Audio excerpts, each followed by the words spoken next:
Collection of British Authors Volume XVII. Say and Seal. In 2 volumes. Volume 1.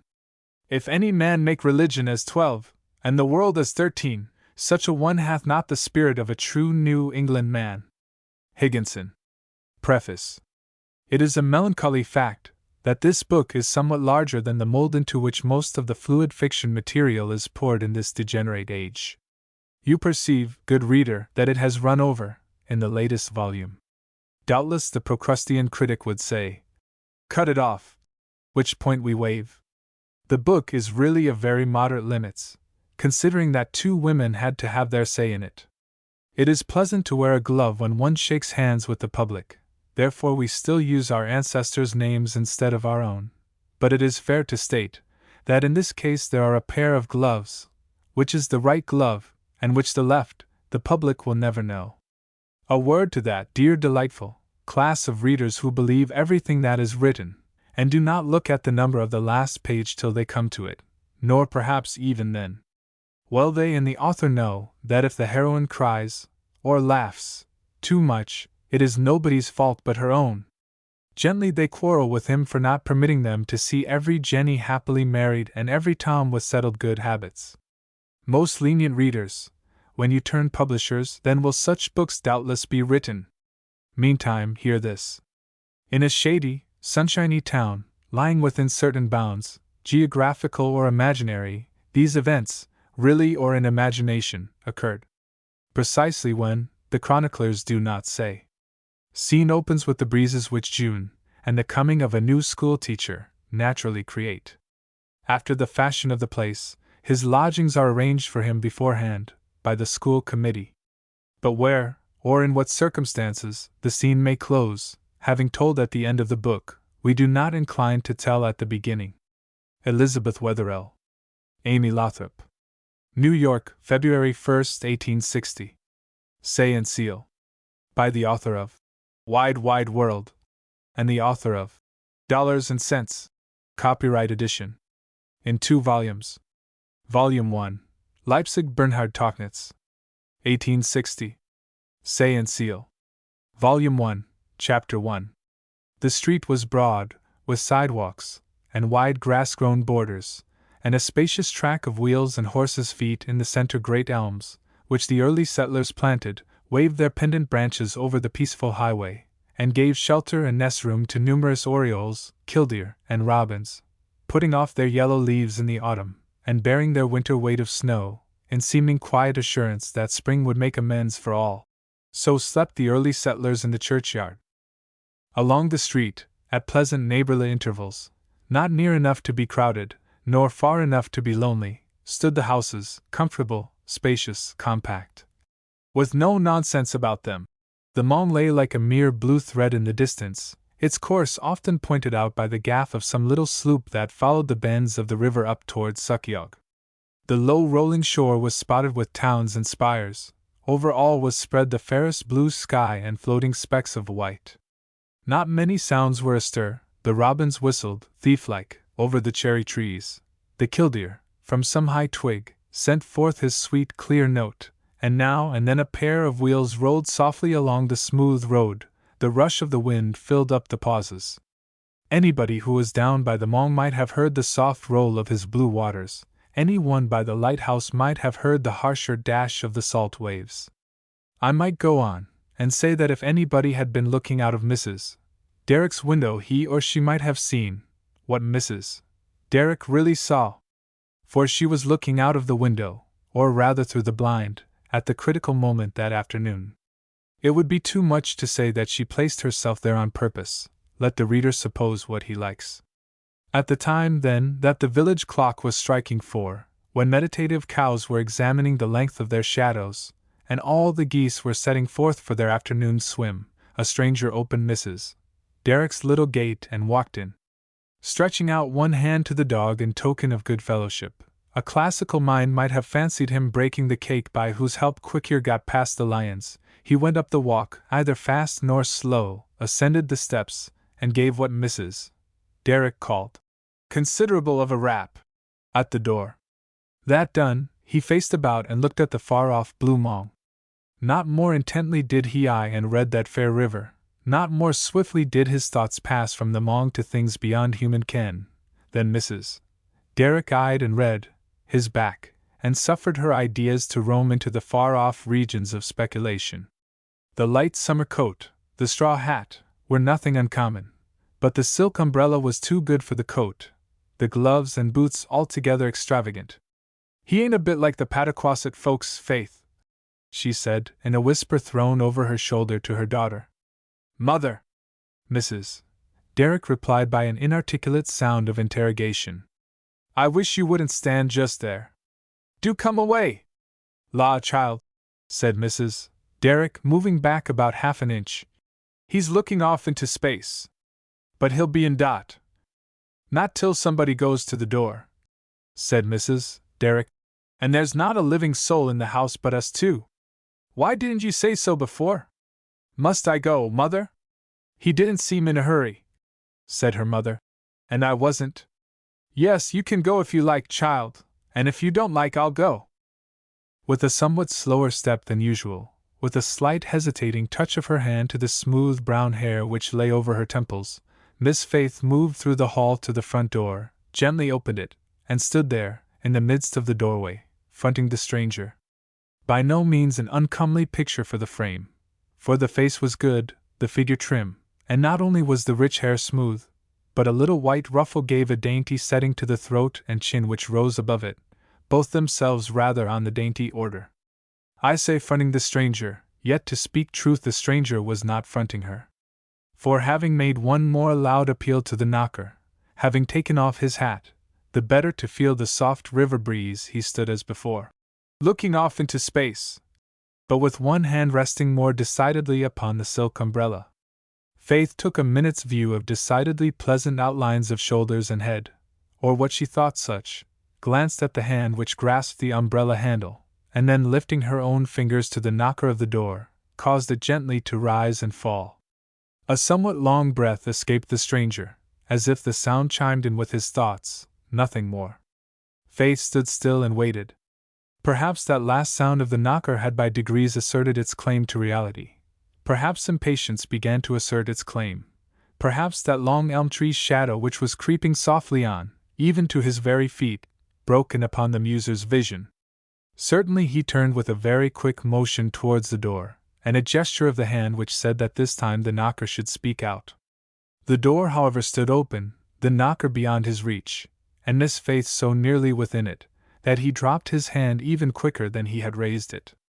"I beg your pardon," he said, with a grave inclination of the head. "I believe I knocked." "Yes, sir, I thought you had forgotten," said Faith, not with perfect demureness, which she would like to have achieved. "Will you please to come in?" And somewhat regardless of consequences, leaving the hall door where it stood, Faith preceded her guest along the hall and again performed for him the office of door-opener at the parlor, ushering him thus into the presence of her mother. Mrs.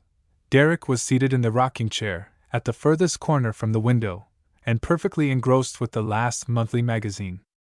But she came out of them all with wonderful ease and promptness, shook hands very cordially with the newcomer, seated him in her corner and chair before he could make much resistance, and would also have plunged him into the magazine, but there he was firm. "If you would only make yourself comfortable while I see where your baggage is," said the good lady. "But I can tell you where it is, ma'am," said he, looking up at her. "It is at the station, and will be here in half an hour." "Well, when did you have dinner?" said Mrs. Derrick, resolved upon doing something. "Yesterday," was his quiet reply. "Today I have been in the cars." "Oh my! My!" said Mrs. Derrick. "Then of course we'll have tea at once." "Faith! I'm here, Mother. I'll go and see to it right away." But in some mysterious manner the stranger reached the doorway before either of the ladies. "Mrs. Derrick, Miss Faith, I told you that I had had no dinner, and that was true. It is also true that I am in not the least hurry for tea. Please do not have it until your usual time," and he walked back to his seat. But after the slightest possible pause of hesitancy, Faith had disappeared. Her mother followed her. "Child," she said, "what on earth is his name?" "Mother!" How should I know? I didn't ask him. But the thing is, said Mrs. Derrick, I did know, the committee told me all about it. And of course he thinks I know, and I don't, no more than I do my great-grandmother's name, which I never did remember yet. Mother, shall I go and ask him, or wait till after supper? Oh, you shan't go, said her mother. Wait till after supper and we'll send Cindy. He won't care about his name till he gets his tea, I'll warrant. But what made you so long getting the door open, child? Does it stick? Why, said Faith, baring her arms and entering upon sundry quick movements about the room. It was open and he didn't know it. Didn't know it, said Mrs. Derrick. My! I hope he ain't short-sighted. Now, Faith, I'm not going to have you burn your face for all the school teachers in Connecticut. Keep away, child, I'll put on the kettle myself. Cindy must have found her beau again. It's as tiresome can be. It's just as well, Mother, I'd rather do it myself. Now you go in and find what his name is, and I'll have everything together directly. The oven's hot now. I'll go in presently, said Mrs. Derrick. But as to asking him what his name is, la, child, I'd just as soon ask him where he came from. And in deep thought on the subject, Mrs. Derrick stepped briskly about the kitchen. Faith, she said, where shall I ask him to sit? Will you pour out tea, or shall I, Mother? What's that to do? Why, I was thinking, but it don't matter where you put him. There's 4 sides to the table. Don't talk of my putting him anywhere, child. I'm as afraid of him as can be. And Mrs. Derrick went back to see how time went with her guest. It went fast or slow, I suppose, after all, somewhat according to the state of his appetite. 1 hour and 10 minutes certainly had slipped away. If he was hungry, he knew that another 10 minutes was following in train, when at length the parlor door opened again and Faith stood there, with a white apron on and cheeks a good deal heightened in color since the date of their last appearance. Mother, tea's ready. Cindy hasn't got back. And having made this gentle announcement, Faith disappeared again, leaving it to her mother to shew the way to the supper room. This was back of the parlor and communicated with the kitchen, from which Faith came in as they entered, bearing a plate of white biscuits, smoking hot, in her hand. The floor was painted with thick yellow paint, smooth and shining. Plenty of windows let in plenty of light and the sweet evening air. The table stood covered with a clean brownish tablecloth, but what a supper covered that! Rosy slices of boiled ham, snowy rounds of milk emptyings, bread, strawberries, pot cheeses, pickles, fried potatoes, and Faith's white cakes, with tea and coffee. Now, as Faith had laid the clean napkin for the stranger at the foot of the table, opposite her mother, it cannot be thought presumption in him that he at once took his seat there, thus relieving Mrs. Derrick's mind of an immense responsibility. Yet something in his manner then made her pause and look at him, though she did not expect to see him bow his head and ask for a blessing on the meal before them. If that was presumption, either of his hearers felt it so. The little flush on the mother's cheek told rather of emotion, of some old memory now quickened into life. Her voice even trembled a little as she said, "Will you have tea or coffee, sir?" And Faith offered her biscuit. "Or there's bread, if you like it better, sir." "The biscuits are best," said her mother. "Faith's biscuits are always good." And he took a biscuit, while a very slight unbending of the lines of his face said that the excellence of Faith's handiwork was at least not always so apparent. "Miss Faith, what shall I give you in return that is beyond your reach and, comparatively, within mine?" Possibly, the slight grave opening of two rather dark eyes confessed that in her apprehension the store thus designated, from which he might give her, was very large indeed. But if that was so, her lips came short of the truth, for she answered, "I don't want anything, thank you." "Not even butter?" with his hand on the knife. Faith seemed inclined not to want butter, but finally submitted and held out her plate. Whereupon, having helped her and himself, the stranger diverged a little, with the rather startling question, "What sort of a flora have you in this neighborhood?" "There isn't any, mother?" said Faith, with a doubtful appeal towards the tea tray. A pleasant look fell upon her while her look went away, a look which said he would like to tell her all about the matter then and there. But merely taking another of the white biscuits, He went on to ask whether the roads were good and the views fine. "The roads are first rate," said Mrs. Derrick. "I don't know much of views myself, but Faith thinks they're wonderful." "I don't suppose they are wonderful," said Faith. "But it is pretty up the Mong, and I am sure, Mother, it's pretty down on the shore towards the sunsetting." "And how is it towards the sunrising?"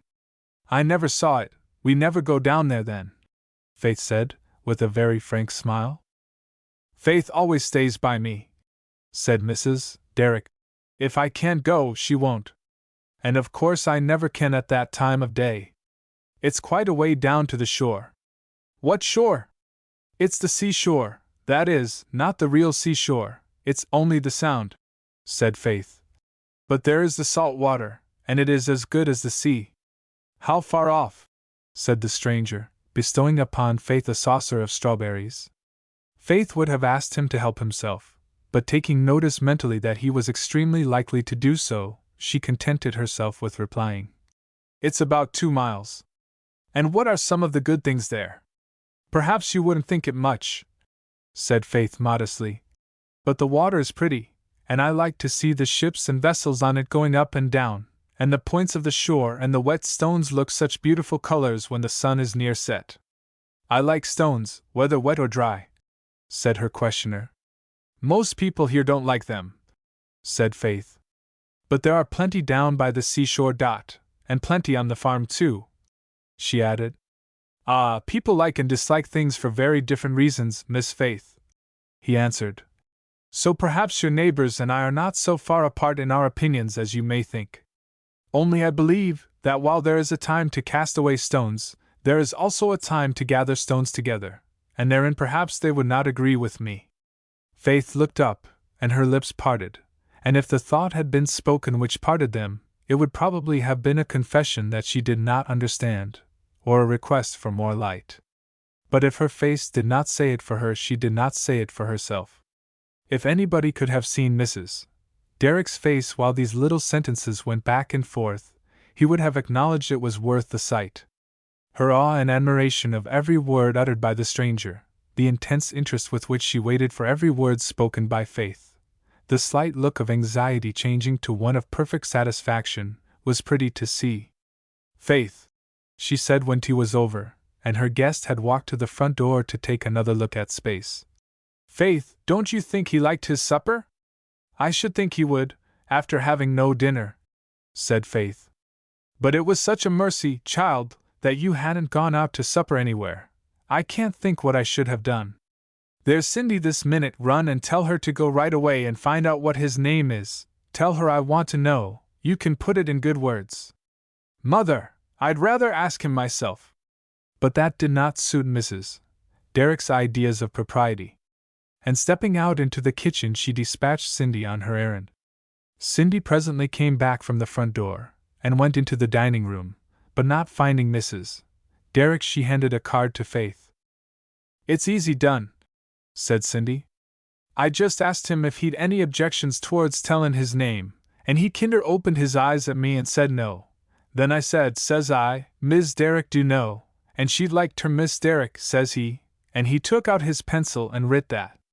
But I'd like to know what he cleans his pencil with," said Cindy in conclusion, "for I'm free to confess I never seed brass shine so in my born days." Faith took the card and read, "John Endicott Linden." She looked a little curiously at the penciling, at the formation of the capitals and of the small letters, then laid it down and gave her attention to the dishes of the supper table. Chapter 2. The next day was Saturday. The morning opened with gray clouds covering the sky, but which were light and light broken and promised to roll away entirely as soon as the sun should reach a commanding position in the heavens. The sun, however, was still quite distant from such a position, in fact was not much more than an hour high, when Lucinda, who was sweeping the front door steps, was hailed from the front door by a person not one of the party of the preceding evening, and very unlike either of them. It was a lady, not young, of somewhat small figure, trim, and nicely dressed. Indeed, she was rather handsomely dressed and in somewhat French taste. She had showy gold earrings in her ears, and a head much more in the mode than either Mrs. Derrick's or her daughter's. The face of this lady was plain, decidedly, but redeemed by a look of sense and shrewdness altogether unmixed with ill nature. The voice spoke alert and pleasantly. "So, Lucindy, you had company last night, didn't you?" "Maybe we did and maybe we didn't," said Lucindy, brushing away with great energy at an imaginary bit of lint at the end of the upper step. "I do know, but we just as good call him one of the family." "So much at home already?" "I missed seeing him last night. I couldn't get home." "What's he like, Cindy? And what has he done?" "Done?" said Cindy. "Well, he's went out a'most afore I was up. And as to like Miss Dilly, just you look at him when he comes in. He looks some like folks, and yet he don't either." "He's out, is he?" "Yes," said Cindy, reducing a large family of spiders to temporary starvation and despair. "He's out, if he ain't gone in nowheres. Miss Dilly, if you'll stand just inside the door, I can watch the steps just as well." "What's the gentleman out so early for?" "Maybe he's missed some of his luggage, Cindy." "Hope he hain't got no more, without it's lighter," said Cindy. "However, he carried it upstairs himself, I'm free to confess. I guess 'twarn't for luggage he went out, 'cause he asked about breakfast time, special. If he means to be out till then, he'll have a good walk of it. It wanted 5 minutes of breakfast time, and Mrs. Derrick, what with stepping into the kitchen to oversee Cindy, and stepping to the front window to oversee the street, was warm enough for a cooler morning. "Faith," she said, referring as usual to her daughter. "Faith, what shall we do if he don't come?" "I guess he'll come, Mother, he knows the time. The things won't hurt much by waiting a little." As she spoke, the little front gate swung softly to, and the person in question came leisurely up the steps and into the hall. Then, having just glanced into the parlor, he at once, with a promptitude which bespoke him too punctual himself to doubt the punctuality of others, advanced to the dining-room door and walked in. Mrs. Derrick's face showed gratification mingled with her good nature. Faith smiled, and Miss Dilly was duly introduced as Miss Delia Danforth, Mrs. Derrick's aunt, then on a visit at Pataquasset. "You've taken an early stroll this morning, sir," said this last lady. "View the country?" "No," said Mr. Linden. "I have been viewing the town." "Ah. Well, I call that viewing the country. Town and country, all's one here, and it makes a very pleasant sort of place." "But what do you call the town, sir? Do you drink coffee?" "The town," said Mr. Linden, in answer to the first question, receiving his coffee cup from Mrs. Derrick by way of answer to the second, "means in this instance, Miss Danforth, that spot of country which is most thickly settled." "Yes, ma'am, I drink coffee." "Very bad for you, sir, don't you know it?" "Bad for me as one of the human race? Or as an individual specially marked out not to drink it?" "Dear me," said Miss Danforth, sipping her own tea. "I don't know what you are marked out for. I think it's a mistake for everybody to think he is marked for something special. They set the mark themselves, and generally it don't fit. But the fact that a man often gets the wrong mark, by no means proves that there is no right one which belongs to him," said Mr. Linden, looking gravely at Faith as if he meant she should smile. Faith seemed to look at the question, however, rather seriously, for dropping her knife and fork she asked, "How shall a man know his mark?" "By earnest consideration and prayer," he answered, really grave this time. "I know of no other way, Miss Faith." What a remark that was! It silenced the whole table. Knives and forks and spoons had it alone, with only words of necessity, till Faith asked Mr. Linden if he would not have another cup of coffee. "Certainly," he said, handing her his cup. "There is so much to be said on both sides of that little bit of china, I must not be partial in my attention. But you can't study both sides of a subject at once," said the coffee hater. "Then take them alternately, and figuratively, walk round your coffee cup, surveying its fair proportions from different points of view. If the coffee is strong and you are nervous, that's one thing. Again, if the coffee be weak and you be phlegmatic, that's another. The coffee's not strong today," said Mrs. Derrick with a regretful shake of the head. "Nor am I phlegmatic," with the slightest possible indication of a smile. "Do you think," said Miss Danforth, A man is better able to decide questions of common judgment for having studied a great deal, learned a great many things, I mean. That depends very much upon what effect his studies have had upon his judgment. Mrs. Derrick, are you trying to break me off from coffee by degrees? This cup has no sugar in it. Oh my! Said Mrs. Derrick, coloring up in the greatest confusion. I do beg your pardon, sir. Faith, take the sugar bowl, child, and pick out some large lumps. You will get more praise from Miss Danforth than blame from me, ma'am, said Mr. Linden, submitting his cup to Faith's amendment and watching the operation. I don't know, said Miss Danforth good-humoredly. Maybe he can stand it. If he takes 2 cups, I should say he can. How do you like the profession of teaching, sir? Now, to say truth, Mr. Linden did not know, not by actual practice, but it was also a truth which he did not feel bound to disclose. He therefore stirred his coffee with a good deal of deliberation, and even tasted it, before he replied. What would you say to me, Miss Danforth, if I professed to be fond of teaching some people some things? Miss Faith, that last lump of sugar was potent. What sort of people, and what sort of things, for instance? Said the lady. The things I know best, and the people who think they know least, for instance, he replied. I should say you know definitions, was Miss Danforth's again good-humored rejoinder. What did you say was the matter with the sugar, sir? Said Faith.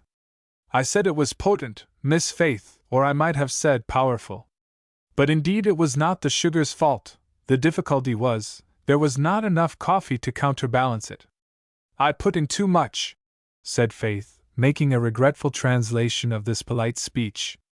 Yes, said Mr. Linden with great solemnity as he set down the empty cup. But too much sugar is at least not a common misfortune. With what appreciation I shall look back to this, some day when I have not enough. What did you think of the sunrise this morning? Do you mean because the sky was covered with clouds? Said Faith. But there was enough, the sun looked through, and the colors were beautiful. Did you see them? I wonder when you did, child? Said Miss Danforth. Up to your elbows in butter. Yes, I saw them. Then you are true to your name, Miss Faith, and find enough in a cloudy sky. Pray, Miss Danforth, what depth of butter does a churning yield in this region? I guess, said Miss Danforth, laughing. You never saw much of farmer's work, did you? Is butter making farmer's work? Said Mr. Linden with a face of grave inquiry. Here's the trustees, said Cindy, opening the door. At least that's what they said they be, but I'm free to confess 'tain't nobody but Squire Deacon and Parson Summers. Do they want me? Said Mr. Linden, looking round. I guess likely, said Cindy. The squire does come here to see Miss Faith, but I guess 'tain't her he wants this time. And Cindy vanished. What do the trustees want? Said Miss Danforth. Upon the testimony of Cinderella, they want me, said Mr. Linden. Miss Faith, may I have a glass of water? What they want to do with me, Miss Danforth, is a little uncertain. Well, said Miss Danforth, I think you'll be able to prevent them. He rose to take the glass from Faith's hand, and then, merely inquiring whether the ladies were coming to second him, left the room. Parson Summers was a young-looking, good-looking, affable gentleman, who pressed the ladies' hands very cordially, and was very happy to see them. Squire Deacon was younger, and likewise good-looking, but affability he had never been charged with. Over the handsome cut of face, the strong well-built figure, he wore a manner as rough as a bear's greatcoat, only at some times and for some people the roughness was brushed down. It never would stay, any more than the various elegant phrases with which Deacon sometimes seasoned his speech, would take root there and spread. Quite an agreeable variation, said Mr. Summers. Ha, in such a place as Pataquasset, to have a new arrival among us. Mr. Linden, I hope you will like our little town. You have a pleasant experience of us to begin with. Yes, but parson, don't make him think we're all like some, said Squire Deacon, and as he turned towards Faith the beaming of his face seemed almost reflected in his brass buttons. Dreadful gloomy morning, Miss Faith! Mr. Linden has probably seen too much of the world, said Mr. Summers, not to know that, too great a preponderance of good is not to be looked for. May as well look for as much as you can find, said Miss Danforth. A good deal's lost by not looking for it. Ah, said the squire, with another glance at Faith. It's not so hard to find things either, Miss Danforth. You remember Sinbad the sailor looking down into the Vale of Diamonds? Don't remember him a bit. What did he see there? Nothin' but diamond jewellery, said Squire Deacon in a sentimental tone. Miss Faith, you doubtless recollect the tale? I hope, said Mr. Summers. Ha, friend Deacon, you don't mean that Mr. Linden should look for a valley of diamonds in Pataquasset? Whereabouts does the valley lie, sir? Said Mr. Linden. But the squire, as if a new idea had struck him, replied somewhat brusquely. It don't lie nowheres, sir, nowheres but in Fancy's Field. I suppose, said Mr. Summers smiling blandly, Mr. Linden's peculiar course of business don't lead him much into that field. You can strike into it most anywhere, said Miss Danforth. Mr. Linden's an early man, he'll find the Valley of Diamonds if it's in the town. Miss Faith told me there were stones enough here, he said, but she did not hint that any of them were precious. We shall expect, said Mr. Summers, to see some of our stones, I mean some of our hard heads and thick heads, grow precious or improve under Mr. Linden's management. Pray, sir, said Squire Deacon, suddenly recollecting that he was a trustee, what do you consider the best plan for the instruction of youth? What is your method? Mr. Linden looked contemplatively out of the window. I think, sir, if the boys are very rough I should first teach them manners.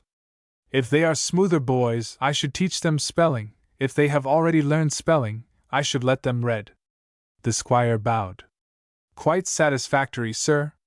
Mr. Summers, I think perhaps Mr. Linden would like to visit our little temple of literature. I should be very gratified to accompany Mr. Linden in viewing so much of Pataquasset. I trust, Mr. Linden, that the highest, the moral and religious teaching of the youth here will not be quite overlooked in your system. The reply that first rose to Mr. Linden's lips came not forth. He checked himself, rather perhaps in deference to the subject than anything else, and simply answered, I trust not, sir. And with many low bows from the squire, the two gentlemen went into the hall, Mr. Linden following. But he came back the next moment to ask the dinner hour. We are as apt to have it at noon as any time, said Faith. Will that do, Mr. Linden? We could have it later. That will do perfectly. Only if the Temple of Literature opens and swallows me up, Miss Faith, don't wait, that's all. And with a smile that was a strong contrast to the face he had bestowed upon the trustees, he went after them. Chapter 3. Monday morning came, with its hands full of work. They were willing hands that were outstretched to receive the load, strong hands too, and skillful, but it may be, better suited to other work. Certainly as the days passed Endicott's gravity took a deeper tinge, and his words became fewer. Still maintaining his morning walk, and a light tasting of the air at night, ever punctual at meals, and when they're displaying an unruffled equanimity and cheerfulness, the even tones of his voice shewed sometimes a little weariness, and his step grew more thoughtful. And so the week rolled on, and the afternoon sun of Friday began to near the horizon. It was a warm afternoon, soft and balmy, a little haze on the sky, the least veil upon the Mong's further shore, the summer roses hanging their heads, heavy with sleep and sweetness. The honeysuckles on the porch grew sweeter and sweeter as the sun went down, and the humming-birds dipped into those long flagons, or poised themselves in mid-air for a survey. In the porch sat the three ladies. Each had been busy, and now each laid down her work, obedient to unseen influences. The warm breeze was softly rubbing Faith's cheek with its rouging fingers, and her mother gazed, nor could give one look to humming-birds or roses. Her thoughts, however, took greater range, or the low chiming of the village clock sent them off, for she presently said, Faith, my dear, what have we got for tea? That meal being under Faith's special superintendence. Very good blackberries, mother, and beautiful raspberries, and I cut my cream cheese, and Cindy is ready to bake the bannocks. Butter's as sweet as it can be, this churning. Will that do? Mr. Linden likes raspberries and cream, she added a little lower. Mrs. Derrick gave a comprehensive Yes, child, to both parts of Faith's reply, and then stopped and looked away up the street. For down the street at that moment came Mr. Linden, walking leisurely, his head bent towards one of his older scholars who had both hands clasped round his arm. The boy's upraised eager face shewed even at a distance how earnestly he was talking. "There he comes," said Miss Danforth. "Who is that with him?" said Faith. "Reuben Taylor, child," her mother answered. Then as they came near the gate, and stopped and shook hands, Reuben cried out, in answer to words which they did not hear, "Let me go! Do, please, Mr. Linden!" and went, while his teacher opened the gate, picked one of the drooping roses, came up the steps and taking off his hat bowed to the assembled ladies. "Well, Mr. Linden," said Miss Danforth, "how do you find the Pataquasset diamonds?" "I find, madam, that they shine, as is the custom of diamonds." "Are you going to let Reuben Taylor go?" "Whither?" said Mr. Linden. "Why, where he asked you." "Is he one of Mr. Summer's precious stones?" "He has gone," was the smiling reply. "Precious? Yes, everybody is precious in one sense." "You haven't been to college for nothing," said Miss Danforth, who would talk about anything. "I should like you to find out in what sense I am precious. I've a good many friends, but there isn't one of 'em that wouldn't eat and drink just as well with me out of the world as in it." He smiled a little, though rather soberly, and stood watching the changing colors of clouds and sky for a minute or two without speaking. Then, half to himself as it were, low but very distinctly, he repeated, "And they shall be mine, saith the Lord, in the day when I make up my jewels." The answer to this was only in pantomime, but striking. Miss Danforth did not speak, and instead thereof turned her head over her shoulder and looked away steadily over the meadows which stretched north of the house into the distance. Faith's eyes fell to the floor and the lids drooped over them, and as plain a veil of shadow fell upon her face. Mrs. Derrick's eyes went from one to the other with a look which was not unwonted with her, and a little sigh which said she thought everybody was good but herself. "Bain't ye never comin' in to supper?" said Cindy, framing herself in the doorway. "I want to get out after supper, Miss Faith," she said, dropping her voice. "I do real bad." "Is all ready, Cindy?" "Yes, marm," said Cindy. "I'm free to confess there's a pile o' cakes baked." "Miss Faith, when do you mean to shew me the shore?" said Mr. Linden, turning round. "You have been so busy all the week," said Faith. "And then you didn't speak of it, Mr. Linden. I can go any time." "My dear," said Mrs. Derrick, "there comes Squire Deacon. Maybe he'll stay to supper. I'll go and put on another cup." Mr. Linden gave one glance at the opening gate, and followed Mrs. Derrick into the house. "Miss Faith," said the squire, "do you think the night dew's conducive to your comfort?" "When they are falling," said Faith abstractedly. "Why not, Mr. Deacon?" "To be sure," said the squire gallantly. "Honeysuckles and such things do. But what I mean is this. Silly's going to get up a great shore party tomorrow, and she says she couldn't touch a mouthful down there if you didn't go. And like enough some other folks couldn't either. Mother's gone in to tea. Will you come in and ask her, Squire? Couldn't stay, Miss Faith. Silly's looking out for me now. But you can tell, your mother'll go if you do, or you can go if she don't, you and Miss Danforth. It's good for you now, Miss Faith, the saline breezes are so very different," said the squire. "When are you going, Mr. Deacon?" "Soon as we can tackle up after dinner," Silly thought. "But fix your own time, Miss Faith. I'll call for you any hour of the 26th. Faith hesitated, and pulled a leaf or two from the honeysuckle. Then she spoke boldly. "But you forget we have a gentleman here, Squire. We can't go without Mr. Linden." "I don't want his help to drive my horse," said the squire, with a little change of tone. "But whoever hinders his going, I don't. The shore's wide, Miss Faith, it don't matter how many gets onto it. There's no chance but he'll go if you ask him." "Who wouldn't?" said the squire, relapsing into his former self. "We'll come down then some time in the course of the afternoon," said Faith, "and see what you are doing." "Then I shan't drive you down, shan't I?" said Squire Deacon. "Never mind, It's no matter, come when you like, Miss Faith, we'll be glad to see you, anyhow. And the squire closed the little gate after him energetically. Cinderella is in despair, Miss Faith, said Mr. Linden as Faith entered the dining room. Miss Danforth, how could you keep Squire Deacon so long, and then send him home to supper? It's all your fault, sir, said Miss Danforth cheerfully. And I guess the squire has got his supper. He must be a man of quick dispatch, said Mr. Linden, while Faith, after a glance to see if her bannocks were right, made her announcement. Mother, there's a shore party tomorrow. Who's going, child? Squire Deacon and Cecilia, and I don't know who else, and he came to ask us. Will you go and take tea with us at the shore, Mr. Linden? Does that mean that my tea is to be transported to the shore, and that I am to go there to find it, Miss Faith? You have a very puzzling way of putting things, said Faith, laughing, though her look bore out her words. I don't think it means that. Your tea won't be there before you are, Mr. Linden. Wouldn't you like to go? The squire says there is room enough on the shore, suggested Miss Danforth. I suppose he wants a good deal for himself, or he wouldn't have thought of it. Perhaps he thinks I want a good deal, said Mr. Linden. Well, in consideration of the width of the shore, I think I will go. Is not that your advice, Miss Faith? What are the pros and cons, if you were to state them fairly?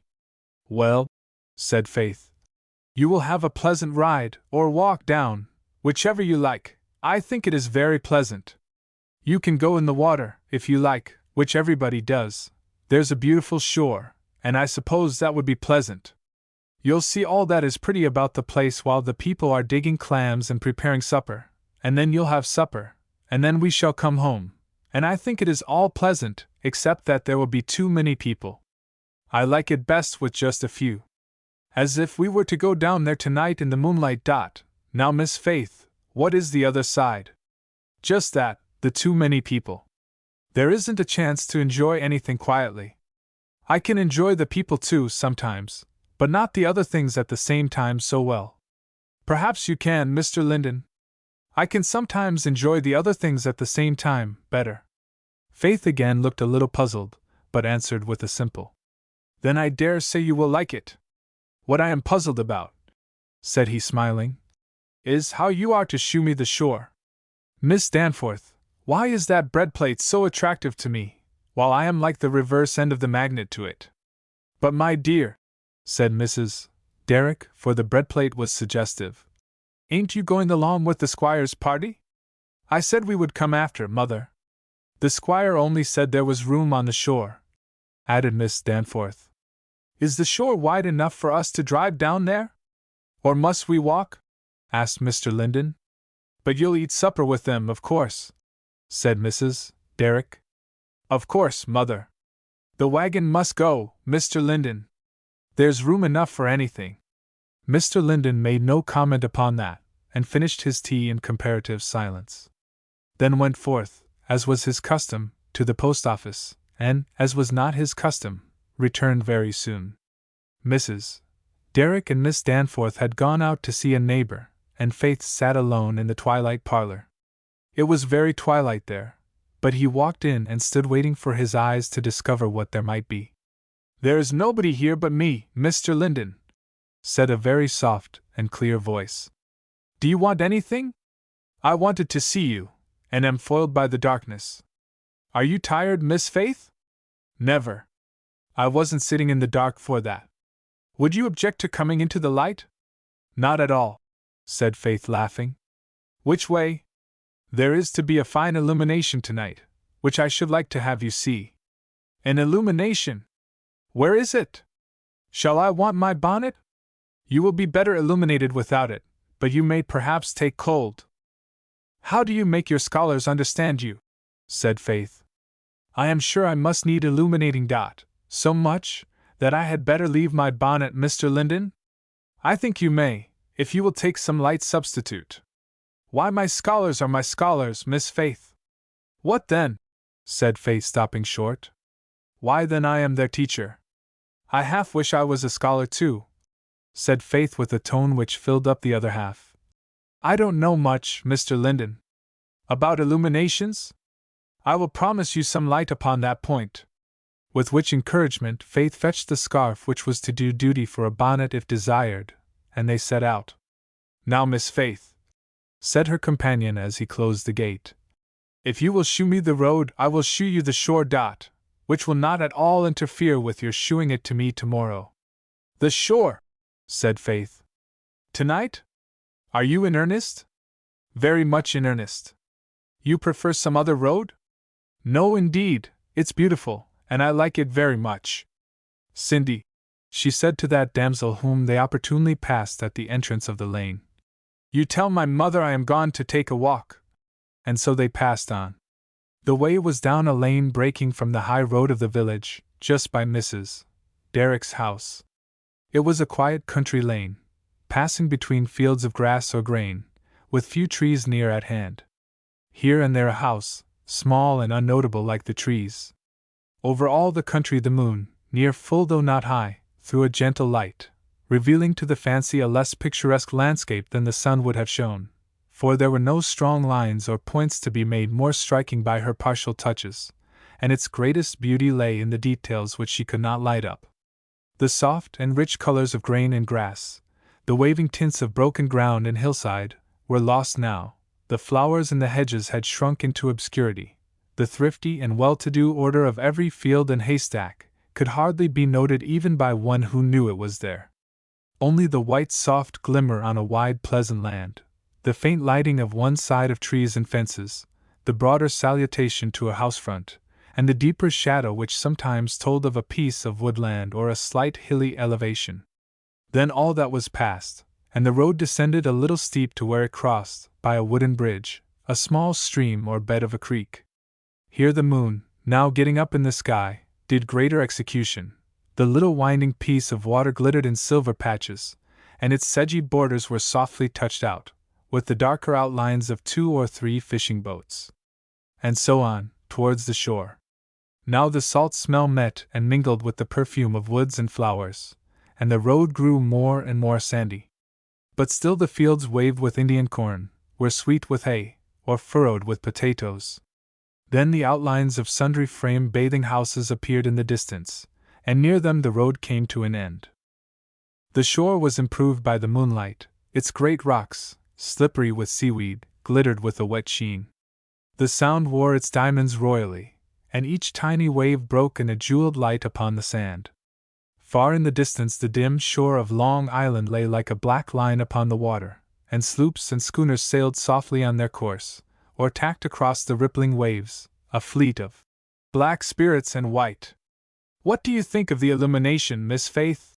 Said her companion, when they had sat still for 5 minutes. What do you think of it?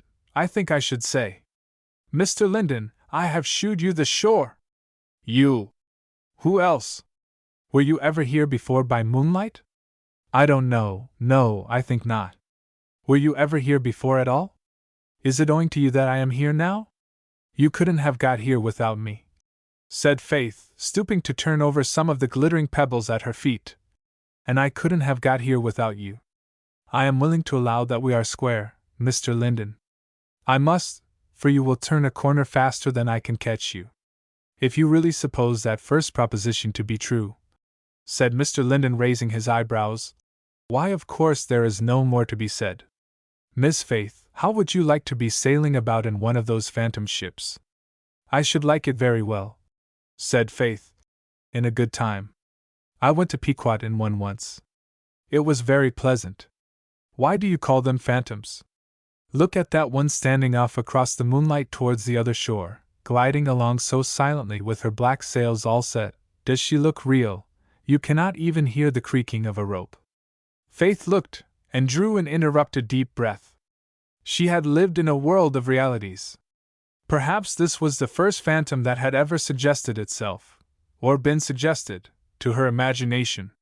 Possibly something of the same thought crossed her mind, for she drew her breath again a little short as she spoke. Yes, it's beautiful, but I live in such a different world, Mr. Linden, I never thought of such a thing before. He smiled, pleasantly and thoughtfully. How came you to see the sunrise colors the other day, Miss Faith? Oh, I see them always. And that puts me in mind of something I have been wanting to say to you every day all the week. And I could never find a chance. You asked me that morning, Mr. Linden, if I was true to my name, finding enough in a cloudy sky. What did you mean? What did you mean by being true to my name? I shall have to use your name a little freely to tell you, he said. It is Faith's privilege to be independent of circumstances. Faith always finds something wherein to rejoice. If the sky be clear, far into distant worlds she pries, and brings eternal glories near. If cloudy, Faith uses her glass as a prism, and in one little ray of light finds all the colors of the rainbow. I don't know what a prism is, said Faith somewhat sadly. A prism, in strictness, is a piece of glass cut in a particular way, so that the colorless sunbeams which pass through it are divided into their many-colored members. But other things act as prisms, the raindrops in a shower, the lustres upon your church chandelier. You have seen the colors there? Well, how do they do that? I must take some other time to tell you, it would be too long a matter tonight. And I doubt whether you ought to sit here any longer. But this Faith don't do as you say, she said, as she slowly and rather unwillingly rose from her seat. And I don't understand how any Faith can. This Faith must study the Bible then, and do what that says. The tone was encouraging though the voice was grave. He was not answered, and the homeward walk was begun. But Faith stopped and turned again to look before she had gone 3 paces. I am in no hurry, Mr. Linden said. Take your own time, only do not take cold. Faith turned away silently again, and began trudging along the sandy road which led back to the lane. The moonlight shewed the way better now. Passing on, as they neared home, one house after another shewed its glimmer of light and gave forth its cheerful sound of voices. From one, however, the sound was not cheerful. It was Squire Deacon's. Well, you'll see tomorrow, silly, if the sky don't fall, you'll see. Folks thinks the water down to the shore's mighty deep, way over their heads, till they've made its acquaintance, and then they find out they can wade round in it most anywheres. What's the matter with the Squire? Said Faith with a slight laugh, as these strange statements reached her ears. I should think, to use his own phraseology, he must be over his head somewhere, replied Mr. Linden. Whereat Faith's laugh deepened, but the low sweet tone of it only sounded an instant. My dear, said Mrs. Derrick, running out as they entered the gate. Ain't you very imprudent? Wasn't she very imprudent, Mr. Linden? Very prudent, ma'am, for she wore a shawl. And didn't want that, mother, said Faith. Chapter 4. The illumination lasted through the night, until night's candles were burnt out, and jocund day stood tiptoe on the misty mountain tops. Very jocund she looked, with her light pink veils wreathing about the horizon, and the dancing white clouds which hurried up as the sun rose, driven by a fresh wind. Mr. Linden declared, when he came in to breakfast, that the day promised to equal the preceding night. And whoever wants more, he added, must wait, for I think it will not surpass it.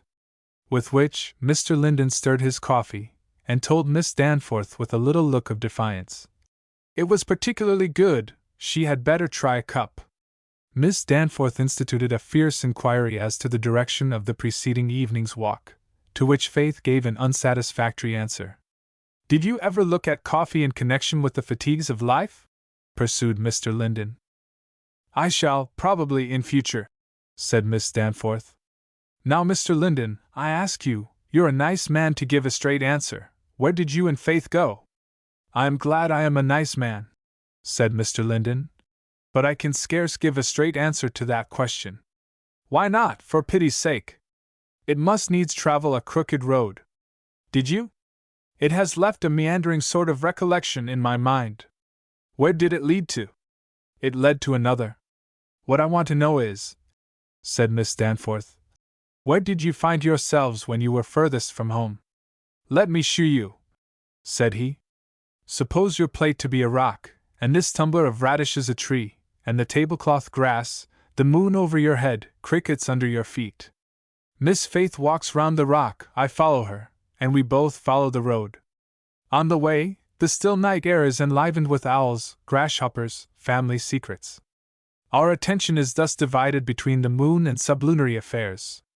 Miss Faith, what shall I give you? Miss Danforth's curiosity seemed for once willing to be satisfied with fun, and Faith's hunger was in the same predicament. But child, said Mrs. Derrick, who had bent her attention upon the diagram at the other end of the table, I don't recollect any such place. Mother, said Faith, and her gravity gave way hopelessly. Squire Deacon sends his best compliments of the season, said Cindy, opening the door a while later. And he says they'll be to take supper precisely at 4. I'm free to confess he don't look much sweeter than common, added Cindy. Pray, Miss Faith, said Mr. Linden as they left the table, what is the precise depth of water down at the shore? Faith had very near broke down again, for she laughed and blushed, a good deal more than her wont, and at last replied that it depended on how far people went in. She never went very far herself. I was naturally curious, said he. After a dinner somewhat more hasty than usual, Mr. Linden and 2 of the ladies set off for the shore. The blackberry jam, or some other hindering cause, kept Mrs. Derrick at home. The country by daylight looked rich and smooth. At not a very great distance a slight hilly elevation bounded the horizon line, which nearer seen would have been found bristling with stern grey rock, itself a ridge of rock, one of the ribs of the rigid soil. But where the lane led down to the water, fair fields and crops extended on every side, spotted very picturesquely with clumps of woodland. All looked genial in the summer light. If the distant rocks spoke of stubborn soil, the fine growth between said that man had overcome it, and the fine order everywhere apparent said too that the victory had been effectual for man's comfort and prosperity. The stone walls, in some places thin and open, told of times when they had been hurriedly put up. Moss on the rail fences said the rails had been long doing duty. Within them no fields failed of their crops, and no crops wanted hoeing or weeding. No straw lay scattered about the ricks, no barrack roofs were tumbling down, no gate posts stood sideways, no barnyards shewed rickety outhouses or desolate mangers. No cattle were poor, and seemingly no people. It was a pretty ride the party had, in the little wagon, behind an old horse that knew every inch of the way and trotted on as if he were a part of it. How do you like Pataquasset, Mr. Linden? Said Faith, leaning forward to reach him where he sat alone on the front seat. I like it well, he answered a little musingly. They came to the bridge and stream, and now they could see that Awasee River did not fill its sometime channel, but flowed in a bottom of alluvial soil, rich in bright-colored marsh grass, which stretched up the country between 2 of those clumps of woodland they had seen from a distance. A little further on, just where the sandy road branched off to the shore, there stood a farmhouse, with a conglomerate of barns and outhouses, all painted to match, in bright yellow picked out with red. Do you see that settlement of farmhouses? Said Faith, leaning forward again. Of all sizes, in uniform? Is it the fashion here to put earmarks on buildings? He answered with a smile. Mr. Linden, you should ask Mr. Simlins that. I see his wagon there. He'll be down at the shore very likely. He's a character. He lives 1.5 miles further on, just where the road turns off to Mrs. Summers. Simlins, was the only reply. He's a good sort of man, but he's funny. What is a good sort of man, Miss Faith? The old horse was walking quietly along the sandy road, and the smell of the salt water was becoming pleasantly perceptible. I suppose I mean by it, said Faith thoughtfully, a man who is not very good, but who is on the good side of things. I don't call that a good sort, said Mr. Linden, then looking round with a little smile he said, You ought to say sort o' good. Faith looked serious and as if she felt half rebuked. But, she said, you would not call that a bad sort? Then you mean that he is in the same road with what you call the best people, only not so far advanced? No, said Faith doubtfully. I don't mean so much as that. I don't think Mr. Simlins is in the same road with you. How many best roads are there to the same place? As for instance, does it matter which of these 2 I take to the shore? Only one leads to the shore, said Faith. Yet they seem to lie near together at the outset. The same is true of the other shore. Faith sat back in her place with a face exceedingly unlike a young lady who was going to a merrymaking. But they were near the shore now. Not only the salt smell proclaimed it, but they could see the various bathing and other houses collected at the place, and the flag which floated high from the flagstaff, telling all who were not concerned that it was a gala day. A piece of ground immediately surrounding these buildings was fenced in. As they neared the gate, it was opened for them, and a tall farmer-looking man, whose straw hat shaded a sensible face, nodded as they passed. "That is Mr. Simlins," said Faith. Mr. Simlins seemed for the present to be king of the castle. Horses there were, and wagons, standing here and there, and one or two oldish faces looked out from the windows of one long shanty, but the rest of the birds had flown into the water.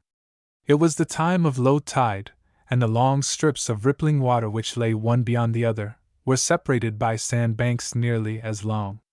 In these little tide lakes were the bathers, the more timid near shore, taking almost a sand bath, the more adventurous going further and further out, till the last party bathed beyond the last sandbank. Not dressed in the latest Cape May fashion, nor the latest fashion of any kind, for each had brought some dress too old to be hurt with salt water. Calico frocks, of every hue and pattern, caps, handkerchiefs, sunbonnets, gave additional force to the cries and shouts and screams which were wafted inshore. But when they began to come in, and when the bathing dresses were hung on the fence to dry, and when mermaid visions appeared at the windows, who shall describe the scene then? Over all, a blue smoke now began to curl and float, rising from the stovepipe of the eating-house. Mr. Linden had driven up to one of the fence posts, and fastening his horse stood a while watching the show, till the bathers began to draw in from the water. Then helped the ladies out. "Which of these baskets contains my tea, Miss Faith?" he said. "I feel a particular interest in that basket." "Perhaps your tea is in some other basket," said Faith. "But both of these must come into the eating-house." "Oh, thank you, Mr. Linden." The eating-house was a long shanty, built for the express purpose of feasting, picnic, and other parties. At one end of it, within the house, was a well of excellent water. At the other end a door opened into a cooking-house, which held a stove, and through the length of the apartment a narrow table of boards was erected, ready to be covered with any description and any succession of tablecloths. In this room Mr. Linden with Faith's help deposited her baskets, while Miss Danforth looked on. At the door of the shanty coming out they met Mr. Simlins. Faith made the introductions. "Happy to have your acquaintance," said Mr. Simlins. "This is a piece of Pataquasset, sir, that we all of us rather cordially like. You haven't seen it before?" "Yes, I don't wonder you like it," said Mr. Linden. "The seashore is no novelty to me, sir, such a shore party is. I hope you'll enjoy it, as the rest of us do." "We all do as we like, Mr. Linden. I hope you'll use the grounds as your own. We have the flag flying, sir, and it ratifies liberty to all who amuse themselves under it." Mr. Linden looked up at the stars and stripes, with an acknowledging smile for the benefits thereby conferred. "Faith! Faith Derrick!" called out half a dozen mermaids from the bathing-house, and Faith was obliged to go, while her companions walked up the green slope, and entered into a deep discussion of the crops and the weather. A while after, when Faith was busy about the supper table, 20 young voices chiming around her, another voice that she did not know spoke close at her elbow. "Miss Faith, I am Reuben Taylor. Mr. Linden told me to come to you and make myself useful. Is there anything I can do? Would you like some round clams? Father's out there in the boat." The earnest eyes said how gladly he would do anything. "Who is your father?" said Faith, a little surprised. "My father's a fisherman." "The very thing," said Faith. "If you'll help me roast 'em, Reuben. I guess nobody else'll want to do it, but I'd just as leave. Can you have 'em here quickly? And I'll see and have the stove ready. Oh, I'll fetch 'em, and roast 'em too, Miss Faith. I'm used to it," he added, with a half-bashful, half-admiring glance at her face. Faith had the fire ready by the time Reuben returned with the clams. The kettle was on to boil, and nothing else was wanted of the fire, as it happened, by anybody, least of all to roast clams, that necessarily making a kitchen prisoner of the roaster, So Faith and her new coadjutor had the field, i.e., the cooking house, all to themselves. Miss Danforth was to leave Pataquasset in a day or two, and was busy talking to everybody. Readily the clams opened their shells on the hot stovetop. Savorily the odor of steaming clam juice spread itself abroad, but Faith and Reuben were in for it, and nobody else cared to be in. So when Miss Cecilia Deacon had finished her toilet, which was somewhat of the longest, as it had been one of the latest, she found nobody but her brother to apply to on the score of her hostess' duties. "Sam," said the young lady pinching her brother's arm, "I haven't been introduced to Mr. Linden." "He'll keep," was the encouraging reply. "Yes, but supper won't." "See, Sam, I haven't been introduced to him, and I must." The squire nodded his head politely, and began to whistle. "Come, you Sam, you've got to, and in a hurry." "I can't find Faith, or I'd make her." "Well, I can't find him," said the squire pettishly. "I haven't got neither of 'em in my pocket, nor the crown of my hat," he added, taking off that useful article of dress for the express purpose of looking into it. "My deliberate judgment is to have supper."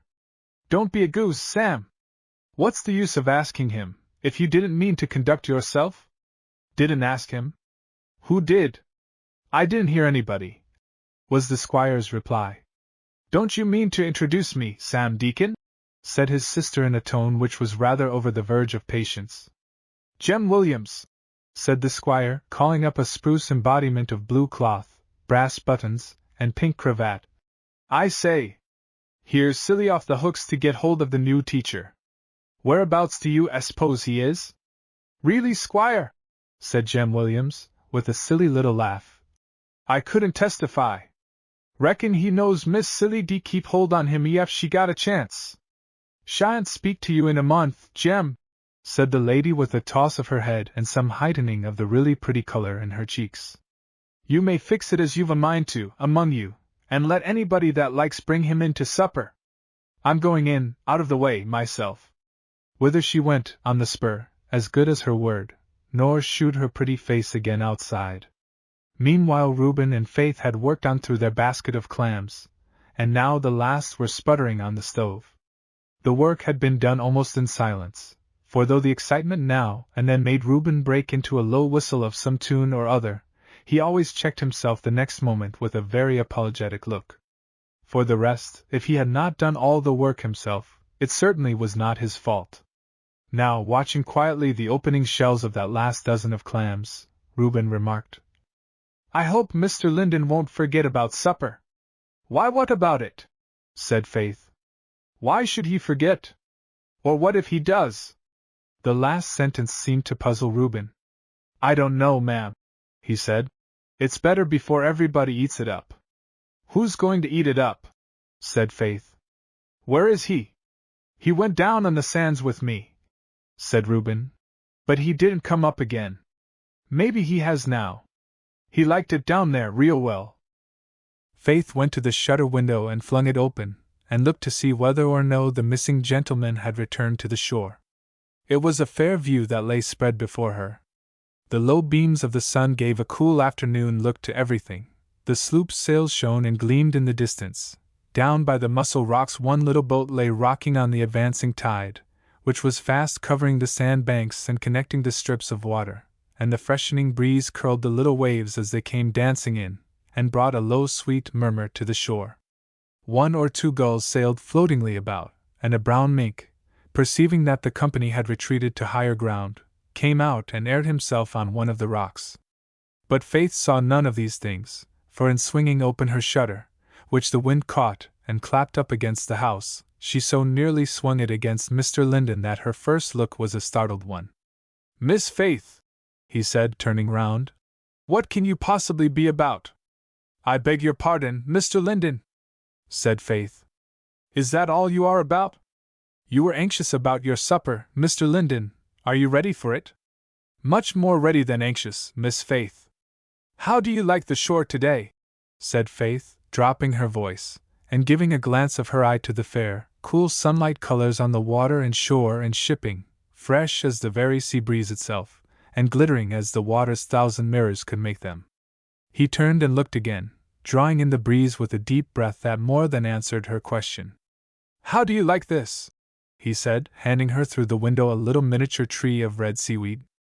Then, while she examined it, he repeated, "When descends on the Atlantic the gigantic storm wind of the equinox, landward in his wrath he scourges the toiling surges, laden with seaweed from the rocks, from Bermuda's reefs, from edges of sunken ledges, in some far-off, bright Azore, from Bahama, and the dashing, silver-flashing surges of San Salvador, from the tumbling surf that buries the Orkneyan skerries, answering the hoarse Hebrides, and from wrecks of ships, and drifting spars, uplifting on the desolate, rainy seas, ever drifting, drifting on the shifting currents of the restless main, till in sheltered coves, and reaches of sandy beaches, all have found repose again."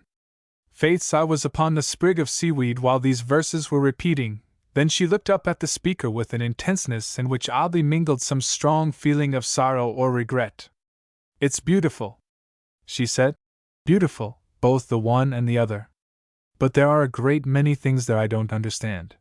She added once more with a smile, "If there was time, but there isn't. Mr. Linden, Reuben and I have been roasting clams."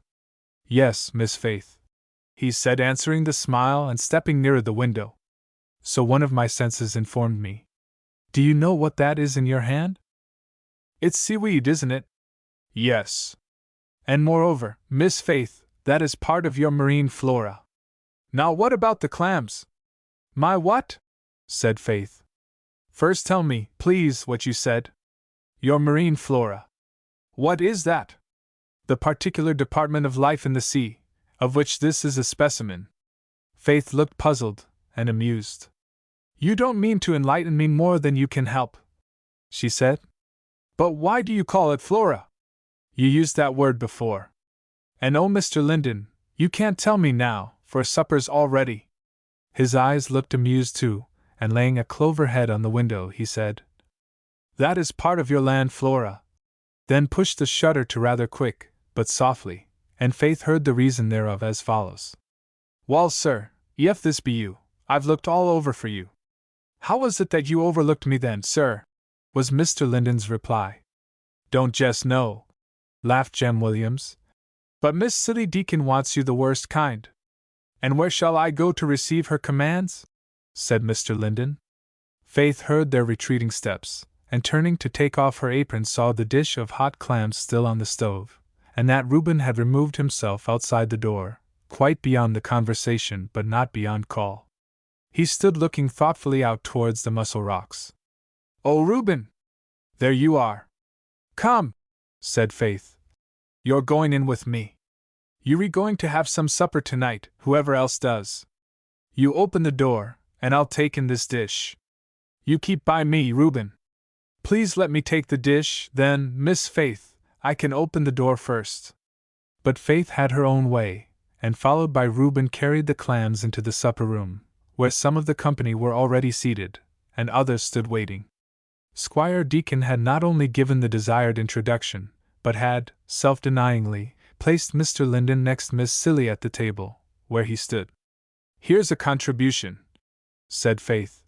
"If somebody ell'll make a place for it." "Thank you, Mr. Deacon." "Now, Reuben, come here." And refusing more than one offer of a place at the table, Faith made her way down to the well end where there was room for two, at a remote distance from the tea and coffee. What else was there not, upon that table? "Won't you take a seat, Mr. Linden?" said Miss Cecilia. "I hope you've got room there. Jerushy, can't you shove down a little? I hope my coffee pot's not disagreeable." "I hope not," said Mr. Linden, surveying the coffee pot. "How long does it take to declare itself, Miss Deacon?" "Oh, it won't do anything but spout coffee," said the young lady. "If you don't mind that. Won't you be helped to what you like, Mr. Linden? I hope you have enjoyed our short party this afternoon." "Thank you," said Mr. Linden, feeling perhaps that it was not their party he had enjoyed. "There has been a combination of pleasant things. As far as I could judge, the bathers enjoyed their particular expedition." "Oh yes, it was delightful, invigorating. Mr. Simlins, I think Mr. Linden will like a piece of that cherry pie with his clams. Do you take cheese, Mr. Linden?" Is your coffee agreeable? There is the cold tongue by you, Jerashi. I hope you like Pataquasset. Ask Mr. Linden whether Pataquasset ain't a good place for handsome gals, said Mr. Simlins, as he handed over the piece of cherry pie. He knows by this time. I say there's a concatenation of beauty now here this afternoon. If you look from the top to the bottom of the table, now, ain't it true, sir? Mr. Linden certainly looked from the top to the bottom of the table, and then setting the plate of cherry pie as far from his clams as he could, he said, Miss Deacon, let me help you. Tell me where these cups belong, and I will convey them to their destination. I thought they'd shoved down somehow, said the young lady. Jerashi, do pass the coffee. They're for anybody down there who'll take coffee. Te'll be along presently, added Miss Cecilia, raising her voice a little to give the information. Don't you trouble yourself, Mr. Linden. But Mr. Linden secured one, and carrying it down to Faith, requested her to stir it and taste it, and not give him the trouble of coming back with the sugar bowl. What will you have? He said while she obeyed his directions. Here are all the pies that can be thought of except the musical one recorded in history. And so, said Faith with a laughing flash of her usually soft eye, you immediately give me a desire for the one not here. It's like you, Mr. Linden. No, thank you, I'll have none of these. I believe Reuben has a desire for some of the clams he and I have roasted. I'm afraid I cannot get them away from Squire Deacon, he said, but I'll try. The squire, however, held fast to the dish, and rising from his place midway at the table, insisted upon taking it to Faith himself. Miss Faith, he said, you have ruined my supper by sitting down here. My appetite has quite forsaken me. Whereupon Jem Williams observed, that warn't strange. And the worst is, added the squire, I can't maintain the constant supervision of your plate which my feelings prompt. I am too far off, he concluded in a melancholy tone. I say, squire, said Jem Williams, you bain't more and as far agin as he, with a nod towards the upper end of the table.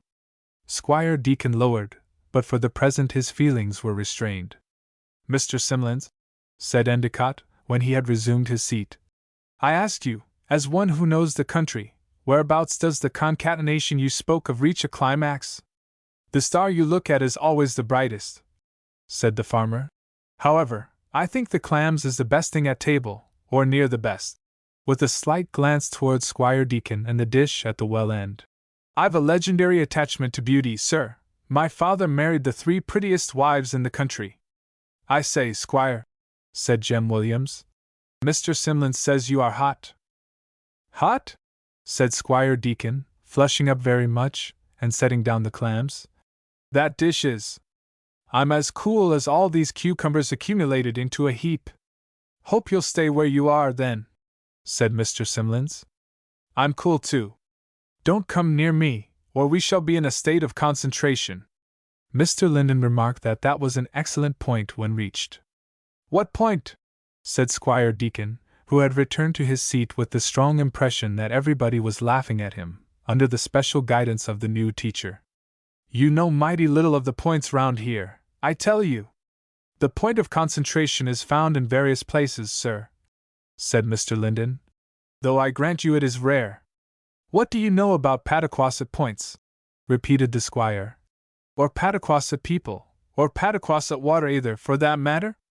Just you go down here when the tide's in, and afore you know where you are you'll find yourself wading round over your head. No, sir, never, said Mr. Linden with great assurance. Why not? How are you going to help it? Said Squire Deacon. When I reach that point, said Mr. Linden, I shall swim. And Faith heard Reuben Taylor's smothered laugh of great gratification. Hope you haven't spoiled your own supper, squire, said Mr. Simlins, by your complacency in carrying about them hot clams. Have something this way? While this question was getting its answer, Faith sat back in her chair and looked up and down the length of the table. It presented a distinguished after-supper view, but the demands of the company had not yet ceased. Mr. Simlins was still discussing cheese and politics. Jem Williams was deep in cherry pie. Plum cake was not out of favor with the ladies. The squire was hard at work at his supper, which had been diversely and wickedly interrupted. He was making up for lost time now, while his sister, much disengaged, was bending her questions and smiles on Mr. Linden. Faith tried to see Mr. Linden, but she couldn't. He was leaning back from the table, and her eyes went out of doors. It was too fair and sweet there to be cooped up from it. The sun had just set. Faith could not see the water. The windows of the eating-house looked landward, but the air which came in at them said where it had come from, and breathed the salt freshness of the sea into her face. But presently every chair was pushed back. And now there was no more silence nor quiet. The busy swarm poured out of the supper-room, the men to lounge or tackle their horses, the women to gather up the bathing dresses from the fence, to look round, laugh, and go in again to pack up the dishes. It would seem that this last might be a work of time. Each had to find her own through such a maze of confusion. There was a spoon of Miss Cecilia's providing, in a cup of Mrs. Derrick's, beside a plate of Mrs. David's, and before a half-eaten cherry pie which had been compounded in the distant home and by the fair fingers of Miss Jerusha Fax. However, most people know their own at least, and as on the present occasion nobody had any particular desire to meddle with what was not her own, the difficulty was got through with. The baskets and hampers were packed again and stowed in their respective wagons, and everybody was bidding good-bye to everybody. Noisy thanks and praises fell liberally to the share of Miss Cecilia and her brother, and the afternoon was declared to have been splendid. Chapter 5. For some weeks the little town of Pataquasset held on its peaceful way as usual. Early summer passed into harvest, and harvest gave way to the first blush of autumn, and still the Mong flowed quietly along, and the killdeers sang fearlessly. For even tenor and happy spirits, the new teacher and his scholars were not unlike the smooth river and its feathered visitors. Whatever the boys were taught, they certainly learned to be happy, and Mr. Linden's popularity knew no bounds in his own domain. Neither did it end there. Those fair members of the Pataquasset Society who thought early walks good for their health felt their sleepy eyes well paid for keeping open when they met Mr. Linden. Those who were fond of evening expeditions declared that his figure in the twilight was quite a picture, and made them feel so safe, a great slander, by the way, on Pataquasset. Mr. Simlins was his firm friend, and many another, known and unknown. Squire Deacon, I regret to say, was an exception. Squire Deacon declared confidentially that he never had thought the new teacher fit for his business, nohow. As far as he could hear, Mr. Linden had never taught school before, and in that case what could you expect? Moreover, said the squire, I am creditably informed that the first day he kept school here, he begun by asking the boys who made them, as if that had anything to do with geography. Of course it's natural for a man to ask what he knows he can answer if the boys don't, added Squire Deacon in the way of kind explanation. Whereupon Jonathan Fax, the squire's right-hand man, requested to be informed. Why if a man was poor didn't he dress as though he felt so, and why if he warn't rich did he act as though he wore? And thus by degrees there was quite an opposition party in Pataquasset, if that could be opposition which the object of it never opposed. By degrees, too, the murmurs became more audible. Faith, child, said Mrs. Derrick in a caution's whisper, pointing out where Faith sat on the porch, bathed in the late September light. Faith, child, where's our linden tree? Mrs. Derrick thought she had concealed her meaning now, if anybody did overhear. Faith started, more than so gentle a question seemed to call for. He's gone down to the post office, mother. Her mother stood still and thought. Child, she said, I never thought we had any fools in our town before. I didn't know there were so many, said Faith. What new, mother? Child, she said, you know more than I about some things. What do you suppose fools can do? Isn't he a whole tree of knowledge? There is no fear of him, mother, Faith said with a smile, which if the subject of it valued any faith in the world but his own it would have gratified him to see. They can't touch him. They may vex him. Mrs.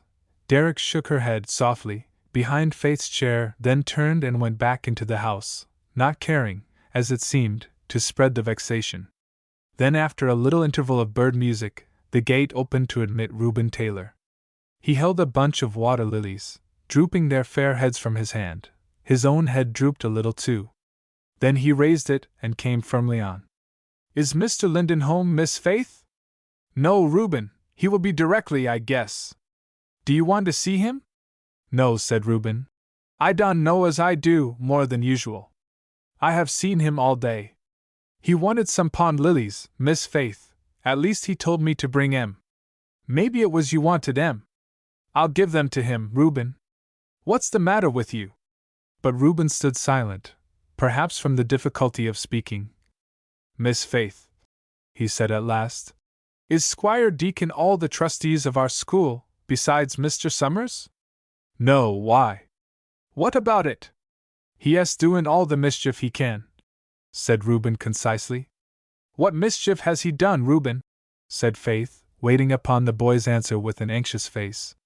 Well, said Reuben, as if he could not put it in plain words.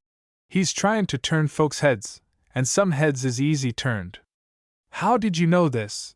And whose head has he turned, Reuben? Not yours? They'd have to turn my heart, Miss Faith, was Reuben's subdued answer. Then he looked up and listened, hearing a step he well knew. Nor that alone, for a few low notes of a sweet hymn tune seemed to say there were pleasant thoughts within reach of at least one person. Then Reuben broke forth. They can't keep him out of heaven, anyway, nor me either, he added softly. But he ran down the steps and out of the gate, passing his teacher with only a bow, and once beyond the fence, Reuben's head dropped in his hands. Reuben! I want you, said Mr. Linden. But Reuben was out of sight. Faith stood between the house and the gate. Where is he? Can't you make him hear? I want that boy, she said.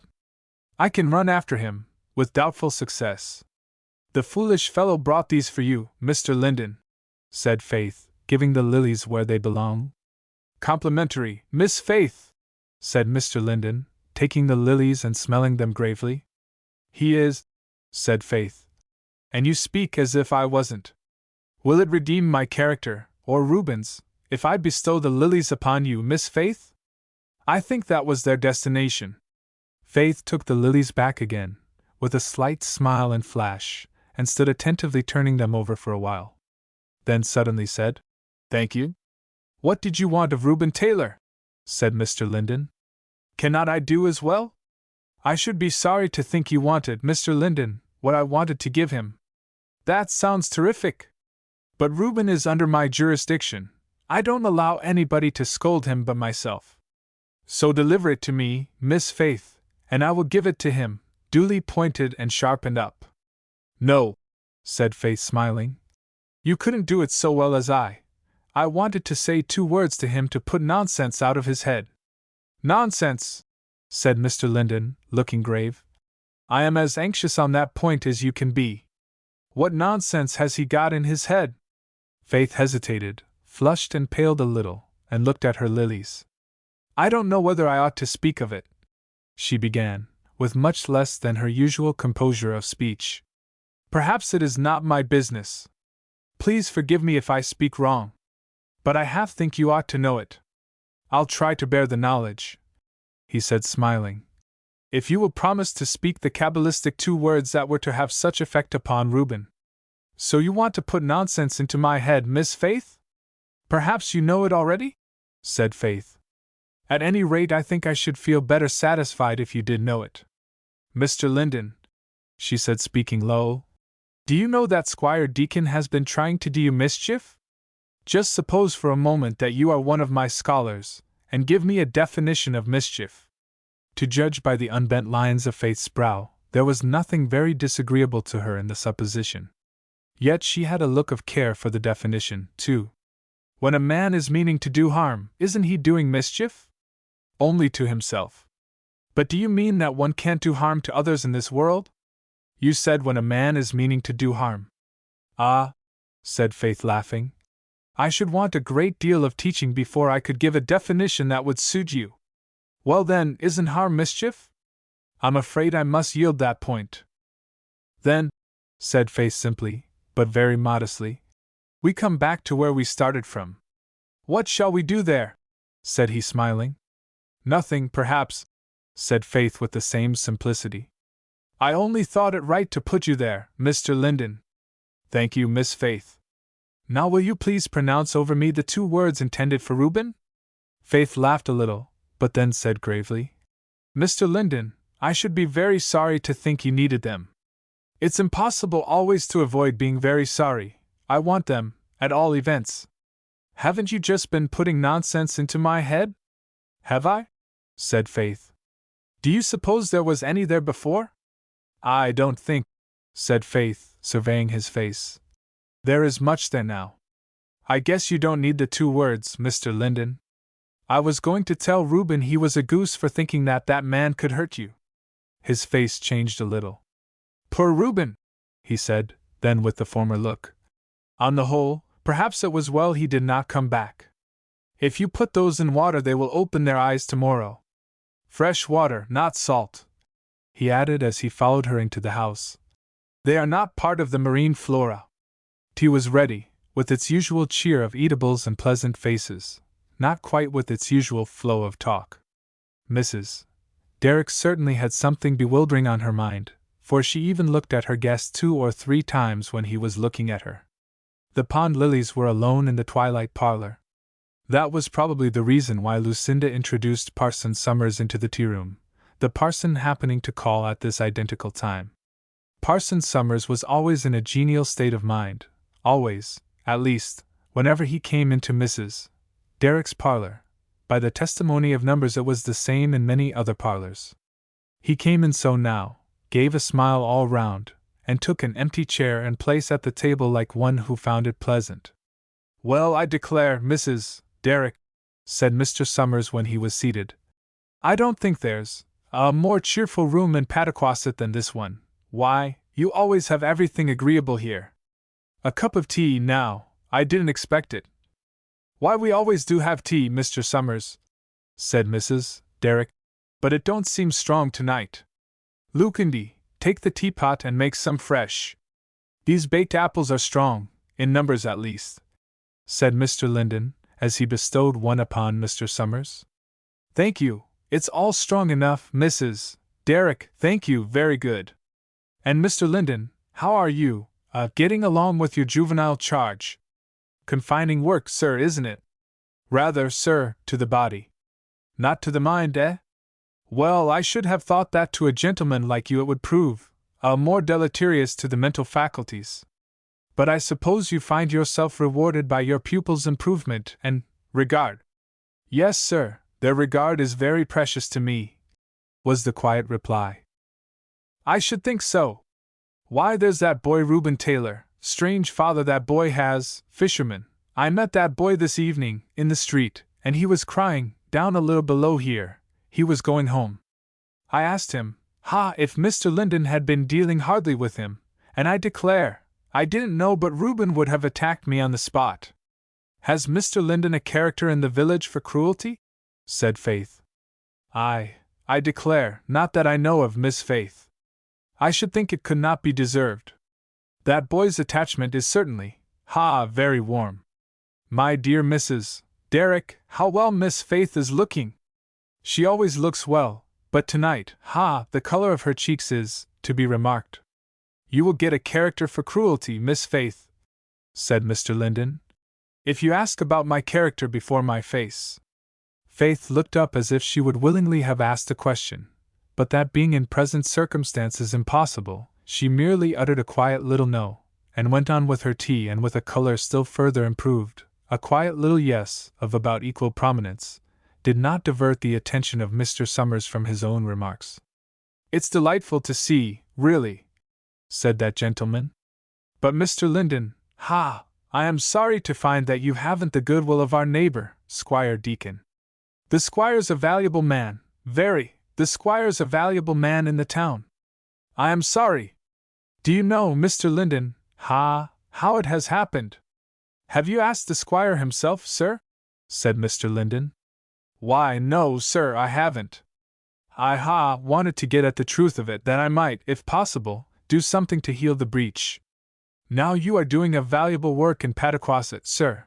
I should be sorry to see it interrupted, very, and I thought the best way would be to try to find out what the matter was, in order if possible to its being removed. And to get at the truth it is often best to hear both sides. But I have no side to tell, sir, said Mr. Linden, smiling in spite of himself. I cannot deny that Squire Deacon seems to withhold his goodwill. I think it is for him to tell his reasons. Then you really have no idea what it can be about. And I may tell him so? Because that would be a great point. No, sir, you may not tell him that. Then you have an idea what the matter is? Said Mr. Summers eagerly. Then, sir, if you will be so good as to let me know what it is, I have no doubt, I entertain no doubt, we shall be able to smooth it all away, and have peace. You cannot prove one man's ideas by another man's, said Mr. Linden. Then you can give me no help? Said Mr. Summers regretfully. But Mr. Linden, it strikes me that it would be useful for me to know your view of the cause of offense, whatever it is, before I know his. One may correct the other. There has been no offense given, sir, said Mr. Linden. That the squire has taken offense we both know. Why he has taken it, if I know, I have no right to tell you. Squire Deacon might justly complain of me if I did. It is from no disrespect to you, believe me. I say, said Cindy coming into the room with a basket. Here's Sam Stoutenberg been and fetch some Stoutenberg sweetenings, for his teacher, he says. I'm free to confess, added Cindy as she set down the basket by Mr. Linden. He said if he would like to do anything better with them, it would just be to shy 'em at Squire Deacon's head, so I guess they ain't over and above ripe. Very pleasant, certainly, very gratifying, said Mr. Summers rising. Mr. Linden, I have no more to say. You are a gentleman, sir, and understand these matters. I will see what I can do. Mrs. Derrick, I thank you for your tea, ma'am. I am sorry there should be anything disagreeable, but I have no doubt it will all be set right. The squire is a good-feeling man, I have no doubt of it. Miss Faith, why, Mrs. Derrick, this color is too deep, it isn't natural. It looks feverish. Do the Pataquasset ladies use any rouge but their own sea breezes? Asked Mr. Linden. We do get the sea breezes here, pleasantly, answered Mr. Summers. Good evening. Mr. Linden accompanied the visitor to the little gate, and returning paced up and down the moonlit porch, followed only by his shadow. Chapter 6. While Mr. Summers was enjoying his cup of unexpected tea at Mrs. Derrick's, Squire Deacon and Miss Silly had a sociable tete-a-tete over theirs, for Joe Deacon, who was in the full enjoyment of some 14 years of boyhood, scarcely made a third in the conversation until his appetite was satisfied. Conversation indeed hardly existed during the first portion of the meal. Miss Silly poured out her tea and broke her biscuit with a certain prim sort of elegance which belonged to that young lady, as at least she believed. But sipping tea and nibbling biscuit went on in company with thoughts. Sam, what are you bothering yourself about Mr. Linden for? How long since you was made a trustee? Said the squire, beginning his sentence with an untranslatable sort of grunt, and ending it in his teacup. Give us the sugar bowl down this way, Silly, said Joe. This apple sarce is as sour as 60. I've been your trustee ever since you was up to anything, said his sister. Come, Sam, don't you begin now. What's made you so crusty? It ain't the worst thing to be crusty, said the squire, while Joe started up and seized the sugar bowl. Shoes a man's more'n half-baked, anyhow. Miss Silly vouchsafed a rather sour smile to these manifestations of disposition on the part of both her brothers. Well, what has he done? Sure enough, said the squire, he kept his small stock of big words for company. What has he done? That's just what I can't find out. What do you want to find out for? What ails him? Suppose he hasn't done nothing, said the squire. Is that the sort o' man to teach literature in Pataquasset? Lit what? Said his sister with an arch of her head. Anything you've a mind to, said the squire sulkily. I wouldn't say anything against Mr. Linden's literature if I was you, because it's my belief, Sam, it'll stand any pecking you make at it. What's given you such a spite at him? You're a good-natured fellow enough in general. The whole temperature of Pataquasset's come about since he come. replied the squire comprehensively. He's a gentleman, said Miss Silly, bridling again.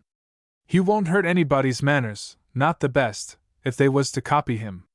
He didn't hurt mine, said Joe patronizingly. To be sure I didn't go to him long. Do the boys like him, Joe? Well, I dare say they wouldn't if they could help it, said Joe, if that's any comfort. Some other folks likes him too, besides Sam. Ain't he a good teacher? First rate, said Joe. Taught me all I ever learned. I didn't go but 4 weeks, and Sam thought 'twarn't no use for me to hold on any longer. My! Silly, he'd make you roll up your eyes in arithmetic. Now, Sam Deacon, what do you expect to do by all this fuss you're making?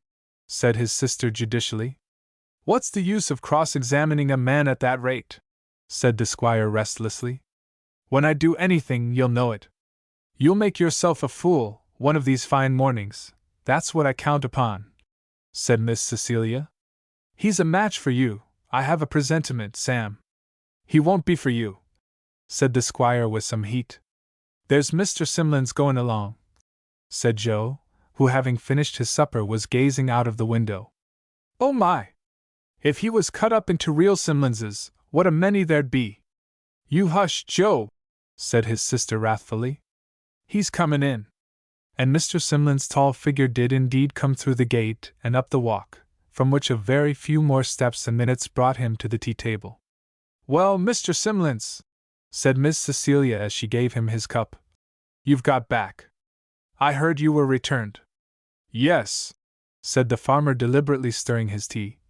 I've got back. And I'm glad for one. I've been visiting my relations in New Jersey, and I've made up my mind that the Simlinses made a good move when they come to Connecticut. You found them all well? Said Miss Cecilia politely. Well, no, I didn't, said Mr. Simlins. How's a man to find 550 people all well, ta'n't nature? How's things with you, squire?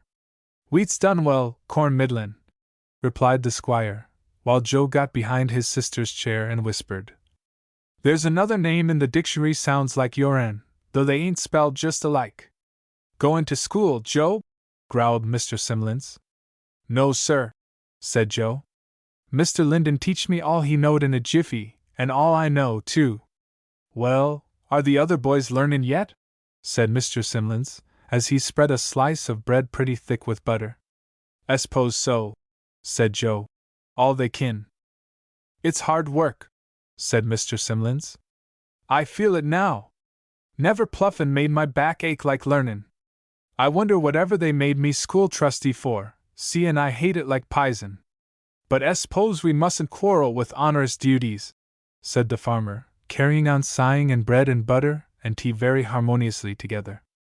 I shouldn't mind taking a look at your last copybook, Joe, if it would be agreeable. Oh, Mr. Linden kept that, said Joe unblushingly, 'cause it was so good-looking. He was so fond of you, said Mr. Simlins. How come he to let you go? I stayed away, said Joe, drumming on the back of Miss Cecilia's chair. Silly's got the rest of the copybooks, she likes the writin' too. Joe, behave yourself, said his sister. Mr. Simlins knows better than to believe you. Did you ever get flogged, Joe, for bad writin'? Said the farmer. Worse'n that, said Joe, shaking his head. I've had to do it over. Now you've got to do it over for me, said Mr. Simlins. You write your name for me there, the best you kin, and Pataquasset, Connecticut. I want to see what the new school's up to. No, said Joe. I ain't a-going to do it. You ask one of the other boys. It wouldn't tell you nothin' if I did, 'cause I learned writin' afore, and I didn't go to him but 4 weeks, besides. And Joe at once absented himself. Is it workin' as straight with all the rest of 'em as it is with him? Said Mr. Simlins. You and me's got to see to it, you know, Squire, seein' we're honorary individuals. Yes, said Squire Deacon, rousing up now Joe was gone. He had a wholesome fear of Joe's tongue. Yes, Mr. Simlins, and it's my belief it wants seein' to, and he too. Joe, said Mr. Simlins. And never fear, he'll see to himself. Here's some of his writin', said Joe, returning with a spelling book. All the boys gets him to write in their books. And laying it down by Mr. Simlins, Joe took his final departure. What do the boys want him to write in their books for? Growled Mr. Simlins, surveying the signature. I believe, said Miss Cecilia, he is very popular in the school. Well, Squire, pursued Mr. Simlins, can Joe clinch this? He ain't with me, if that's what you mean, said Squire Deacon. A man's writing don't prove much. Don't go no furder, said Mr. Simlins assentingly. Well, Squire, if you LL go furder I shall be wiser. And freed from the fear of contradiction, the Squire had not the least objection to going further. He's not the man to have here, said Squire Deacon. I saw that the first day I saw him. I tried him, and he didn't toe the mark. How did you try him? Growled Mr. Simlins. I'd like to know how much he's up to. I hain't found it out yet. I tried him, sir, said the Squire. I tried him with a classical story. Now Miss Faith gave in at once, and said she didn't know what it was, but t'other one made believe as though he knew all about it. And if a man ain't classical, Mr. Simlins, what is he? I ain't classical, growled Mr. Simlins again. But then I don't set up for to be. I suppose that makes a difference, Squire, don't it? Some people's more than they set out to be, and some people's less, replied the Squire. Well, does he set up for to be classical in school? What does he teach 'em? I reckon he sets up for most everything he ever heard spoke of, Mr. Simlins. Teach 'em? Why, he teaches 'em out of all sorts o' superfluous books. Does, said Mr. Simlins with a surprised look. Our boys don't want none o' your superficies. They've got their bread to make. Give us an invoice o' them books, Squire. Just you look at 'em for yourself, Mr. Simlins, then you'll know. Step down there some day in school time and look over the boys. Now I can understand figures with any man, but what's the use o' crosses and straight lines and verses turned wrong side up? Mr. Simlins pushed back his chair and rubbed his chin. Well, Squire, you and me are trustees. What in your judgment and opinion had we ought to do in these precedents? Get rid on him, I say, replied the Squire promptly. Then here he is, leadin' all the girls round town, and for all any one of 'em knows he's a married man. Humph, I think so. What do the folks say of him? Said Mr. Simlins. There's Mrs. Derrick, what does she say of him? He's in her house, she ought to have any day. And faith, now I'd take that gal's judgment on a'most anything. What do they think about him, Squire? Never asked 'em a word, said the Squire stoutly. Nor heard 'em say one neither. But he gets furrin letters all the time, widow stamp says, and female writin' too. Who knows but he's got a wife in some furrin country, or 2-inch, added the Squire, without specifying where the plural belonged. I'm a justice of peace, Mr. Simlins, and this shouldn't be let go on. Mr. Simlins looked up from under his brows with a queer look at his host. If he has two, he must want the school, bad, said he. Well, Squire, I'll go along and see what can be done. If I was you, meantime, I'd not say much to no one. There's Judge Harrison, you know, we can't act without him. Good night to ye. Squire, I guess he hain't too. Anyhow, I wouldn't let fly no warrants till I saw my bird sitting somewhere. It's bad to have them hit in a wrong place. And it was darkish and nobody to look at him, for Mr. Simlins went grinning pretty much all the way between Squire Deacon's house and the house of Mrs. Derrick, where Mr. Linden was entertaining his shadow in the moonlit porch. Good even to you, growled Mr. Simlins as he came up. The grin was gone, and the farmer stood with his wonted solemnity of face and manner. Where's the rest o' your folks? The rest of my folks are a good way off, Mr. Simlins, said the person addressed, giving the questioner his hand, while his shadow exchanged civilities with the shadow of Mr. Simlins. When did you come back? I am glad to see you. I'm glad to see myself, said Mr. Simlins. There's no state like Connecticut, sir. Where's your bringin' up place? No one place has had that honor, Mr. Simlins. I have been brought up from one to another. Not Connecticut, eh? Not altogether. I am here just now, as you see, getting a part of my education. I am one of the say and seal people in a way. Won't you come in, Mr. Simlins? Well, I'd as lief see Faith and Mrs. Derrick as a'most any other two folks in Pataquasset, but they're a long ways off, you say? No further than the parlor, I believe. Mr. Simlins was willing to go as far as the parlor, and so the party on the porch adjourned thither. A bright lamp lit the room, by which Faith was mending stockings, while Mrs. Derrick sat in an easy chair a little further off, rocking and knitting. Well, said Mr. Simlins, when the sun goes down I think it is time to knock off work, but womenkind don't seem to think so. I guess when the sun goes down your work's knocked off, Mr. Simlins, said Mrs. Derrick. Fact, Mrs. Derrick, when I'm to home, but when a man's visiting he has to work night and day. Moonlight's moonlight now. I declare, in Jersey I thought it was broad sunshine. You haven't been down to my place yet, Mr. Linden? No, sir, not within the gate. The Simlins have held that place, sir, off and on, for nigh 300 years. We're a good many Simlins, and we're a good set, I'll say it. A pretty good set. Not thin-skinned, you know, we can take a scratch without being killed, but we never would stand being trampled on. We're soft-hearted too, plenty o' what I may call tendrils, ready to take hold of anything, and when we take hold we do take hold.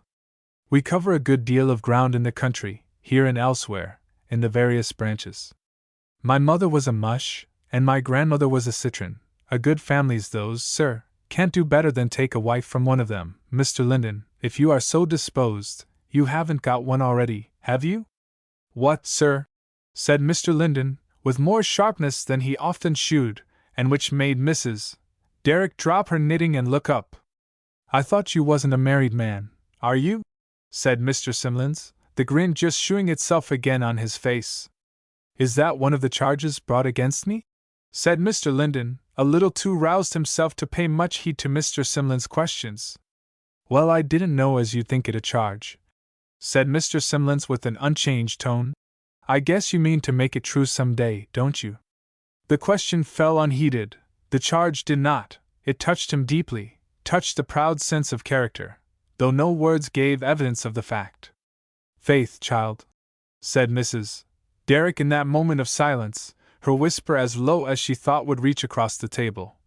Ought we to be here?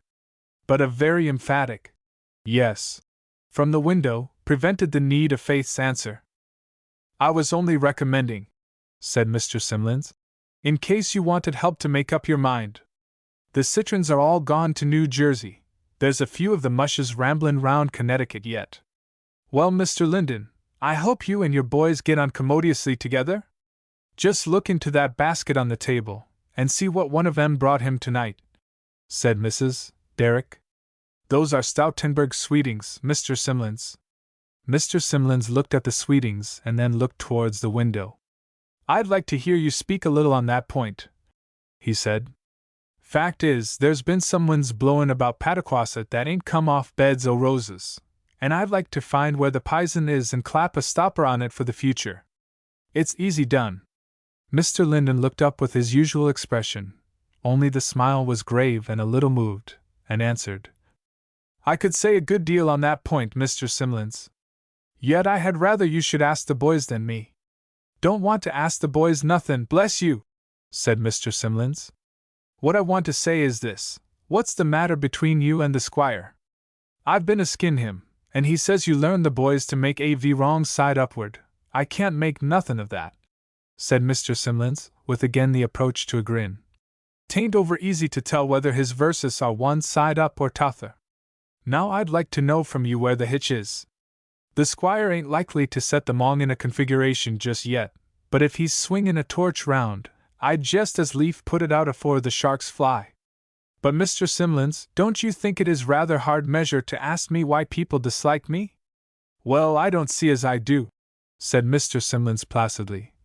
'Cause I know pretty well it's some chemistry day of his own, and if I could get hold of it, you see, I should have a better handle. I guess the school never went on better than it's goin'. He don't know beans. How do you know that I do? Said Mr. Linden, smiling. Why don't you ask him? I think at least half his ill will arises from a mistake. Have asked him, said Mr. Simlins. Just come from there. But he's pretty much like them V's we were speaking about, don't spell nothin'. What's his mistake about then? If I knowed that, I could bring things to a concert. Why, said Mr. Linden with grave deliberation, suppose he wants to buy your house? And takes a walk up that way to set forth his terms. Well, suppose he does, said Mr. Simlins attentively. He finds you and Judge Harrison in the porch, you talk about the crops and the weather, and he tells you he wants your house. What do you say to him? I tell him I don't sell it to no one but a Simlins, nor that neither till I can't live in it no longer myself. Is that your fault, or Judge Harrison's? Said Mr. Linden, setting the basket of Stoutenberg sweetings on the little table in the full light of the lamp. Miss Faith, if those are sweetenings, they may as well do their office. The farmer sat with his elbows on his knees, touching the tips of his fingers together in thoughtful fashion, and softly blowing the breath through his lips in a way that might have reached the dignity of a whistle if it had had a trifle more of musicalness. Is them the sort of lessons you give in school? He said at length without stirring. Why, said Mr. Linden with a little bit of a smile. Ingenious, said Mr. Simlins. It's as good as a book, Mrs. Derrick, added he, glancing up at the rocking chair. Is Squire Deacon wanting to buy your house? My, said Mrs. Derrick, again laying down her knitting. Can't he be content with his own? I hope he don't want ours, she added, some fear mingling with her surprise. Miss Faith, said Mr. Linden, do you think if I gave you an apple you would give me a knife? I hope he don't, growled Mr. Simlins as he rose up. I never heard that he did. Miss Faith, them Stoutenberg sweetings is good eatin' dot. Faith, after setting a pile of plates and knives on the table, had taken up her stocking again. Yes, Mr. Simlins, I know they are. Then why don't you eat one? I don't want it just now, Mr. Simlins. I'd rather finish my work. Work, said the farmer, taking an apple. Well, good evening. I'll go and look after my work. I guess we'll fix it. There's a sight o' work in the world. With which moral reflection Mr. Simlins departed. There'll be more work than sight, at this rate, said Mr. Linden when he came back from the front door. Mrs. Derrick, how many stockings does Miss Faith absolutely require for one day? Why, I don't know, sir, and I don't believe I ever did know since she was big enough to run about, said Mrs. Derrick, her mind still dwelling upon the house. Miss Faith, my question stands transferred to you. Why, you know, said Faith, intent upon the motions of her needle, I might require to mend in one day what would last me to wear a good many, and I do. But the day is done, and the darkness falls from the wing of night. I never mend stockings till then, said Faith, smiling over her work. Are Sam's apples good? By reputation. I thought you were trying them. Why, you asked me for a knife, Mr. Linden, and I brought it. I'm sure I gave you an apple. Perhaps you thought it was a ball of darning cotton. No, I didn't, said Faith, laughing. But what use is my apple to your knife, Mr. Linden? Not much, it has served the purposes of trade. But what is the purpose of trade, Mr. Linden, if the articles aren't wanted? I see you are dissatisfied with your bargain, he said. Well, I will be generous. You shall have the knife too. And Mr. Linden walked away from the table and went upstairs. The parlor was very still after that. Faith's needle, indeed, worked with more zeal than ever, but Mrs. Derrick rolled up her knitting and put it in her basket, sighing a little as she did so, then sat and thought. Faith, child, she said after a long pause, do you think the squire would ever take our house? Faith hesitated, and the answer when it came was not satisfactory. I don't know, mother. Mrs. Derrick sighed again, and leaned back in her chair, and rocked, the rockers creaking in rather doleful sympathy with her thoughts. Then an owl on a tree before the door hooted at the world generally, though Mrs. Derrick evidently thought his remarks personal. I can't think why he should do that tonight, of all nights in the year, she said, sitting straight up in her chair. It never did mean good. Faith, what should we do if he did? This time she meant the squire, not the owl. Mother, said Faith, and then she spoke in her usual tone. We'd find a way. Well, said Mrs. Derrick, rocking back and forth. Then she started up. We've got to have biscuits for breakfast, whether or no. It's good I remembered 'em. And she hurried out of the room, coming back to kiss Faith and say, Don't fret, pretty child, whatever happens. Go to bed and to sleep, I'll make the biscuit. And alert and busy she left the parlor. Faith's sleep was quiet, but not unbroken. For at that time when all well-disposed people, young or old, are generally asleep, in such a well-ordered community as Pataquasset, it pleased the younger portion of said community to be awake. Yet they were well-disposed, and also ill. For repairing in a body to Mrs. Derrick's house they gave her 9 cheers for her lodger, thence departing to Squire Deacon's, they gave him as many groans as he could reasonably want for himself. After which the younger part of the community retired in triumph. It was said by one adventurous boy, that falling in with Mr. Simlins they impressed him, that his voice helped on the cheers, but not the groans, and indeed the whole story needs confirmation. Faith heard the groans but faintly, owing to the distance, but the cheers were tremendous. It is painful to add that Joe Deacon was vociferous in both parties. Chapter 7. I hope your rest was disturbed last night, said Faith rather gaily, as she came into the breakfast table with a plate of biscuits, and set them down before Mr. Linden. Thank you. You have reason to be quite satisfied in that respect. But did you hear them after they left our house? I heard them, really or in imagination, all night, thank you again, Miss Faith, and am as sleepy this morning as you can desire. It wasn't I, said Faith. Now what notice, Mr. Linden, will you think it proper to take of such a proceeding?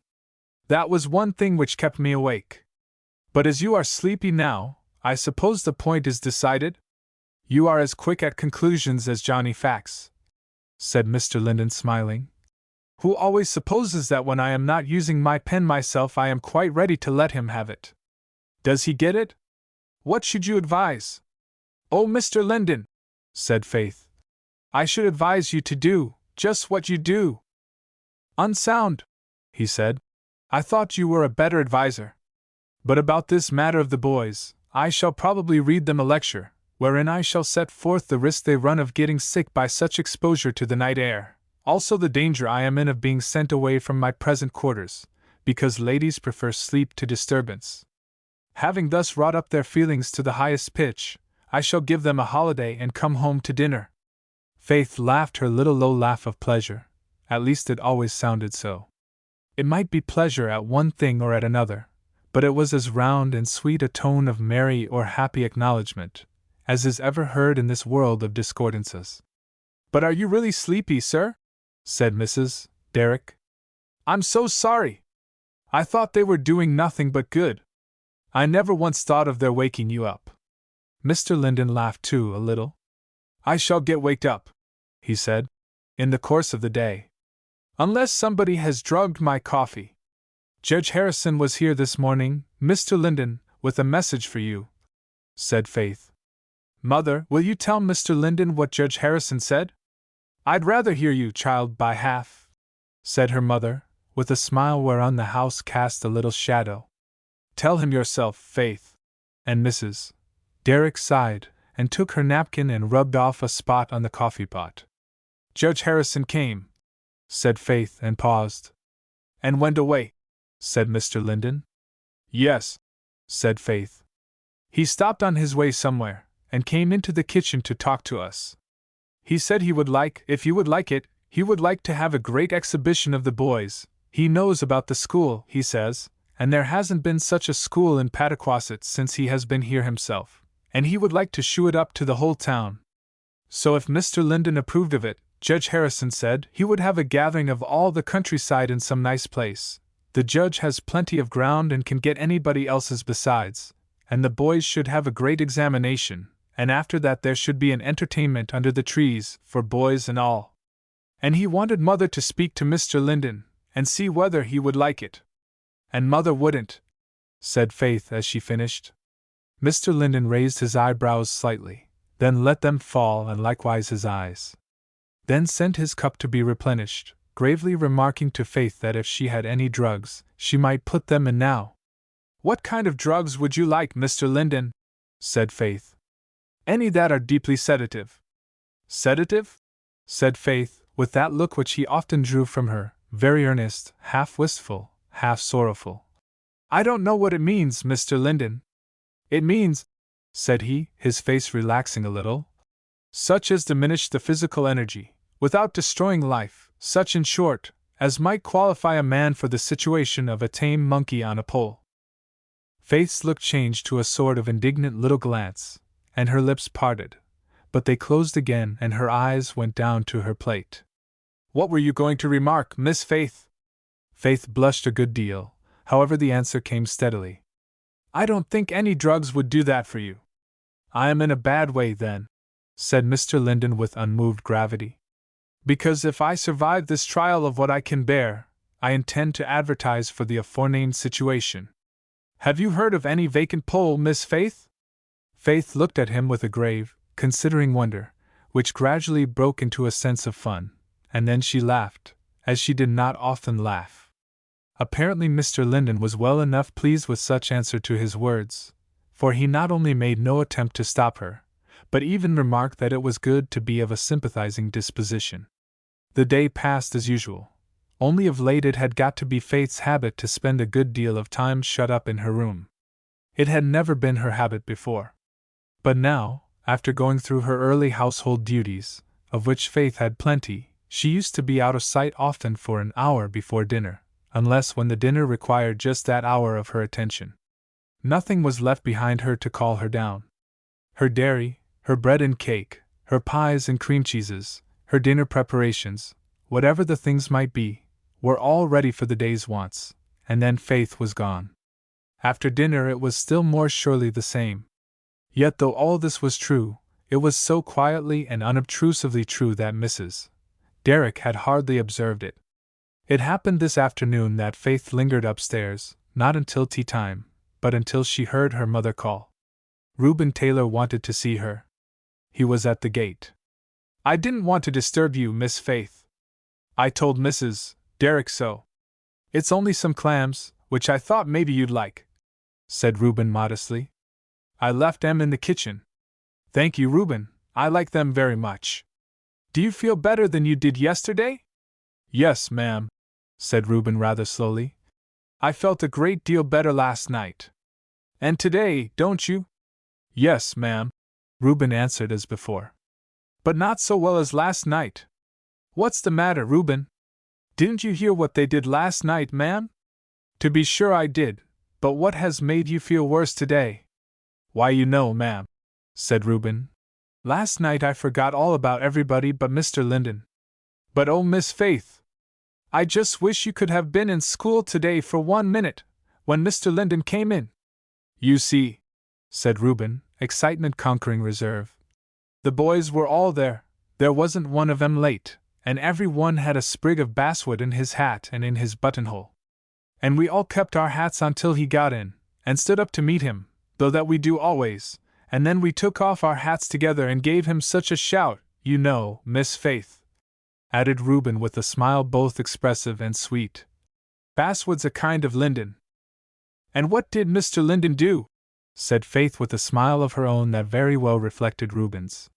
He didn't say much, said Reuben. He looked a good deal.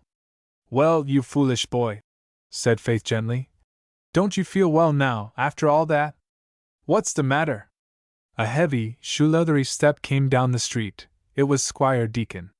Reuben knew who it was before the squire came near, for he flushed up, and for a moment stood with his back resolutely turned towards the gate. Then with an air as resolute, but different, he turned round and bowed as courteously as he knew how, far more so than the squire did to him, for the combination of Faith and Reuben did not seem to fall pleasantly upon Squire Deacon's organs of vision. Nor indeed could he have quite forgotten last night. Reuben, come in, said Faith, touching his shoulder and smiling. I want to speak to you. But first answer my question, why don't you feel quite well now? You ought, Reuben. Yes, Miss Faith, I know I ought, at least I oughtn't to feel just as I do, Reuben answered. Mr. Linden told me so today. Then why do you feel so? Faith asked with increased earnestness. Reuben colored and hesitated. Folks vex me, he said in a low voice. And Mr. Linden says I love him too well if I'm not willing to let him go when God pleases. And I know it's true, but. And Reuben followed Faith into the house without another word. What do you mean about Mr. Linden's going? Just that, ma'am, said Reuben simply. Because we can't make ourselves feel well by thinking things are going just as we want them to. He says that's not strong enough ground to rest on. But does he talk of going away, Reuben? Oh, no, Miss Faith, I never heard him. He only talked so to me because of what other folks said. Well, said Faith with a change of tone, you're a foolish boy. You come and see me whenever you get feeling bad again. Folks can't hurt Mr. Linden.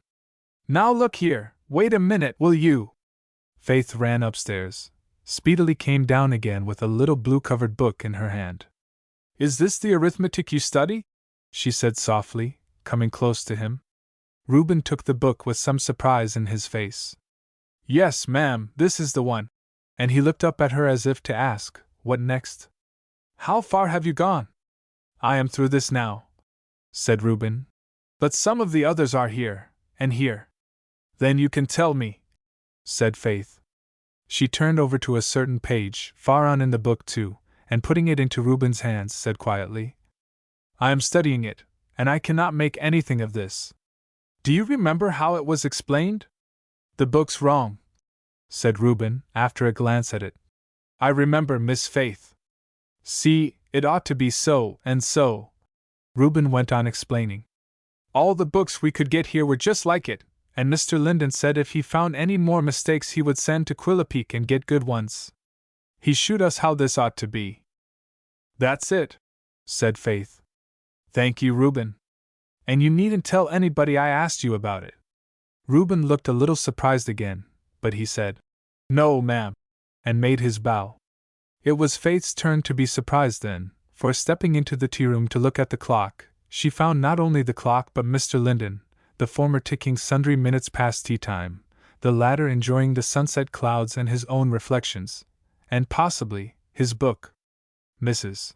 Derrick, favoring the atmosphere of the little wood fire, which had burned itself out to coals and ashes, sat at one corner of the hearth, taking up the sticks round the heel of her stocking, which precarious operation engrossed her completely.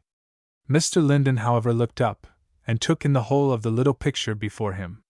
Apparently the picture was pleasant, for he smiled. Faith's look was startled. I am late, she said with a compunctious glance at the clock. And as soon as it could be made the tea came in smoking. As Faith took her seat at the table she put her question. When did you come in, Mr. Linden? About a quarter of an hour before you did. By which way? Why, by the door. It is simpler than the window. The next few seconds seemed to be employed by Faith in buttering bread and eating it, but in reality they were used for carrying on a somewhat hurried calculation of minutes and distances which brought the color in her cheeks to a hue of pretty richness. Did I run over anybody in my way? Asked Mr. Linden. What gives the question its interest? I had thought you were out, said Faith quietly. I know a shorter way to the store than you do, said Mr. Linden with equal quietness. To the store, said Faith, eye and lip quite putting quietness out of the question. Yes, I found your footprints there the other day, and I have been wanting to tell you ever since that it is not anything like so far up to my room. Let me recommend that way to you for the future. Faith's color was no matter of degrees now, for it rushed over temples and cheek in a flood, and seemed inclined to be a permanency. There you may take what you like, he went on, with a smile that was both amused and encouraging. And I shall be none the wiser, unless you tell me yourself. If you do tell me, I shall be very glad. Now, Miss Faith, what shall we do about Judge Harrison? Faith hesitated, and struggled perhaps, for it did not seem very easy to speak with that deep flush on her brow, and then she said rather low, I am not ungrateful, Mr. Linden. Neither am I, but this proposal of his gives me some trouble. I think if he would have all the fun, without any of the shooing off, it would answer every good purpose and avoid all the bad ones. And if you will intimate as much to your mother, Miss Faith, and persuade her to convey the information to Judge Harrison, it will perhaps be the best way of reply. Of course, as trustee, he has still the right of doing as he likes. Mother, do you hear? Said Faith. Or do you want me to repeat it? No, child, said her mother abstractedly. I didn't hear, to be sure, how should I? Faith, what do you suppose makes Cindy break the noses off all our milk pitchers? This was an irresistible question. Faith's own face came back, and during the rest of supper time she was like herself, only with a shade more than was usual upon her brow and manner. The short September day had little twilight to lengthen it out. The cool western horizon still outshone the setting stars with its clear light, but in the east and overhead others came out, silently, one by one. Mr. Linden went to take his evening walk, Faith to light the lamp in the parlor, watched and gazed at by her mother the while. Child, said Mrs. Derrick, what makes you stay upstairs so? I never thought of it till I went to call you to see Reuben, but seems to me you are up there a great deal. Faith smiled a little and also looked grave, as she was putting on the shade of the lamp. Yes, mother, she said. I am. What for, pretty child? Said her mother fondly. Faith was pretty, in the look with which she answered this appeal. Her smile dropped its gravity, and only love came in to make the confession. Mother, I am trying to learn. I want to be wiser. Learn, said Mrs. Derrick in utter astonishment, and rousing out of her resting position. Trying to learn, child? Yes, mother, what about it? I don't know anything, and I want to know a great deal. Why, you know everything now, said Mrs. Derrick. What don't you know, Faith? I should like to. Faith smiled. Mother, I don't know anything. And then she added more brightly, I've begun with arithmetic for one thing. Arithmetic, said Mrs. Derrick, and she paused, and leaned back in her chair, rocking gently to and fro, with a shade of soberness stealing over her face. You never did have much chance, she said at length. Because I couldn't give it to you then. My heart was broke, Faith, and I couldn't bear to have you out of my sight for a minute. But somehow I thought you knew everything. And she sat still once more, looking at Faith as if trying to reinstate herself in her old opinion. Nor altogether without success, for with a little smile coming over her face, Mrs. Derrick added, You won't be any sweeter, learn as much as you will, child, you needn't think it. And the rockers would have certainly come into play again if Cindy had not opened the door and claimed attention. I suppose likely you don't want to go down to Widder Stamp's, she said. 'Cause she wants you to come. I'm free to confess she's got the high strikes wonderful. Mother, said Faith, giving her one or two kisses as Mrs. Derrick rose to prove the contrary of Cindy's supposition. I shall be a great deal happier, and I am getting along nicely. Which sent Mrs. Derrick off in triumph. But when she was gone, Faith did not take her basket of stockings, nor yet her arithmetic, but sat down by the table with her head in her hands and sat very still. Still, until Mr. Linden came in, laid one paper on the table at her side, and sat down to read another.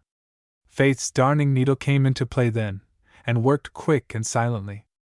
Mr. Linden glanced towards it as he laid down his paper. I see you evaded my question last night, he said. There could not be such a constant supply, if there were not also a constant demand. Mr. Linden, said Faith, her color a little raised and her voice changing somewhat. I want to ask you something, if you are not busy about anything. I am not, but you might ask just as freely if I were. I couldn't, said Faith. She drew her hand out of her stocking and put her thimble on the table. Mr. Linden, she said without looking at him. A while ago, when you were speaking of faith and a cloudy day, and I told you I wasn't like that, you said I must read the Bible then, and do what that said. I have been trying to do it.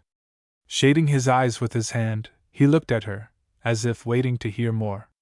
And I don't understand it, she said. I don't know how to get on. Do you mean with the Bible?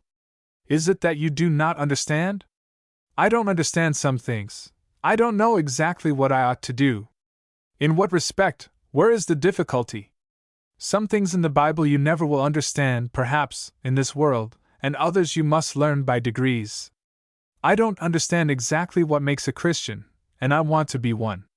It was spoken low and timidly, but Faith was in earnest. Mr. Linden sat silent a minute, without changing his position. A Christian is one who, trusting in Christ as his only Savior, thenceforth obeys him as his only King. Faith hesitated and thought. I don't understand, she said, folding her hands. About the trusting. Suppose there was something you wanted done too hard for your strength but not for mine, would you know how to trust it in my hands? She bowed her head and said, Yes. Suppose I consented to do it only upon condition that for the rest of your life my will and pleasure should be your only rule of action, would the great work still be yours or mine? Why yours? She said, still looking at him. Cannot you see Christ, standing between God and man, offering his own blood where justice demands ours, and with his perfect righteousness covering our imperfect obedience? So that God may be just, and yet the justifier of him that believeth in Jesus. Can you apply any words? Can you see that Christ only is mighty to save? Are you willing to trust yourself in his hands? Faith dropped her eyes for a minute or two, but the lines of her face were changing. I know what you mean now, she said slowly. I couldn't see it before. Then with a little smile she went on. Yes, Mr. Linden, I am willing. But what must I do? Only believe, he answered. Do what you say you are willing to do. But, said Faith, looking at him with a face which certainly spoke her near the little child character which Christians do bear. There must be something else. I must not be like what I have been. I want to know what I ought to do. Christ's own words tell you better than I can. My sheep hear my voice, and I know them, and they follow me. That is the description of a Christian on earth. And then it follows, I give unto them eternal life, and they shall never perish, neither shall any man pluck them out of my hand. There was silence, and then Faith said, But how am I to follow him? How did the people do to whom he said those words when he was on earth? I don't know. They arose, and left all, and followed him.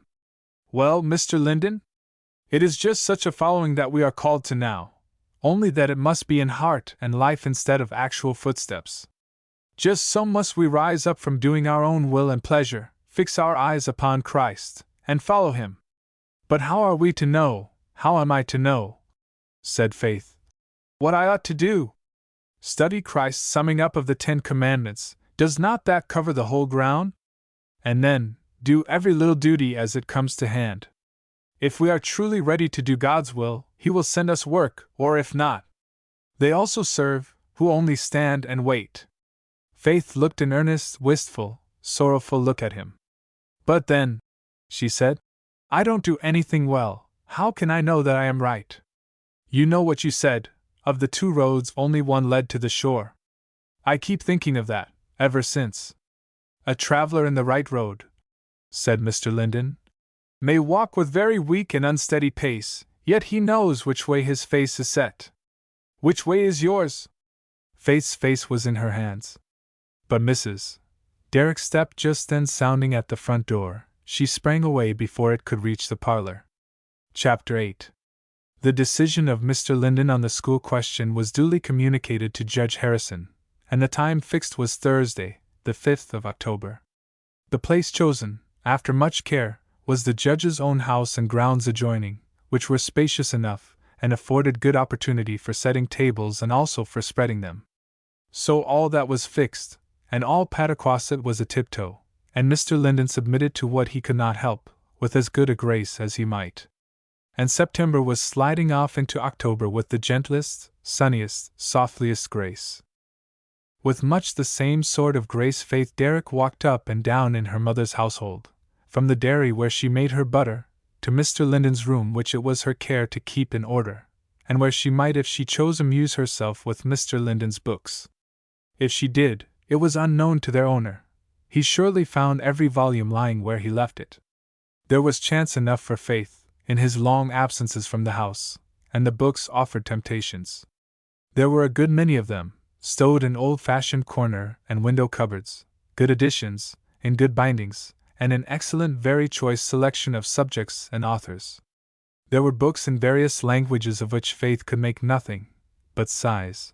In her own mother tongue there were varieties of learning and literature enough to distract her. All, however, that the owner could know of other hands about his books was that there was no dust upon them. Perhaps he had a mind to know more, or that there should be more to be known, for about this time two remarkable things happened. One was that Faith found a little French book ensconced among the stockings in her basket, and the very next morning, as Mr. Linden was setting off for school, he stopped at the threshold and inquired, "Miss Faith, whereabouts are you in Prescott?" That same color flushed in Faith's face. It did not rise to her temples this time, but glowed richly in her cheeks. She looked down and up, and down. Words seemed confounded in their utterance. "You do not mean that you have finished it already?" he said with an excellent look of astonishment. "I have almost," said Faith. "Mr. Linden, how could you tell? I don't know what makes me do so," she said, putting both hands to her cheeks. "There's no shame in it." "I didn't suppose there was," he said, smiling, and closed the door. Very oddly, in spite of morning duties, Faith's next move was to go to her basket, pull out that little French book, and examine it all over inside and out. Not one word of it could she read, not one sign of it did she know. What was the meaning of its place in her basket? Faith pondered that question probably while her cheeks were coming back to their usual tint. Then the book was slipped back again, and she hurried away to help her mother with the dishes. "You needn't come, child," said Mrs. Derrick. "What do you think I'll make of such a handful of things as that? To be sure, Cindy's cleaning up today, but I'm pretty smart yet. Go off and study arithmetic if you want to. Have you got through that yet?" "Almost through, Mother," Faith answered, smiling. "Well, why don't you go and finish?" said her mother. "Mayn't I finish these first?" said Faith, through whose fingers and the towel the cups and saucers slipped with a dexterity that was, to say the least of it, pretty. "Why, Mother, you were not so keen after arithmetic the other day." "Keen after it?" said Mrs. Derrick. "La, child, I don't pretend to be keen. But I never could bear to see a thing half done. I'd rather do it twice over." There was something else running in Faith's mind, for after abstractedly setting down one after another several saucers, polished from the hot water and huck-a-back, she dropped her towel and flung both arms round her mother's neck. "Mother, there is one thing I want you to do. I want you to be a Christian." There was persuasion in the soft head that nestled against her, if Faith's words lacked it. To the words her mother gave no answer, but she returned the caress with interest, wrapping Faith in her arms, and drawing her down to the next chair, as if, literally, she could not stand that. "Pretty child," she said, and more than one tear fell upon Faith's bright hair. "You're the best child that ever was, and always were." "No, Mother," said Faith, kissing her dot. "But will you?" "I don't know," said Mrs. Derrick. "That's what your father used to say, Faith, and I used to think I'd like to please him, but somehow I never did." "Never wished it for your own sake, dear Mother?" "Yes, sometimes, when I saw him die," said Mrs. Derrick. "Hush, child, don't say another word to me now, for I can't bear it." And giving Faith an embrace which took off all thought of roughness from her words, Mrs. Derrick rose up and went about her dishes again. And Faith tried to do as much, but the dropping tears were too fast for her towel. Her hand sought in vain to forbid their coming. She laid down her work and went away. Truth, however, is always at one with itself, and so is right feeling, and so is duty. Faith, as well as her mother, had plenty of business on hand that morning, and it was not long before she was as hard at work in the kitchen as if there were no other interests in the world. There was bread to make. That was done. There was an elaborate chicken pie to concoct for dinner, which Faith would not leave to her mother today. There was a certain kind of muffins which Mrs. Derrick suggested Mr. Linden would be apt to like, and which they had never had since he was in Pataquasset. To hear was to obey, and Faith compounded the muffins. Then fresh yeast must be made, and Faith always did that. Let it not be thought that Mrs. Derrick was idle while thus indicating flowery fields of exertion to her daughter. Very far from it. There was all the house and all the rest of the dinner to see to, besides Cindy, who was one woman's work. The butcher was to be met, and farm questions settled with the farmer, and Mrs. Derrick was still deep in vegetables when Faith quitted the kitchen. How much time she had left for study before dinner it doesn't appear. After dinner this day, there was small study chance, or at least small chance to get books, for it was Wednesday, and Wednesday was in every Pataquasset school a half-holiday. Indeed, that arrangement of things extended beyond the schools, and on this particular Wednesday, Mrs. Derrick devoted the holiday time to a far-off neighbor, declaring that she felt like a good long walk. And after her departure the dreaminess of a warm fall afternoon settled down upon the house and its inhabitants. Faith sat sewing by the parlor window, or reading, stealthily, for Mr. Linden with his books sat in the porch not 3 feet from her, but it is not too much to say that neither made great progress. Who could read or work, or think, vigilantly, in that hazy sunshine? The very bees took a siesta on the wing, and rocked to and fro in the soft air. About the middle of the afternoon a small white-headed boy was seen revolving down the main street of Pataquasset. I say revolving, for the slight suggestion of a small stone in the road, or a spot of particular dustiness, was enough to make the boy break the monotony of his walk with a somerset, by which style of progress he at last arrived at Mrs. Derrick's door, entered the gate, and came up the steps. There he paused and gazed at Mr. Linden. "What is your name?" inquired that gentleman, with the benevolent idea of setting the boy's thoughts in motion in a straight line. "Charles 12th," replied the boy promptly. "Charles 12th," said Mr. Linden. "Are there 11 more of you?" The boy put his finger in his mouth but brought forth no answer. "Miss Faith," said Mr. Linden, "are you the planet which has attracted this small star out of its usual orbit?" Faith came to the door. "Who are you, little fellow?" said she, eyeing the dusty white head. "Who be you?" said the boy. "The center of your solar system at present," said Mr. Linden. "Is that the way satellites generally ask questions?" "What a queer man!" said the boy, looking at Mr. Linden. "What a queer boy!" said that gentleman gravely. "What do you want?" said Faith, biting her lips and laughing at both of them. The boy gazed at her, but he also gazed at the scraper, and the attraction of that was irresistible. Down went his white head, and over went his dusty feet, and then Charles 12th was himself again. "My ma kept your ma to supper," he said. "And she says you may come too, if you want her, and bring him. We've got lots o' pies." And stimulated by this recollection, the boy turned without delay and began his revolutions homeward. Faith ran down the 2 or 3 porch steps and laid hold of the little invader. "Here! You Charles 12th, who are you, and where does your ma live?" "She lives down to our house." "Where's that?" "Down the woody road," said the boy. "Next after you come to Captain Samp's blackberry field. There's sunflowers in front." "Then you are Mrs. Seacomb's boy?" "Very well," said Faith, letting him go. "Mr. Linden, there's an invitation for you." "Is there a carriage road into Sweden? Or do we walk?" he replied. "Sweden?" said Faith. "It is in the woods 2 or 3 miles from here. A woman lives there, the widow of a man that used to sail with my father. My father was captain of a ship, Mr. Linden. Mr. Seacombe was one of his mates, and very fond of him, and we go to see Mrs. Seacombe once in a while. I don't think perhaps you would like it. It's a pretty ride. That is a kind of ride I do like. But I don't know whether you would like it all. If you say so, I will have up the wagon." "Thank you, that I should not like. I prefer to have it up myself, Miss Faith, if you will have up your bonnet." Faith's face gave way at that, and the bonnet and the wagon were up accordingly.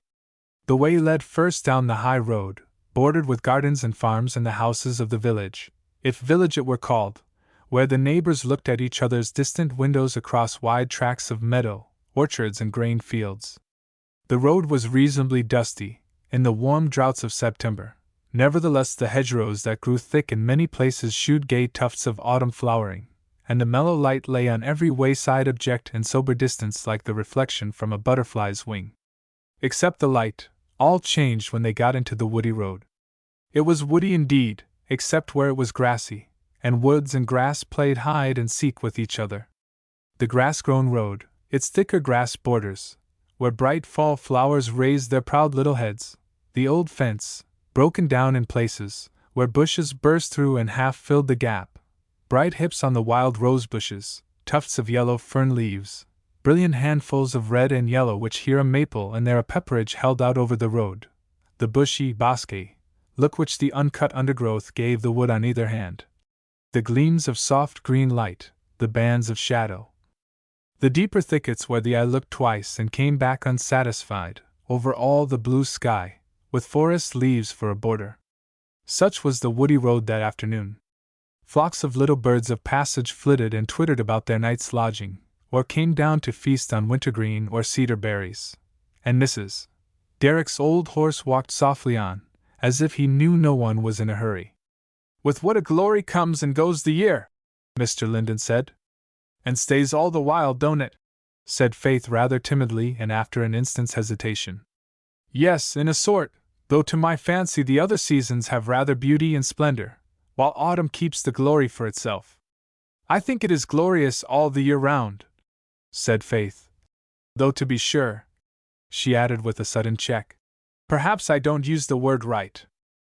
Yes, it is glorious, but I think glorious and glory have drifted a little apart upon the tide of human speech. Glory always seems to my mind a warm, glowing, effulgent thing, but ice peaks may be glorious. The old painters encircled the heads of their saints with a glory, and you could not imagine that a cold light." Faith listened, with the eyes of one first seeing into the world of wonder and beauty hidden from common vision. She did not answer till her thoughts came back to the road they were traveling, and catching her breath a little she said, "This isn't a cold light. No, truly. And just so far as the saints on earth walk in a cold light, so far, I think, their light is less glorious." "I don't see how they can," said Faith timidly. "They do, sometimes, standing aloof like those ice peaks. You can see the white garments, but no glory transfigures them. Such a face as Stephen's, Miss Faith, is worth a journey to see." Faith thought so, wondered how many such faces he had seen. Her meditations plunged her too deep for words. "What are you musing about, if I may ask?" Mr. Linden said presently. She colored but answered, "I was thinking what one must be, to have a face like Stephen's. That is the promise, you know, from glory to glory. From grace to glory must come first, what one must be, yes, that is it. But it is good to measure the promises now and then." Faith laid that last remark up in her heart, enshrining it in gold, as it were. But she said nothing.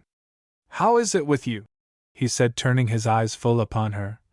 "You have not told me lately. Are the clouds all gone?" Her look met his, wistful and simple as her answer. "I see the light through. Unto the perfect day," Mr. Linden said, his smile, slight as it was, bringing a sort of illumination with it. After a few minutes he turned to her again. "Miss Faith, one whom Christ has called into his army should wear his uniform." "What, sir?"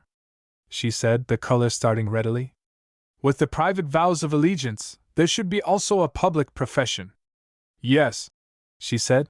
"I suppose so. I am willing, I am ready." Timid, modest, even shrinking as she was, more in view of the subject than of her adviser, her face was as frank as the day. His hand quitted the reins a moment, taking hers and giving it a sort of right hand of fellowship clasp, glad and warm and earnest, as was his look. "I am not going to ask you any more questions," he said. "You will tell me if there are any you wish answered." Her "thank you" was a little breathless. For a while the old horse jogged on in his easy way, through the woods and the fall flowers and the sunny glow, and the eyes of the two travelers seemed to be busy therewith. Then Faith said with a little timid touch upon her voice, "Mr. Linden, I suppose it was you that put a little green book in my basket last night?" "Jumping at conclusions again," he said. "What sort of a little green book was it?" "I don't know. I suppose you can tell me." "Do you suppose I will?" "Why not? What did you expect me to do with it, Mr. Linden?" "Find out what sort of a book it is." "You know I can't read a word of it," said Faith rather low. "Look at that old house," said Mr. Linden. They were passing a cleared field or two, one of which seemed yet under cultivation and shewed corn stalks and pumpkin vines, but the other was in that poverty-stricken state described by the proverb as I once had. The house was a mere skeleton. Clapboards, indeed, there were still, and shingles.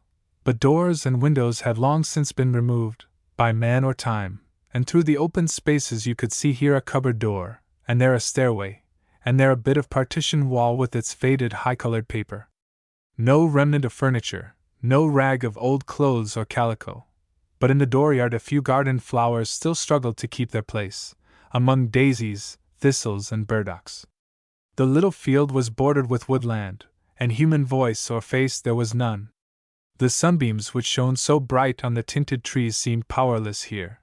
The single warm ray that shot through one of the empty window frames fell mournfully on the cold hearthstone. "Yes," said Faith. "I don't know who ever lived there. It has stood so a good while." The road grew more solitary still after that, passing on where the trees came close upon either hand, and arched their branches overhead, casting a deep and lonely shadow. The flowers dwindled, the briars and rank grass increased. "As to le philosophe sous les têtes, Miss Faith," said Mr. Linden, touching the horse with his whip, "there are just two things to be said. In the first place, with the help of another book or two which are not beyond reach, you may make his acquaintance quite comfortably by yourself. In the second, no, I shall not tell you the second, that you may find out by yourself too. There is Charles XII, and all his subjects one might judge. For on Captain Sam's Blackberry Hill, albeit blackberries were bygone things, a troop, a flock of children were scattered up and down, picking flowers. Goldenrod and asters and moonshine filled the little not too clean hands, and briars and wild roses combed the unkempt hair somewhat roughly. White-headed youngsters all of them, looking, but for small patterns of blue calico and nankeen, not unlike a drove of little pigs.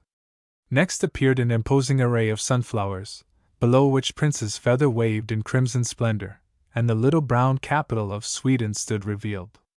Or I should say, partially, for the house stood in the deepest corner of the shade, just where the road took a sharp turn towards the sunlight, and Mr. Linden alighted and tied his horse to a tree, with little fear that anything would happen to him unless the darkness put him to sleep. "Charles XII has the best of it just now, Miss Faith," he said as he opened the gate for her. "Why do people build houses where they cannot see the sun?" They were met at the door by Mrs. Seacombe. "Do tell," she said. "Why, if this ain't you! But what made you come so late? And how slow your horse did come when he was about it. I've been watching you this age. Well, Faith, I declare, you're as pretty as a posy.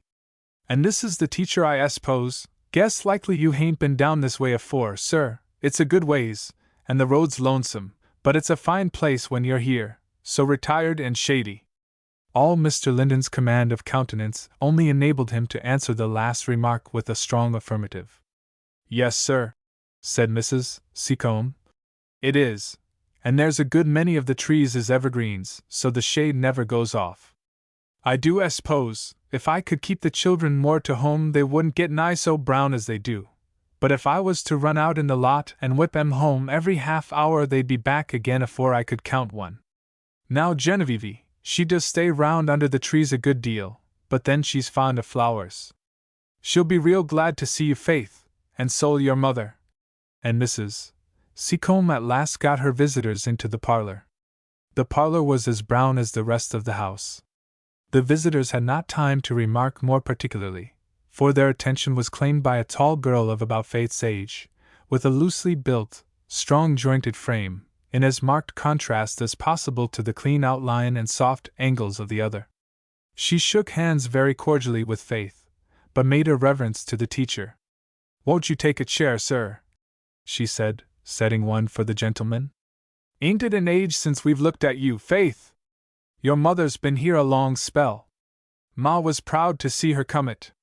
You hain't been here, seems to me, ever before. How do you do, Genevieve? I'm respectable well. Can't do nothin' uncommon, you know, down in this seclusion. I guess it's as good to see company as blackberries. We don't get it though. I hope you don't mind a lonely situation, sir?" The last words with deep gravity and a bending head. "It agrees well with a contemplative mind," replied the gentleman, resolving that the young lady should not talk high English alone. "It does," said Genevieve admiringly, taking him all in with her eyes. There is always something to look at to make you contemplate. Then you don't think it an objection, sir, to live so far away from society as this? I have lived further away from society than this, said Mr. Linden. I have seen regions of country, Miss Seacombe, where you could not even hear of anybody but yourself. I declare, and warn't it awful still, sir? It was beautiful still, said Mr. Linden.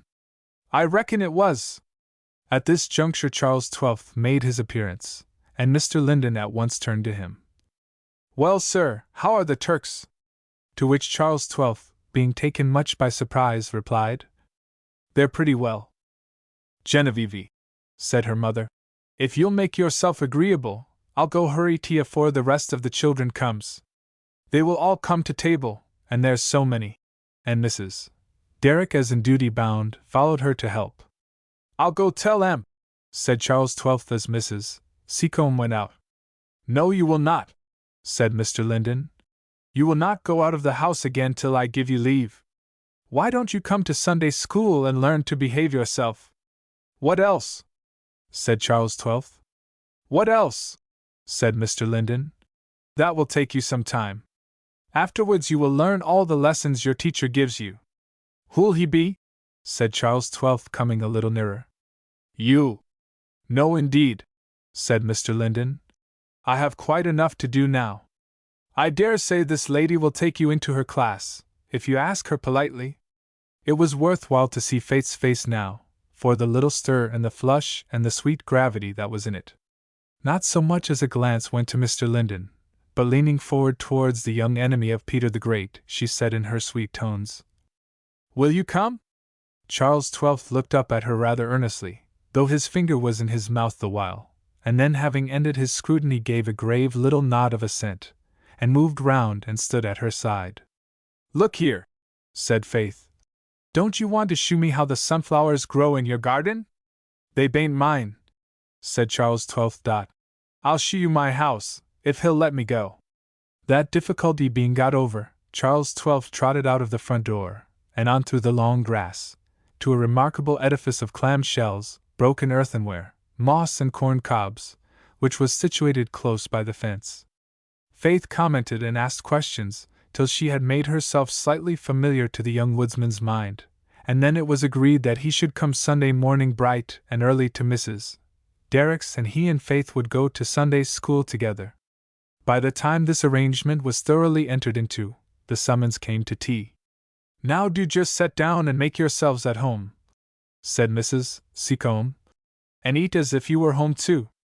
Faith, she added in a good-sized whisper, I did like to forgot all about it, and your mother could have told me, too, but you'll do just as well. Does he always take cold pork and potatoes to his supper? Faith's eyes involuntarily opened. Then, as the meaning of this appeal broke upon her, she answered with a very decided, No, ma'am. 'Cause we've got some handy, Mrs. Seacombe said. Now Mr. Simpson, he stayed with us a spell, and he couldn't do without it. If I had pound cake and plum cake and mince pie for supper, it made no differ, and if there warn't but one cold potato in the house it made none either. He wanted that just the same. To be sure he was easy suited. And I didn't know but all school teachers was the same way. I never had much experience of them. Genevieve, just lock the front door and then the children can't get in, the back door is locked. I do take to peace and quiet. Is Charles XII much like his brothers and sisters, ma'am? Said Mr. Linden. Well, no, said Mrs. Seacombe, dealing out blackberry jam. He always was an uncommon child. The rest's all real 'sponsible, but there's none of 'em alike but Americus Vespucus. It's fresh, Faith.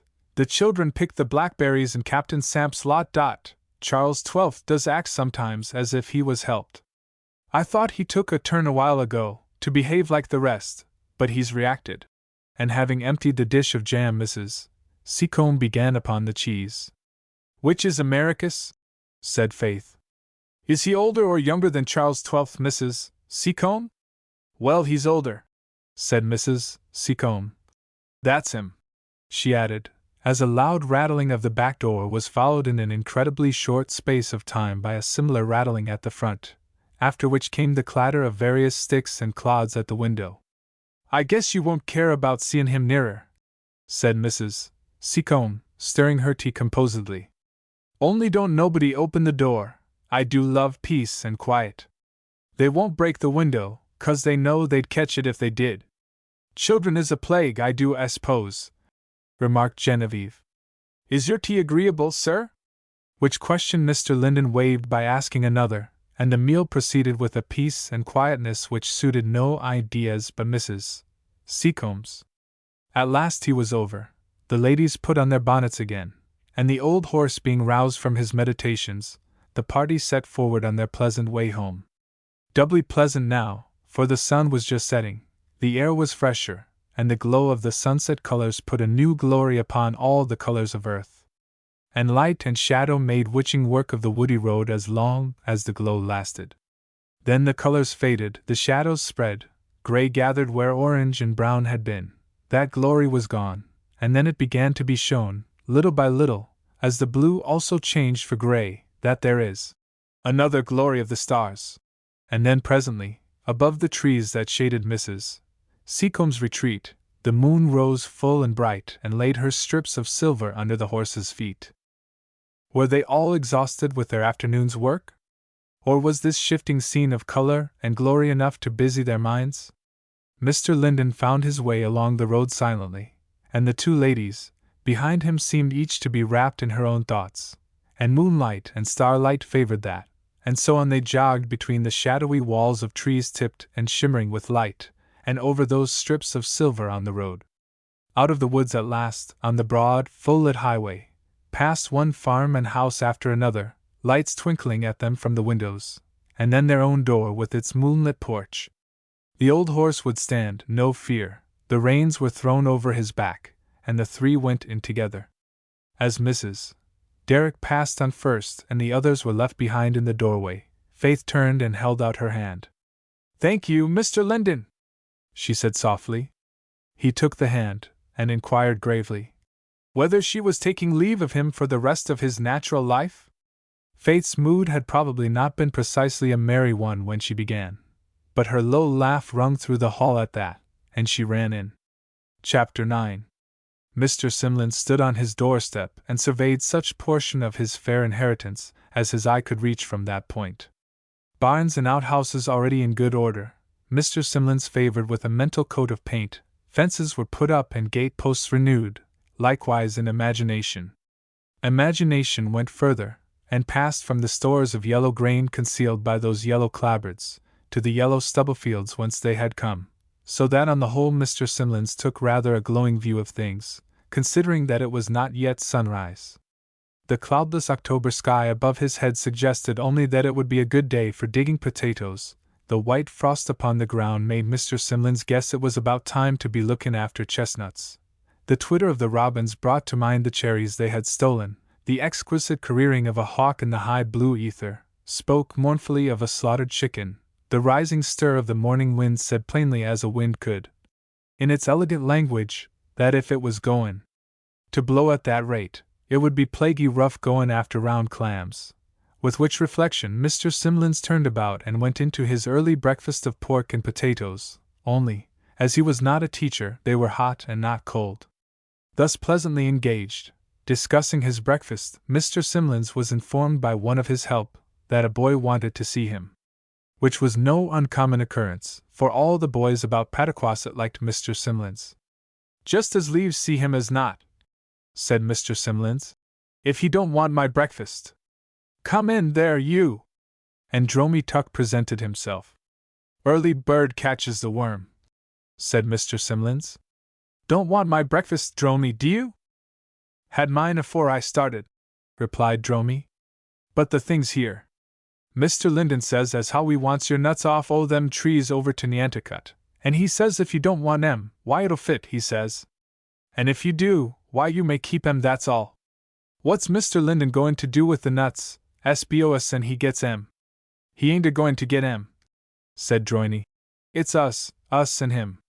You see we did something to please him, and so now he said as how he'd like to do something to please us, if he only knowed what it was." And there warn't a boy of the hull on 'em as didn't say he'd rather go after nuts than any other livin' thing whatsomedever. And now I s'pose you're a skin for them particular nuts to please me. It's a round game we're on, said Mr. Simlins. How are you going to get to Nantucket? Same way Jack went up his bean, won't pay. He didn't tell, said Dromy. He don't say everything to oncet commonly. When you goin'? Don knows, sir. Mr. Linden said as how we'd better go afore the nuts did. And Saturday ain't fur off. Saturday, well, you tell Mr. Linden, if he'll send Reuben Taylor here Saturday morning, he can take the big wagon. It'll hold the hull on ye, and I guess I'll do without the team. And if he wants to go into the old house and make a fire in case you want something to eat afore you get home, there's not a soul in it, and no another, but you can pick it up, and I'll give Reuben the key. Now don't you splice the two ends o' that together, by the way. Great was the stir in a certain stratum of Pataquasset that day. Many and startling were the demands for pies, cheese, and gingerbread, to be answered on the ensuing Saturday. Those good housewives who had no boys at school or elsewhere thought it must be real good fun to help them get ready for such a frolic. Those who had boys wished they had none. As to the rest, the disturbance spread a little, as disturbances are wont, from its proper sphere of action. 2 boys even invaded Mrs. Derrick's peaceful dwelling, and called down Faith from conquering Peru. These were Reuben Taylor and Joe Deacon, for Joe, with a slight variation of the popular adage, considered that once a scholar, always a scholar. Reuben seemed inclined on his part to leave the present business in Joe's hands, but a sharp nudge from that young gentleman's elbow admonished him not only to speak but to speak quickly. Reuben modestly preferred his modest request, guiltless of any but the most innocent arrangement of his words. We boys are all going over to Nantucket nutting, next Saturday, Miss Faith, he said. And we thought as Mr. Linden was going, maybe you'd like to go too, and we'd all enjoy it a great deal more. There ain't room in the wagon, put in Joe. But I s'pose you can fix that. Joe, said Reuben, flushing up. There's plenty of room, Miss Faith. There isn't one of us that wouldn't find it, somehow. I could walk easy enough, I know that. Faith flushed up too on her part a little, unconsciously, and asked who else was going. Sam ain't, said Joe, as if that was all he cared about. Only the boys, Miss Faith, said Reuben with another glance at his comrade. But it's a pretty place over there, and so's the ride. There's room for Mrs. Derrick too if she'd like it. Reuben added, I suppose we shall be gone all day. It's very good of you to come and ask me, both of you, said Faith, evidently in perplexity. And I should like to go dearly if I can, Reuben, but I am afraid I can't. I am glad if the wagon's big enough to hold you all without me. You'll have a great time. You may say that, said Joe, while Reuben looked down, disappointed. We didn't know whether you would, he said. But Mr. Linden said you wouldn't be displeased at our asking. We asked him first, Miss Faith, or we shouldn't have made so free. And you shall have some of the nuts, anyway. A little cheered with which view of the subject, Reuben made his bow, and Joe Deacon whistled after him out of the gate. Faith looked after them, disappointed too. There was a grave set of the lines of her mouth, and it was with rather a thoughtful face that she looked down the road for a minute. Then, remembering the volume of Prescott in her hand, which her fingers still kept open, she went upstairs again and set herself down to finish her treasure. Faith's reading place, it must be known, was no other than a deep window seat in Mr. Linden's room.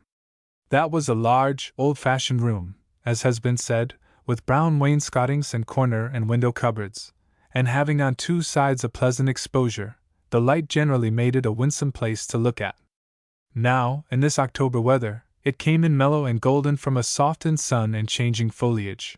The brown wood and white walls and dark old furniture and rich bindings of books, all mingled in the sunlight to make a rich sunny picture. There were pictures outside too, and pleasant ones. From the south window, straight down the street, the houses and trees and the brown spire of the Methodist church stretched away, roofs and gable ends and the enormous tufty heads of the elm trees that half hung over them. At the back of these houses, the eye went uninterruptedly over meadows and fields to the belt of woods which skirted at a little distance the line of the shore from the lighthouse to Barley Point. here and there a break through which a schooner might be seen standing up or down the Sound, elsewhere only its topsails might be discerned above the woods. The western window took in the break where Barley Point lay, and further on in the southwest a distant glimpse of the Sound, with the little brown line of Monongahsack Point. The lane leading to the shore ran off due west, with houses, gardens, orchards, bordering it and spotting the country generally. A fair country, level and rich. All the range west and northwest was uninterrupted smooth fields. The eye had full sweep to the wide horizon. The dotting of trees, barns and houses, only enriched it, giving the sweet air of peaceful and happy occupation. Faith's place was the deep low sill, or seat, of that western window. There often Faith's book rested, while on the floor before it the reader's Saturday. This time the book was near finished, and a few more leaves turned over changed the near into quite. Faith stood then considering the books. The name of Prescott on another volume had tempted her, for she had taken it down and considered the title page. Before settling to it, Faith laid her hand on one of another set not yet much examined, a set of particular outside beauty. But what was the inside? For Faith stood by the cupboard door, not looking here and there, but leaf by leaf walking into the middle of the book. Faith rested the volume on the shelf and turned over more leaves, and at last dropped down by her window seat, laid the book there, put her cheek on her hand as usual, a cheek already flushed, and lost herself in the very beams of the afternoon sun.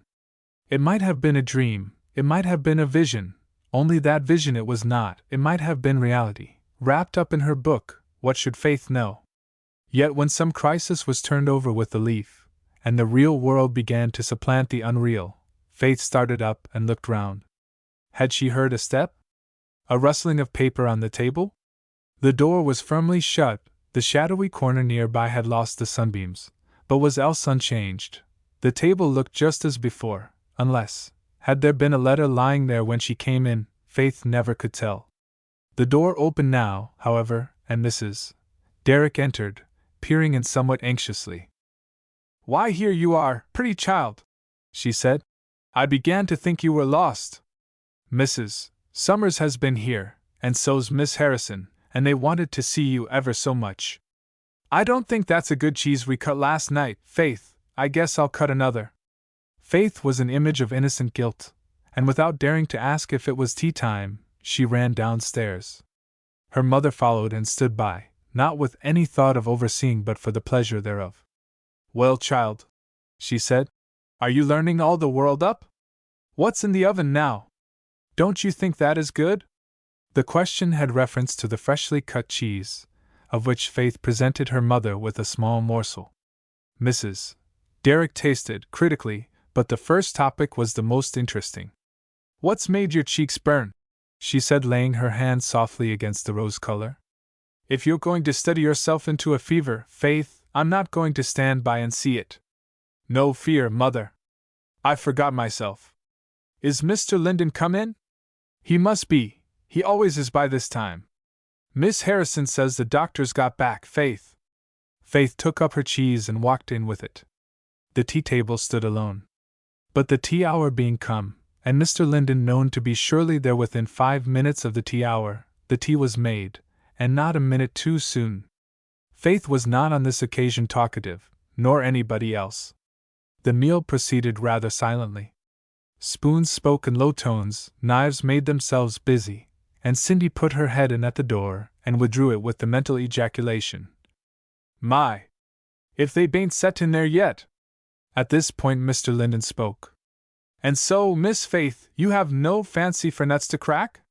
Faith flushed a little and hesitated. "I didn't say so, Mr. Linden. Have you any dislike to Nantucket?" "Not the least," she said, laughing. "I dare not go further and inquire as to the company. Don't you know how to drive, Miss Faith?" "And what if I do?" said Faith. "Is there any insuperable objection to your driving Mrs. Derrick over to Nantucket Saturday morning? It would be so comfortable to know there were people there, and fires, in case it was a cold morning," said Mr. Linden demurely. "I could send Reuben with you, and the key." "Oh, that's good!" cried Faith, clapping her hands. "Mother, will you go?" "Why don't I always, just where you want me to, child?" said her mother. I should like to go to Nantucket besides. I haven't been there this long while. But I guess you and I can open the house, Faith, without Reuben Taylor. After all, Mr. Linden, said Faith, there is a great objection to my driving Mother over there, because she'll drive me. There is a great objection to your opening the house, for Reuben has the key, or will have it, and keys, you know, are matters of trust, and not transferable. I don't know but Mr. Simlins would make an exception in your favor, but I shall not ask him. I am glad to have Reuben along, said Faith. And I suppose we must take our dinner with us, Mr. Linden? I have no doubt there will be dinner enough from other quarters, he answered, but how much of it will be like Mrs. Seacomb's tea I cannot say. I think it would be safe to take a very little basket, such as would suffice for 2 ladies. Oh, with Reuben we can manage nicely, said Faith joyously. He looked at her, pleased with her pleasure. Don't make any grand preparation for me, he said. You know I must eat in commons, for the same reason that I cannot offer to drive you over. Does that mean that you will have to take a piece out of everybody's basket? As near as possible. Faith shook her head, but made no further remark. Early Saturday morning, before any other steps had brushed the dew from the grassy roadside, Reuben Taylor was on his way from the rocky coast point where he lived to the smooth, well-ordered abode of Mr. Simlins.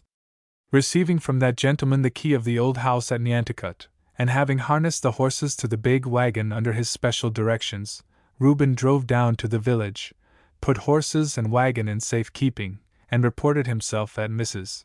Derrick's. All things there being in readiness, that small turnout was soon on its way, leaving Mr. Linden to look after his own much larger consignment. And despite the presence of Reuben, Mrs. Derrick chose to drive, because, as she said, when she had the reins in her own hands, she knew which way the horse was going. The road for a while went on towards Mrs. Seacomb's, but passing the turn into the woods kept on its uneven way to the ferry. The natural hedges, all glittering with dew, shewed little color but in the leaves. The fair clethra and the sweet clematis had ended their short reign and were gone, and high-colored sumacs flamed out in insurrection. Now the country became more hilly, and where the eastern portion of Pataquasset lay close upon the Mong, the road went down by a succession of steep pitches to its shore. Then the road ran on through a sort of half-drained marsh, varied in its course by holes and logs and a little bridge, and then they were at the ferry. Now the ferry between Pataquasset and Nantucket was, and is, as I trust it will always be, propelled by wind power. No plodding horses to distract one's eyes from the surrounding peace, no puffing steam to break with its discord the sweet rush of the water, but a large, flat-bottomed boat, a white sail, and a Yankee steersman. The only evil attendant upon these advantages is, that the establishment cannot be upon both sides at once, and that the steersman, like other mortals, must take his dinner. This time it happened to be breakfast, for having been much interrupted and called for at the hour when he should have taken that refreshment, Long Tim declared he would have it now, and no mistake.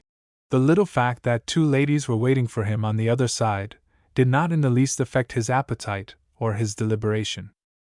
Faith, said her mother when they had waited about a quarter of an hour, if Totha wagon should catch up we shouldn't get there first. Faith laughed and said, Well, mother! Well, child, said her mother cheerfully, while Reuben waved fresh signals to the obdurate ferryman. I'm sure I don't mind if you don't. He's coming out now, said Reuben.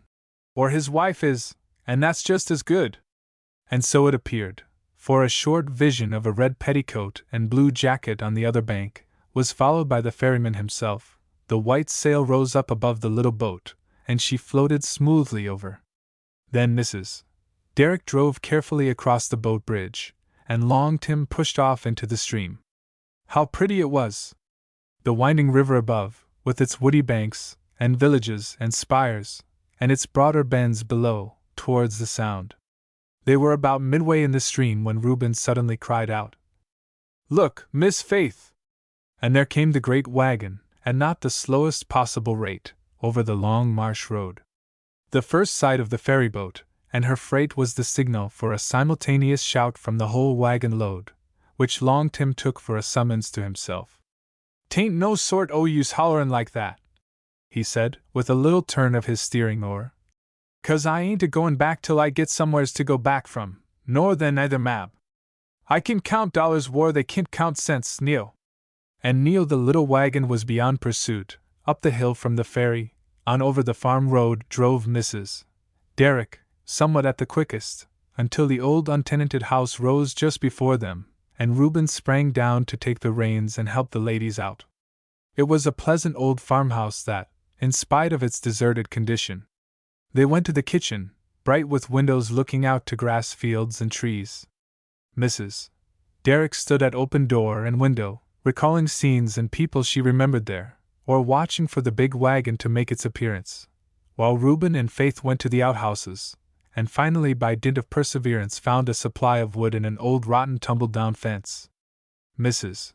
Derrick proclaimed that the wagon was coming, as the foragers returned, but there was a splendid blaze going up chimney before the aforesaid conveyance drew up at the door, and the whole first party turned out to see it unload. The wagon was unloaded in the twinkling of an eye. Then came rummaging for baskets.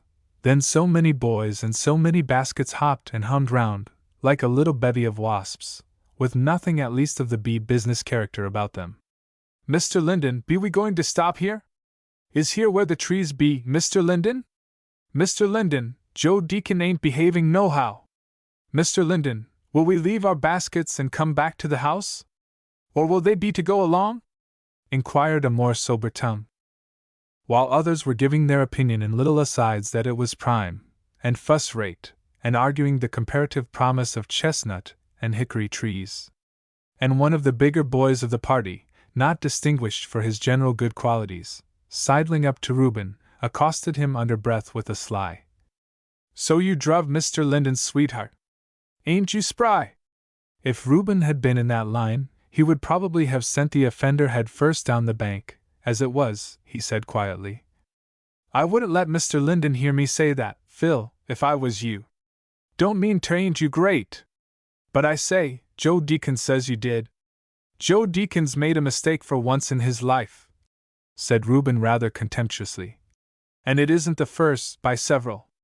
Reuben," said Mr. Linden approaching the group, "you may all go and find where the best trees are, and then come back and report to me. I put you in charge. Understand," he added, raising his voice a little, "Reuben Taylor is leader of the search. Whoever does not obey his orders, does not obey mine." And in a minute the courtyard was clear. Then Mr. Linden turned and walked up to the house. "Now what are you ladies going to do with yourselves?" he said. "Will you come out and sit under the trees and look on, taking the chance of being hit by a stray nut now and then? We can't go wrong today," said Faith, with whom the spirit of enjoyment was well at play. "When Mother feels in the mood of it we'll come. We can find you, we know where to look. Weren't you obliged to us for doing the waiting at the ferry? And for looking so picturesque in the distance, it was quite a thing to be grateful for. I think you will have no difficulty in finding where we are. There will be noise enough to guide you. I hope you have not brought a book along, Miss Faith." "Why, Mr. Linden, the running brooks are good letterpress," he said, "and the gray stones, and that white oak in the meadow. And is not that woodpecker a pretty illustration? I have looked at them often," said Faith. "I don't know how to read them as you do. There isn't any brook here, though, that I know of, but Killdeer River. You'll like Nantucket, Mr. Linden. I'm so glad you let us come. I'll read everything that I can. I don't know how long everything'll last you, child, at the rate you've gone on lately," said Mrs. Derrick, who stood in the doorway. Faith smiled again, and shook her head a little at the same time as her eye went from the woodpecker to the green leaves above his head, then to the bright red of some pepperidge trees further off, to the lush grass of the meadow, and on to the soft brownish, reddish, golden hues of distant woodland. Her eye came back as from a book it would take long to read thoroughly. "I am so glad it is such a day," she repeated. "I see my boys are coming back," Mr. Linden said, with a smile which hardly belonged to them. "I must go and get their report. Au revoir, Miss Faith." And he went forward into the midst of the little swarm, so manageable in his hands, so sure to sting anybody else. "Child," said Mrs. Derrick, looking over Faith's head from her more elevated position of the door-sill, looking at it too. Child, why don't you get? And there, for the first and last time in her life, Mrs. Derrick stopped short in the middle of a sentence. What, mother? But Mrs. Derrick replied not. What do you want me to get, mother? I don't know as I want you to get anything, child, you've got enough now for me. Not that he wouldn't like it either, said Mrs. Derrick musingly, because if he wouldn't, I wouldn't give much for him. But I guess it's just as well not. And Mrs. Derrick stroked her hand fondly over Faith's head, and told her that if she stood out there without a bonnet she would get sunburnt. But mother, said Faith at this enigmatical speech, what do you mean? Who wouldn't like what? What does it signify, child, since I didn't say it? But mother, persisted Faith gently, what had I better get that I haven't? I don't know as you had better get it, child, and I never said he wouldn't like it, I'm sure, said Mrs. Derrick with a little self-indication. Who, mother? Why, nobody, said Mrs. Derrick. Who's talking of anybody? Dear mother, said Faith. Don't you mean to tell me what you mean? I guess it's just as well not, her mother repeated. The fact that he'd like it don't prove anything. Faith looked at her, colored a little, laughed a little, and gave up the point. The morning passed on its pleasant way in quietness, at least with the old farmhouse and its 2 occupants. Mrs. Derrick was not without her knitting, and having come from the door sat comfortably click-clacking her needles together, and her thoughts too perhaps, before the cheerful blaze of the fence sticks. Faith had a book with her, a little one, with which she sat in the kitchen doorway, which looked towards the direction the nut party had taken, and apparently divided her attention between that volume and the one Mr. Linden had recommended. For she looked down at the one and looked off at the other by turns, in a sort of peaceful musing and note-taking, altogether suited to the October stillness and beauty. Now and then she got up to replenish the fire. And then the beauty and her musing got the better of the reading, and Faith sat with her book in her hand, looking out into the dream-provoking atmosphere. No sound came from the far-off nut trees. The crickets and grasshoppers and katydids alone broke the stillness of the unused farm. Only they moved, and the wind stirred leaves, and the slow creeping shadows. When these last were but an hour's length from the tree stems, Faith proposed an adjournment to the nut trees before the party should come back to lunch. The fire was mended, the pot of coffee put on to warm, and they locked the door and set out.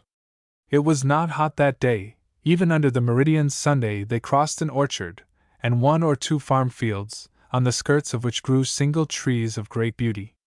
White oaks that had seen hundreds of years, yet stood in as fresh and hale green youth as the upstart of 20, sometimes a hemlock or a white pine stretching its lithe branches far and wide and generously allowed to do so in despite of pasture and crops. Then came broken ground, and beyond this a strip of fallow at the further border of which stood a continuous wall of woodland, being in fact the crest of the bank of the little river Faith had referred to. And now, and truly for 1 or 2 fields before, the shouts and cries of the nut hunters rang through the air. For just edging, and edging into, the border of trees last spoken of, were the great chestnuts and hickories, and underneath and among them many little dark spots were flying about, which spots, as Mrs. Derrick and Faith came up, enlarged into the familiar outlines of boys' caps, jackets, and trousers, and ran about on 2 legs apiece. Chapter 10. The 2 ladies paused at a safe distance. There seemed to be nothing but boys astir, boys and nuts, and these last not dropping from the tree, but thrown from hand to head would be more correct, of the busy throng. Some picking up, some throwing stones to bring down, others at some flat stone shucking, others still filling their baskets. And 4 boys out of 5, cracking and eating, whatever else they were about. The grass, trodden down by the many feet, lay in prostrate shadow at the foot of the great tree, and the shadows of other trees fell and met in soft wavy outline. From the side of one old tree a family of gray squirrels looked out, to see the besiegers lay waste the surrounding country. In the top of another, a tall hickory, full clad with golden leaves, Mr. Linden sat, to view the same country himself, well knowing that he had given the boys full occupation for at least 15 minutes. He was not very visible from below, so thickly did the gold leaves close him in, but Faith heard one of the boys call out, "You Johnny Fax! If you throw stones in that tree, you'll hit Mr. Linden." "Trust Johnny Fax for not never throwin' so high as he is," said Joe Deacon. "I don't want to," said Johnny Fax. "I don't want to fetch him down." Whereupon there was a general shout, and, "Guess you'd better not, Johnny. He might come, if you didn't just hit him," vociferated from various quarters. "My, Mrs., Derek said, surveying the golden hickory. "How on earth did he ever get up, and how do you suppose, Faith, he'll ever get down?" Faith's low laugh was her only answer, but it would have told, to anybody who could thoroughly have translated it, Faith's mind on both points. Apparently he was in no haste to come down, certainly meant to send the nuts first, for a sudden shower of hickory nuts and leaves swept away every boy from the tree near which Faith and her mother stood, and threw them all into its vortex. Drop, drop, the nuts came down, with their sweet patter upon the grass, while the golden leaves fell singly or in sprays, or floated off upon the calm air. "Child," said Mrs. Derrick, "how pretty it is! I haven't seen such a sight since a long while ago," she added with a sobering face. "I want to be there under the tree," said Faith, looking on enviously. "No, Mother, and I haven't seen it before in a long time either.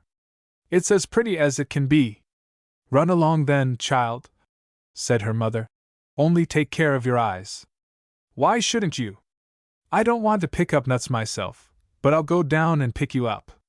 Faith, however, kept away from the crowd under the hickory tree, and went peering about under some others where the ground was beaten and the branches had been, and soon found enough spoil to be hammering away with a stone on a rock like the rest. But she couldn't escape the boys for little runners came to her constantly. One brought a handful of nuts, another a better stone, while a third told her of lots under the other tree, and Reuben Taylor was ready to crack or climb as she chose to direct. "If you'll come down the other side, Miss Faith," said Reuben. "Down by the bank you could see it all a great deal better." Faith seized 2 or 3 nuts and jumped up, and Reuben led the way through the leaf-strewn grass to the other side of the mob. But mobs are uncertain things. No sooner was Faith seen approaching the hickory, though yet full 3 feet from the utmost bound of its shadow, than a sudden pause in the great business of the day was followed by such a tumultuous shout of 3 cheers for Miss Faith Derrick, the prettiest girl in Pataquasset, that she was well nigh deafened. And promptly upon that, Joe Deacon stepped up to Reuben and whispered, "That'll fetch him down." Faith did not hear the words, she only heard Reuben's indignant, "Joe Deacon! Behave yourself. What makes you always leave your manners home? That big basket of yours would have held them all easy." "I didn't know but Sam might want 'em," replied the unabashed Joe, dashing back into the midst of his compartons, while Reuben at last reached the pretty lookout at the edge of the woods where Faith could see the whole meadow and its scattered trees, and having placed her there ran off again. Standing half hidden by the oaks and chestnuts, she could see the whole group clustering about the climber now, for he had come down from his high post. "Boys," he said, "I am going back to the house to dinner. Any boy who prefers nuts to dinner may stay and pick them up." A sudden recollection came over Faith that her fire was probably well down, and coffee not in a state presentable. Taking a survey of the ground, and calculating that so large a company would want a little time to get under way, she slipped round to where her mother sat, and giving her word, set off fleetly and skillfully under cover of some outstanding chestnuts across the fallow. If she had known it, Faith need not have shunned to shew her running, for prettier running could not be. She was soon hidden in the further woodland. The rest of the party took it more leisurely, so their outrunner easily gained her point, and having put the fire in order stood at the door to watch the progress of the coming invasion. It looked enough like that. For though excellent order of march had been kept for most of the way, the main body of the troops maintaining a proper position in the rear of their captain who was quietly escorting Mrs. Derrick over the meadows, no sooner did the whole band come in sight of the distant place of lunch baskets, than it became manifest for the 100,000th time that liberty too long enjoyed leads to license. Scattering a little from the direct line of march, the better to cover their purpose or evade any check thereto, as if by concert, first one and then another set off on a run, sprang the orchard fence, and by the time the mid-orchard was reached all of Mr. Linden's force with the exception of one or two of the very steadiest, were ahead of him and straining in full run, if not in full cry, for the now near-at-hand farmhouse quarry, beyond all call or hindrance. Standing at the kitchen door, Faith watched their coming, but discerning beyond the runners the one or two figures that did not indeed bring up the rear but that covered it, and supposing that the invaders' object was to storm the wagon in which the lunch baskets were hid, she stood her ground, till she perceived that the foremost of the band were making straight for the kitchen door, and all the rest in their order. Faith gave back a little and the whole horde poured in. The fire was in a brisk blaze. The table had nice white cups and naperies on it. The nose of the coffee pot was steaming. It looked altogether an inviting place. Down went hats and caps on the floor, from some of the party, and the whole of them with flushed faces and open mouths took the survey. "Ain't it jolly here? I wonder if he'll let us take our dinner in here. There's lots o' room. It's good shady.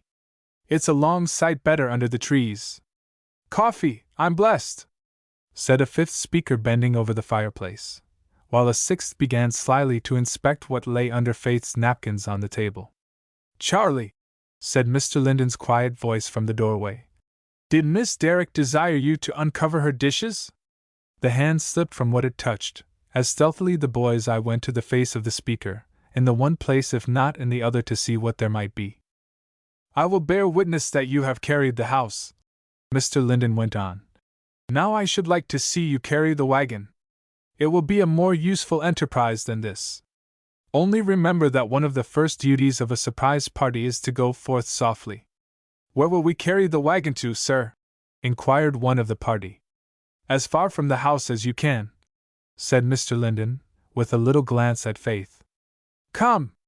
Be off, great enterprises are never finished till they are begun." "I'd like to begin dinner anyhow," said one, catching up his cap and leading off.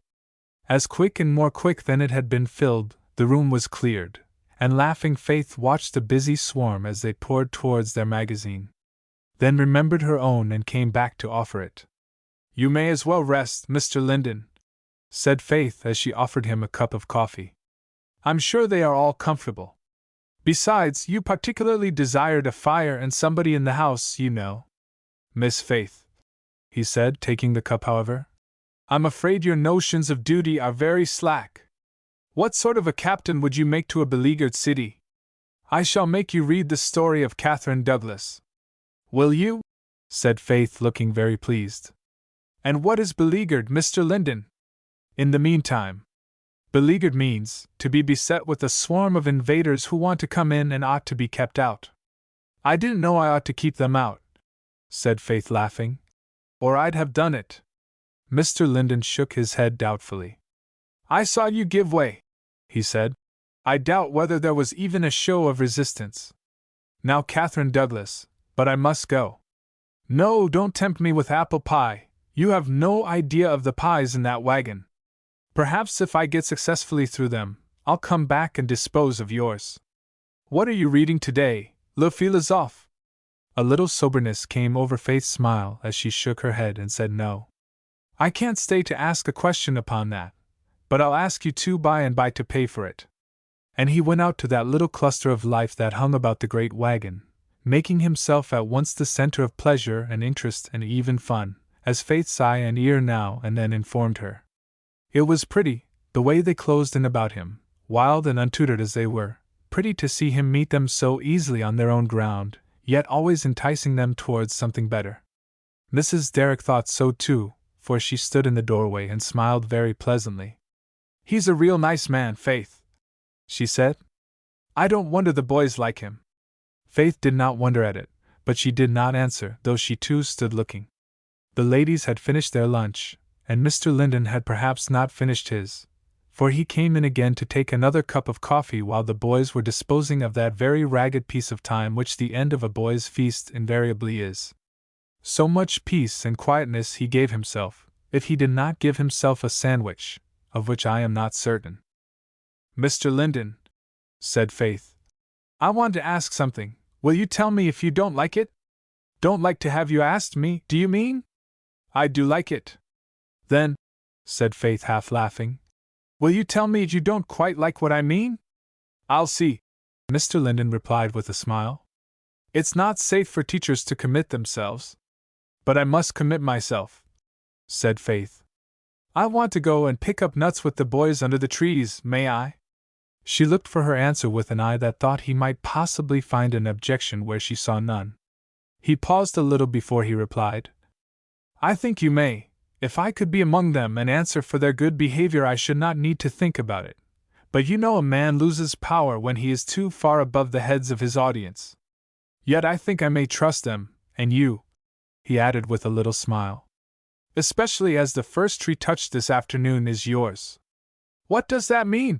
Said Faith, her doubt all gone. Do you think I shall so far forget my office as to let them pick up nuts for nobody but themselves? Therefore the first tree this afternoon is for you, or if you please for your mother, the second for Mr. Simlins.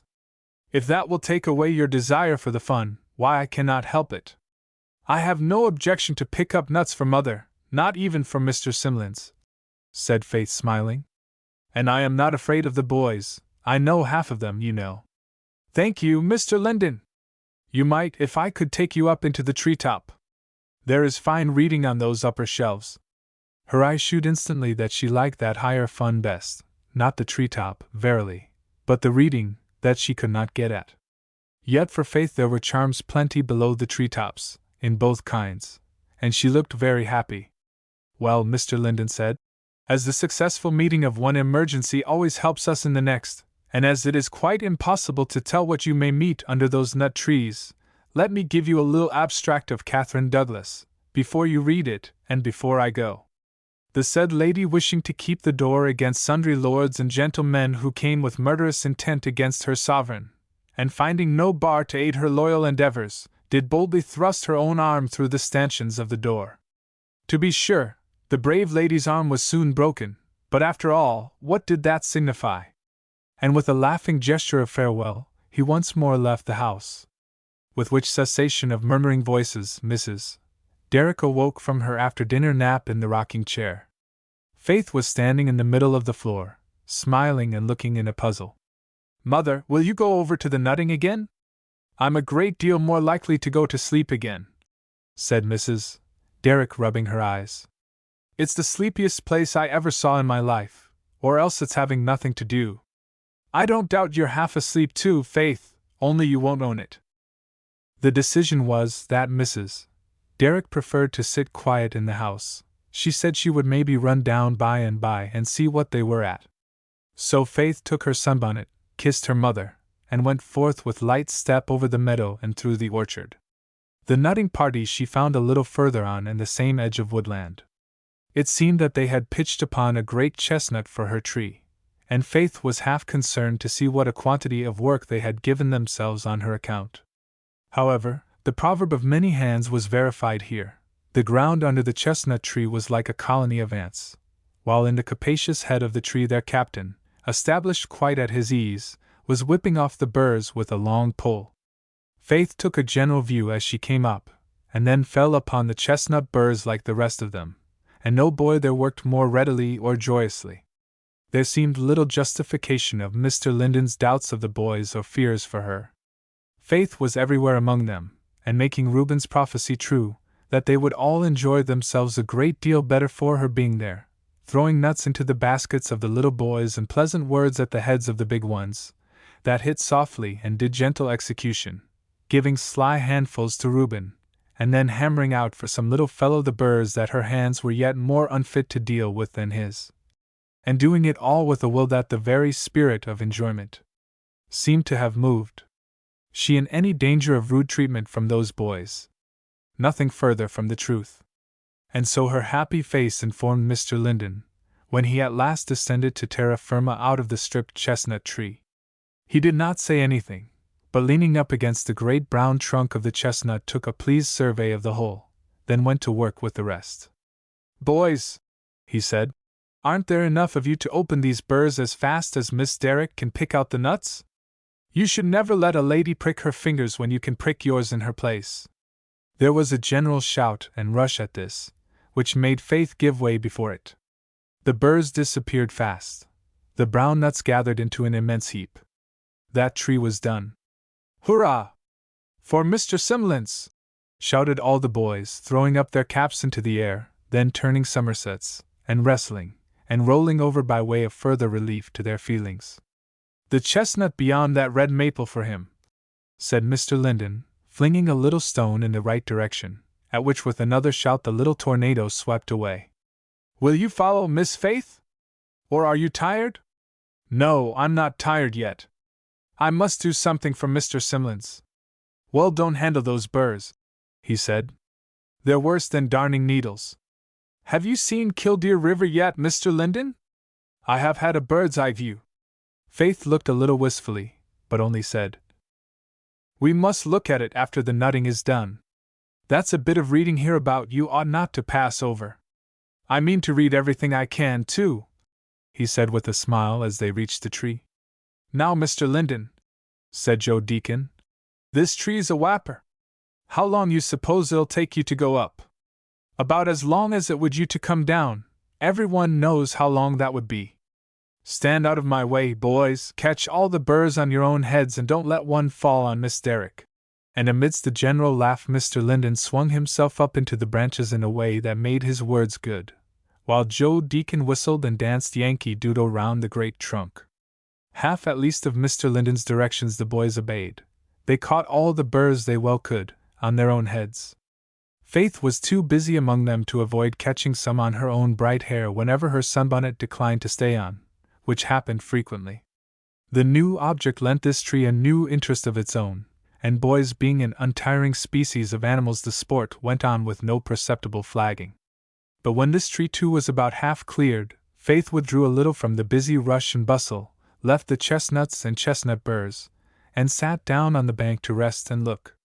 Her eye wandered to the further woodland, softest of all in hazy veils, to the nearer brilliant vegetation, the open fallow, the wood behind her, where the trees closed in upon each other, oftenest of all, at the whapper of a tree in which Mr. Linden still kept his place, and at the happy busy sight and sound of all under that tree. And so it happened, that when in time Mr. Linden came down out of Mr. Simlin's chestnut, besides the boys he found nobody there but Mr. Simlins himself.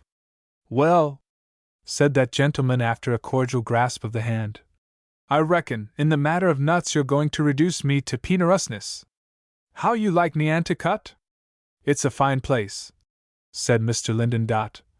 "And for the matter of nuts, you need not take the benefit of the Bankrupt Act yet, Mr. Simlins.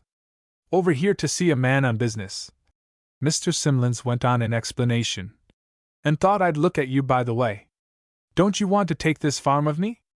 "I might want to do it, and yet not be able," was the smiling reply, while one of the smallest boys, pulling the tail of the gray coat which Mr. Simlins wore on business, and pointing to the heap of nuts, said succinctly, "Them's yourn." "Mine," said Mr. Simlins. "Well, where's yourn? What have you done with Miss Faith Derrick?" "Why, we hain't done nothin' to her," said the boy. "She's done a heap to us." "What has she done to you, you green hickory?" "Why, she's run round first rate," said little Rob, "and she's helped me shuck. So some o' you's thanked her, twant you?" "Here, you sir," said Mr. Simlins, addressing this time Joe Deacon. "What have you been doing with Miss Faith Derrick?" "I bain't Sam," was Joe's rather cool rejoinder, with a slight relapsing into Yankee Doodle. "Hollo!" said Mr. Simlins. "I thought you'd learned all school could teach you, and give up to come?" "Only the last part is true, Mr. Simlins," said Mr. Linden, who while Joe spoke had been himself speaking to one of the other boys. Mr. Simlins grunted. "School ain't all nuts to him," he said with a grim smile. "Well, which of you was it? 'Twas a fellow about as big as you here, you sir," addressing in a more assured tone another boy who was swaggering near. "You. What have you been doing to Miss Faith?" "It was you." "'Twant me, nuther," said the boy surlily. "Nor I hain't done nothin', but minded my own business," in a tone which implied that Mr. Simlins was not acting on the same laudable principle. "What has been done?" said Mr. Linden. and certainly his tone implied that he was minding his own business. "Well," said Mr. Simlins, "I don't know as they've done much of anything, but I guess they'd been givin' her some sass or vexin' her somehow, and as she's a kind o' favor _it_o mine it riled me. I was too fur to hear what 'twas. Where was she?" "She was round yonder, not fur. There had been some sort of a scrimmage, I guess, between two of 'em, a little one and this fellow, and she parted 'em. She had hold o' this one when I see 'em first. You couldn't have done it better," said Mr. Simlins with a sly cast of his eye. "You can set her to be your vice when you want one. I was comin' up from the river, you see, and came up behind 'em, and I couldn't hear what they said, but when she let him go, I see her give a kind o' sheer look round this way, and then she put up her hand to her cheek and cleared for home like a gazetteer," said Mr. Simlins, who had given this information in an undertone. "Made straight tracks for the house, I tell ye." "A little one, and which one?" was the next inquiry. Mr. Simlins went peering about among the crowd and finally laid hold on the identical shoulder of little Johnny Fax. "Ain't it you?" said Mr. Simlins. "Ain't that red basket yourn?" Johnny nodded. "I knowed the basket," said Mr. Simlins, returning. "That's about all that makes the difference between one boy and another. What sort of a basket he carries. The other fellow is the one I was speaking to first, I can swear to him, the big one." Mr. Linden took out his watch. "Thank you, Mr. Simlins," he said. "Boys, it is 4:30. Get your nuts and baskets and bring them up to the house. Reuben Taylor, do you see that it is done?" With which words Mr. Linden also made tracks for the house, and straight ones, but with not too much notice taking of the golden leaves under his feet. The truth about Faith was this. While sitting on the grass, taking the pleasure of the place and time, the peace was at length broken by discordant sounds in her neighborhood, sounds of harsh voices, and scuffling. Looking round for the cause and meaning of all this, she found that the voices came from behind a thicket of sumac and laurel at her back, and belonged to some of the boys. Faith went round the thicket. There were a big boy and a little boy tugging at a casket, both tugging, the little fellow holding to it with all his might, while the big boy, almost getting it from him with one hand, was laying the other very freely about his ears and shoulders. Faith heard the little one say, "I'll tell," and the other, a boy whose name Faith had learned only that morning, shouted in answer, "You tell! You tell if you dare! You tell and I'll kill you! Leave hold!" A round blow was given with the words, which told, but the little boy still held on to his basket. "For shame, Phil Davids!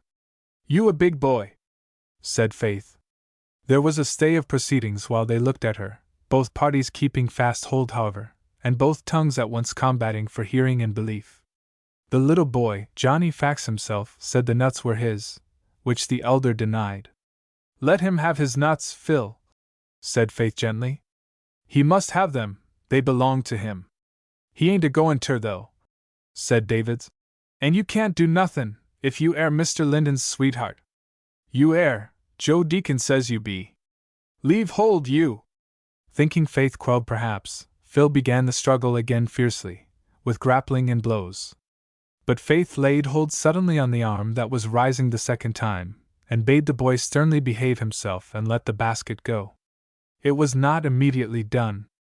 He had strength much more than hers, but something withheld him from exerting it.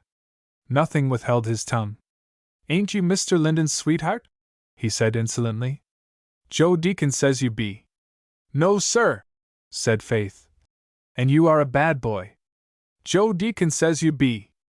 But Faith did not relax her hold, and spoke with a steady voice and for that time at least with the steady eye of command which was obeyed. "Let him go, Johnny, run off with your basket and be quiet, that's a good boy. Davids, you'll be quiet the rest of the day for your own sake."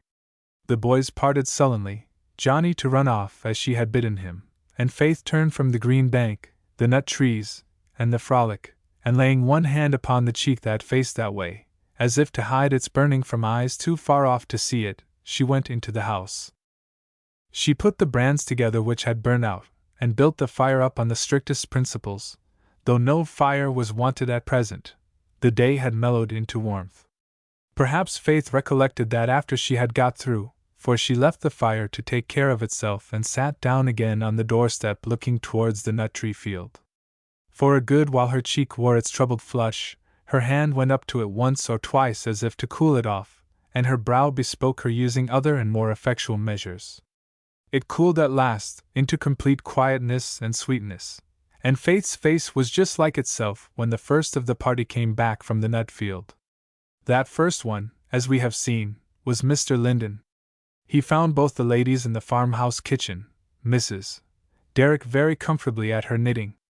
Faith was doing nothing, but she looked up, when she looked up, with just her own face, not certainly in the happy glow he had seen under the nut tree, nor with the sparkle of busy pleasure it had worn in the morning, but as it was every day at home. Mr. Linden arranged the fire and then stood considering it, or something, for a minute in silence, until Mrs. Derrick inquired if he had found as much as he expected? But upon his replying somewhat dryly, rather more, the conversation dropped again. You ought to be tired now, Mr. Linden, Faith said gently. I am afraid you are. No, she said, I am not at all. Well then, why shouldn't we have our look at Killdeer River? You said we must? Oh, if you like it, said Faith, a bright little tinge of pleasure coming into her cheek, and her sunbonnet was in hand immediately.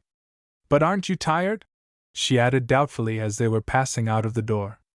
You've been hard at work. You will have to pay for saying you are not, Miss Faith. I mean to make you run all the way down to the bank.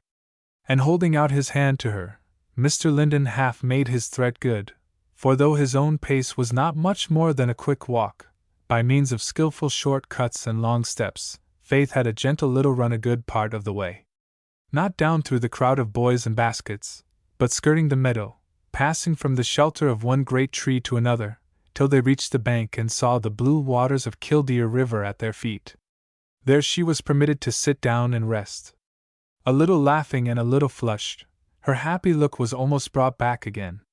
But she sat and gazed down at the pretty stream and its picturesque banks without saying anything, letting Mr. Linden take his own view of them. His own view was a peculiar one, to judge by his words. Miss Faith, I suppose you are not much acquainted with law forms, yet you perhaps know that an important witness in an important case is sometimes put in prison until his evidence is obtained. Faith looked up at him in pure astonishment, the corners of her mouth indicating that she expected another puzzle, or rather was already engaged in one. The look made his gravity give way a little. I thought you might like to know your position at present, he said. I don't know it yet, Mr. Linden. It is that of the unfortunate prisoner to whom I referred. A prisoner, said Faith, looking up at him very much amused. Well, Mr. Linden? He looked amused too, yet with a difference. Well, Miss Faith, you are a prisoner, for political purposes. There is no practicable way for you to get back to the house save through the witness box. Where is the witness box? Said Faith. Are you in a hurry to be in it? No, said Faith with a very unshadowed smile. I am not in a hurry for anything. Then tell me what you have been reading today, he said, throwing himself down on the grass beside her. She looked at him, hesitated, then said with a lowered tone, I have been reading what you told me to read, and my testament. Mr. Linden lifted his hat a little, replaced it, rather more down over his brows than before, looking steadily down at Killdeer River the while. Why did you look grave when I asked you if you had brought Le Philosophe? I didn't know I did, said Faith simply. I had brought only my testament. Only, Mr. Linden repeated. Well, from only a testament, and only such a scene, a skillful reader may get much. Then turning and looking her full in the face, he said, Miss Faith, what have those boys done to vex you? A sudden, painful, startled flush answered him. She did not look now, she said earnestly. Please, Mr. Linden, don't speak of it. I must know, was his only answer. No, she said gently but troubled. You mustn't know, and there is no need you should. There is no need, she repeated eagerly. There is another true little witness I can call upon, but I would rather have your account. How did you know? How did you know anything about it? Said Faith, facing round upon him in her turn. Gentlemen of what Miss Danforth is pleased to call my profession must know things occasionally, said Mr. Linden. What do you think you know, Mr. Linden? She said a little timidly. His answer was gentle though resolute. I don't think I know anything. What I know, what I do not, I will. Faith's head half drooped for an instant, and the flush which had faded came back painfully. Then she looked at him again, and though the flush was there she spoke as usual. You won't try, Mr. Linden, because I am going to ask you not. It is nothing you need take up, it was nothing but what perhaps I was foolish to mind. I don't mind it now, much. But there was a grave falling off in the tone of that much. She felt it herself, for she rallied and said with her own quiet, frank smile, I shall not mind it at all tomorrow. Mr. Linden looked at her while she spoke, gravely and intently enough. But then he looked away at the river again, and probably read problems in its soft, rippling waters, for he spoke not. Overhead a hawk sailed noiselessly to and fro, on spread wings. In the trees close at hand a squirrel chattered and barked with his mouth full. The afternoon light left Killdeer River step by step, and the shadows crept after. Now the one white speck of cloud reflected in that peaceful stream was no break in its beauty, it marred nothing, nay, even brought a little glow of its own to replace the sunbeams. Yet at that speck did Mr. Linden take aim, sending his pebbles so surely, so powerfully, that the mirror itself was shattered to the remotest shore. Then he stood up and announced that it was time to go. Faith stood up, but stood still, and waited somewhat anxiously upon the answer to her question. Then, Mr. Linden, you will not speak of it any more? The witness is discharged, he answered lightly, and walking on. She sprang after and placed herself directly in his way. Mr. Linden, please give me your promise. He looked down at her with eyes that were a little moved. Miss Faith, he said, please give me yours. For what? Said Faith. That you will trust me, and not ask what I do. Yes, said Faith. But you must trust me, Mr. Linden, she said, smiling at him. And believe me that this is nothing for you to take up, mere nonsense, nothing at all tomorrow, it is nothing to me now. I want your word. She wanted it very much, it was easy to see, but beyond that, her face did not belie her words. I don't suppose Mrs. Derrick ever called you naughty child, said Mr. Linden. But if ever she did she might tonight. Look where the sun is, and where I am, and guess where those boys are. Come. And it was not easy to resist the hand that again took hold of hers, nor the quick pace at which he went forward. And for some field's length Faith yielded and went as fast as he pleased. Then as he stopped to put up a bar place she said again, very gently but firmly too, standing before him, Mr. Linden, I think I have a right to ask this. I know what I ask, but you do not. I never questioned your right, Miss Faith. Then you'll not deny it to me? What is your idea of trust? Said Mr. Linden, replacing the last bar. That it is something I ought to have just now, said Faith, smiling a little. He stood leaning on the bars and looking at her, a kind look that she might well trust. Child, he said, you don't know what you are talking about, and I do.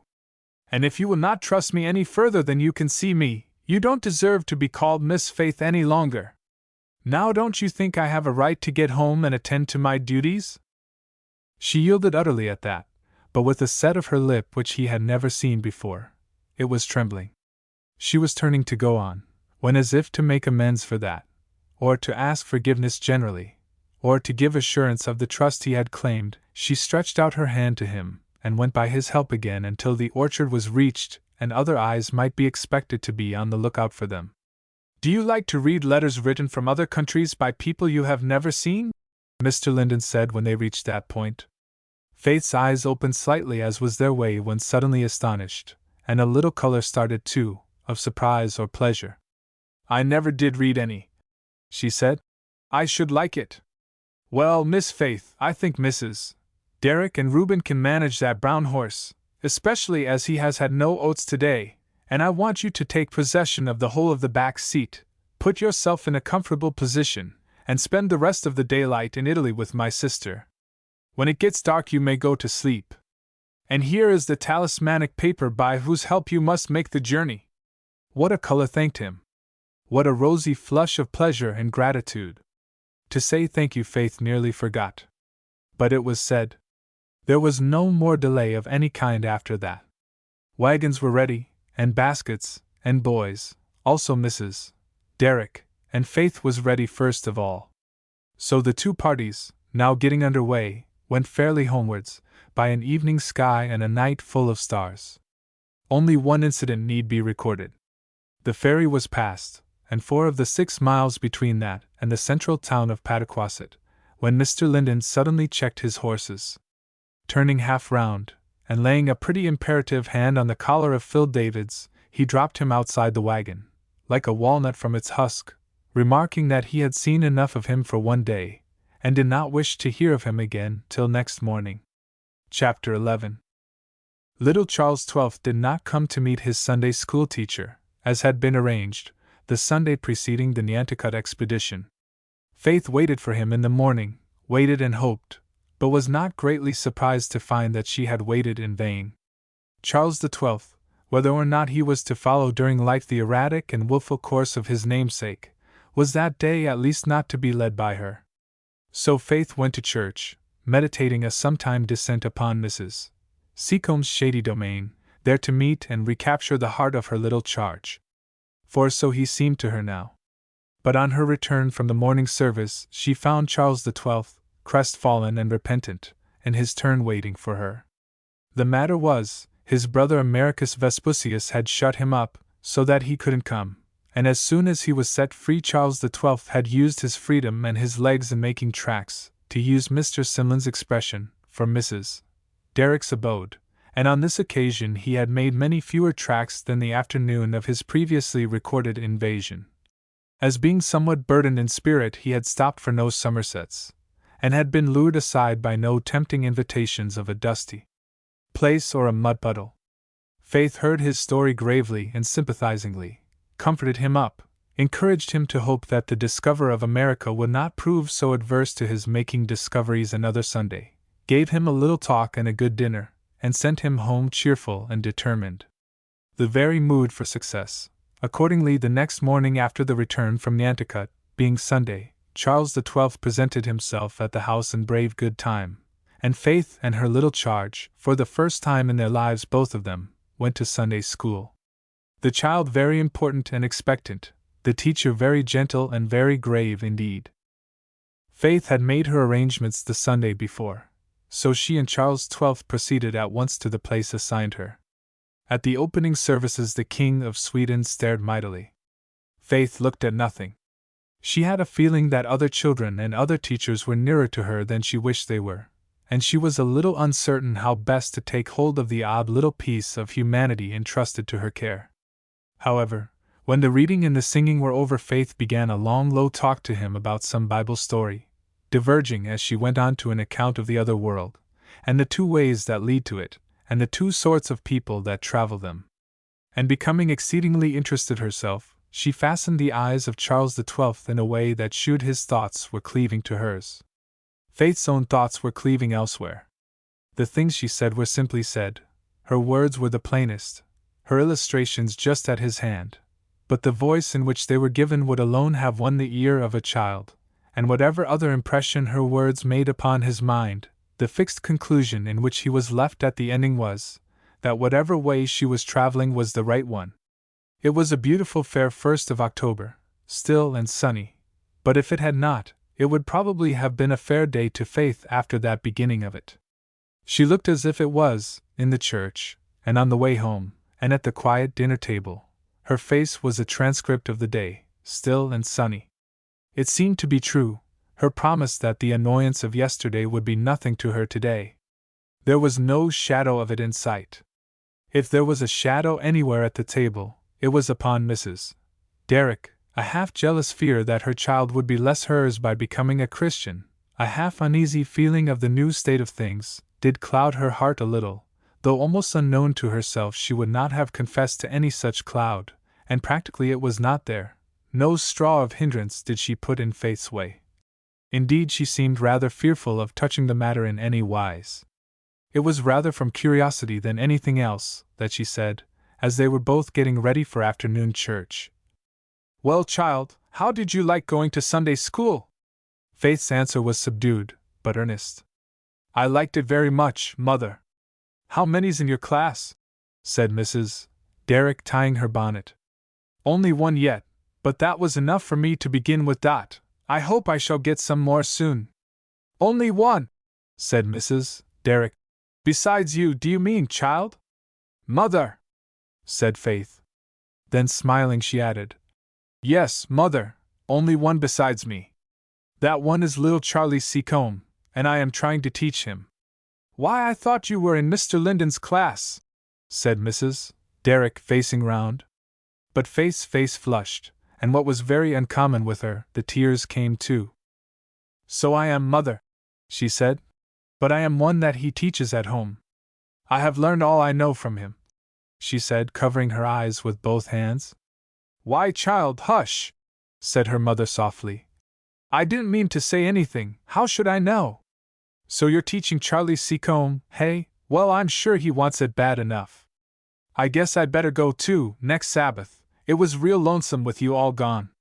And that makes me think, child, I wonder if you could go a little way from me after meeting? Go to Sunday school, Mother, said Faith, shewing her bright wet eyes. Will you teach some children, Mother? Written letters don't give the intonation of these words. I guess they could teach me some of them, said her mother. But I thought maybe, Faith, you take Sally Lowndes some medicine. She sent word for it, and I don't know as I can get so far today. Mr. Linden does have a class, don't he? I can go just as well as not, and like it very much, Mother. Oh yes, he has a class, of course, a class of some of the biggest boys, a large class. I wonder what he does with himself after meeting, said Mrs. Derrick. Folks do say he goes strolling round, but I don't believe it. Mother! Folks say everything, I believe.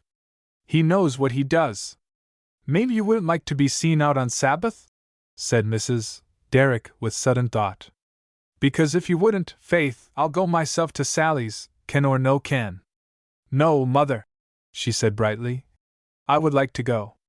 If I know I am doing right, I don't mind about being seen. I wish people had as good reason for telling tales about me as they have for some others. I guess your class'll fill up, said her mother, with her fond, wistful look at the only thing she had in the world.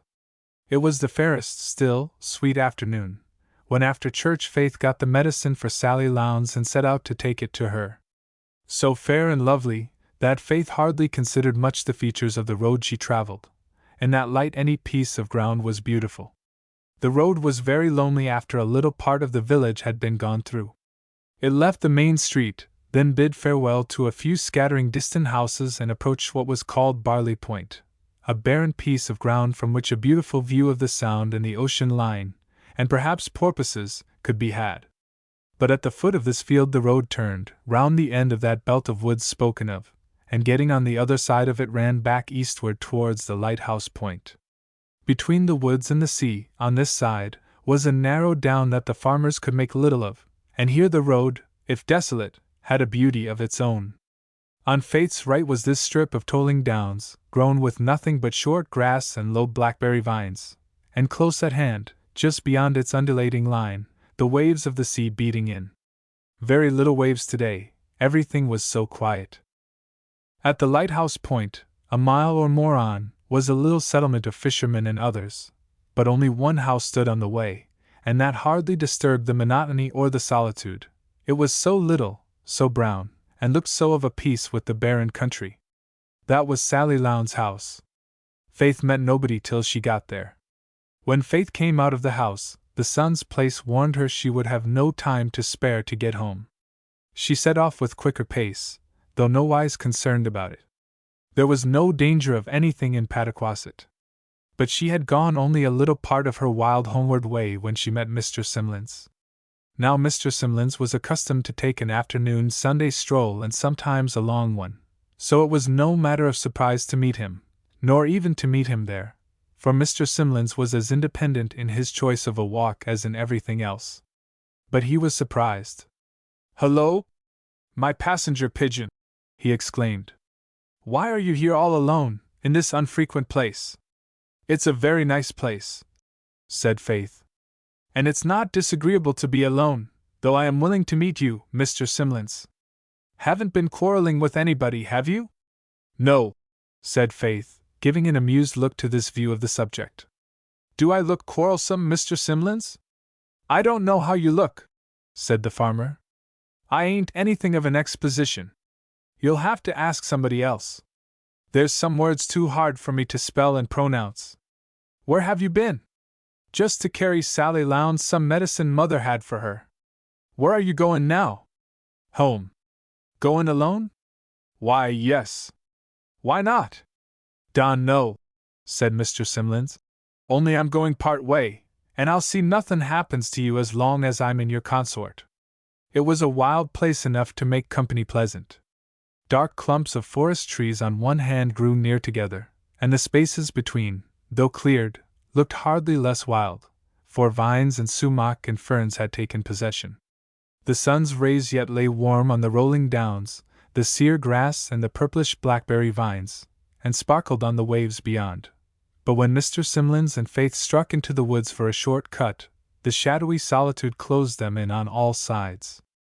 Softly their steps moved over the fallen pine leaves, or rustled through the shreds of autumn finery that lay beneath oak and maple, and nothing else but birds and squirrels broke the stillness till they were near the further edge of the wood. There they heard a soft murmur of voices. "Who lives here?" said Mr. Simlins. But Faith held her breath. "There's mortality here, where I thought there was nothing but animals and vegetation," said Mr. Simlins, stepping softly and cautiously forward. "Let's see, don't make no noise more'n the leaves I'll let you. I shouldn't think anything would come to a meetin' here but a woodchuck, and they're skeered if they see a shadow." On that side the trees ceased abruptly, and the open sunshine of a little clearing replaced them, and there were the speakers. Tallest among the group sat Mr. Linden, and around him, in various attitudes of rest or attention, a dozen boys basked in the sunshine. Most of them were a size or two smaller than his morning class at the Sunday school, though several of those were stretched on the grass at the outskirts of the circle, as honorary members. Little Johnny Fax, established in Mr. Linden's lap, divided his attention pretty evenly between the lesson and the teacher, though indeed to his mind the separate interests did not clash. The little glade was very green still, but sprinkled with the autumn leaves which came floating down at every breath, and the bordering trees stood some in deep green hemlock and some in paler pine, and thrust out here and there a glowing arm into the sunlight. The boys, listening and looking, some playing the part of young Nebuchadnezzars, some picking and breaking up the asters and goldenrod within their reach, giving little side nods of assent to each other, or bending a more earnest gaze on Mr. Linden, pushing back their caps, or pulling them down with a quick brush across the eyes, the hand with which Johnny Fax stroked back from Mr. Linden's forehead any stray lock of hair which the wind displaced, or laid on his shoulder when there was nothing else to do, made altogether a picture the like of which Mr. Simlins had not seen before, nor even Faith. The sun might leave the clearing and betake itself to the treetops, and thence to the clouds. There was light there which came from a higher source. Not Faith's silent attention was more silent and motionless than that of her companion. He did not move or stir. But her deep, rapt gravity formed part of the subject of his contemplations, for one or two keen sidelong glances fell upon it. Else, his eyes were busy uninterruptedly with the scene and took in the whole effect of it. Hers hardly wavered from one point. A little stir among the boys roused both the lookers-on from their muse, but they stood still again at the first notes of a hymn, as Mr. Linden's deep voice began, and the young choir with its very treble chimed in. "I want to be an angel, and with the angels stand, a crown upon my forehead, a harp within my hand, there, right before my Savior, so glorious and so bright, I'd wake the sweetest music, and praise him day and night. I never should be weary, nor ever shed a tear, nor ever know a sorrow, nor ever feel a fear, but blessed, pure, and holy, I'd dwell in Jesus' sight, and with 10,000 praise him both day and night. I know I'm weak and sinful, but Jesus will forgive, for many little children have gone to heaven to live. Dear Savior, when I languish, and lay me down to die, Oh, send a shining angel to bear me to the sky. Oh, there I'll be an angel, and with the angel stand, a crown upon my forehead, a harp within my hand. And there before my Savior, so glorious and so bright, I'll wake the sweetest music, and praise him day and night. The two listeners stood still while the hymn was singing, still as the air, but Mr. Simlins got no more sight of Faith's face.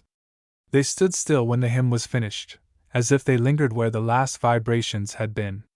But as a general stir among the hymn party proclaimed that they would soon be on the move, the two who had watched them, as if by consent, turned short about and silently picked their way back through the darkening wood to the nearest point of road they could reach. It was far from home, and even out of the wood the light was failing. They walked with quick steps. Mr. Simlins could get glances now at Faith's face, but though it was quiet enough, he seemed for some reason or other in a disagreeable state of mind. It made itself manifest at length in a grunt of considerable power. "Ugh, this is a complexious sort of a world to live in," was his not very clear remark. The contrast of the tone of the next words was striking. "Dear Mr. Simlins, there is something better." "What do you call me dear for?" growled he. "You never did before." "I don't know," said Faith. "Because I want you to be as happy as I am." "Be you so happy?" said the farmer inquisitively. Faith said yes. It was a calm and clear yes, a confident yes, one that felt its foundation strong and deep. Yet Faith's mother or dearest friend, if gifted with quick apprehensions, would hardly have been satisfied with it. Was Mr. Simlins so gifted? "Not so happy you couldn't be happier?" he said in a tone that assumed it. "No," said Faith, looking at him with a sunshiny smile. "I want to be better, Mr. Simlins." "Better?" growled Mr. Simlins. "You go hang yourself, I wish you was better. If you ain't happy, I wish the Simlins may be an extant race." The extraordinary combination of wishes in this speech took away Faith's breath for an answer. She waited for something more. "What was that fellow doing there?" growled the farmer after a while. "I suppose he was teaching Sunday school," Faith said after a little hesitation. "Why, is one to be forever teaching Sunday school?" said the farmer in a discontented tone. "Why not?" said Faith. "As long as there are people to be taught." "Don't you want to take hold and teach me now?" said Mr. Simlins. Faith did not know at all what to make of this question, and before she had found an answer that would do, she was saved making any. For Mr. Linden, with even brisker steps than theirs, came up behind them, and after a bright "Good evening, Mr. Simlins," uttered a somewhat surprised "Miss Faith." "Yes," said Mr. Simlins. "Here she is, and I'm going along to see that nothing happens to her. She goes to take care o' somebody else, and I come after to take care o' her, so we go. We all give each other a deal o' trouble in this world. Am I expected to take care of you, Mr. Simlins, by the same rule I came after?" "Well, I don't know," said the farmer. "I guess there'll be nobody to take care of me. I'm past taking care of." "What does that mean?" said Mr. Linden. "How would you like the job?" said Mr. Simlins. "Think it you'd be easy?" "Why, I should like to know a little more about the job before I express any opinion." "I have an opinion," said Mr. Simlins, "that you don't know much o' farming. Guess it's correct, ain't it?" "What kind of farming?" inquired Mr. Linden again. "I don't know more'n one kind. Tillin' the earth, to bring out the produce of it." "I have seen something of another kind," said Mr. Linden. "It is this: sow to yourselves in righteousness, reap in mercy, break up your fallow ground, for it is time to seek the Lord, till he return and rain righteousness upon you." Mr. Simlins wasn't quick to answer that, and there was silence for a minute or two, only broken by their footsteps. "Well," he said slowly at length, "suppository na piece o' ground bears as good a crop as it has soil for, hadn't you ought to be contented with it?" "Yes," said Mr. Linden, "but I never saw such a piece of ground yet." Mr. Simlins paused. "Do you believe some folks can be better than they are already?" he asked. "I believe all folks can." "You believe in cameras, then? How are you going to work?" "To make people better, set them to work for themselves if I can." What sort o' plows and harrows would you want 'em to take hold of? They'll find out, when they set to work in earnest to make the ground yield the right sort of fruit, said Mr. Linden. What do you call the right sort? Said the farmer, now thoroughly engaged. Ain't as good as a man can do, the right sort?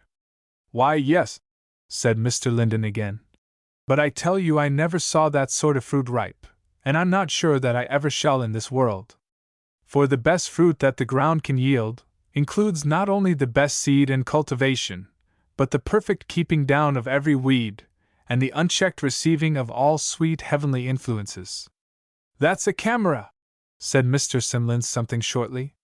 You can't have all that in this world. The fact that people cannot be perfect in this world does not hinder their being better than they are. Well, I say, how are you going to work to make it, when they're doin' the best they can do, already? Who is? I am inclined to be of the opinion you air, said Mr. Simlins slowly. I won't say I be, but I don't know how to do no better. Thank you, Mr. Simlins, was the somewhat sorrowful reply. You may see what I do, but you do not see what I know. And for you, my friend, pray to know, there can be no mistakes in the advice that comes from heaven. There was a minute's silence, till they came to a turning. I'd be glad to see you, said Mr. Simlins in a somewhat lowered tone. Airy one of you, down to my house, any time. You can take care of her the rest of the way. Good night. He turned off abruptly down a road that led his way.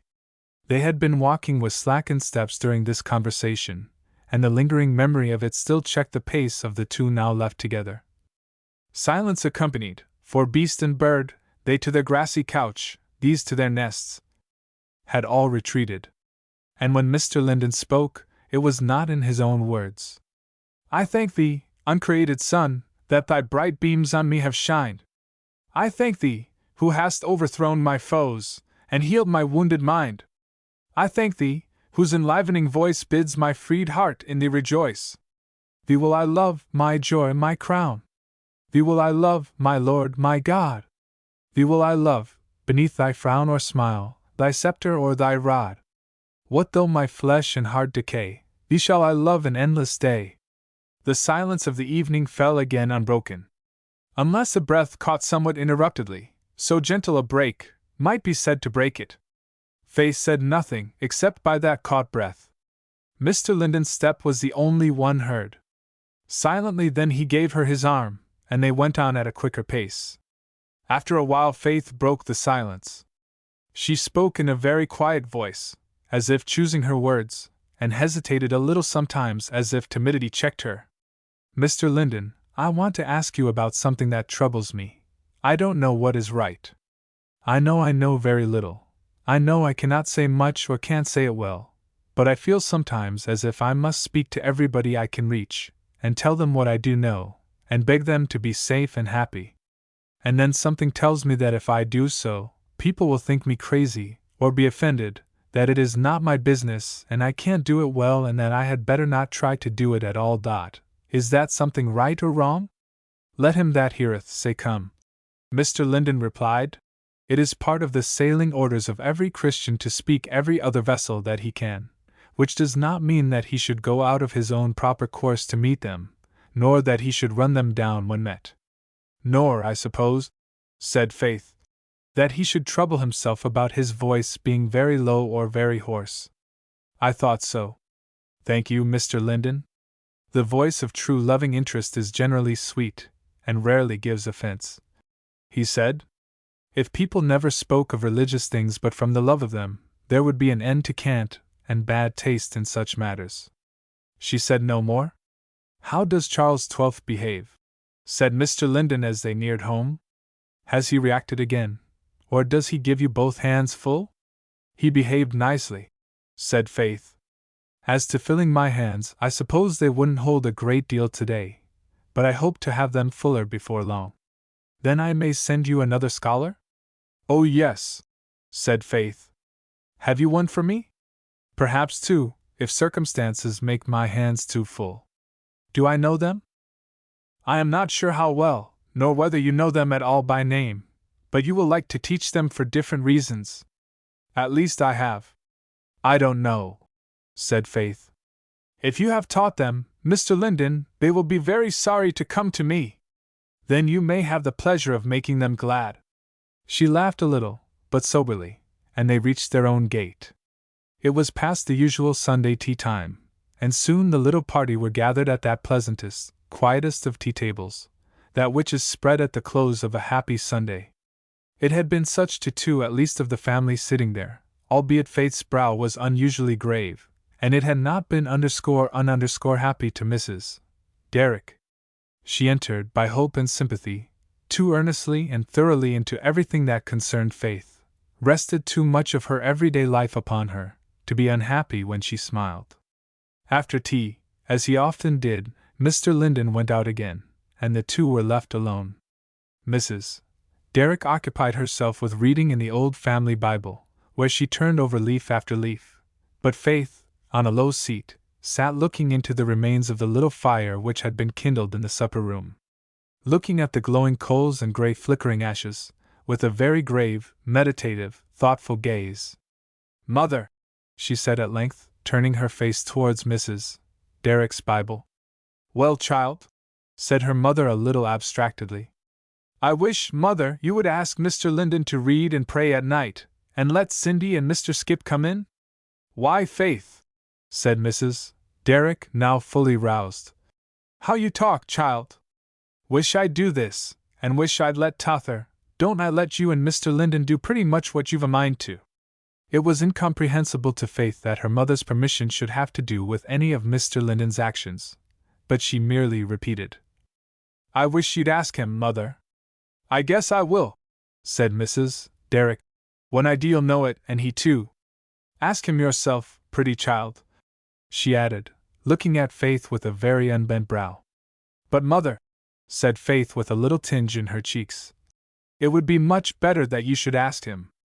You are the person to do it." "I should like to see you make that out," said Mrs. Derrick. "I don't think I'm such a person at all." "Only because you are the head of the family, Mother," Faith said with a little fainter voice.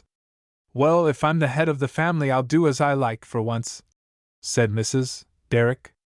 "I'd like to hear him, I'm sure, child, it would seem like old times, but I wouldn't ask him, for a kingdom."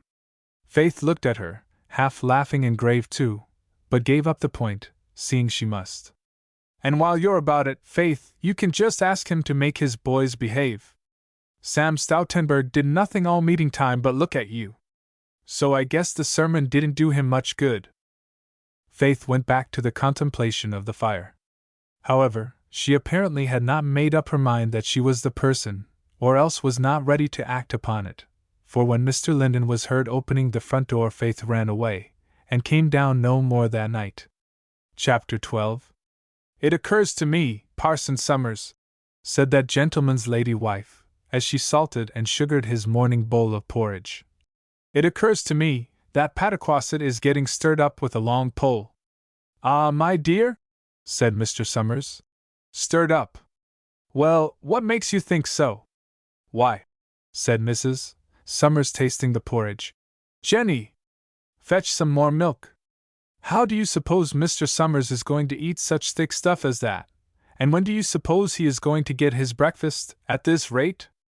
If you let your head run upon Jem Waters in this style, Jenny, I shall forbid him the house. I always notice that the day after he's been here Mr. Summers' porridge is too thick." "Well, my dear," said the parson. "Ha, the porridge will do very well. I thought you were speaking of Pataquasset when you spoke of something being stirred up." "So I was," said the lady, while Jenny, blushing beyond her ordinary peonic hue, ran about in the greatest confusion, catching up first the water pitcher and then the molasses cup. "Do very well? No, indeed it won't, but men never know anything about housekeeping." "Well, my dear, but about Pataquasset, I know something about Pataquasset. Is there any trouble in the village?" "It's a very peaceable place," continued Mr. Summers, looking at his distant breakfast dish. "Always was. Ha, I wish you'd let me have my porridge." "Is there any trouble, my dear?" "I can't tell," said Mrs. Summers, adding critical drops of milk. "See for yourself, Mr. Summers. If there isn't, there may be. one set of things is at 6s, and another at 7s. There, that's better, though it's about as far from perfection as I am. We're none of us perfect, and so, my dear, we can't blame the porridge," said Mr. Summers with slight jocularity which pleased at least himself. "But Pataquasset is about as near the impossible state as most places, that I know. What have you heard of Mrs. Summers? You deal in rather, enigmatical construction, this morning." "Who said I had heard anything?" said the lady. "I only said, use your eyes, Mr. Summers, open your study window and let the light in. Just see what a rumpus we've had about the school, to begin." "Ha! My dear," said Mr. Summers, "if opening the window of my study is going to let trouble come in, I'd rather, keep it shut. Judge Harrison thinks the teacher is a very fine man, and I've no doubt he is, and the judge is going to give him a great celebration. I have no doubt we shall all enjoy it. I think the disturbance that has been made will not give Mr. Linden any more trouble." "Why, who cares about his trouble?" said Mrs. Summers rather briskly. "I dare say he's very good, Mr. Summers, but I shan't fret over him. I'm not sure but he's a little too good for my liking. I'm not sure that it's quite natural. Jenny! Fetch some more biscuit. How long do you suppose Mr. Summers and I can live upon one?" Parson Summers eat porridge and studied the philosophy of Mrs. Summers' statements. "My dear," said he at length, "I am not sure that you are correct in your view. Indeed, it seems to me, rather contradictory. I don't know what the stir is about, and I don't think there is any occasion, my dear, for you, to fret about anything. Not about Mr. Linden, certainly. The disaffection to the new school was, confined to very few. I don't think it has taken root in the public mind generally. You will be better able to form a judgment on Thursday." "Bless your heart, Mr. Summers," said his wife. "What's Thursday to do? If you think I've said all I could say, why there's no help for it. Now there's Sam Deacon, don't come to meeting half the time lately, and to match that, Faith Derrick walks into Sunday school with one of those Seacombe children tagging after her." "Well," said Mr. Summers, looking exceedingly mystified, "what's the harm in that? If Miss Faith chooses to do it, it shews, I am sure, a charitable disposition, praiseworthy." "Mr. Summers," said the lady, "is it possible you can think for one moment that I mean what you mean? If she came to society too, I should know what to make of it, but when people work alongside of some folks, and not alongside of others, why it's as long as it's broad. Then Maria David says she drove those boys over to Nantucket t'other day, or helped drive them. What do you think of that, Mr. Summers?" Mr. Summers looked as if his wife was too fast for him. "My dear," said he, however, plucking up, "I think I would trust Faith Derrick as soon as Maria David's, or any other young lady in Pataquasset. If she did go to Nantucket, I presume it was all as it should be. Squire Deacon never was, very remarkable for being a religious man or anything like that, and you can't help folks working alongside of each other, they will do it," said Mr. Summers, relapsing into his jocular mood. "I am a man of peace, my dear, and you should be a woman of peace." "Why, you don't suppose I believed what Maria David said?" replied Mrs. Summers. "Her words are not worth their weight in gold, and she isn't a bit too good to be jealous. But the thing is, if Faith didn't do that, what did she do? Jenny! Fetch in the tub of hot water, and be spry." With Jenny in the hot water walked in a somewhat rough-looking boy, who declared without much ceremony, beyond doffing his cap, that Ma sent him to find out where the sewin' meetin' was to be this week. "Who are you?" said Mrs. Summers, dipping a cup in the hot water and wiping it with a spryness that was quite imposing. "Is your name Bill Wright?" "No, 'tain't," said the boy. "Guess again." "You'll never pay anybody for much trouble that way," said Mrs. Summers, dipping in the corresponding saucer. "Jenny, did you ever hear of anybody's getting along in a dish tub without a mop?" "Who is it wants to know, sir?" said Mr. Summers politely. "Who is your father?" "He's Farmer David's." "Oh. And are you Phil?" "Yes. What be I goin' to tell her?" This interrogatory being sent in the direction of the dish tub. Why, you can tell her two things, said Mrs. Summers, eyeing Phil from head to foot. In the first place, the society'll meet down at Miss Bizak's, and in the second, as soon as your mother'll teach her children how to behave themselves, I shall be very glad to see them. The society'll meet down to Miss Purcell's? Miss Bizak's, said Mrs. Summers, preserving a cheerful and brisk equanimity in the midst of her sharp words that was quite delightful. Pay more attention to your lessons, Phil Davids, and you'll be a better boy if you look sharp. What lessons? Said the boy blackly. All you get, at home and abroad. You go to school, I fancy, replied Mrs. Summers. The boy glanced towards the clock and began to move off, answering by actions rather than words. You were over at Nantucket, I suppose, Saturday, said Mr. Summers affably. To which the answer was a choked and unwilling yes. Well, who drove you over? He drove, said Phil. I'm going. And the ladies? Weren't there ladies along? Yes, they drove too. Did you have a fine time? Said Mrs. Summers. Yes, I did, said Phil very gloomily. Why, what did you do more than the rest? I didn't do nothing, said Phil, blurting out. And he went and took all my nuts away. He's the devil. The boy looked at the minute as if he was a young one. Hush, hush, said Mr. Summers. You oughtn't to speak that way, don't you know? It's not proper. I hope he boxed your ears first, said Mrs. Summers. I'm certain you deserved it. What made him take your nuts away? He wanted em to make a present to you, said the boy, and with another glance at the hands of the clock, he darted out of the house and down the road towards the schoolhouse, as if truly he had expected to meet there the character he had mentioned. My dear, said Mr. Summers, do you think it is quite a politic to tell Mrs. Davids she don't bring up her children right? Mrs. Davids is a very respectable woman, and so is Farmer Davids, none more so. I don't know what you call respectable women, said Mrs. Summers. I should be sorry to think he was. But I just wish, Mr. Summers, that you would preach a sermon to the people about cutting off their children's tongues if they can't keep them in order. I declare, I could hardly keep hands off that boy. And with this suggested and suggestive text, Mr. Summers retired to his study.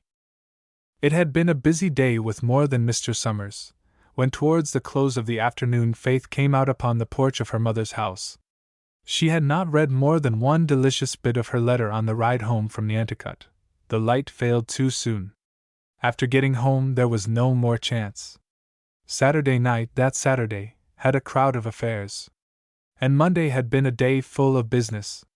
Faith had got through with it all at last, and now, as fresh as if the kitchen had been a bygone institution, though that was as true of Faith in the kitchen as out of it, she sat down in the afternoon glow to read the letter.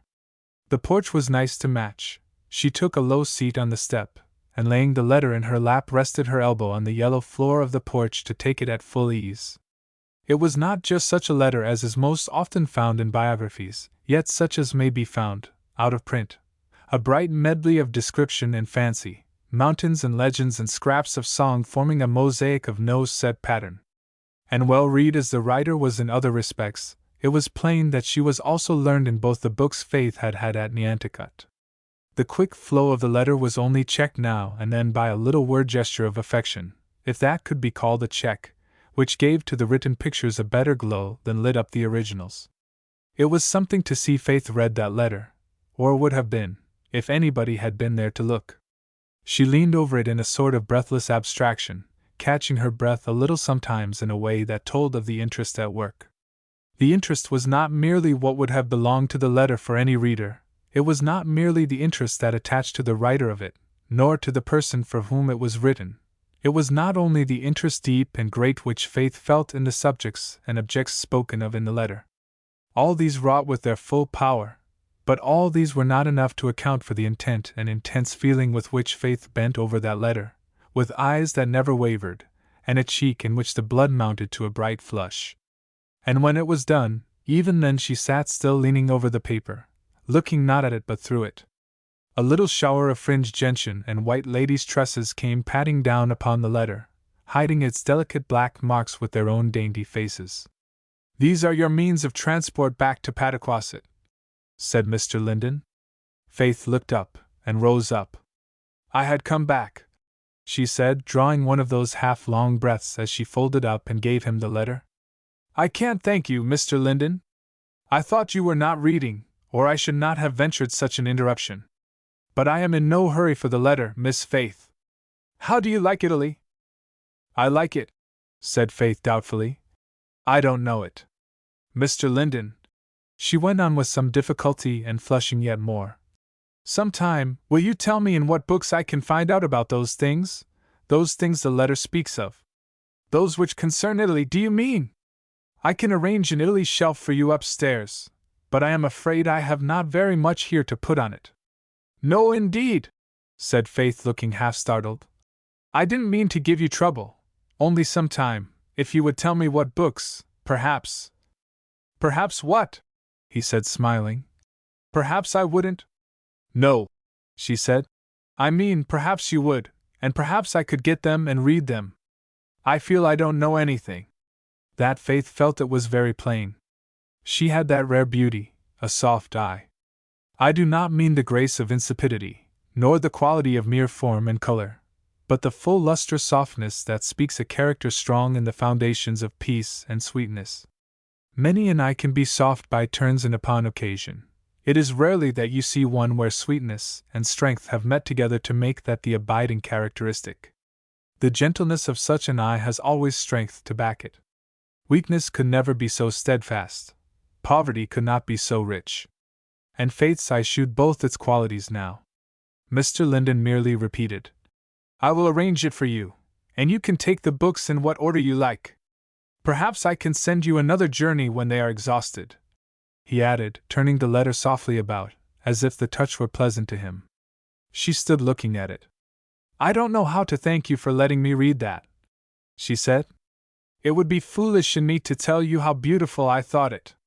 "She is," her brother said, with a tender, half-smiling, half-grave expression. And for a minute or two he was silent, then spoke abruptly. "Miss Faith, what have you done with your philosophe? You know, though the rooms in the great temple of knowledge be so many that no one can possibly explore them all, yet the more keys we have in hand the better. For some locks yield best to an English key, some to a French, and it is often pleasant to take a look where one cannot go in and dwell." She flushed a good deal, with eyes downcast as she stood before him, then answered, with that odd little change of her voice which told of some mental check. "I haven't done anything with it, Mr. Linden. That requires explanation. It isn't so hard as one of your puzzles," she said, smiling.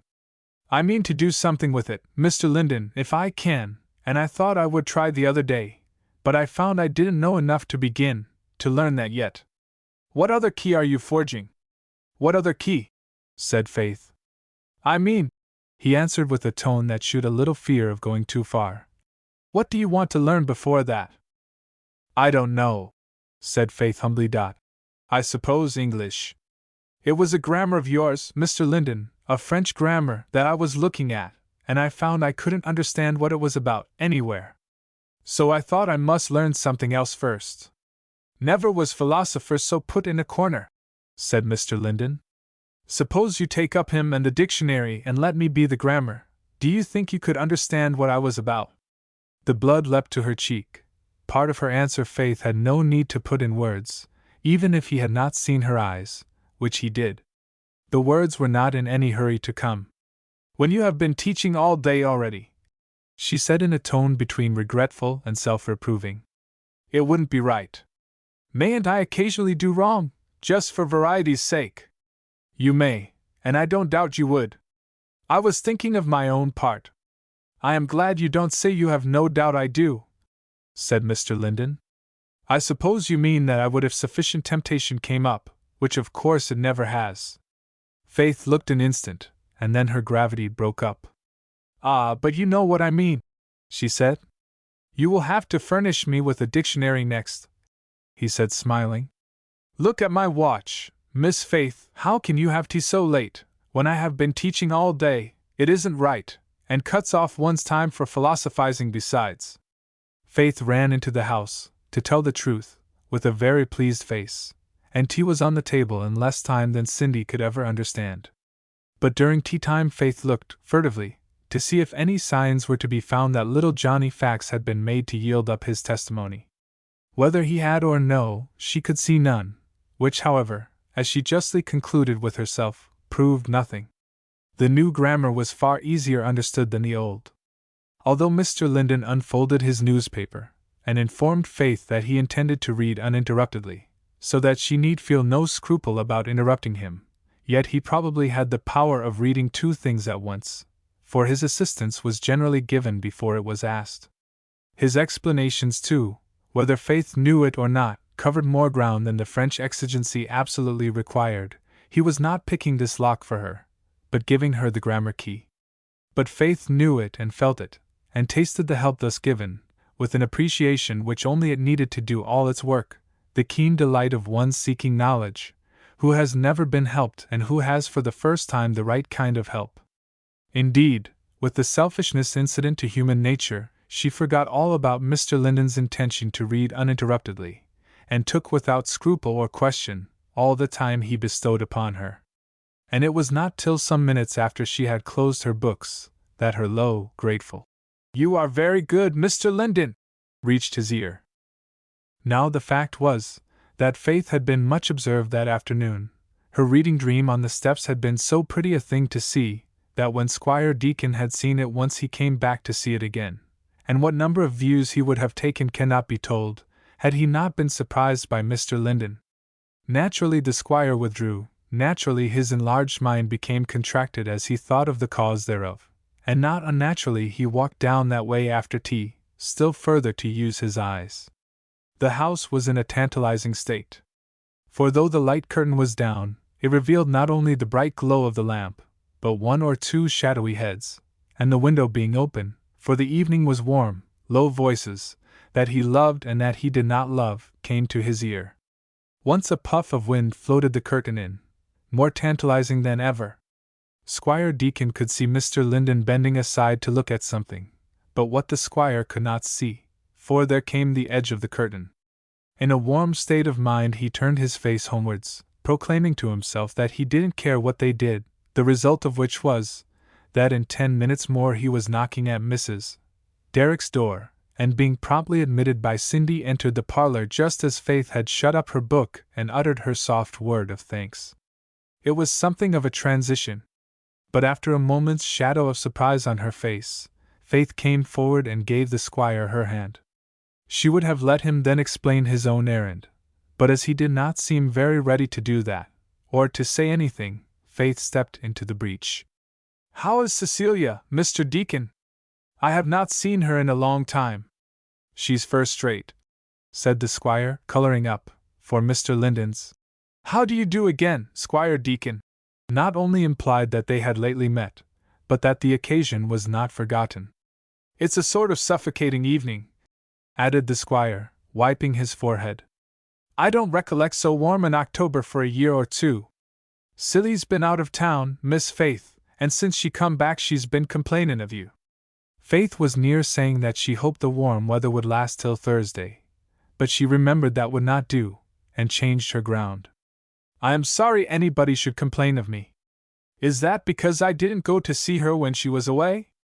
I'm sure the rest of us could have stood it, if you had come when she was gone, Miss Faith," said the squire gallantly. "Seems to me we haven't seen you down to our house for an age of Sundays." "I will try to come of a weekday," said Faith. "I think you never saw me there Sunday, Mr. Deacon. I suppose an age of Sundays must be 7 times as long as any other age," said Mr. Linden. "Isn't that the origin of the phrase, Squire Deacon?" "Very like," said the squire, who didn't care to be interrupted. "I don't know much about originals. When a man has a position to fill, sir, he can't study knickknacks. What a handsome book, Miss Faith! Such a becoming color. Don't you like the inside of books too, Mr. Deacon?" said Faith. "I dare say I should that one," said the squire. "The outside's like a picture, or a view, as some people call it. Looks just like a grain field in spring.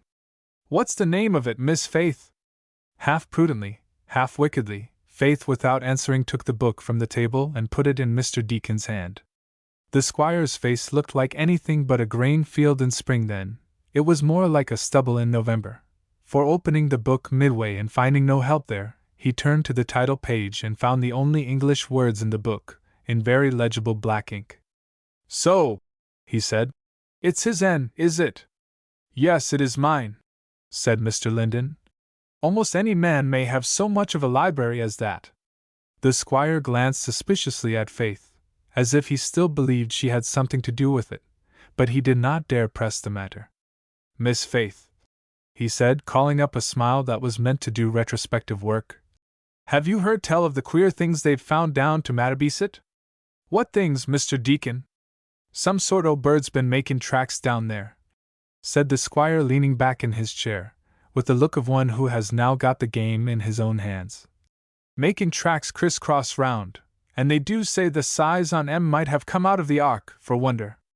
"How large are they, Mr. Deacon? And what sort of bird is it?" "Well, if I was a descendant of Noah, I suppose I could tell you," said the squire with increased satisfaction.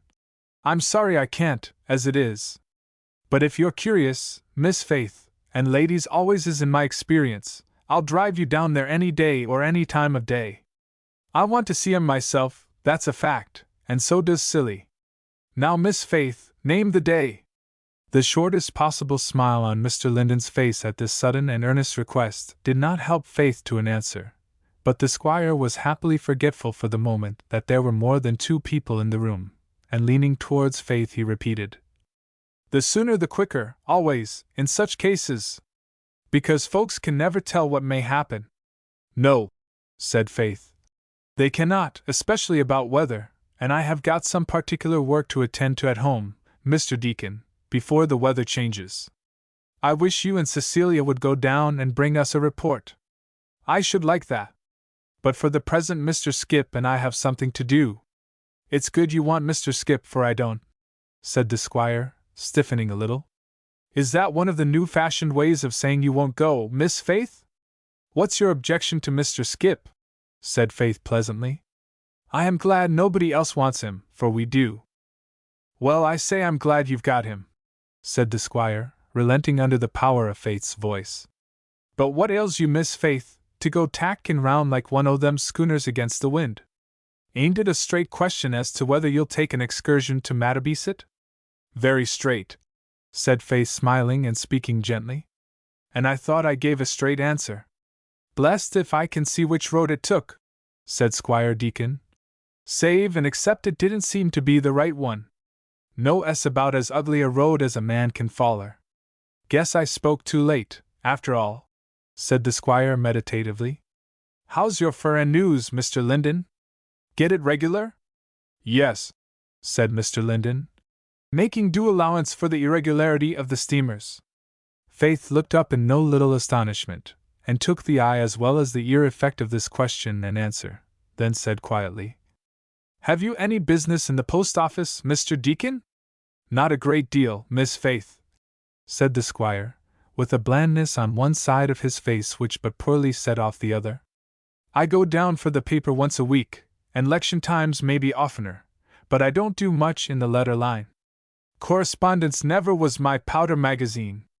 I shouldn't know where to put 2 or 3 femin_ letters a week, if I got 'em." If he had got what somebody wanted to give him at that moment, Squire Deacon little knew what risk he ran, nor how much nearer he was to a powder magazine than he ever had been in his life. "A sure sign that nobody will ever trouble you in that way," Faith said somewhat severely, but the squire was obtuse. "Well, I guess likely," he said, "and it's just as good they don't. I shouldn't care about living so fur from anybody I was much tied up in, or tied up to either. I can't guess, for one, how you make out to be contented here, Mr. Linden." "How do you know that I do, sir?" There was a little pause at that. It was a puzzling question to answer, not to speak of a slight warning which the squire received from his instinct. But the pause was pleasantly ended.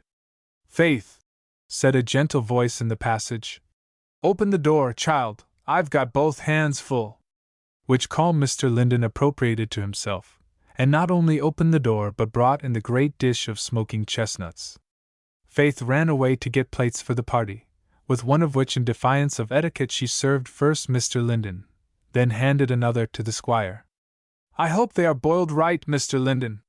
Have you seen any chestnuts yet this year, Mr. Deacon?" "I've seen some, but they weren't good for nothing," said the squire rather sourly. "Thank you, Miss Faith, for your plate, but I guess I'll go." "Why stay and eat some chestnuts, Squire Deacon?" said Mrs. Derrick. "Those are Nantucket chestnuts, first rate too." "I don't like Nantucket chestnuts," said Squire Deacon, rising. "Never did, they're sure to be wormy." "Good night, Miss Faith. Good night, Mr. Linden. Mrs. Derrick, this room's hot enough to roast eggs." "Why, the windows are open," said Mrs. Derrick, "and we might have had the curtains drawn back, too, but I always feel as if someone was looking in." Which remark did not delay the squire's departure, and Mrs. Derrick followed him to the door, talking all the way. During which little passage Faith's behavior again transcended all rules. For she stood before the dish of chestnuts, fingering one or two, with a somewhat unsteady motion of the corners of her mouth, and then put both her hands to her face and laughed, her low but very merriment-speaking laugh. "Miss Faith," Mr. Linden said, "I think Job was an extraordinary man, and the chestnuts are not so bad as they are reported, after all." Faith became grave, and endeavored to make trial of the chestnuts, without making any answer. "Child," said Mrs. Derrick, returning, "I don't think the squire felt just comfortable. I wonder if he's well?" Which remark brought down the house. "By the way," said Mr. Linden, looking up, "did you lose a bough of ribband from your sunbonnet the other day at Nantucket?" Faith owned to having lost it somewhere.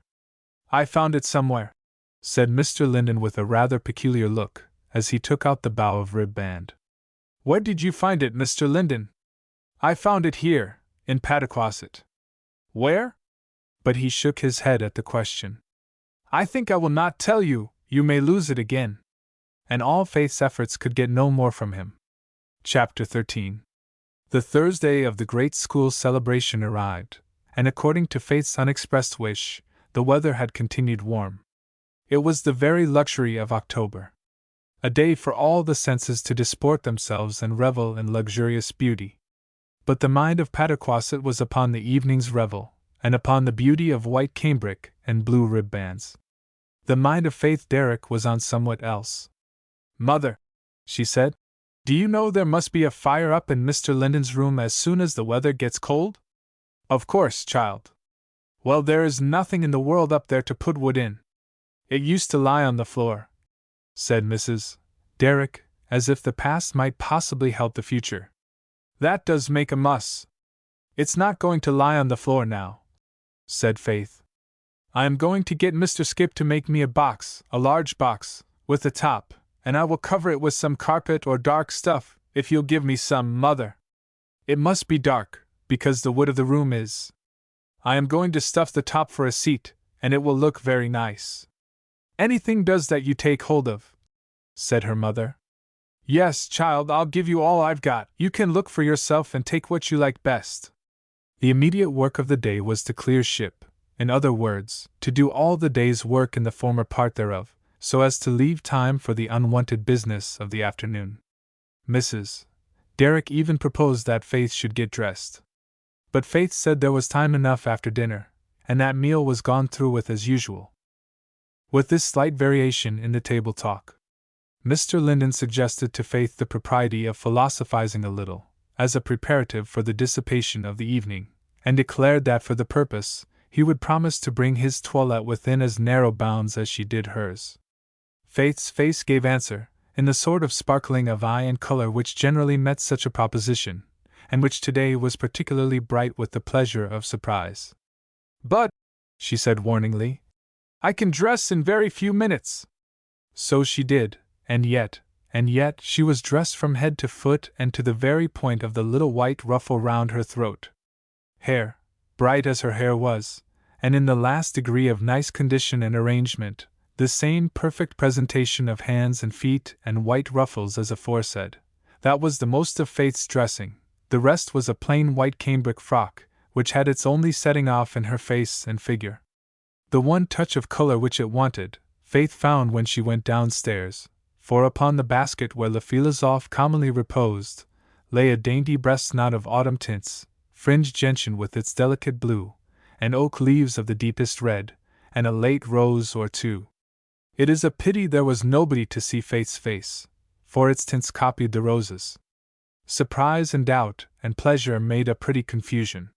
She held in her hand the dainty bouquet and looked at it, as if the red leaves could have told her what other hand they were in last, which was what Faith wanted to know. A step on the porch, a slight knock at the front door, naturally drew her thoughts and feet thither, but whatever Faith expected, she did not expect to see Sam Stoutenburg. One might almost go further and say he did not expect to see her, for he gazed at her as if she had been an apparition, only that his face was red instead of white. "How do you do, Sam?" said Faith, coming back a little to everyday life. "Do you want to see Mr. Linden?" "Oh no, Miss Faith," said Sam, as if it were the last thing in the world he wanted to see. "Well, Sam, what then?" But Sam was slow to say what then, or indeed to say anything, and what would have been his success is to this day unknown, for at that moment Mr. Linden came downstairs. "Do you want me, Sam?" he said, approaching the front door. "No, sir," said Sam, playing both parts of an unwilling witness. I thought you were out, Mr. Linden." "Oh," Mr. Linden said. "I beg your pardon." And he not only went into the parlor but shut the door after him. To no purpose. With him went the remnant of Sam Stoutenburg's courage, if he had had any to begin with, and after one more glance at Faith he fairly turned his back and fled, without striking his colors. Faith went back to the parlor. "What is the matter with the boy?" she said. "I couldn't get anything out of him, Mr. Linden." A somewhat peculiar smile came with the words. "Couldn't you?" Faith noticed it, but her thought was elsewhere. She came back to the table, took up the flowers, and said a little timidly, "Do you know who put these here, Mr. Linden?" The look changed. "I think I do," he said. Her look did not change, except to a softened reflection of the one with which she had first viewed them. She viewed them still, bending over them doubtfully. Then glancing up at him she shook her head and said, "You are dressed before me, after all, Mr. Linden," and ran away. She was back again in 3 minutes, with the flowers upon her breast, and if there had been but one adornment in the world that would have fitted her just then, the giver of the flowers had found it. Faith had altered nothing, she had only put them in the right place, and the effect was curious in its beauty. That effect of her flowers was probably the only one unknown to Faith herself, though it was with a face blushing with pleasure that she came in and sat gravely down to be a philosopher. She gave her teacher little trouble, and promised to give him less. She had excellent capacity, that was plain, with the eager desire for learning which makes the most of it. Both the power and the will were there to appropriate and use every word of Mr. Linden's somewhat lawless but curiously skillful manner of instructing her. And the simplicity of her attention was perfect. She did not forget her flowers, probably, during this particular page of philosophizing, for a little tinge on her cheek never ceased to speak of pleasure all through the time. But that was the sole sign of distraction, if distraction there were. Less grave, but more intent, than Mr. Linden himself, the information that Mr. Skip had driven the little wagon round before the door, came to her ears all too soon. The drive to the judge's was not very long. It might have been 3/4 of a mile, so even at the old horse's rate of traveling they were soon there. Judge Harrison's house was large and old-fashioned, yet had much more style about it than any other house in Pataquasset pretended to, and the same was true of its arrangements and furniture. It was comfortable and ample, so was everything in it, with besides that touch of ease and fitness and adaptation which shews always, or generally, that people have lived where there is a freedom from fixed standards.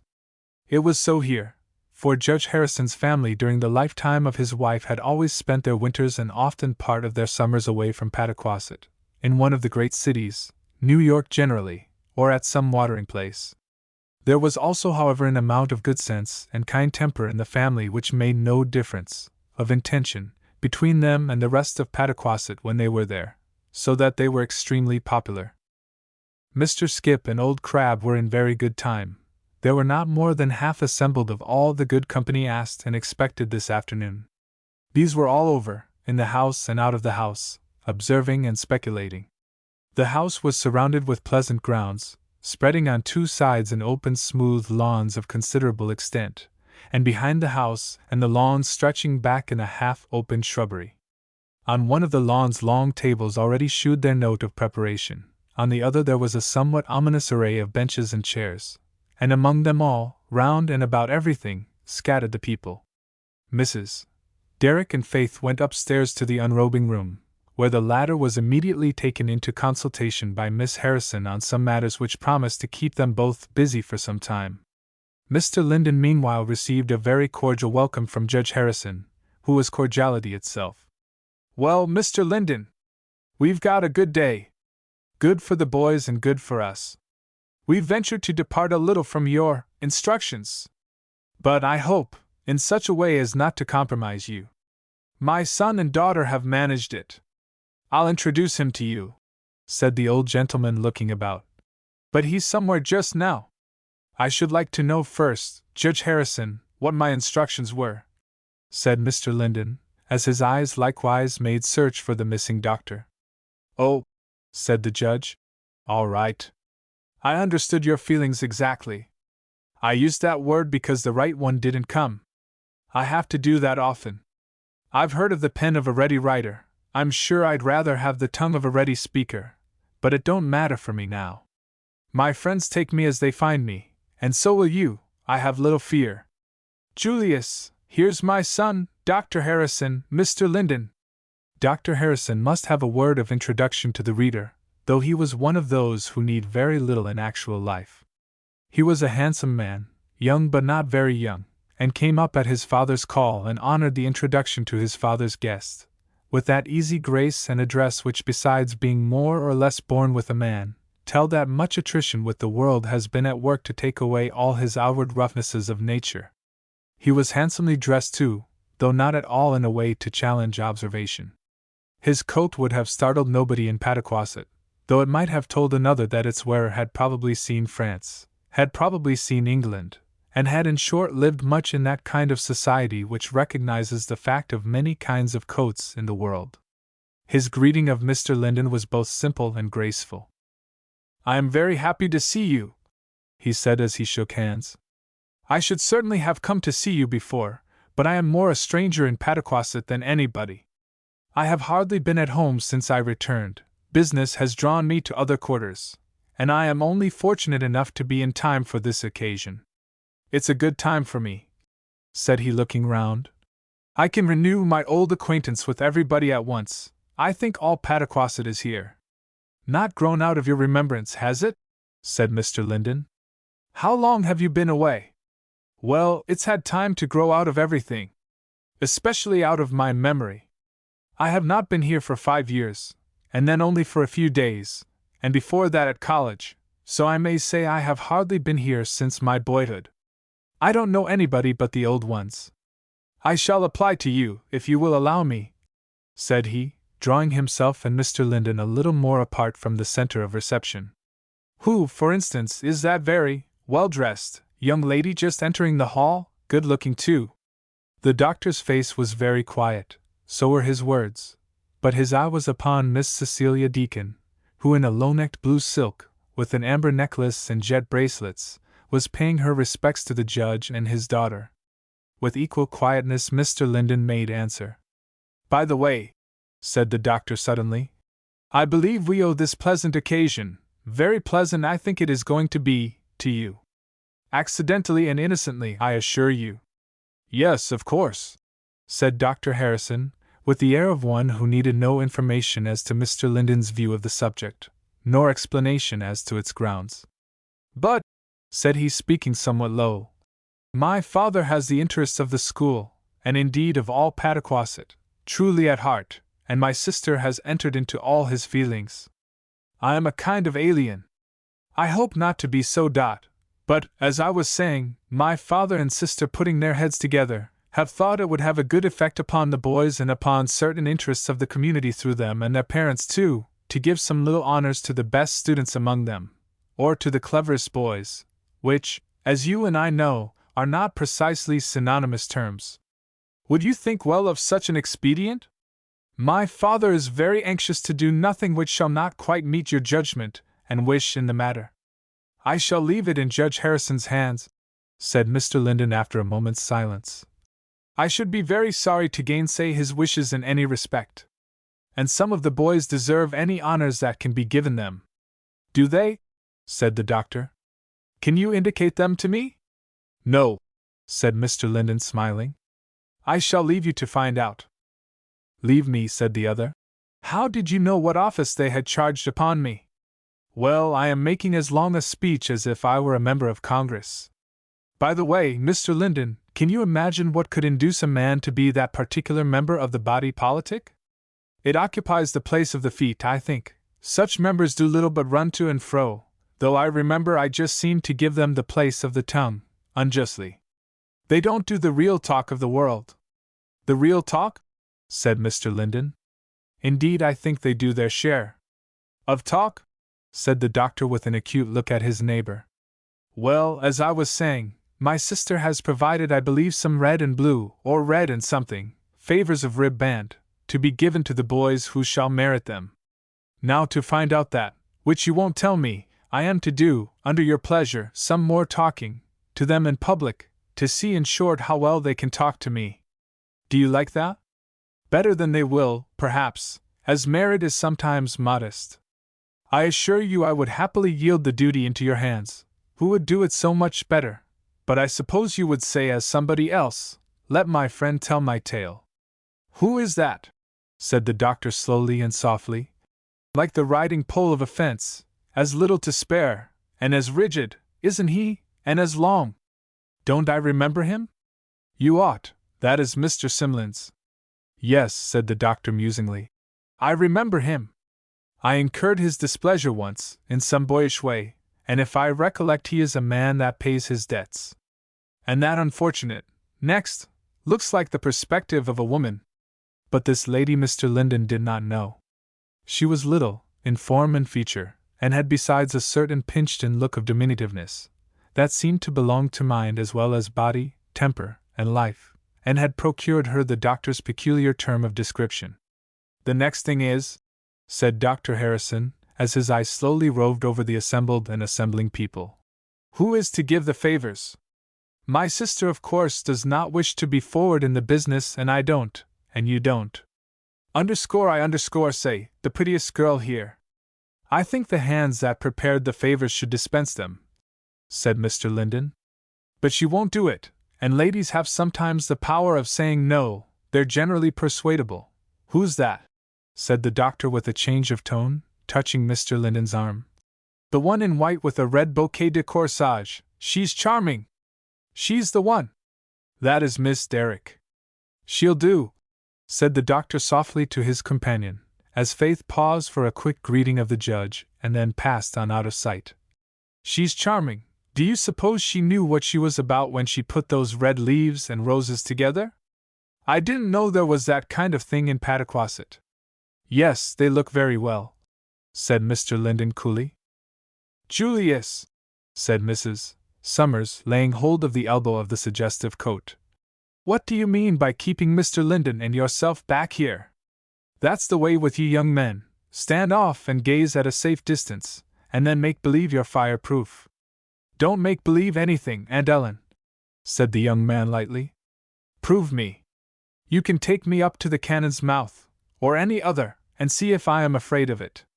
I shall prove you before I take you anywhere, said Mrs. Summers. You needn't talk to me in that style. But it's a little hard upon the boys to keep Mr. Linden here out of sight. Half of them don't know whether they're on their head or their heels till they see him. I can tell from their faces. Mr. Linden, said the doctor with a gesture of invitation to his companion. Shall we go? Does it depend upon your face which of the positions mentioned is to be assumed? The two gentlemen accordingly threaded their way to the scene of action, passing, among others, Squire Deacon and Mr. Simlins, whom Mr. Linden greeted together. Mr. Simlins' answer was a mighty grasp of the hand. Squire Deacons deserve little attention, and got it. The party were now on the lawn, at one side of which the boys had clustered and were standing in expectation. "I think, Mr. Linden," said the doctor, "if you will explain to the boys what is to become of them in the next hour, I will go and see about the fair distributor of the favors, and then I suppose we shall be ready." It was well Dr. Harrison chose such a messenger. No one else could have brought quietness out of those few dismayed minutes when the boys first learned what was to become of them, and the judge would have felt remorseful about his secret, had he seen the swift wings on which pleasure took her departure from the little group. It took all Mr. Linden's skill, not to enforce submission, but to bring pleasure back. Perhaps nothing less than his half-laughing, half-serious face and words could have kept some of the boys from running away altogether. And while some tried to beg off, and some made manful efforts not to feel afraid, others made desperate efforts to remember, and some of the little ones could be reassured by nothing but the actual holding of Mr. Linden's hand in theirs. So they stood, grouped in and out the trees at the further edge of the lawn, till their teacher disengaged himself and came back to the house, leaving the parting directions, to say what they knew, and not try to say what they knew not. Meanwhile Dr. Harrison had found his sister, and after a little consulting the two had pressed their father into the service, and then the three sought Faith. She was discovered at last on the other lawn, by one of the tables, Miss Harrison having dismayfully recollected that she had asked Faith to help her dress them, and then had left her all alone to do it. But Faith was not all alone, for Mr. Simlin stood there like a good-natured ogre, watching her handling and disposing of the green leaves and late flowers with which she was surrounded, and now and then giving a most extraordinary suggestion as to the same. "Faith," said Miss Harrison after she had introduced her brother, "I want you to give these favors to the boys. Somebody must do it, and I can't, and you must." "You see, my dear," said Judge Harrison, "Sophie and Julius want their fate to go off as prettily as possible, and so they want you to do this for them because you're the prettiest girl here." "Then I can't do it, sir," said Faith. She blushed very prettily, to be sure, but she spoke very quietly. "Faith, you will do it for me?" said Miss Harrison. "I can't, Sophie. Nobody would do it so well as you, half. But I can't do it at all." And Faith went on leafing her dishes. "I dare put in no petition of my own," said the doctor then, "but I will venture to ask on the part of Mr. Linden that you will do him and the school such a service." Faith's dark eyes opened slightly. "Did he ask you, sir?" "I cannot answer that," said the doctor, a little taken aback. "I have presumed on what I am sure are his wishes." He did not know what to make of her smile, nor of the simplicity with which Faith answered, in spite of her varying color. "You have been mistaken, sir." The doctor gave it up and said he was very sorry. "Then who shall do it?" said Miss Harrison. "Miss Essie de Staff?" "She'll do," said the judge. And the doctor, raising his eyebrows a little, and dropping his concern, offered his arm to Faith to go to the scene of action. So it happened that as Mr. Linden entered the hall from one side door, he met the whole party coming in from the other, the doctor carrying the basket of blue and red favors which he had taken to present to Faith. But he stood still to let them pass, taking the full effect of the favors, the doctor, the red leaves and their white-robed wearer, and then followed in his turn. All the inhabitants of the house and grounds were now fast gathering on the other lawn. Miss Sophie and her father separated different ways, the former taking the basket to commit it to Miss de Staff, and the doctor being obliged to go to his place in the performance, left his charge where he might. But nobody minded his neighbor now. Faith did not. The boys were drawn up in a large semicircle, and the doctor taking his place in front of them, all in full view of the assembled townsmen of Pataquasset, proceeded to his duty of examiner. He did it well. He was evidently, to those who could see it, thoroughly at home himself in all the subjects upon which he touched and made the boys touch, so thoroughly that he knew skillfully where to touch and what to expect of them. He shewed himself a generous examiner too.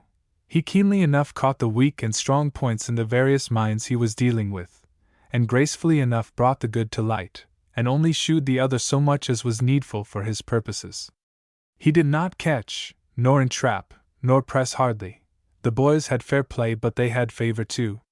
The boys, on their part, were not slow to discover his good qualities, and it was certainly a comfort to them to know that they were acquitted or condemned on right grounds. Beyond that, there were curious traits of character brought to light, for those who had eyes to read them. The two head boys, Reuben Taylor and Sam Stoutenberg, though but little apart in their scholarship, were widely different in the manifestation thereof. Sam Stoutenberg's rather offhand, dashing replies generally hit the mark, but the steady, quiet clear-headedness of Reuben not only placed him in advance, but gave indications which no one could read who had not the key to his character. He colored sometimes, but it was from modesty, while part of Sam Stoutenberg's blushes came from his curls.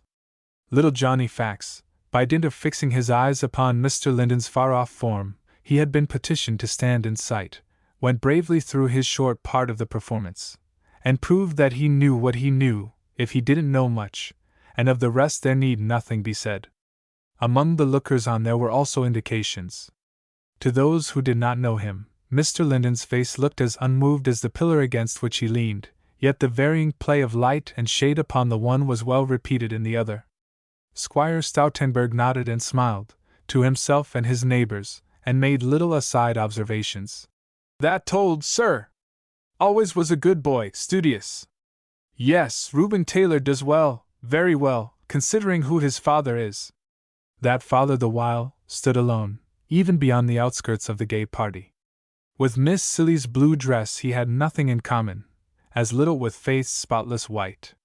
Dark, weather-beaten, dressed for his boat and the clam banks, he stood there on the green turf as if in a trance. Unable to follow one question or answer, his eager eye caught every word of Reuben's voice. His intent gaze read first the assurance that it would be right, then the assurance that it was. The whole world might have swept by him in a pageant, and he would scarcely have turned to look. There was one other listener perhaps, whose interest was as rapt as his, that was Faith. But her interest was of more manifold character. There was the natural feeling for and with the boys, and there was sympathy for their instructor and concern for his honor, which latter grew presently to be a very gratified concern. Then also Dr. Harrison's examination was a matter of curious novelty, and back of all that lay in Faith's mind a deep, searching, pressing interest in the subject matters of it.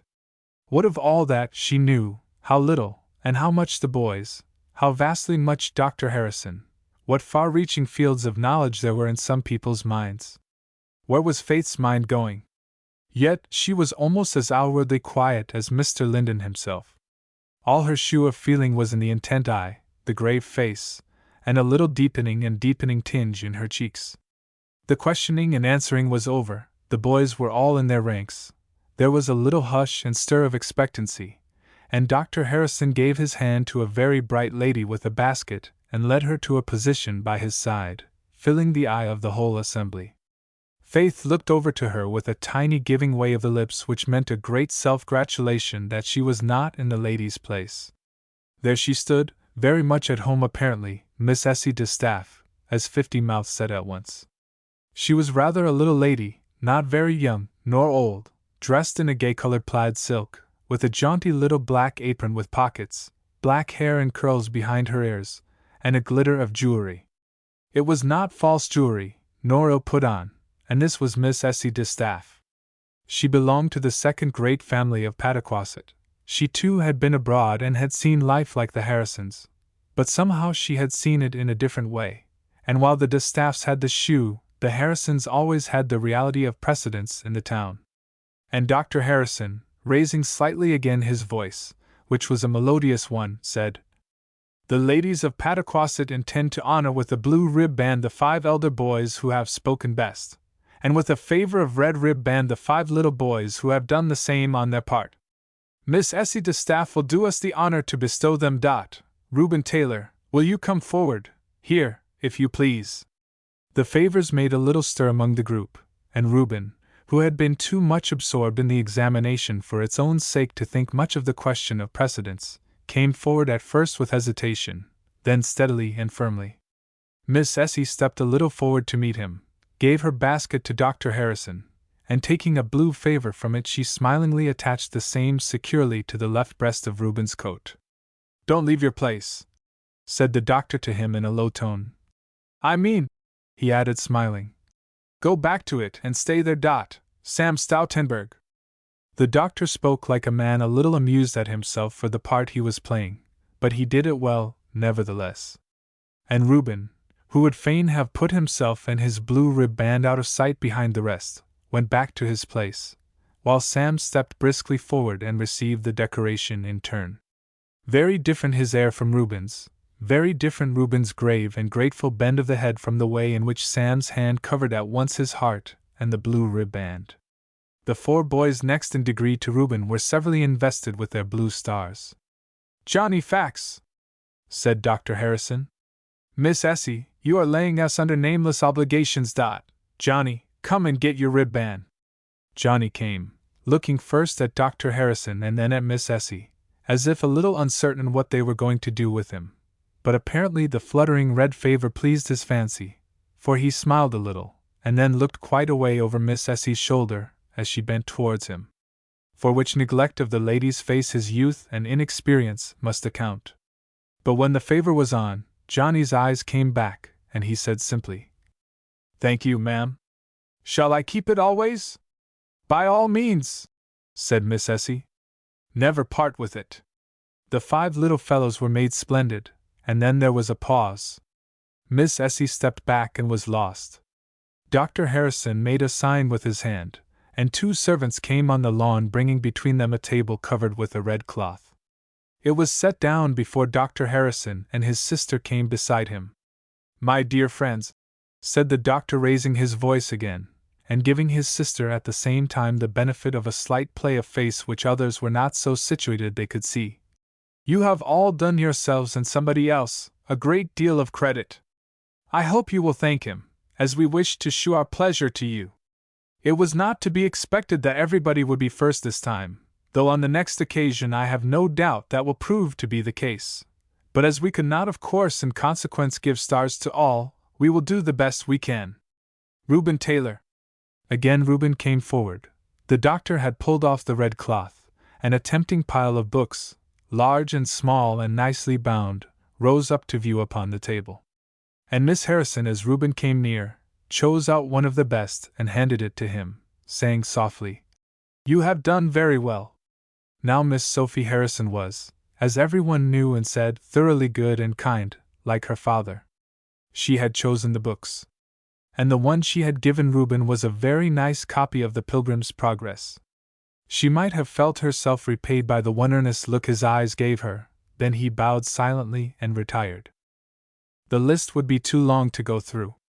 Every one was pleased this time. The Harrisons had done the thing well, and it may only be noted in passing that Johnny Fax's Delight and Red Ribband were crowned and finished oil with an excellent Robinson Crusoe. Then broke up and melted off the assembled throng, I want a simile, like the scattering of a vapory cloud in the sky. It was everywhere and nowhere directly, that which before had been a distinct mass.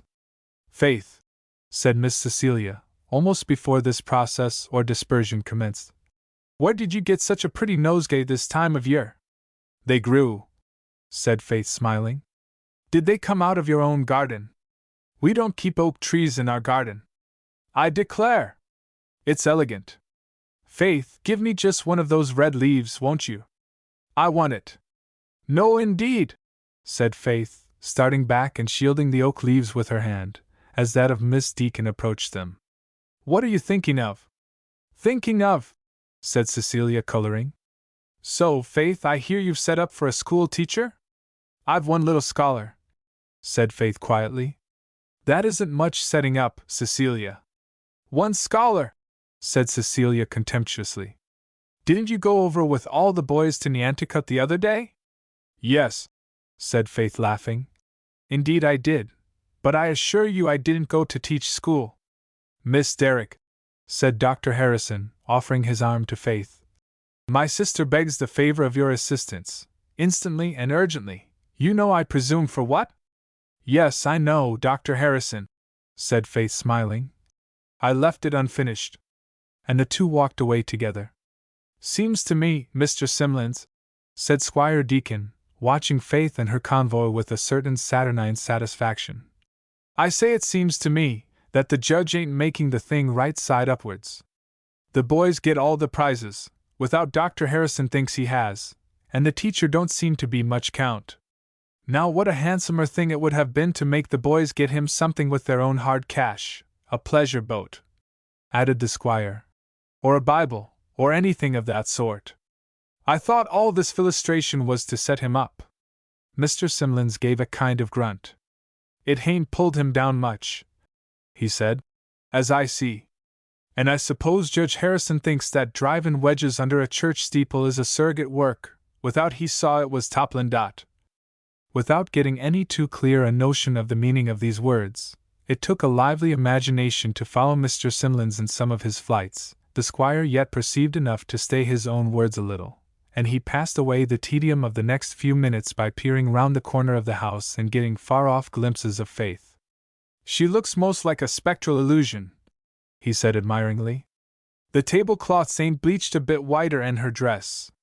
She ain't no more like a spectre than I'm like a ghost, said Mr. Simlins. Washin' and ironin' LL make a white frock for any woman. Then stalking up to Mr. Linden accosted him grimly, after his fashion. Well, Mr. Linden, what do you think of that farm at Nantucket? Don't you want to take it of me? There are too many fences between me and it, was the smiling reply. It's good land, Mr. Simlins went on. You can't do better than settle down there. I'd like to have you for a tenant, give you the land easy. Let me pay you in nuts, said Mr. Linden. But then came up other farmers and heads of families to claim Mr. Linden's attention, men whose boys were at the school, and who now in various states of gratification, but all gratified, came one after another to grasp his hand and thank him for the good he had done and was doing them. You're the first man, sir, said one, a broad-shouldered, tall, strong man, with a stern, reserved face. You're the first man that has been able to make that boy of mine, Phil, attend to anything, or go to school regular. He talks hard sometimes, but you do what you like with him, Mr. Linden. I give you my leave. He's smart, and he ain't a bad boy at heart, but he's wild, and he has his own way, and it ain't always a good one. His mother never had any government of him, said the father, looking towards the identical person whom Dr. Harrison had characterized as the perspective of a woman, and who certainly had the air of one whose mind, what she had, was shut up and shut off into the further extremities of possibility. Then came up Judge Harrison. Well, Mr. Linden, I hope you have been gratified. I have. I declare I have, very much. You are doing a great thing for us here, sir, and I don't doubt it is a gratification to you to know it. I haven't made up my mind what we shall do to thank you. We've been thanking the boys, but that's, you know, that's a political expedient. My heart's in the other thing. Squire Deacon was giving me about the same perspective of the case, said Mr. Simlins, only he thought he warn't the one to do the thockin' dot. Mr. Linden's face, through all these various gratulations, had been a study. One part of his nature answered, eye to eye and hand to hand, the thanks and pleasure so variously expressed. But back of that lay something else, a something which gave even his smile a tinge. It was the face of one who, patiently and still expectant, looked out through the wooden bars.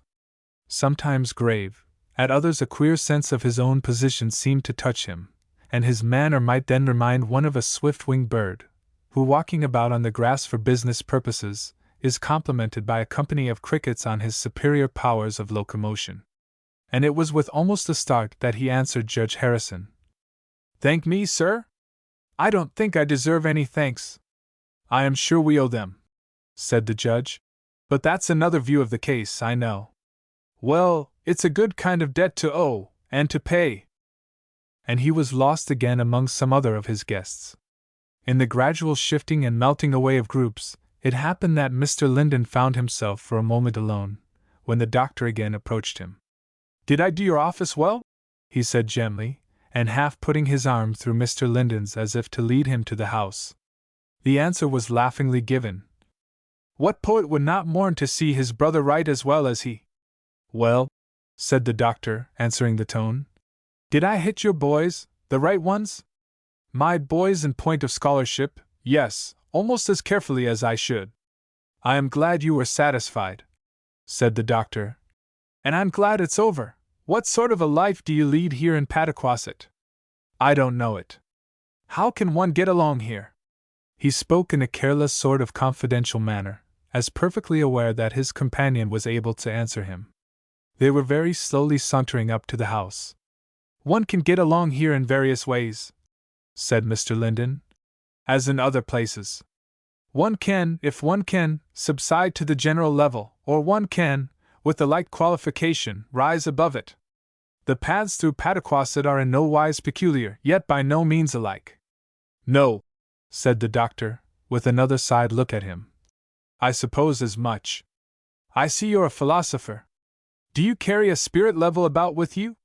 Define, said Mr. Linden, with a smile which certainly belonged to the last philosopher he had been in company with. I see you do, said the doctor. What's your opinion of philosophy? That it adds to the happiness of the world in general?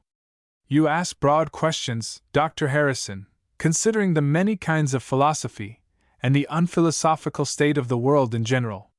The doctor laughed a little. I don't know, said he. I sometimes think the terms have changed sides, and that the world in general has really the best of it.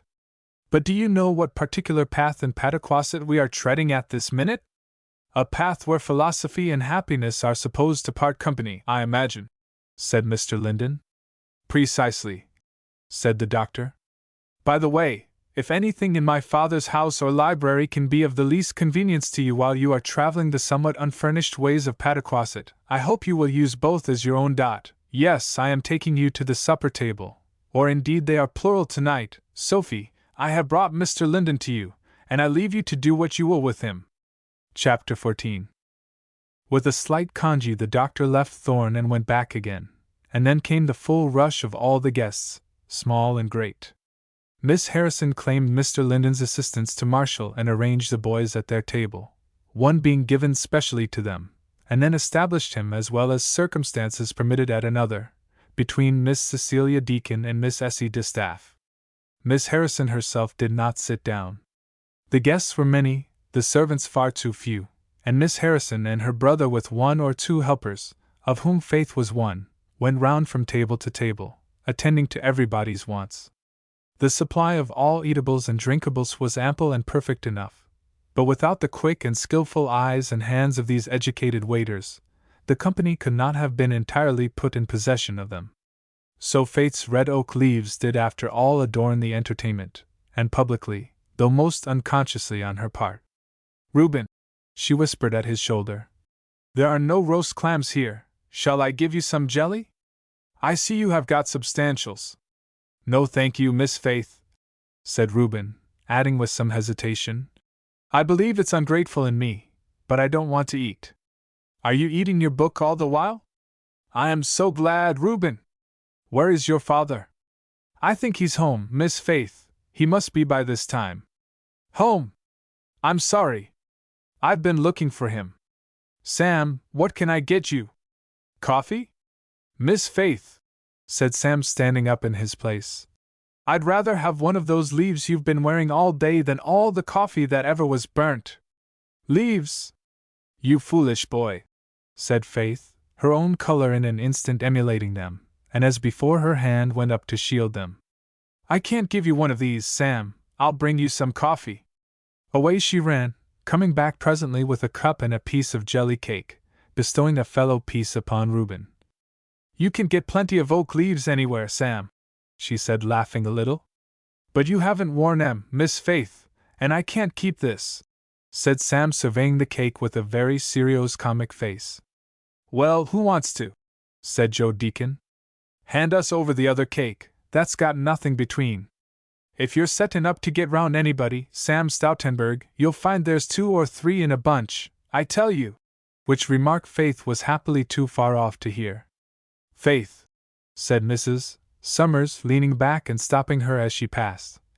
Do you know why I let Sophie keep you running about so? I like to do it, Mrs. Summers. Well, that's not the reason. You ought to sit up at the head of the table for your skill in arranging flowers. I didn't know it was in you, child. And Mrs. Summers bent closer to Faith to take the breath of the roses, but softly, for she loved flowers herself. Faith bore it jealously, for she was afraid of another invading hand, and blushing at the praise she could not disclaim ran away as soon as she was free. But as the tide of supper time began to ebb, the doctor arrested Faith in her running about, and saying that his sister had had no supper yet and wanted company, led her to the place his aunt had spoken of, a clear space at one end of the table, where the doctor also discovered he had taken no supper. The rest of the party sat at ease, or began to scatter again about the grounds. A new attraction was appearing there, in the shape of Chinese lanterns, which the servants and others were attaching in great numbers to the trees and shrubbery. The sun went down, the shades of evening were fast gathering. At last Miss Harrison rose. "When the lamps are lit, Miss Derrick," said the doctor as they followed her example, "there is a particular effect which I will have the pleasure of shewing you, if you will allow me." "Dr. Harrison, how do you do?" said a voice that sounded like, perhaps as much like the bark of a red squirrel as anything, and a little figure, with everything faded but her ribbands, and everything full but her cheeks, looked up with a pair of good, kind, honest eyes into the doctor's face. "It makes a body feel young, or old, I don't know which, to see you again," she said. "Though indeed I know just how old you are, without looking into the Bible. Not but that's a good place to look, for various things. And there's a great variety of things there, if a body had time to read 'em all, which I haven't. I used to read like a scribe when I was young, till my eyes got bad. But a body can't do much without eyes, especially when they have to sew all the time, as I do. I always did think it was one indemnification for being a man, that a body wouldn't have to sew. Nor do much of anything else, for man works from sun to sun, but a woman's work is never done, and I always think the work after sundown comes hardest, it does to me, because my eyes are so bad. Well, Miss Silly, don't your dress fit?" It may be proper to mention that this last sentence was a little undertone. "You have given me, Miss Bazak," said the doctor, "what I have wanted all my life until now, an indemnification for being a man." "Is that the way they talk over in France?" said Miss Bazak. "Well, it don't make a body want to go there, there's that about it. And there always is something about everything. And I've something to say to you, Faith, so don't you run away. You've done running enough for one day, besides." Faith was in no danger of running away. For while Miss Bazak was running off her sentences, a little low voice at Faith's side said, "Ma'am," by way of modestly drawing her attention to Johnny Fax and his red ribband. Faith stooped down to be nearer the level of the red ribband. "You did bravely, Johnny. And you got a book, too. I guess Mr. Linden was pleased with you tonight," she added softly. "Oh, he's always pleased with me," said Johnny simply. "But I wasn't brave, ma'am, I was frightened." Then in a lower tone, as if he were telling a great secret, Johnny added, "I'm coming to you next Sunday if it's cold weather," and looked up in her face to see the effect of this mysterious announcement. "You, Johnny," said Faith, with a flash of remembrance of the time she had last seen him, which made her almost sorrowful. "Well, dear, we'll do the best we can," she added in a tone which was sweet at least as tenderness could make it. The child looked at her a little wistfully. "Mr. Linden says he don't think I'm big enough to keep warm out of doors any more," he said with childish inexplicitness. "I don't think you are," said Faith. "Well, Johnny, you come to me next Sunday, and we'll try." And she gave him, what Sam Stoutenburg would probably have mortgaged his life for, a soft touch of her lips upon his cheek. And Sam Stoutenburg was not far off. "Miss Faith," he said as she rose to her former position, "stand out of the way, Johnny, there's a good boy. Mayn't I see you home tonight? Please don't refuse me everything." "There isn't room in the wagon, Sam," said Faith. "Are you going to ride?" said Sam. "But I may go with you to the wagon?" "Yes, if you like," said Faith, looking a little puzzled and amused. "I suppose you may." "Are there any more to come?" said Miss Bazak, whose patience had outlasted that of Dr. Harrison. "Because if there are, I'd rather wait. I don't like to be stopped when once I begin. And if I was you, Faith, how pretty you look!" I'd keep still and not let my head be turned. The old direction's the best, and after all directions are more than dresses. For what's the odds between an embroidered vest and a plain one? Not that it's much to embroider it. I used to fill faddle many a one, till I lost my eyes, and I'll teach you to do it in a minute if you like. With which kind and lucid proposal, Miss Bazak put her hand softly on Faith's waist and smoothed out an imaginary wrinkle in the white dress. "Dear Miss Bazak," said Faith, not losing her amused look, "I don't want to embroider waistcoats." "What are you talking of?" "I know," said Miss Bazak, "and I suppose that's enough. If folks don't know what you mean, they can't say anything against it. But you don't know what you want, child, any more than I did. And do you know, sometimes I wish I'd never found out? But whenever you do know, you can come to me, and I'll fix you off so you won't know yourself. It's a pleasant way to lose a body's identity, I can tell you. Now give me a kiss and I'll go, for I live t'other side of creation, where you never come, and why you don't come, and bring him, I don't see, but I've seen him, in spite of you." "Here he comes too," said Miss Bazak. "So I'll be off." There was such a variety of confusions in this speech that Faith was hopeless of setting them right.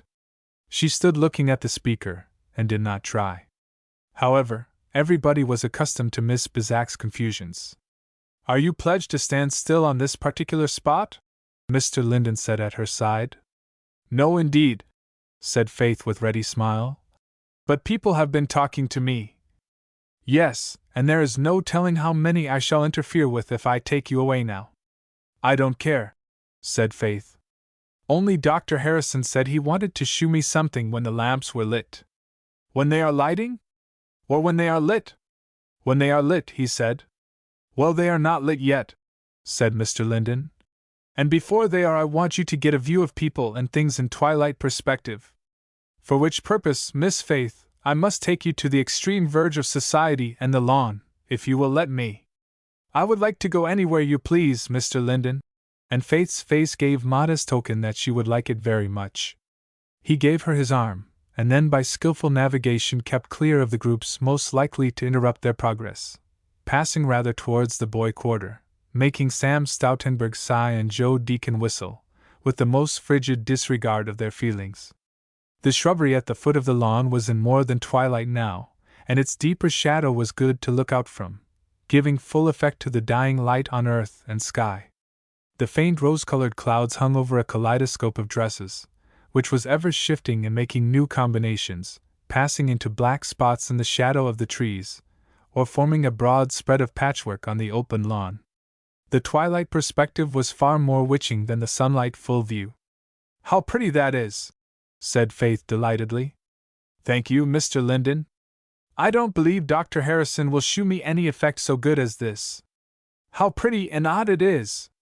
Don't you know," he said, "that you never should thank me for doing pleasant things?" "Why, Mr. Linden?" she said in a tone a little checked. "Why, because I like to do them."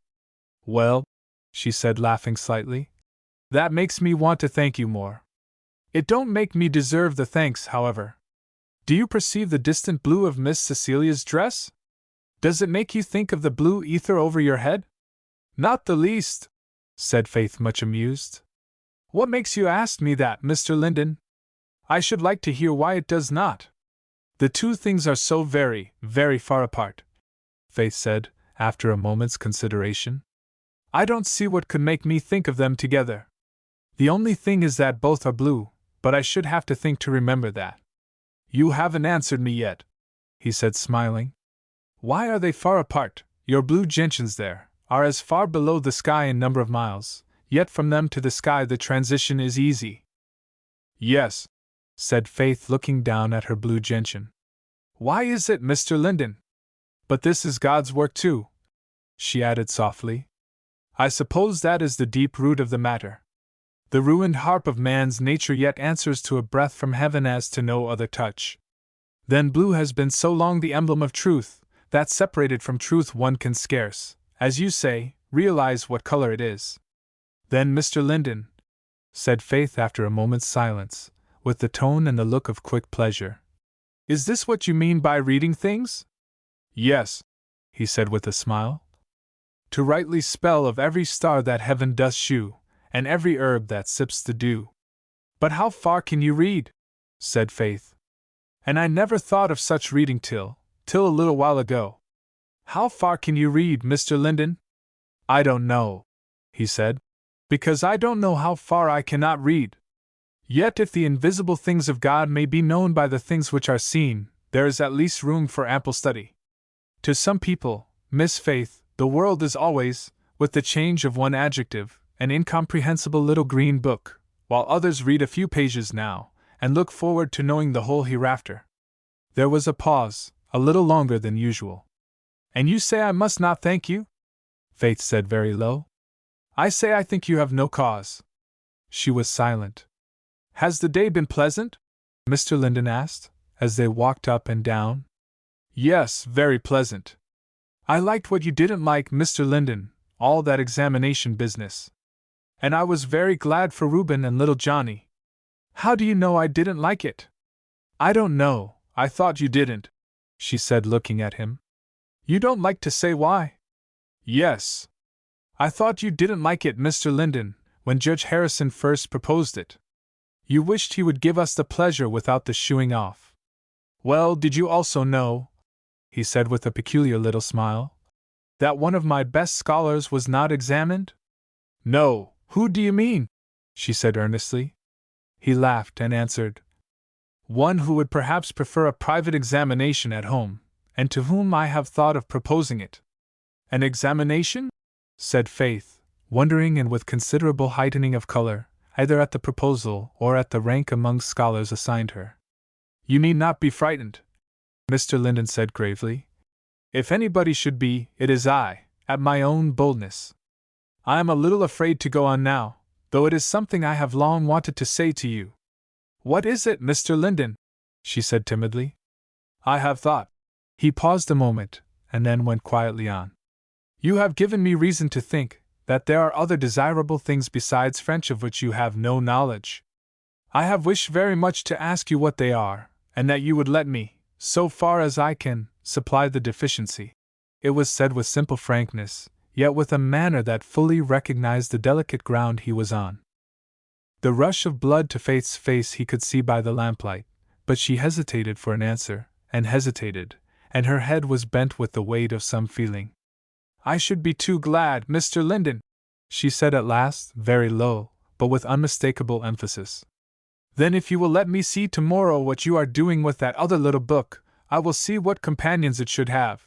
And warned by the kindling lamps on every side, he led the way a little more into the open lawn, that Faith might at least be found if sought. That allowed him to see, too, the look he had raised in her face, the little smile on the lips, the flush of color, the stir of deep pleasure that kept her from speaking. Yet when they had taken a few steps on the broad lawn and other people would soon be nearing them, she suddenly said softly, What other book do you mean, Mr. Linden? I don't know how many there may be, Miss Faith, but I meant one which I tried to get at the store one day, and found that the last copy had passed into your hands. The arithmetic, said Faith. That was how you knew it. There is Dr. Harrison looking for me, she added, in a tone which, gentle as it was, would have turned that gentleman to the right about if he had heard it, which he did not, and if he had not been indifferent on the point of all such tones, which he was. Stars shine by their own light, said the doctor as he came up. I have no need to ask, where is Miss Derrick? Your Quercus rubra there is brilliant at any distance, with a red gleam. You have Mars on your breast, and Hesperus in your eye. It is heaven on earth. Faith could not choose but laugh at the mixture of gallantry and fun and flattery in the doctor's manner, though his meaning was, to her, doubtful. Other answer she made none. And so, said Mr. Linden, you make the stars shine by their own light, and Miss Derrick by the light of the stars. Advances constantly making in the sciences, said the doctor with a wave of his hand. I dare say you are a better astronomer than I am. I haven't kept up with the latest discoveries. But Mr. Linden, may I interfere with your heaven for a moment, and persuade these stars to shine, for that length of time, upon less favored regions? With another revolution of the earth they will rise upon you again. I shall not persuade the stars for you, said Mr. Linden. I will endeavor so far, said the doctor, turning to Faith. I had the honor to offer to shew Miss Derrick the peculiar effect of Chinese lanterns in Pataquasset. May I hope that she will allow me to fulfill my promise? He took possession of Faith, and with a graceful au revoir to Mr. Linden, led her away. The effect of the lanterns was very pretty, and to her eyes very curious. So were the lanterns themselves, before one and another of which Faith stopped and looked with charmed eyes, and the doctor, nothing loath, gave her charming details. After all, it is only child's play, he said as he turned away. Why should we want Pataquasset to look like China?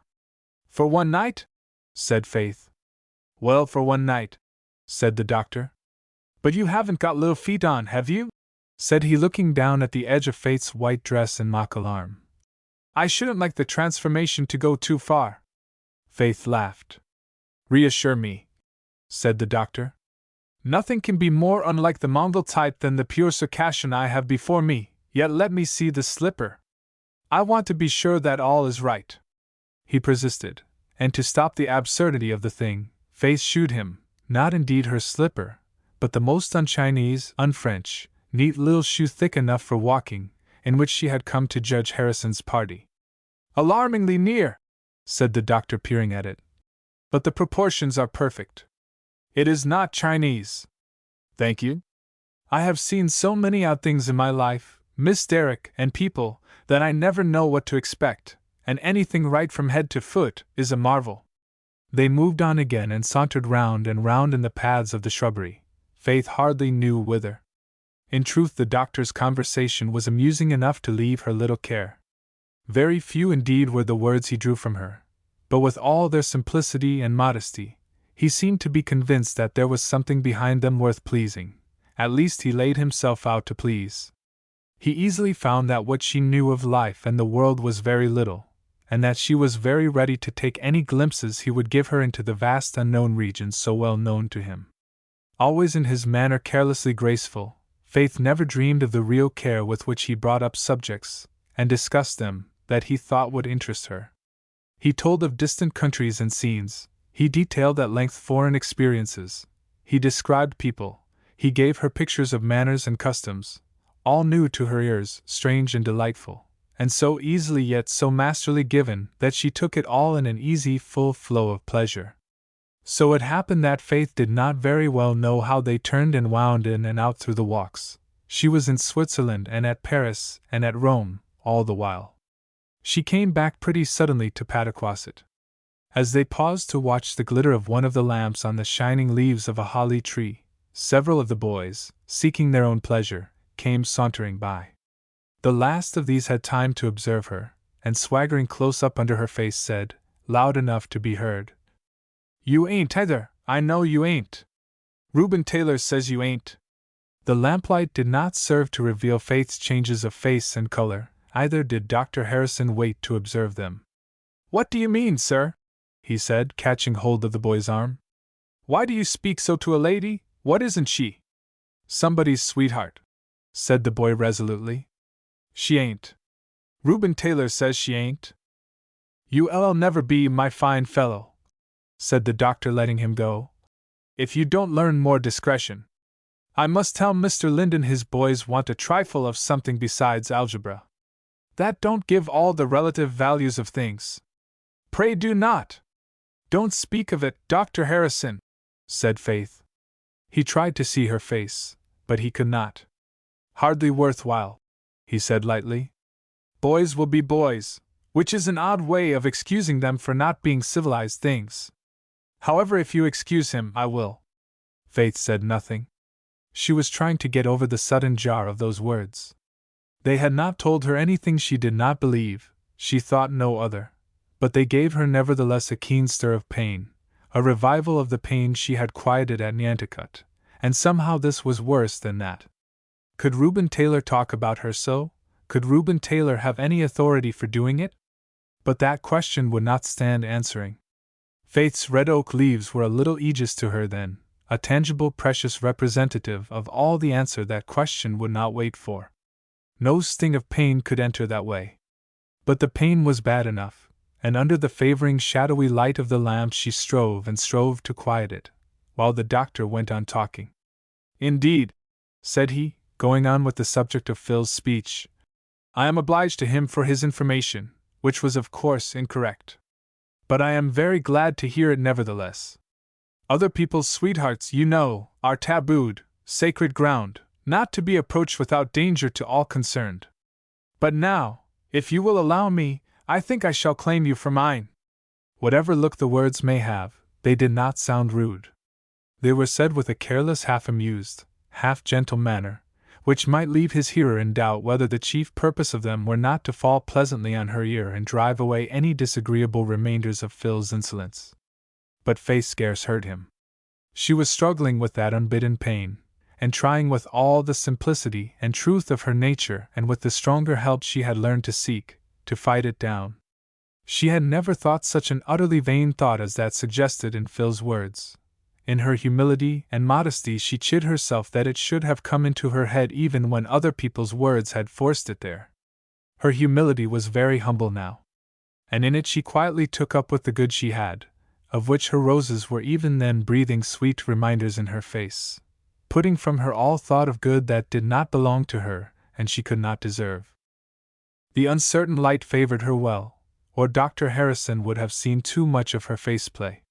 They had been going on, and the doctor had been as usual talking, and she had managed now and then to seem to give an answer, she never remembered to what, and her part in the conversation all along had been so modestly small that the doctor hardly knew when or whether she had ceased to comprehend him. But they emerged at last upon the lawn, where Faith was taken possession of and marched off by the old judge, nothing loath. The doctor, casting about for another fish to throw his line at, spied Reuben Taylor, standing alone, and eyeing as Mr. Linden and Faith had done the gay scene about the house, now gay with the many-colored lamps. "Well, my man," said the doctor, easily accosting him as he stood there, "you did very well this afternoon. How long have you been at the school?" Reuben made answer with his usual respectful courtesy. "Are you a friend of Miss Derrick's?" "I think Miss Derrick is my friend, sir," said Reuben with a little flush. "Is she?" said the doctor. "Well, don't you think that comes to the same thing?" "No, sir." "No? What's the difference?" "I'm not examining you now, I am asking for information." "I think you must know, sir," said Reuben, respectfully but firmly, after a glance at his questioner. "Do you?" said the doctor, laughing slightly. "Well, if you are not her friend, it don't signify. I was going to remark to you, if you were, that ladies don't generally care to have their private affairs talked about, and however much you may know, it is not always worth while to tell it." "I neither know nor have said anything, Dr. Harrison," said Reuben, drawing himself up a little, and looking full in the doctor's face. "You're Reuben Taylor, aren't you?" "Yes, sir, I'm not anybody else, though." "No," said the doctor carelessly. "Well, it isn't necessary you should be, for present purposes. I heard you quoted as authority just now, on something which touched that lady's affairs, whose friend you say you are not, and I think, your friend though she may be, she was not particularly gratified with your interference." "Miss Faith knew it was a wrong quotation," said Reuben quietly. "You are sure of that?" "Quite sure, sir, if it was anything about her which ought not to have said." "Don't know that it was," said the doctor. "It's well enough sometimes to set people right when they are wrong. What I say is, that ladies don't always thank one for it." Reuben flushed a little. "You don't know me, Dr. Harrison," he said. "I can't expect you to take my word, but I have nothing to add to it." "And I have nothing to add to mine," said the doctor lightly. "I heard you quoted, that's all. I suppose you would know what for." "Who did you hear, sir?" "Don't know, really," said the doctor. "Only he was a rude fellow. If you can tell one by such a description among your mates, it was he." And the doctor strolled away. Reuben on his part seemed to recognize the description, for taking a sort of intuitive beeline through people and trees, he suddenly brought up with the question, "Phil Davids, what have you been saying about me? I suppose you think folks have nothing to do but talk about you now." "You're a long way out," was the careless answer. "What did you say I said?" said Reuben. I never heard you say anything, as I know, that was worth tellin' over. When I do, I'll let somebody know it, I tell you. I suppose that means that you won't answer my question, said Reuben. What I want to know is, not what I said, but what you say I said. About what? About Miss Faith Derrick. I don't say you said nothing about her. I never heard you call her name, as I know. Like enough, said Reuben, with a sort of resolute patience. But what did you say I said that had to do with her in any way? Who do you think you are? Said Phil. I tell you what, Phil Davids, said Sam Stoutenburg, who had heard the last question or two. If you don't keep your tongue off Miss Derrick, I'll pitch you up into a pine tree so far that you'll see stars before you come down. Or I'm not Stoutenburg nor stout neither. And Sam, who was a little of a young giant, backed Phil up against the tree that was nearest in a sort of preparatory way that was rather breathless. Phil, however, was as tough as shoe leather. Suppository, and you keep eyes off her, then, said he, struggling. It's a poor rule that don't work both ways. What have you been about? Said Sam. Come, own up for once, just to try how it feels. What have you? Said Phil. I ain't up to half as many shines as you, Sam Stoutenburg. I should think not, said Sam disdainfully. Oh, let him alone, Sam, said Reuben. What's the use? Little enough use, said Sam. Or matter either, everybody knows Phil Davids. Pity he wouldn't make his own acquaintance. And releasing his prisoner, Sam turned disdainfully and Reuben sorrowfully towards the house. But Reuben did not go very near. A wistful look or two towards the lighted front and the clustering guests, and he paused, leaving Sam to go on alone. Sam's bashfulness was happily not of the uncompromising kind, therefore he not only found Faith, but she found him, ready to claim her promise, the very moment she was ready to go. But I don't know whether the wagon is here, Sam, said Faith. Other wagons were come, and driving off, and a little procession of colors was setting forth on foot, up and down the street from Judge Harrison's. The hall was full of people, getting hoods on and taking leave. Well, Miss Faith, said Sam, we can walk to where it ought to be, and if it isn't there maybe you'll let me go further. But I can't go without seeing my mother, Sam, and I don't know where she is. Sam Stoutenburg, said Mr. Linden's voice, while the speaker laid both hands on the boy's shoulders. What are you about?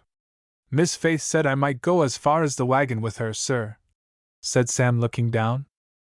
The wagon is not here, said Mr. Linden. Mr. Skip is probably asleep. Then I may see you home, Miss Faith? Was the joyous comment. Sam Stoutenburg, said Mr. Linden again, preventing Faith's reply, and giving Sam a gentle shake.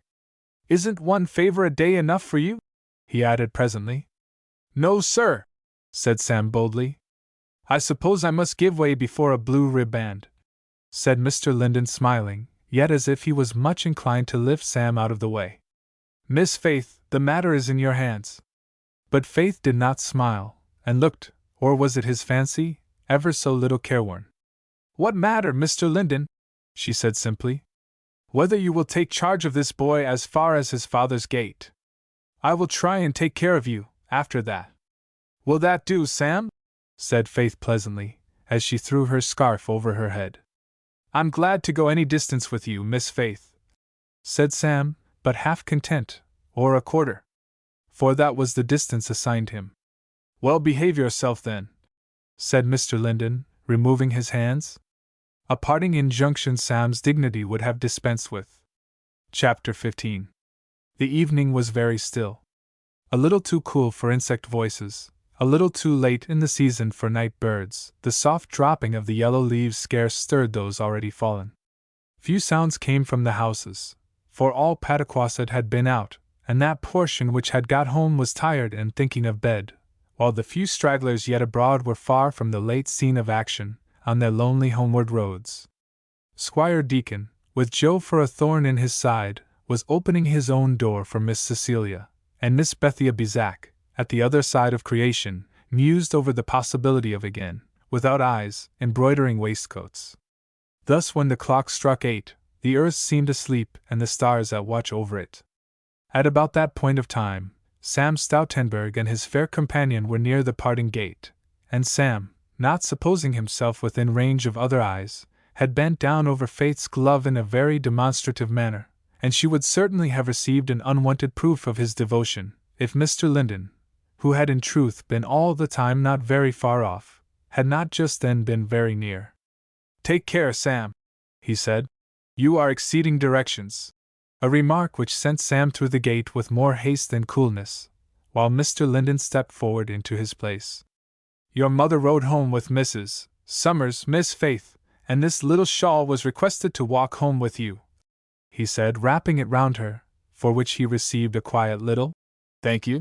He put her hand on his arm, and once past the gate walked very slowly, moderating his steps to hers, and taking the most leisurely pace, perhaps to give her the full sedative effect of the night. Those faint breaths of air, that soft hush of everything, that clear starry sky, so high, so still, there was balm in them all.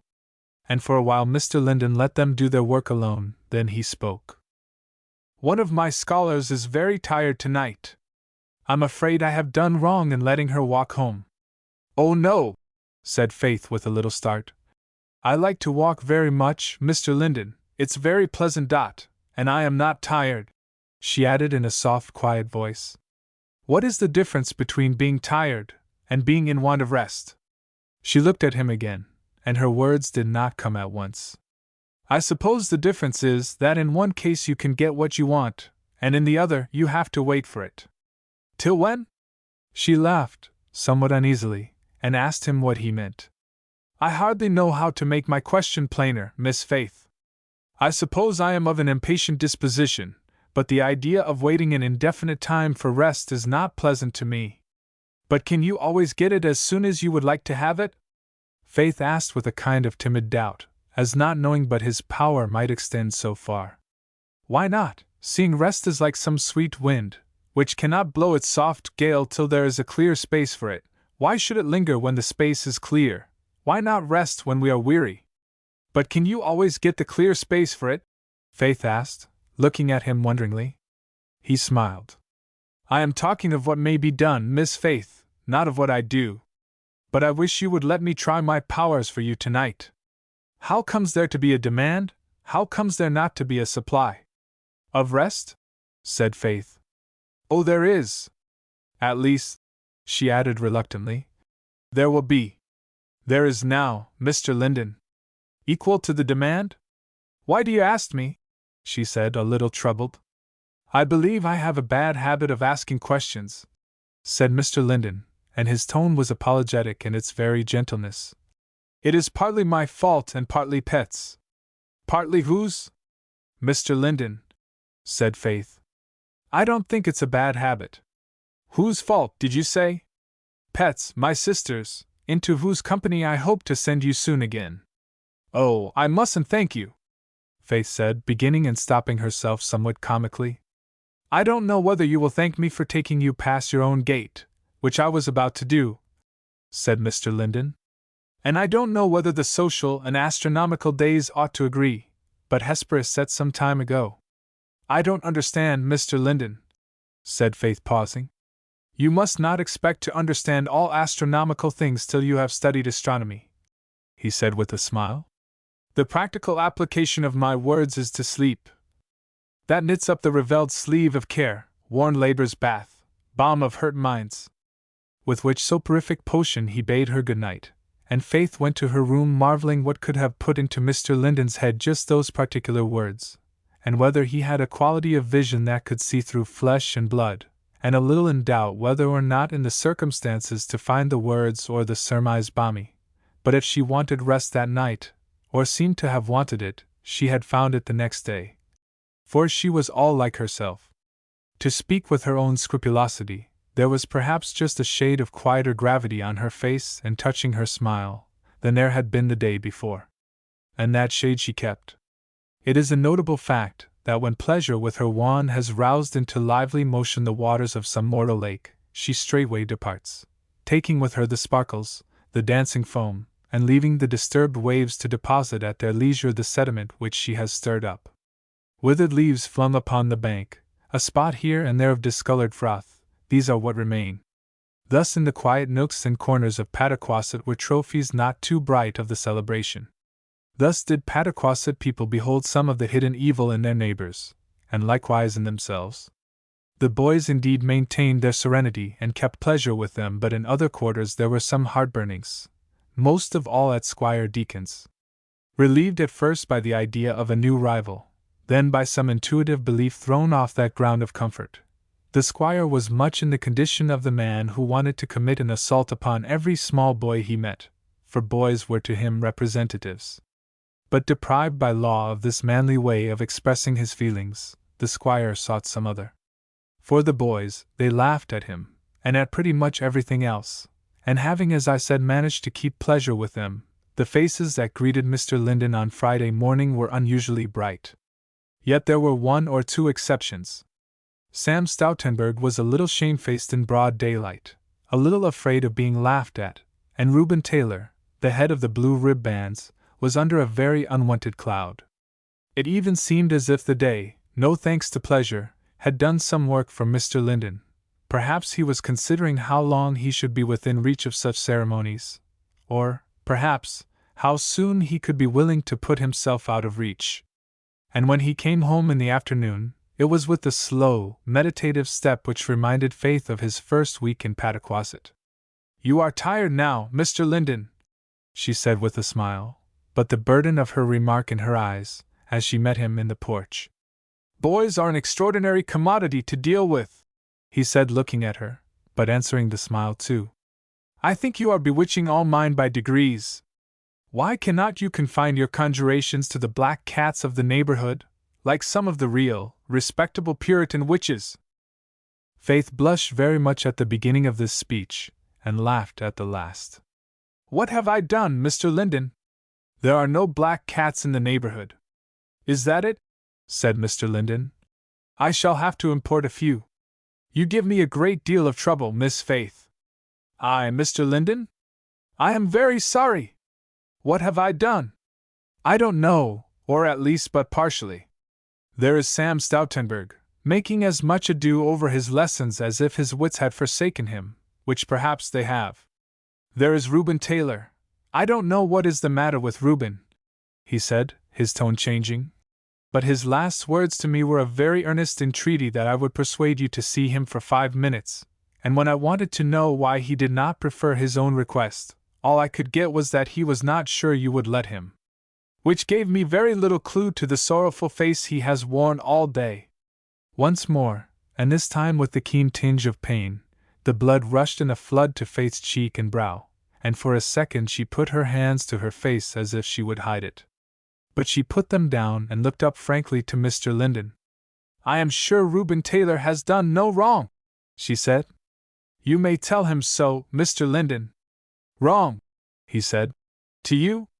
And the tone was one Faith did not know. Then with a manner that was like enough to the flinging of the little stone into Killdeer River, he added, "Yes, I will tell him. Miss Faith, I shall be down again directly, and then will you let me see that book?" And he passed on upstairs. The book was on the table in the parlor when he came down, but Faith met him standing. With a little timid anxiousness, she said, "I have done wrong now. Mr. Linden, I said I was sure Reuben had not done any, and you will not speak to him as if he had? Please don't speak to him at all, I will see him myself." The answering smile broke through some little cloud of feeling, in spite of him. "You need not fear," he said. "I know Reuben Taylor. But you have got something else to think of just now." Then placing a chair for her at the table, Mr. Linden took up the little book and began his work of examination. And perhaps it is not too much to say that even Dr. Harrison might have learned somewhat from the way it was carried on. A skillful and kind way of finding out what she did not know, from what she did, initiation and examining so carried on together that Faith found herself knowing where she thought she was ignorant, more still, perhaps, a kind of separate decision what she ought to learn, and how, which saved her the trouble of acknowledging and confessing, and all as gently done as if he had been dealing with some delicate winged creature, whose downy plumage would come off with a touch, such was the threatened examination. She might flutter a little under his hand, but the soft wings were unhurt. "Tell me first, Miss Faith," he said, turning over the leaves. What you have been doing here by yourself? I have been all through it, she said, fluttering sure enough, yet as much with pleasure as with timidity, not at all with fear. Will you work these out for me? And he gave her half a dozen different tests on a bit of paper. She colored, and he could see her hand tremble, but she was not long doing them, and she did them well, and gave them back without a word and without raising her eyes. Well, said Mr. Linden, smiling a little as he looked at the paper. If it takes half an hour to hear Charles XII's lesson, and Johnny gives you but 1/4 the trouble, and Rob Waters about twice as much as Johnny, how much time will you spend upon them all? It will be about an hour, wanting an eighth, she said without raising her eyes, but with a bit of a smile too. I hear you and Johnny have arranged preliminaries, Miss Faith. Yes, said Faith, looking up brightly. He came to shew me his ribband and to tell me last night. But I was almost sorry, Mr. Linden, that you should send him away from you. For Johnny's sake, or my own? For his sake, certainly. You need not speak so assuredly. There were 2 parties to the question, besides you. But I have him still, you know, in a way. What has been in hand since this little book was finished? Nothing, except the philosophe and… Well, isn't that blank to be filled up? And Shakespeare, said Faith, casting down her eyes. I cannot let you confine yourself to the study of human nature, said Mr. Linden. That will never do. Charles XII and Shakespeare want ground to stand upon. Did you ever read anything of physical geography? She shook her head. I don't know what that is, Mr. Linden. Then I will have the pleasure of introducing you. Ordinary geography is but a shell without it. And if we accidentally go deeper down than the stratum of geography, I will try and bring you back safe. But Miss Faith, you have not done with this book yet, the subject matter of it. I want you to carry that further. Well, she said, smiling, I like it. I am ready. What comes next, Mr. Linden? Did you pay any attention to the algebra part of the examination yesterday? Yes, I believe so. I paid attention to it all. I didn't understand what some of it was about, but I believe I know what you mean. How should you like to work with letters and signs instead of figures? By the way, Miss Faith, your 7s are too much like your 9s, and if you drew a check for $500 with that 5, you might find yourself paying out $800.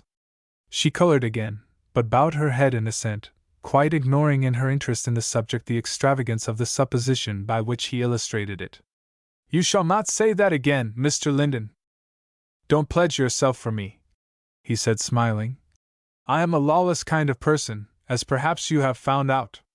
But if I were to spend 1 minute well on the first day of the year, and each succeeding day add to my well-spent minutes so many more as the year was days old, how much of December would be well spent? But Faith could not tell. You see what is before you, Mr. Linden said. You must work that out, Miss Faith, in more ways than one. Well, tell me this, which is nearest to us now, my sister Pet or the Khan of Tartary, supposing her in Rome and him in his own dominions? Faith colored again, a good deal, and with some sorrow. I am glad you asked me, she said. I want you should know it, but I don't know anything about that, Mr. Linden. I know a little, of course, she said, correcting herself. But I couldn't answer you. But why can't you understand, he said, looking at her, that I am just some old, torn, dog-eared book of questions that you are looking into for the first time? I don't like to be made to feel like a brand-new schoolbook. Faith looked at him, and probably the words, old, torn, and dog-eared, made a peculiar contrast, for her eye flashed, and in spite of everything she laughed, her musical little laugh. That sounds reasonable, said Mr. Linden. I like to be laughed at. But Miss Faith, just suppose for a moment that there were tears in your eyes, what could keep them from falling? Faith's eyes opened and she took a little time to consider this proposition. If I were very determined, I think I could do it, she said. Suppose they got so far as the tip ends of your eyelashes? He said, with a little play of the lips. They must come down, I am afraid, said Faith, looking and wondering. But why? Because my determination couldn't reach them there, I suppose, she said in unmitigated wonder. There would be nothing to keep them up. Unphilosophic, he said gravely. I shall have to teach you both why your tears fall, and why they don't. She smiled, as very willing to be taught, but with a face that looked as if it had had few to experiment upon either way. I will try and not tire you out, Mr. Linden said, but different things go on pleasantly together. Some I should like to have you study for me when I am away, some directly with me. And what, sir? She said with the gentle intonation of one to whose ear every word is pleasant. How much time have you in the course of the day that can and ought to be spent upon all these matters, without disturbing Shakespeare and his companions? I will make time, Mr. Linden, if I don't find it. I have a good deal. You won't tire me. You must not make time out of strength. Will you write me a French exercise every day, among other things? Yes, Cindy, he said. I understand. Apparently quite aware that Faith did not. I will try, said Faith, with a color again that was not a French growth. Well, bain't you comin'? Said Cindy, who stood still as if she liked the prospect before her. Yes, but I can find my own way, said Mr. Linden, at which gentle hint Cindy vanished. And Faith sprang up. Teaching all day, she said. And no tea either. And she was about to run off, then paused to say, That is all, Mr. Linden? Do you want to say anything more? It was not tea, Miss Faith. Reuben is at the door. Will you see him? Shall I bring him here or will you go there? I will go there, said Faith hurriedly. But Mr. Linden followed her. Reuben, he said, Miss Faith will hear you, and I am ready to answer for your word with my own. Then he went back into the sitting room and closed the door. But those words seemed to touch at least one sore spot in the boy's heart. He had to struggle with himself a moment before he could speak. Then it was low and humbly. Miss Faith, I don't know just what Phil has said about me, I can't find out. But whatever it is, there isn't one word of it true. I never said one word about you, Miss Faith, that I wouldn't say to you, just the same. And Reuben looked as if he would have confronted the whole world on that point. I am quite sure of it, Reuben, Faith said very gently. I didn't need you to come and tell me so. He looked up at her with both gladness and thanks in his eyes. I shouldn't have troubled you with my trouble at all, Miss Faith, only he said you were displeased with me, and I was afraid it might be true. Who said I was displeased with you? An involuntary glance of Reuben's eye towards the closed door seemed to say he did not want his words to go far. Dr. Harrison, Miss Faith. At least I thought he said so. Did he speak to you? Yes, ma'am, and just pushed my word out of the way when I gave it, said it might be well enough to tell people but he didn't think you liked it. And so I got vexed? I'm so used to Mr. Linden, Reuben said, as if in excuse. Are you satisfied now, Reuben? Said Faith, giving him a good look of her eyes. A little qualified his look was, perhaps because he had been too much troubled to have the traces go off at once, but there was no want of satisfaction in his. Oh yes, Miss Faith, I can't tell you how thankful I am to you. Good night, ma'am. Faith went back to the parlor. And then Mr. Linden, taking from his pocket a piece of broad dark blue ribband, and laying it lightly round Faith's shoulders, told her gravely that she was entitled to wear that for the rest of the evening. Faith matched the blue with red, and stood eyeing the ribband which she had caught as it was falling from her shoulders, seeming for a minute as if she had as much as she could bear. Rallying, she looked up at Mr. Linden to get a little more light as to what he expected of her, or what he meant. But unless she could read a decided opinion that the two favors looked better together than separate, his face gave her no information. Then smiling he said, I don't mean that you must wear it, merely that you have the right. Faith gave another glance at his face, and then without more ado tied the blue ribband round her waist, whereas she still wore the white dress of yesterday.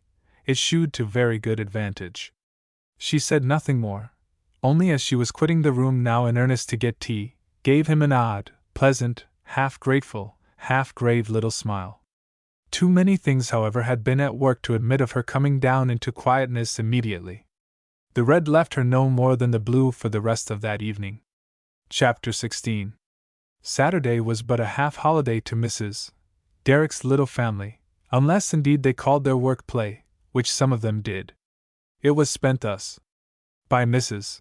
Derrick in the kitchen, in the bedrooms, all over the house generally, with intervals at the oven door. By Mr. Linden in the sitting room, where Faith came from time to time as she got a chance, to begin some things with him and learn how to begin others by herself. The morning glided by very fast on such smooth wheels of action, and dinner came with the first natural philosophy lesson yet unfinished. It was finished afterwards, however, and then Mr. Linden prepared himself to go forth on some expedition, of which he only said that it was a long one. "I am going to petition to have tea half an hour later than usual tonight, Miss Faith," he said. "Just half an hour later, Mr. Linden?" she said, smiling. "You shall have it when you like. I hope to be home by that time. If not, don't wait for me. You will find all the materials for your French exercise on my table." Which intimation quickened Faith's steps about the little she had beforehand to do, and also quickened a trifle the beating of her heart. It was not quiet. Timidity and pleasure were throbbing together, and throbbing fast, when she turned her back upon the rest of the house and went to Mr. Linden's room. She would have a good uninterrupted time this afternoon, at any rate. And the materials were there, as he had said, all the materials, from books, open and shut, to the delicate white paper, and a pen which might be the very one Johnny Fax thought could write of itself. Faith stood and looked at them, and then sat down to work, if ever such a determination was taken by human mind. She had been a good while absorbed in her business when a knock came to the front door, which Faith did not hear. Cindy, however, had ears to spare, and presently informed Mrs. Derrick that a gentleman wished to see her. And in the sitting room Mrs. Derrick found Dr. Harrison. "You haven't forgotten to remember me, I hope, Mrs. Derrick," he said as he took her hand. He looked very handsome, and very pleasant, as he stood there before her, and his winning ease of manner was enough to propitiate people of harder temper than the one he was just now dealing with. "No, indeed," said Mrs. Derrick. "I remember a great many things about you." As in truth she did. "But I dare say you've changed a good deal since then. You've been gone a great while, Dr. Harrison." "Do you hope I have changed, or are you afraid I have?" "Why, I don't think I said I did either," said Mrs. Derrick, smiling, for she felt as if Dr. Harrison was an old acquaintance. "And I suppose it makes more difference to you than to me, anyway." Which words were not blunt in their intention, but according to the good lady's habit were a somewhat unconscious rendering of her thoughts. "How's Miss Sophie, after her holiday? I always think play's the hardest work that's done." "I am very sorry you found it so," said the doctor. "You needn't be," said Mrs. Derrick, rocking complacently and making her knitting needles play in a style that certainly might be called work. "I've got over it now. To be sure, I was tired to death, but I like to be, once in a while." The doctor laughed, as if, in a way, he had found his match. "And how is Miss Derrick?" he asked. "If she was tired too, it was my fault." "I guess that'll never be one of your faults, Dr. Harrison," said Mrs. Derrick. "It would take any amount of folks to tire her out. She's just like a bird always." "Oh, she's well, of course, or I shouldn't be sitting here." "And so like a bird that she lives in a region above mortal view, and only descends now and then?" "Yes, she does stay upstairs a good deal," said Mrs. Derrick, knitting away. "Whenever she's got nothing to do down here. She's been down all the morning." "I can't shoot flying at this kind of game," said the doctor. "I'll endeavor to come when the bird is perched, next time. But in the meanwhile, Miss Derrick seemed pleased the other night with these Chinese illuminations, and Sophie took it into her head to make me the bearer of one that has never yet illuminated anything, hoping that it will do that office for her heart with Miss Derrick. The heart will bear inspection, I believe, with or without the help of the lantern." And the doctor laid a little parcel on the table. Mrs. Derrick looked at the parcel, and at the doctor, and knit a round or two. "I'm sure she'll be very much obliged to Miss Harrison," she said.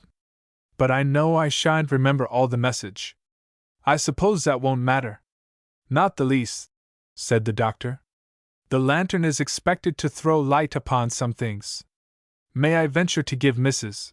Derek another word to remember, which must depend upon her kindness alone for its presentation and delivery? Mrs. Derek stopped knitting and looked all attention. It isn't much to remember, said the doctor, laughing gently. Sophie wishes very much to have Miss Derek go with her tomorrow afternoon.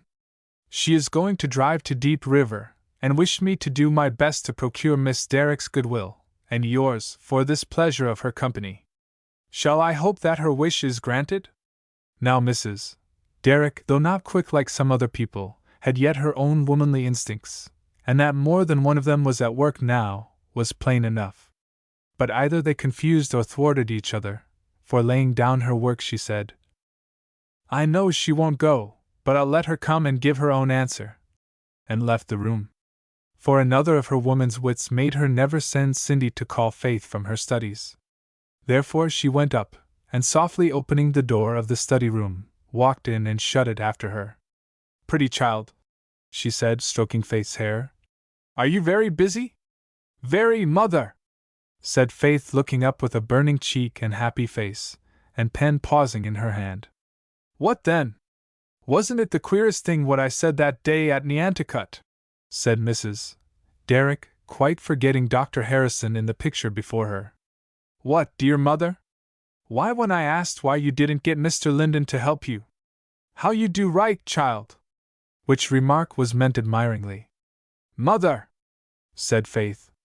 But it can be done, she added with quiet resolution. I'm sure it never could by me, in that style, said Mrs. Derek. My fingers always think they are ironing or making pie crust. But child, here's Dr. Harrison, come for nobody knows what, except that Sophie took it into her head to send her heart by him, as near as I can make out. And he wants you to go to Deep River tomorrow. I said you wouldn't, and then I thought maybe you'd better speak yourself. But if you don't like to, you shan't. I can deal with him. I don't want to see Dr. Harrison, mother, tomorrow, said Faith. Yes, I will see him. She rose up, laid her pen delicately out of her fingers, went downstairs and into the sitting room, where she confronted the doctor. Faith was dressed as she had been at the party, with the single exception of the blue ribband instead of the red oak leaves, and the excitement of what she had been about was stirring both cheek and eye. Perhaps some other stir was there too, for the flush was a little deeper than it had been upstairs, but she met the doctor very quietly. He thought to himself the lanterns had lent nothing with their illumination the other night. No, sir, she said as he offered her a chair. I have something to do, but mother said. Will the bird perch for no longer than this? Said the doctor, turning with humorous appeal to Mrs. Derek, who had followed her. My birds do pretty much as they like, Dr. Harrison, said Mrs. Derek. They always did, even when I had 'em in cages. Then this bird is free now. I guess you'd better talk to her, said Mrs. Derek, taking her seat and her knitting again. Miss Derek, said the doctor, obeying this direction with an obeisance. You are free to command, and I can but obey. Will you go with Sophie tomorrow to Deep River? I am not altogether uninterested, as I hope to have the honor of driving you, but she sends her most earnest wish. Tomorrow is Sunday, Dr. Harrison. Well, isn't Sunday a good day? It isn't mine, said Faith gently. Not yours? Said the doctor. You have promised it away, and we are so unfortunate. Her color rose a little, but it was with an eye as steady as it was soft that she answered him. The day belongs to God, Dr. Harrison, and I have promised it, and myself, away to him. The doctor looked astonished for a minute, and he gazed at her. But my dear Miss Derek, do you think there is anything contrary to the offices of religion in taking a pleasant drive, in a pleasant country, in pleasant weather? That is all. Faith smiled a little, gravely. It was very sweet and very grave. There are all the other days for that, she said. God has given us His work to be done on His day, Dr. Harrison, and there is so much of it to do that I never find the day long enough. You are right, he said. You are quite right. You are a great deal better than I am. I am sorry I asked you, and yet I am glad. Then, Miss Derek, will you forgive me? And will you some other day shew that you forgive me and be so good as to go with us? But Faith's interest in the subject was gone. "I am very busy, sir," she said. "I have work to do that I do not wish to put off. Cannot you go with us at all? We will wait and make it any day." "Do not wait," said Faith. "I could go, but I could not go with pleasure, Dr. Harrison. I have not the time to spare for that, nor for more now. Please excuse me." And she went. "Mrs. Derrick," said the doctor musingly, "this is a winged creature, I believe, but it is not a bird." At which Mrs. Derrick looked at him with a mingled satisfaction that he had got his answer, and curiosity to know what he thought of it.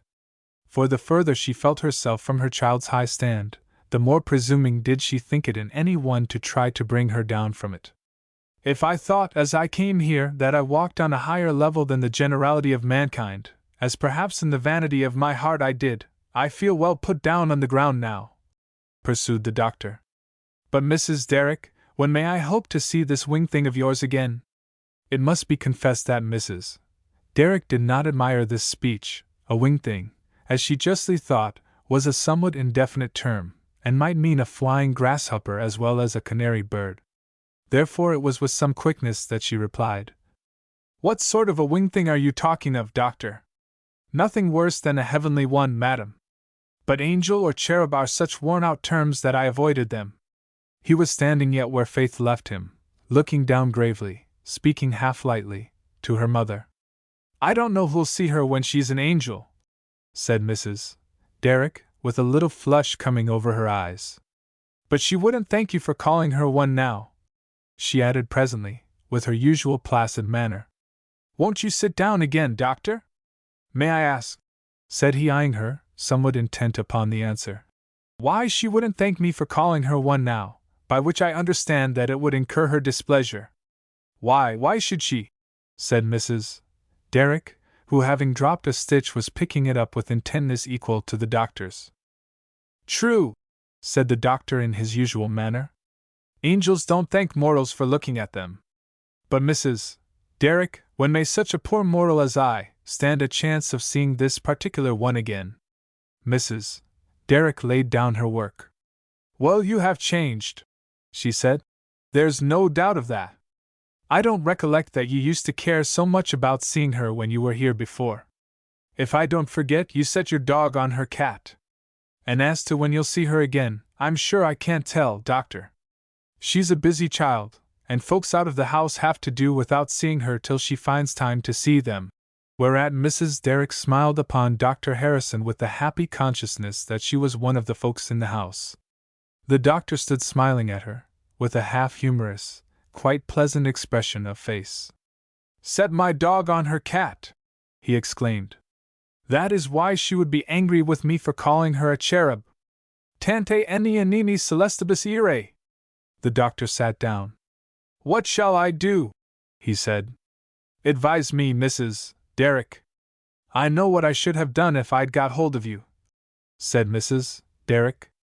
"I thought I never would speak to you again, but you see I've got over it." "I'm not sure of it," said the doctor meditatively. "Folks out of the house, well, it strikes me I've been in to little purpose this afternoon." He rose again. "Where is Mr. Linden? Is he out, or in, this fine day?" "He's out this afternoon," said Mrs. Derrick.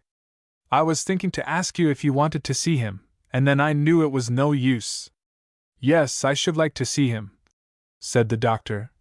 "But as he is a mortal like myself, I suppose I can find him another time by the use of proper precautions."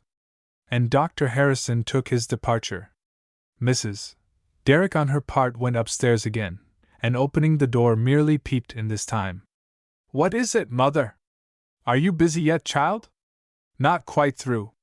"I thought," said Mrs. Derrick, stepping softly into the room, "that we'd go down to the shore this afternoon, and maybe dig some clams." "I don't know but it's too late for that. We might ride down and see." "You're tired, pretty child, and other people won't like that a bit more than I do."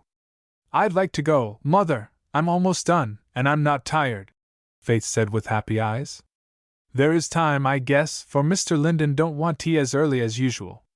"I'll come soon." Mrs. Derrick withdrew softly, and again Faith was entirely lost in her business.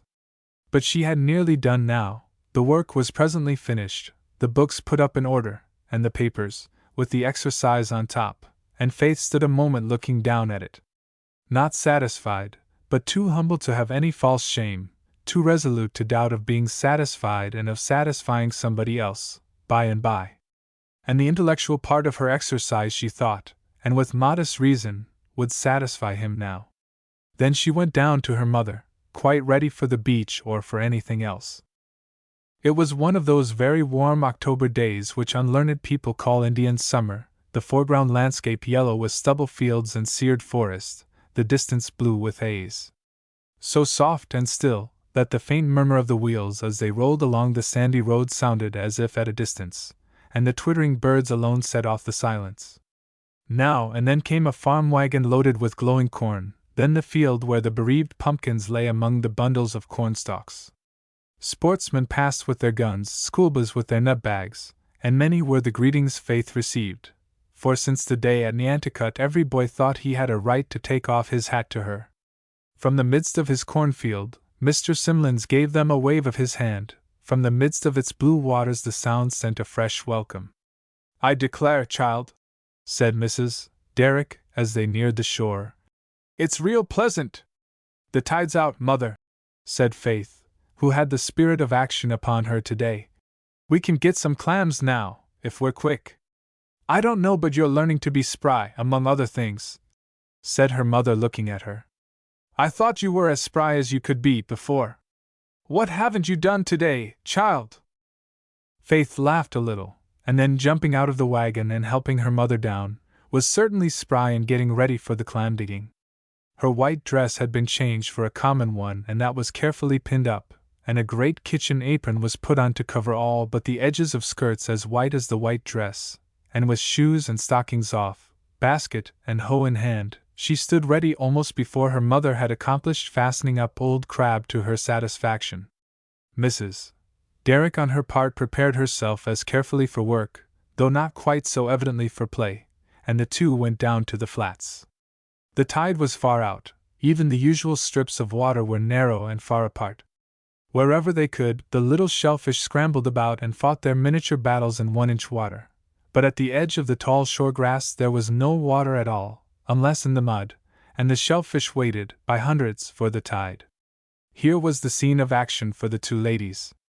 Walking daintily over the warm mud with their bare feet, which however white and twinkling at first were soon obliged to yield to circumstances, disturbing the little shellfish, who in turn disturbed them, by very titillating little attacks upon the aforesaid feet, Mrs.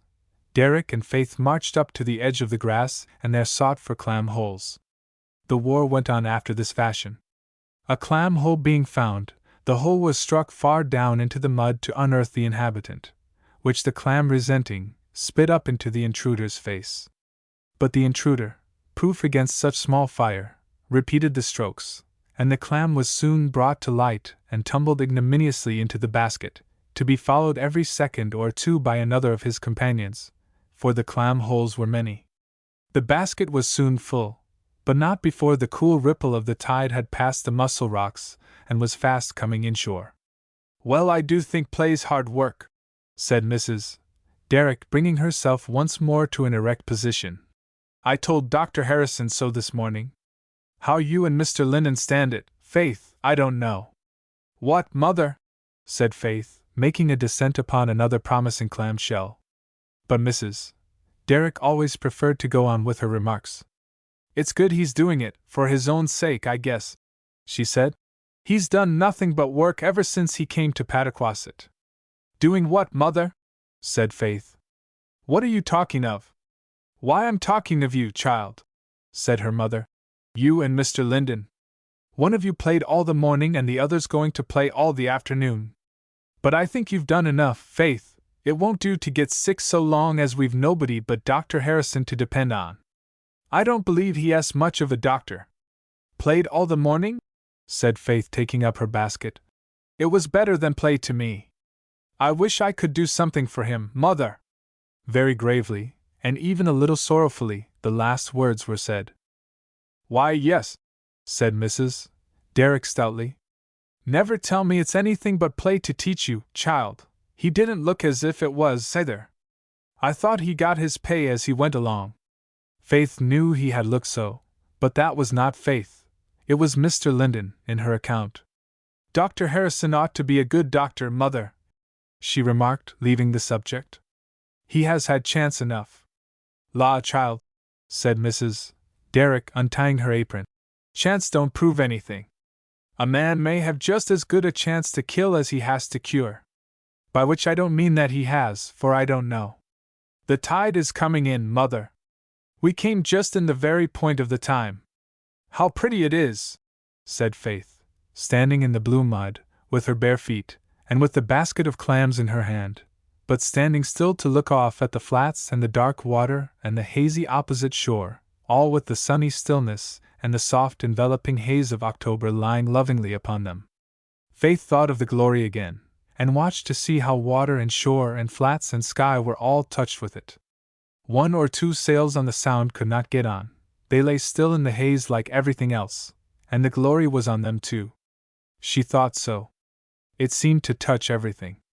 And another glory touched everything, the glory of truth Faith had only for a little while come to know. She recognized it. There was light from heaven in more senses than one, the glow of joy and hope unknown a while before, the softening veil of mind peace over whatever might be harsh or sharp in actual reality. She did not run out all the parallel, but she felt it, and stood looking with full eyes. Not full of tears, but of everything pleasant beside. Then came the drive home, with the air darkening every minute, but notwithstanding this, Mrs. Derrick stopped by the way. Faith, she said, hold the reins, child. I won't be a second, but I've got something to see to in here. And Faith was once more left to her meditations. Not for long, for as she sat gazing out over Old Crab's Ears, she was aware of someone standing by the wagon. It was Squire Deacon. I shall commence to think I'm a lucky man, after all, said the squire.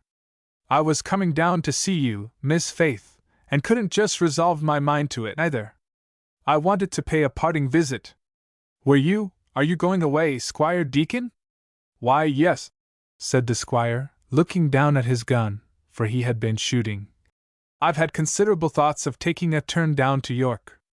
Silly says she don't think it's worth my while, but I guess she don't know much more than her own concerns. Pataquasset's a good deal come round this season, he added, without specifying which way. Do you mean that you intend to forsake Pataquasset entirely? Said Faith, noticing the comfortable supply of ducks in the squire's bag. Well, I can't just say. I'm not free to certify, said the squire. I said I thought it was worth my while to go, and so I do. I should like to know from your lips, Miss Faith, whether you'll make it worth my while to come back. Faith was very glad it was so dark. I don't see how I can touch the question either way, sir, she said gently and with not a little difficulty. Wherever you are, I hope you'll be very happy, and very good, Squire Deacon. I should like something a little better grown than that, ma'am, said the squire, striking his gun on the ground. I can't just tell whether that's wheat or oats. It's likely my meaning's plain enough. Faith was dumb for a minute. I believe I understood you, sir, she said in a low voice. I meant to answer you. Well, what's to hinder your doing it then? Said Squire Deacon. I thought I had done it, said Faith. I have nothing to do with the question of your coming or going anywhere, sir, and can have, except to wish you well, which I do heartily. That's your ultimate, is it, Miss Faith? No, sir, said Faith, conquering the beating of her heart. Squire Deacon, I want to see you in heaven. And she stretched out to him her little hand frankly over the side of the wagon. Squire Deacon took it for a moment, then dropped it as if it had burned his fingers. And then, with a voice in which whether sorrow or anger prevailed Faith could not tell, he said, Well, I don't blame you, never did and never shall. Cunning's been too much for me this time.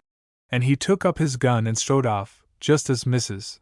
Derrick opened the house door and came out to take her place in the wagon again. Dear mother, said Faith, why didn't you come sooner? Why I couldn't, child, said Mrs. Derrick. That woman always will tell one every pain and ache she's had since the year one. What's the matter? Why didn't you tie Crab and come in if you were lonesome? Faith was silent. What's the matter? Repeated her mother. Have you been getting sick after all I said to you? Squire Deacon has been here talking to me, said Faith in a low tone. Well, then you had company, I'm sure. What did he talk about? Come, Crab, get on, sir. He says he is going away from Pataquasset, and he lays it to me, mother, she said after some hesitancy again. What does he lay it to you for? Said Mrs. Derrick. I don't believe he's going away, to begin with. He wanted me to say something to bring him back again, said Faith lower yet. Oh, is that all? Said Mrs. Derrick composedly. I knew that gun was loaded long ago. Well, what's the harm if he did? It's not dangerous. I'm sorry, said Faith. But mother, do make Crab get on, it's time. It's not late, said Mrs. Derrick. And don't you fret about Sam Deacon, child, he always was a little goose, till he got to be a big one. But you needn't think he'll ever shoot himself for love of you, he loves himself better than that. And at this point Crab, roused by the thought of his own supper, set off at a good round trot which soon brought them home. There was nobody there, however, not even Cindy, so the need of haste did not seem to have been urgent. Faith soon had the kitchen fire in order, and her clams in the pot, and was for the next half-hour thoroughly busy with them.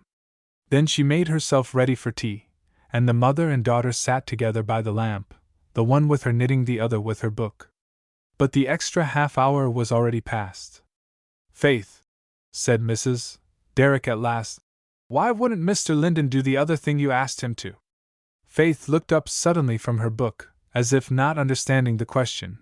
Then her head and her voice drooped together. I haven't asked him yet, mother. I didn't know but he'd some objection, said Mrs. Derrick. Well, I wish he'd come. I want my supper. I'm as tired can be, paddling round there in the mud. How did you like your lantern, child? She said as the clock struck 7:30. Faith raised her head and listened first to the clock and for any sound that might be stirring near the house, then answered, I haven't looked at it, mother. What do you think of having supper? Before Mr. Linden comes, mother? Well, if you like it, I'll get you yours, the clams are ready. I don't care, said her mother. I'm more sleepy than hungry. I'll just lie down here on the sofa, Faith, and you can wake me up when you hear him. And disregarding the cooked clams in the kitchen, Mrs. Derrick went to sleep and dug them all over again. The clock ticked on softly, steadily, from the half-hour to the hour, and from the hour to the half. Out of doors there was nothing stirring, unless the owl stirred between his unmusical notes, or Mr. Skip's dog did something but howl. Hardly a wagon passed, hardly a breath moved the leaves. Cindy, on her part, was lost in the fascination of some neighboring kitchen. And Faith at first had been lost in her study. But the sounding of 8 o'clock struck on more than the air, and she found, though she tried, she could not shut herself up in her book any more. Mrs. Derrick slept profoundly. Her breathing only made the house seem more still. Faith went to the window to look, and then for freer breath and vision went to the door. It was not moonlight, only the light of the stars was abroad, and that still further softened by the haze or a mistiness of the air which made it thicker still. Faith could see little, and could hear nothing, though eyes and ears tried well to penetrate the still darkness of the road, up and down. It was too chill to stay at the porch, now with this mist in the air, and reluctantly she came back to the sitting room, her mother sleeping on the sofa, her open study book under the lamp, the Chinese lantern in its packing paper. Faith had no wish to open it now. There was no reason to fear anything, that she knew, either was she afraid, but neither could she rest. 8:30 struck. She went to the window again, and very gravely sat down by it. She had sat there but few minutes when there came a rush of steps into the porch, and Cindy burst into the little sitting room, almost too out of breath to speak. Here's a proclamation, she said. Mr. Linden's been shot at Dreadful, and Jem Waters is down to fetch Dr. Harrison. I'm free to confess they say he ain't dead yet. With which pleasing announcement, Cindy rushed off again, out of the room and out of the house, being seized with a sudden fear that Jem Waters would forestall her in spreading the news. The noise had awaked Mrs. Derrick, and she sat looking at Faith as if she was first in her thoughts. Faith stood before her with a colorless face, but perfectly quiet, though at first she looked at her mother without speaking. "Come here, pretty child," said her mother, "and sit down by me." "Mother," said Faith, but she would not have known her own voice. "Something has happened." But the way Mrs. Derrick's arms came round her said that she too had heard. "Where can he be, Mother?" said Faith, gently disengaging herself. "I don't know, child." Faith was already at the door. "Faith," her mother said, following her with a quick step. "Stop, child!" Faith put back a hand as if to stop her. She was listening. There was not a sound. Faith went down the steps and stood at the gate. Not a sound still, and her mother said softly, "Faith, you must not go out."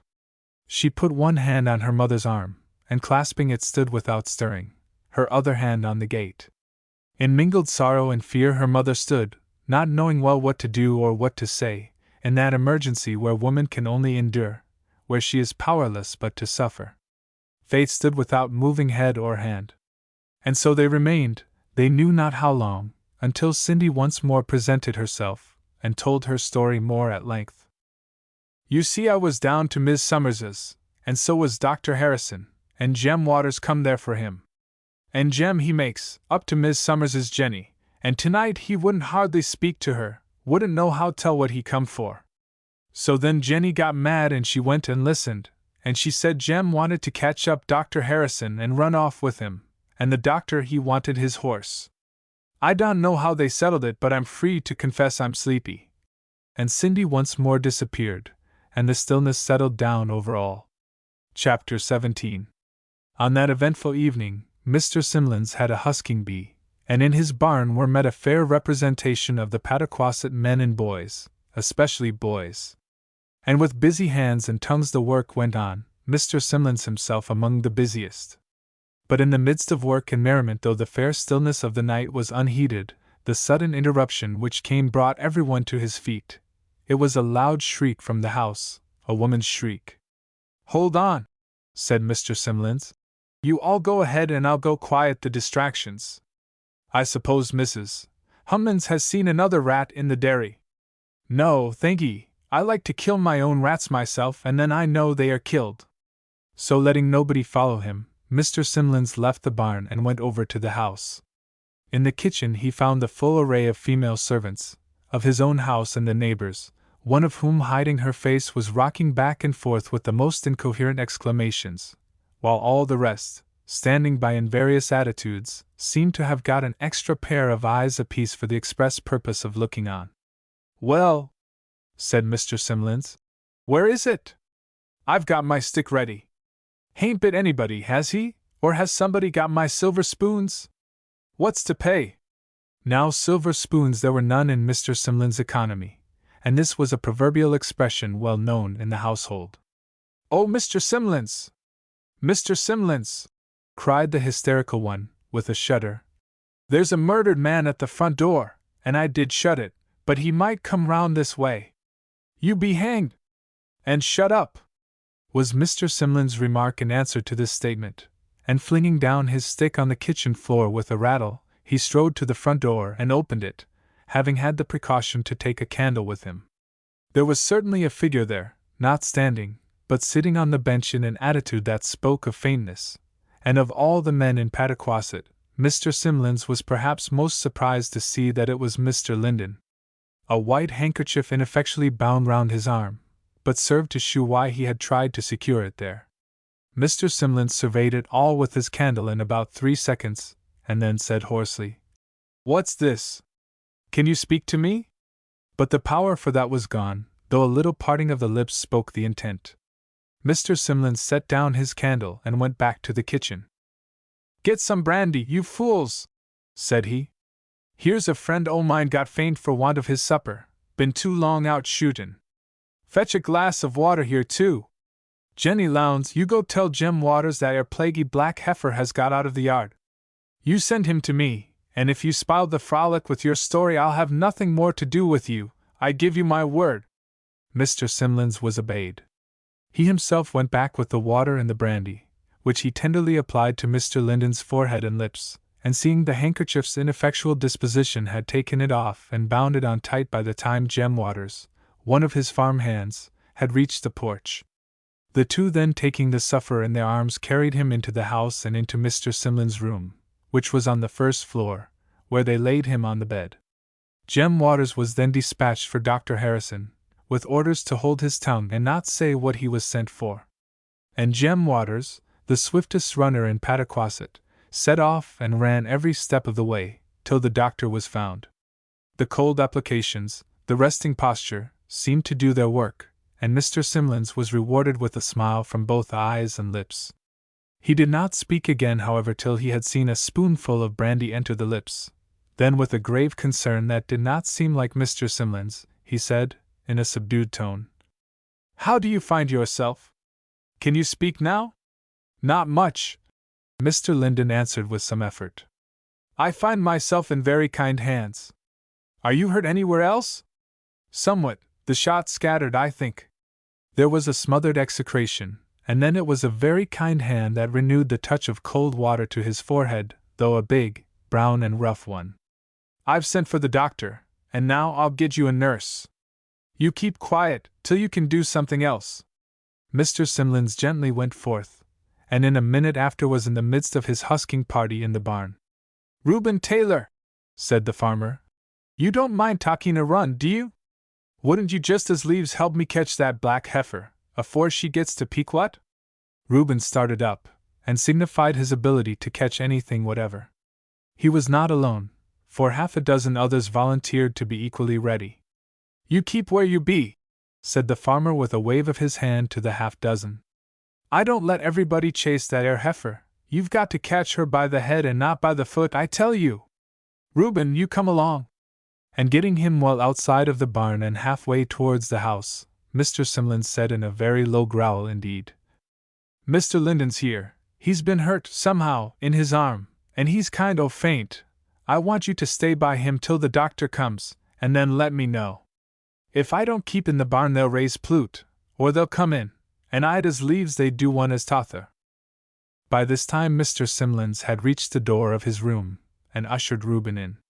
He heard, and long remembered, the smothered cry which seemed to come no further than Reuben's lips as he stepped within the door, but after that the boy might have been made of iron, for his strength and steadiness. He walked up to the bedside and knelt down by it, with a look which again Mr. Simlins could not soon forget, but his face was quite calm, except in the first moment when Mr. Linden looked at him. The farmer was a man of iron too, yet his voice was low and changed from its usual wont when he spoke. "It's only loss of blood, I guess," he said. "He'll get along. You give him brandy and water, Reuben, if he wants it, and call me when Dr. Harrison comes. Can I do anything else?" The last words were gently, even tenderly, addressed to the sufferer. "No," Mr. Linden said, with that same pleasant look of the eyes. "I think there is not much the matter, except what you said." Mr. Simlin stalked off and was rather more grim than usual in the barn. The huskers had returned to their merriment, and the slight sound of wheels in the road from time to time of course attracted no attention. After one of these signals, however, Jem Waters appeared at the front door. "Mr. Simlins, there's a gentleman wants to see yer. I'll take your place."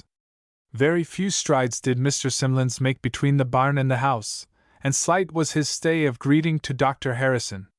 "He's in here," said he, leading the way. Reuben was just as Mr. Simlins had left him. It seemed as if he had not once taken his eyes from the calm face before him. For very calm it was, reposeful, with not a line disturbed except where a slight contraction of the brow told of some physical discomfort. But he was not asleep, for he looked at them the moment they entered, and Reuben rose then, and stood leaning against the bedpost. "I'm sorry to see you so," said the doctor. "What's the matter? And where?" A little smile, a glance towards the bandaged arm, seemed to say there was nothing very bad, but that what there was it would be easier for him to have the doctor find out for himself. Nor further did the doctor ask, but proceeded to work. And it appeared soon that Dr. Harrison at play, and Dr. Harrison at work, were two people, yet the same, The doctor did not indeed play at his work, yet the work was done with the same skillful ease that he brought to his play, and ignorant I could see as much, and Mr. Simlins, jealously looking on, felt very soon at ease as to the doctor's part in the scene before him. Dr. Harrison knew his business, and knew it well. Mr. Linden's coat was removed, in the course of which operation a keen glance of the doctor's eye over at Reuben shewed that he recognized him, but then he attended to nothing but his patient. He found that a number of duck shot had been lodged in Mr. Linden's side and arm, the latter of which was somewhat lacerated, and this was the principal wound. The others were slight, the shot having taken a slanting direction and so rather grazed than penetrated. Dr. Harrison with care and skill went on to extract the shot and dress the wounds, which he did after the happy and simple regimen of modern discoveries, and ordered certain restoratives which he judged his patient needed. He did not speak except on business till he had seen these doing their work and Mr. Linden able to reply to him. And then his first words were to the farmer, who, not asking a question, had stood by as silent and watchful as Reuben himself, nearly as grave. "There's nothing the matter with him, Mr. Simlins," he said. "He'll be able to shoot you in a day or two, if he has a mind. What have you been doing to him?" "Me? I've been actin' the part of the good Syrian to him," growled Mr. Simlins. "Only I always thought before the oil and wine went on the outside instead of the inside." "I dare say," said the doctor lightly, probably not understanding the allusion. And then he seated himself on the side of the bed, looking down at his patient very much in his usual manner. "You'll have made yourself the hero of Pataquasset, Linden," he said. "There won't another fellow stand a chance to be looked at for a month to come, from here to Quillipeak. You ought to be indicted for breach of the public peace." "Don't try it," said Mr. Linden. "I should doubtless prevail with the jury too." "Ha!" said the doctor with another glance over at Reuben. "Now how did this come about?" "Quite suddenly, as I was walking home." "Where were you?" "About a mile from here, in the open road." "Who was fool enough to be shooting ducks in the open road and mistake you for a specimen? You are not at all the sort of man I should ever think of making game of." "I tried hard to find out who it was," said Mr. Linden. "But he was a better runner than I, or else my strength gave out." "Why, how did the thing happen?" said the doctor. "Run? You don't suppose the fellow meant to hit you?" "He meant to run," said Mr. Linden. The doctor looked at Mr. Simlins, with a serious-comical expression. "Worse and worse," said he. "It is a full-grown, regular-built adventure, and this is a hero from head to foot." "Which way did the fellow run?" said Mr. Simlins, with a growl that was ominous. "Straight ahead, till he got into the woods," said Mr. Linden, smiling at his host. "But he probably turned there, Mr. Simlins." "I'll have him," said Mr. Simlins. "I'll follow his tracks, if they lead me to the two poles of the axle-tree. You tell me where you see him, and I'll set runners on, that won't give out neither.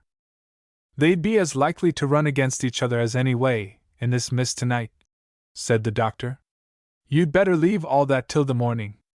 I'll see you again tomorrow," said he, holding out his hand to Mr. Linden. "I suppose they don't know what has become of you at Mrs.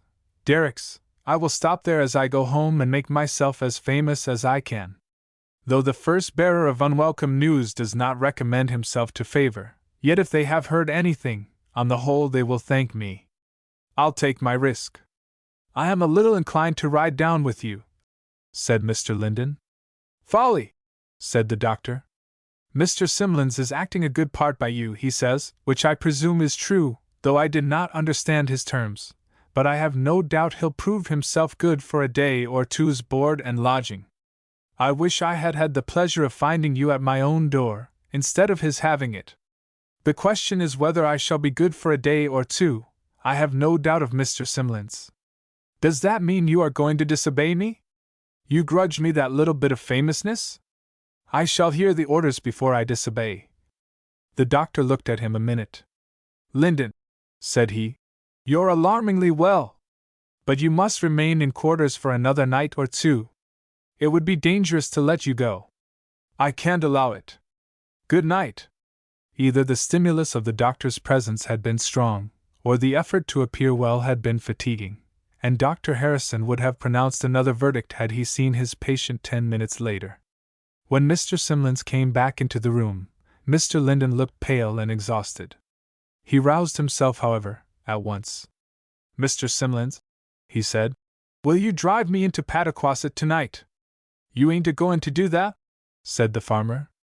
"That was my intention." "Why not?" "You ain't fit for it, no ways. Can't you stop here one night and be peaceable?" "Yes, both," said his guest, smiling. "But if I do not go, I must send," he added after a minute's silence, during which perhaps some feeling of weakness came in aid of the doctor's orders. "And I do not think it would hurt me to go." "Send," said Mr. Simlins. "There's lots to send. Here's Reuben and Sam Stoutenberg, the boys ain't gone yet, and here's me. Who do you want to send to?" "I want to send for 2 or 3 things out of my room. Reuben can go, and Sam may sit here with me, if you will sleep any better for it, Mr. Simlins." "That is what you must do," he said with a look of warm interest and kindness. "Sleep," growled Mr. Simlins. "It's about all I'm good for."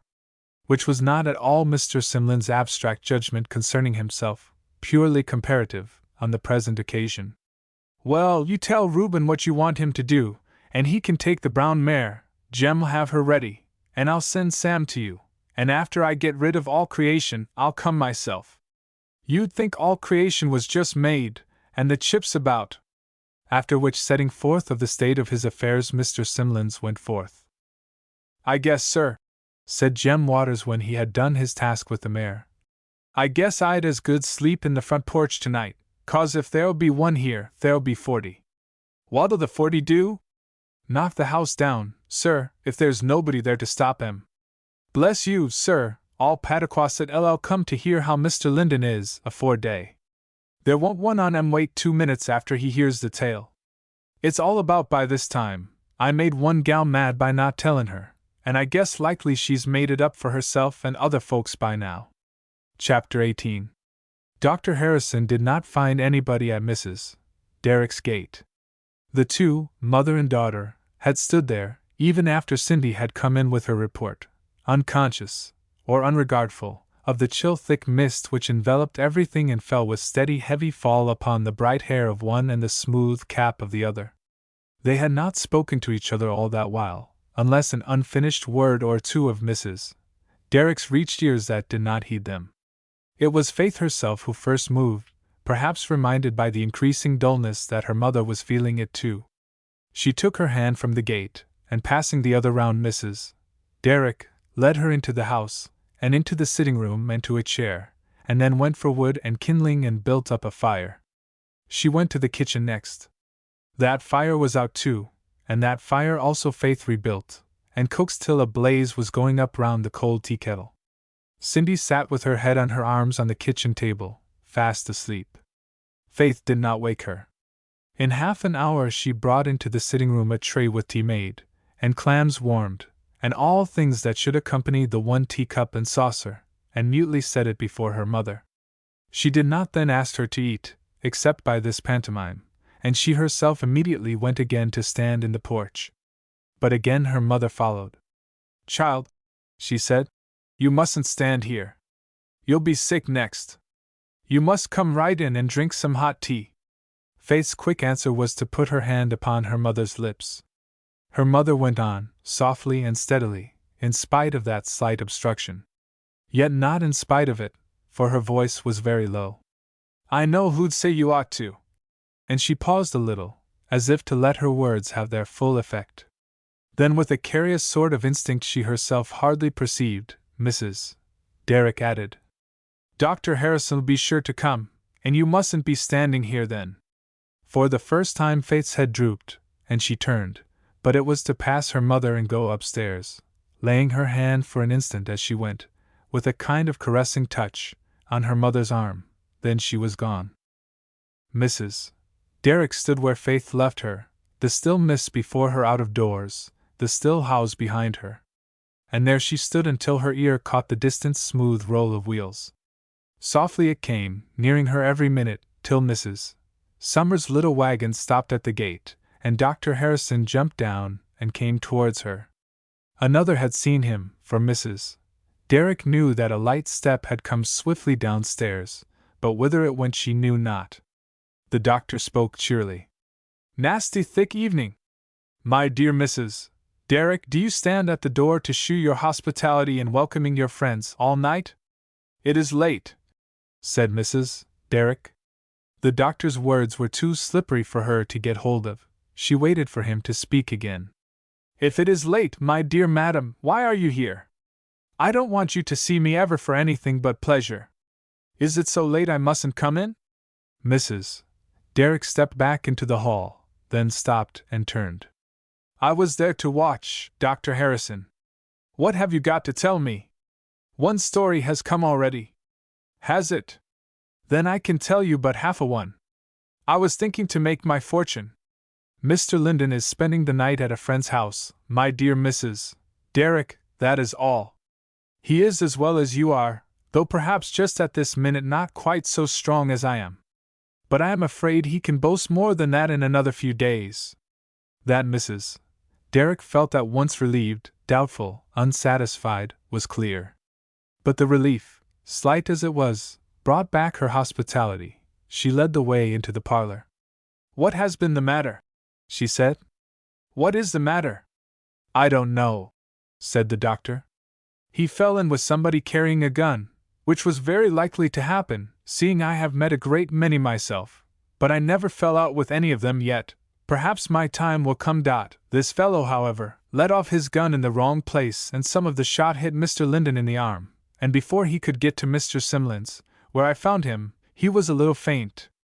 So I commanded him to stay where he was till morning. That's all. He's perfectly well, I give you my word. I came now on purpose to relieve you from anxiety. He wanted to come down with me, but I wouldn't let him." "Why didn't you let him?" said Mrs. Derrick. "Well, I came near letting him," said the doctor, "for I didn't know at one time that I could help it. It wouldn't have hurt him seriously. But he'll see you with more pleasure tomorrow." "I can't think how you made out to hinder him at all," said Mrs. Derrick, looking a little puzzled. "But I'm much obliged to you, doctor, for coming.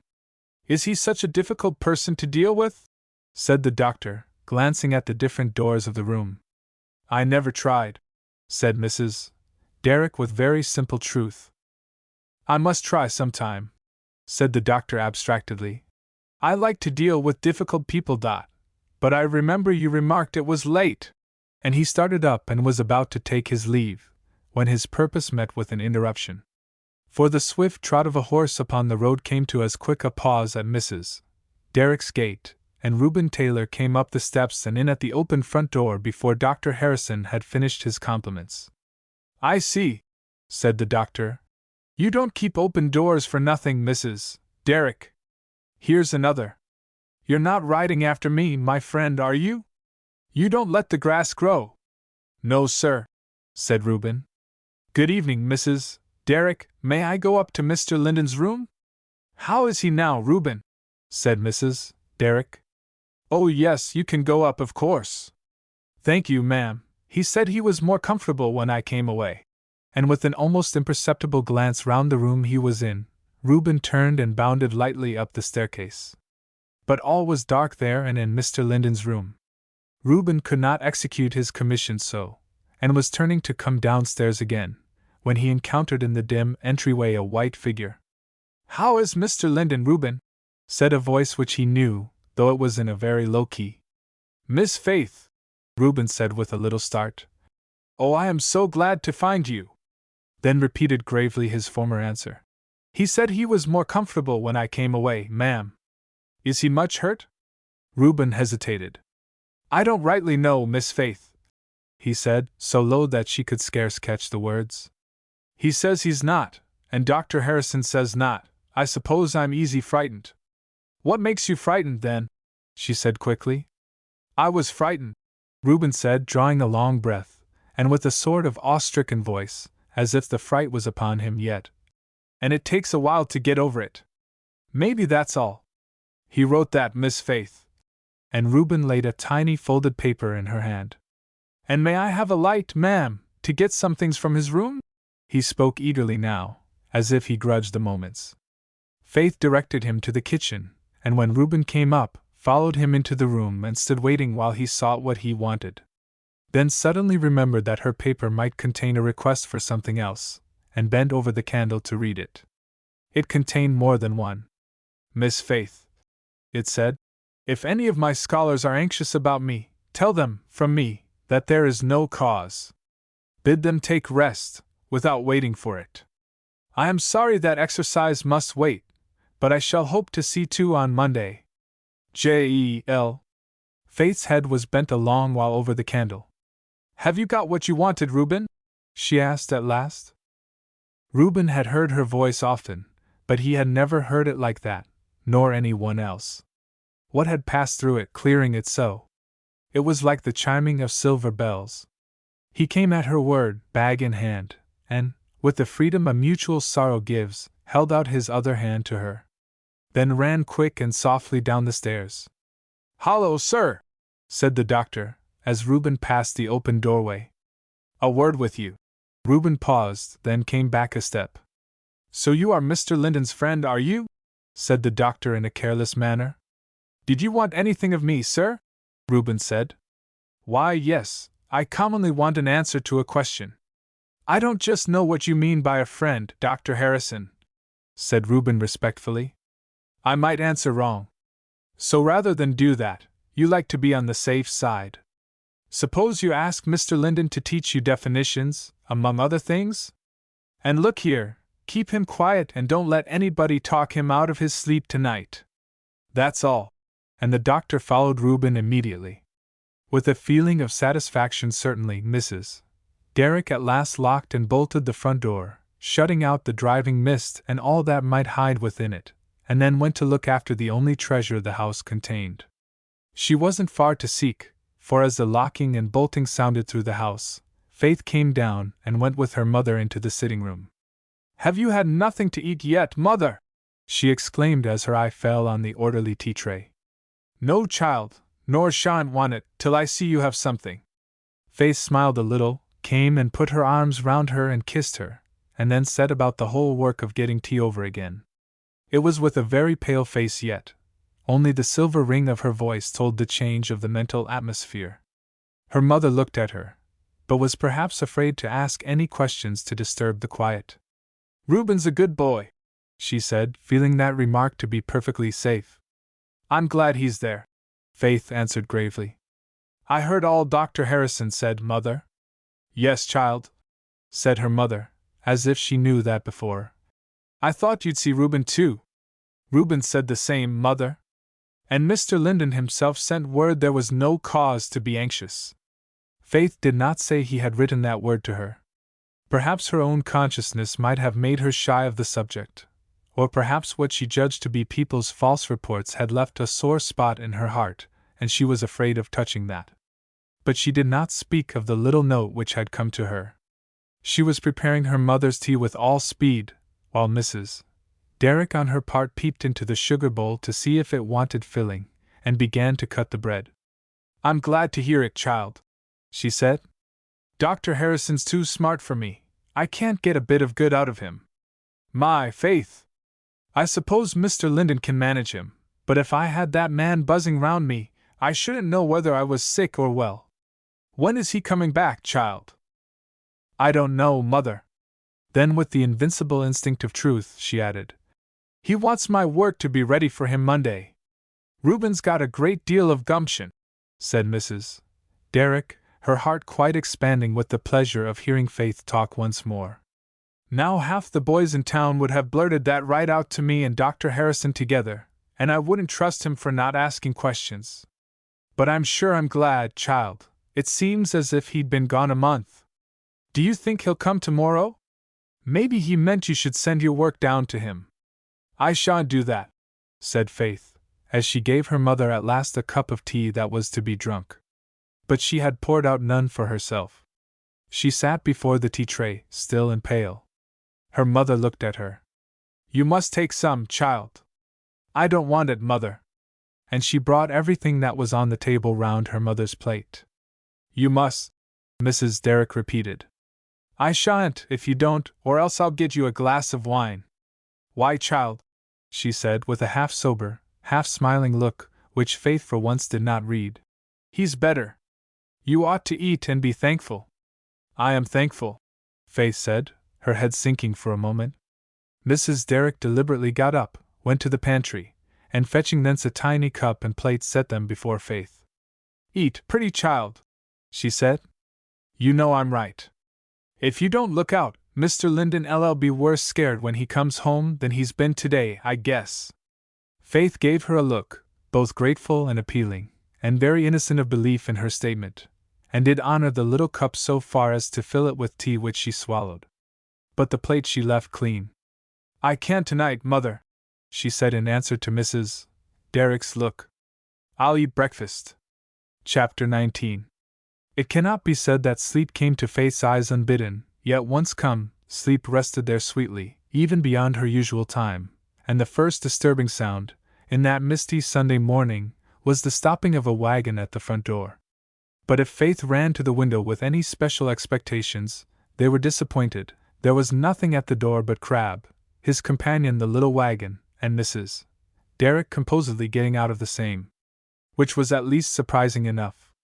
The good lady's next appearance was a very noiseless one in Faith's room. Dear Mother! Where have you been?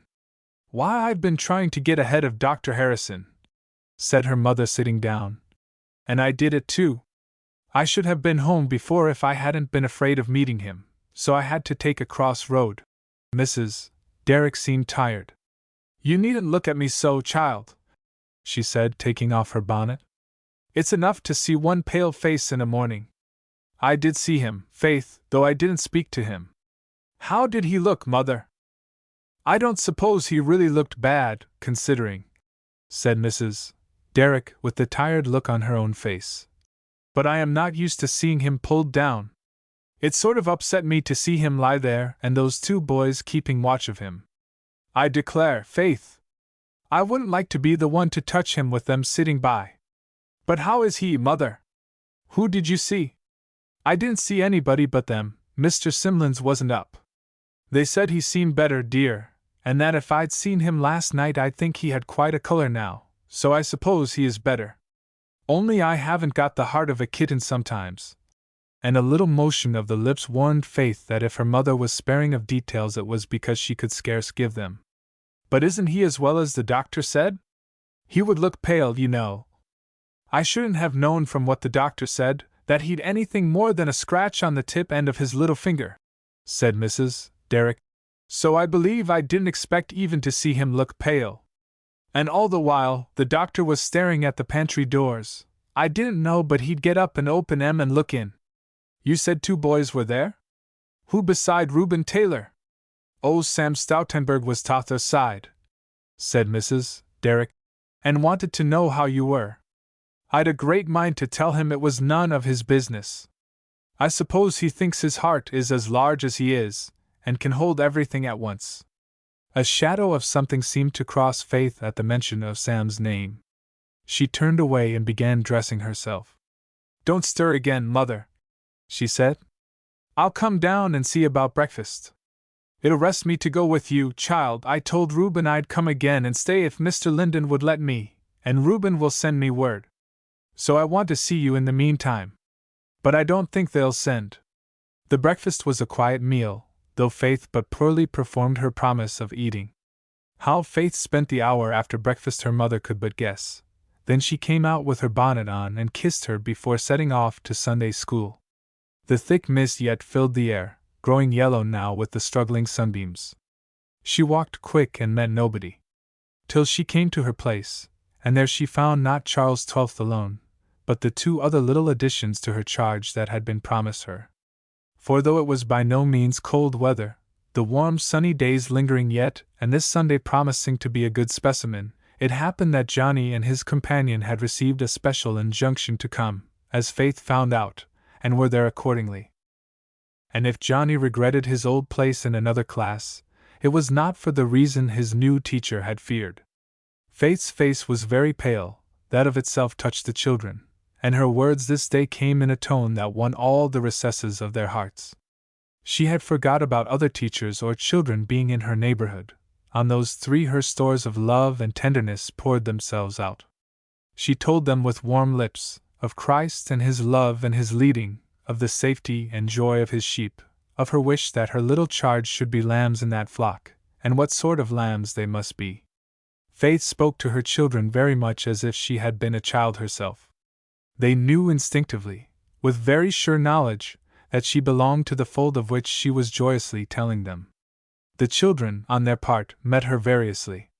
Johnny, with his clear childish eyes, the flower-like unfolding of his little heart to that warm sunshine, gave her more help than trouble. She understood the liking to teach him for her own sake. If his thoughts sometimes wandered a little from her words, the downcast look, the slight quiver of his childish lips, told Faith where they had gone, and she could forgive him. But though at such times Robbie Waters always remembered to look grave too, yet he displaced Faith's gravity once by whispering to her, in the midst of her earnest admonitions to Charles XII, that she knew she was pretty, and was in general in an easy, docile state of mind, and much interested and amazed at the deportment of his little neighbor, Charles XII. When Faith came out of the school, she saw that all the seats of Mr. Linden's class were vacant, and with that little reminding touch, went to her own place in the church. It was between 9 and 10 o'clock, while Faith was yet lost in her little charge, while Mrs. Derrick at home was thinking of her, and Mr. Simlins was taking his late breakfast, that Dr. Harrison's cuckoo reached the farmer's gate. All was quiet without the house, but when Jenny Lowndes admitted the doctor into the hall, the array of hats and caps upon the table might have startled a less professional man, might have even suggested the idea that Mr. Simlins was giving a breakfast party. "Let me see Mr. Linden," said the doctor. Jenny hesitated, then her fear of Dr. Harrison overcoming her scruples, she walked softly to the door and opened it. But if the doctor wanted to see his patient, he was obliged to wait a little, for the group of boys, some standing, some kneeling, around the bed, hid everything else. The room was very still, very earnest. Even Dr. Harrison could feel that. The sound of words, very low-spoken, was all he could hear. The closing door made itself heard, however. Several boys turned round, and at once stepped aside, and the doctor saw his patient, not dressed but lying as he had left him the night before. Mr. Linden smiled, and saying some words to his class held out his hand towards the doctor, but this was fastened upon at once by so many, that the doctor again had to wait his turn, and it was not until everyone else had touched that hand, some even with their lips, that he was left alone with his patient. "What are you doing?" said he, in a sort of grave tone which did not however mean gravity. "Holding a levee, and do you receive your courtiers at different hours according to their ages? In that case, I have come at the wrong time. No, you shall have the time all to yourself. I see I have it. Are the juvenile members of society in Pataquasset accustomed to pay their respects to you at this hour in the morning? Not always. Once a week we meet to talk over pleasant things. Have I interrupted the pleasant things now? No, I could not talk very long this morning. The boys were just going. I wish I had come a little sooner," said Dr. Harrison. "I'm not a boy, to be sure, but I don't know that they are privileged to monopolize all pleasant things. If they are, I am against monopolies. However, if you can't talk, you mustn't talk. How do you do? I do well, if a man can be doing well when he's doing nothing. I will talk as long as you please, about pleasant things." The doctor, however, diverged to the state of his patient's health, nor would talk of anything else till his investigations on that point were made. The result of them seemed to be satisfactory. "Now, Linden," he said in a tone that indicated they were free to ask and answer, "who was that fellow last night? Have you any idea? It is difficult to identify a man when you are only within gunshot of him, and after sundown," said Mr. Linden, smiling.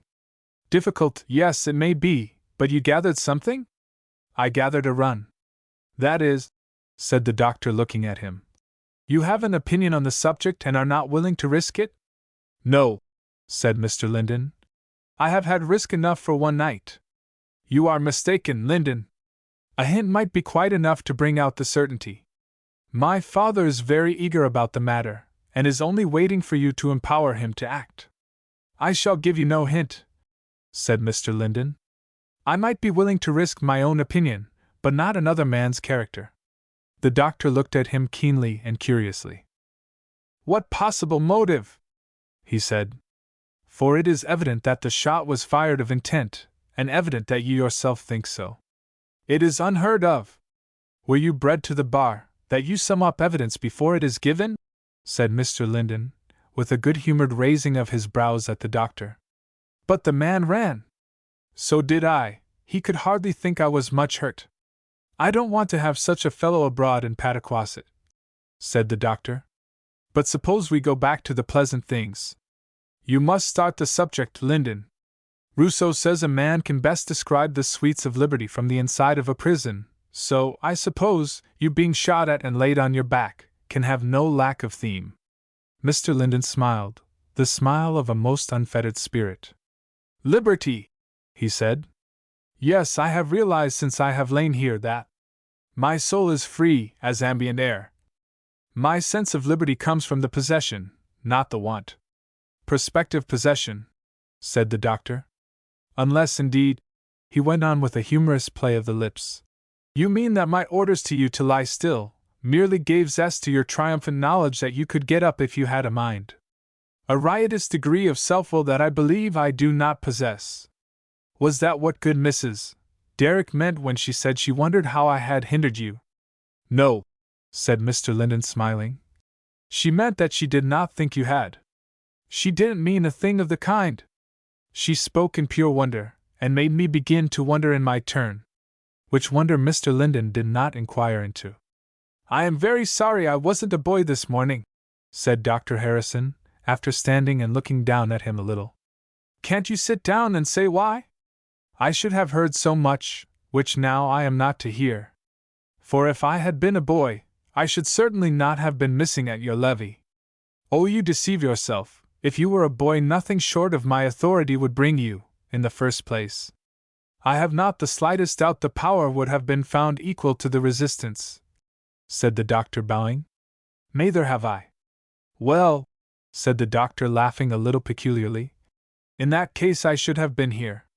Now I have a fancy to know what you call pleasant things, Linden. You speak with a mouth full, as if there were plenty of them. Yes, there are plenty, Mr. Linden said, moving a little and resting his face on his hand as if he felt tired. But we were talking of only two this morning, heaven and the way thither. Dr. Harrison looked at him steadily. You are tired, he said gently. You shall not talk any more to me now, and I shall forbid your holding any more levees today. After which, he added, the humorous expression coming back, I shall expect to hear a proclamation going through Pataquasset, that, like the knights of old, you are ready for all comers. Well, I'll come and see you tomorrow, and as long as you'll let me, as a friend, for the pleasure of talking. You can have it all your own way, with a few more days' strength. Will you have a levee tomorrow at the same hour? A little play of the lips came with the answer. Will that suit you? I'll send you word. Then, looking up at the doctor with a different expression, he added, What do you think of my pleasant things? Hardly in my line, said the doctor with a carelessness which was somewhat dubious in its character. It is very well for those who find the subject pleasant. I confess I have never studied it much. Then you have but half learned your profession. But the words were so spoken that they could not give offense. Neither did the doctor seem disposed to take offense. I'll ask you what you mean by that tomorrow, he said very pleasantly. I thought I had learned my profession. Have you learned yours? The last words were with a keen eye to the answer. Some people dignify my present business with that name, Mr. Linden said. Well, you shall discourse to me more at length tomorrow, said the doctor. Shall I come later? I don't expect to be in school tomorrow, so you may name your own time, Mr. Linden said with a pleasant look. But remember, a physician who has no skill to feel the pulse of the mind, no remedies that can reach its fever or its chills, is but half a physician. If I had never studied the subject, one word about heaven and the way thither would be worth more to me than all the science of medicine ever discovered. It is now, he said in a low tone, as the flush passed away. and then holding out his hand to Dr. Harrison, Mr. Linden added, "I fully appreciate your skill and kindness, you need not doubt it." The hand was taken, and grasped, cordially but in silence. Whether the doctor went straight from Mr. Simlin's house to church, where he was not a very constant attendant, it does not appear. What is certain about the matter is that he was outside of the church door after service just at the time that Faith Derrick found herself there, and that he assumed a place at her side and walked with her towards her mother's house instead of taking the other direction towards his own. Faith was alone, Mrs. Derrick having chosen to stay at home in case she should be sent for. The mist had cleared off completely, and the sunny warm air invited to lingering in it. Faith would not have lingered, but the doctor walked slowly, and she could not leave him. "I have been wanting to see you, ever since my inopportune proposal yesterday," said he in a low tone, "to make my peace with you." "It is made, sir," said Faith, giving him a smile. "How do you do today?" "Very well," she told him. The doctor listened to the sound of her voice, and thought with himself that as regarded the moral part of her nature the words were certainly true.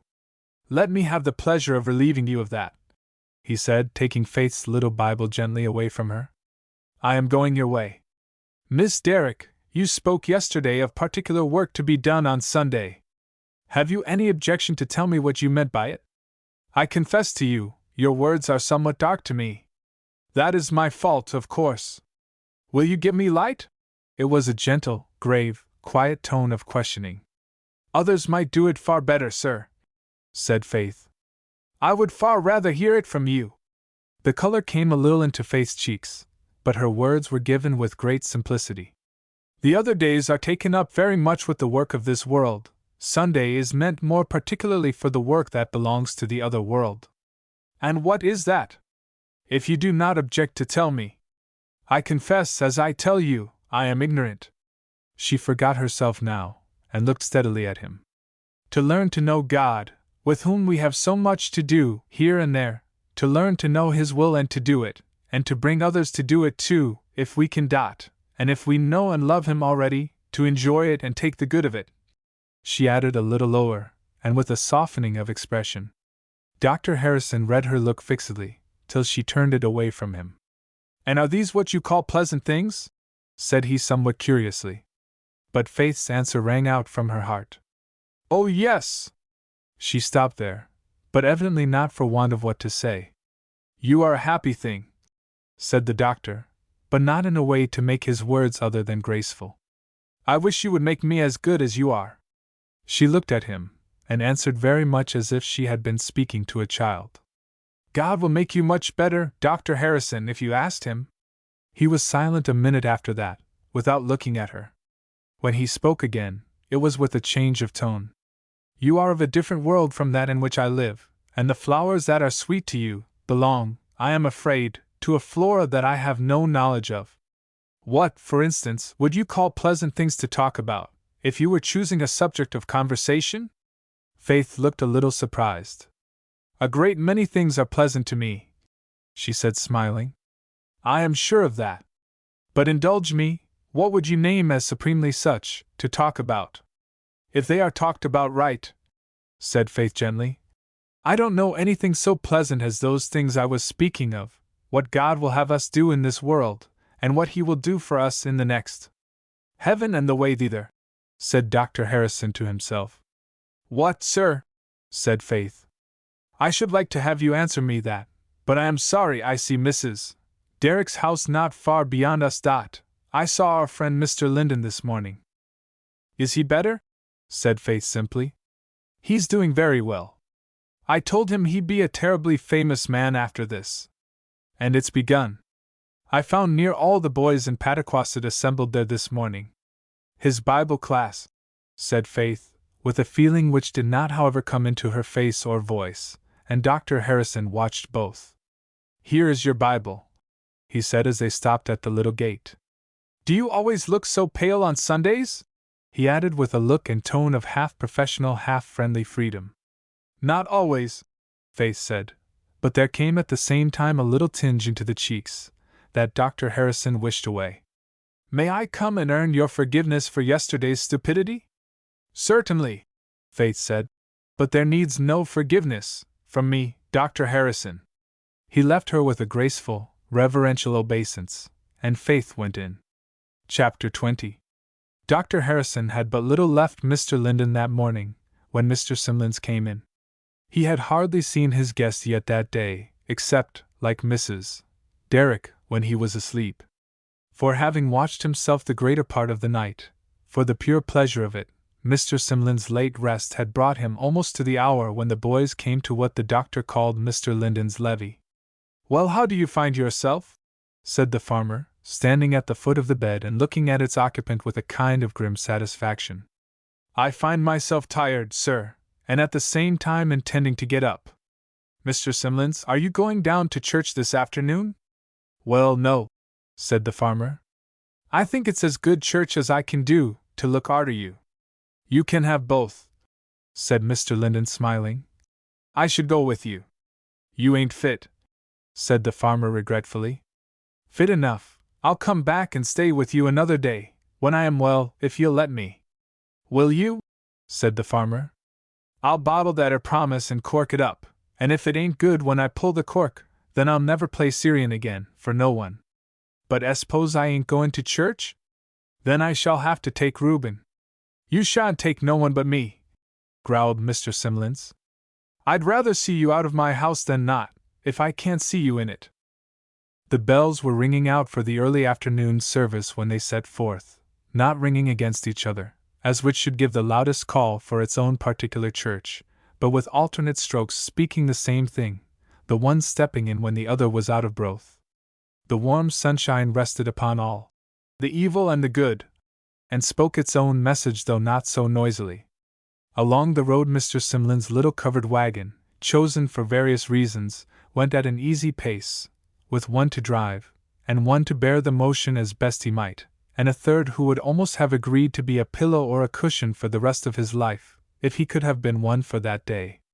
What there were of that sort in the wagon, or indeed in the house, were to Reuben's eyes far too thin and ineffectual. A little excitement, a very earnest desire to get home once more, did partially supply the need, and by the time the houses were empty and the churches full, the wagon stopped at Mrs. Derrick's gate. I guess nobody's home, said Mr. Simlins as he with great tenderness helped Mr. Linden to alight. But anyway, here's the house all standin'. Reuben, you go ahead and see if we can get in. But before Reuben touched the door, Mrs. Derrick had opened it from the inside, and stood there, her usually quiet manner quite subdued into silence. Not into inaction, however, for her woman's hands soon made their superior powers known, and Mr. Simlins could only wonder why this and that had not occurred to him before.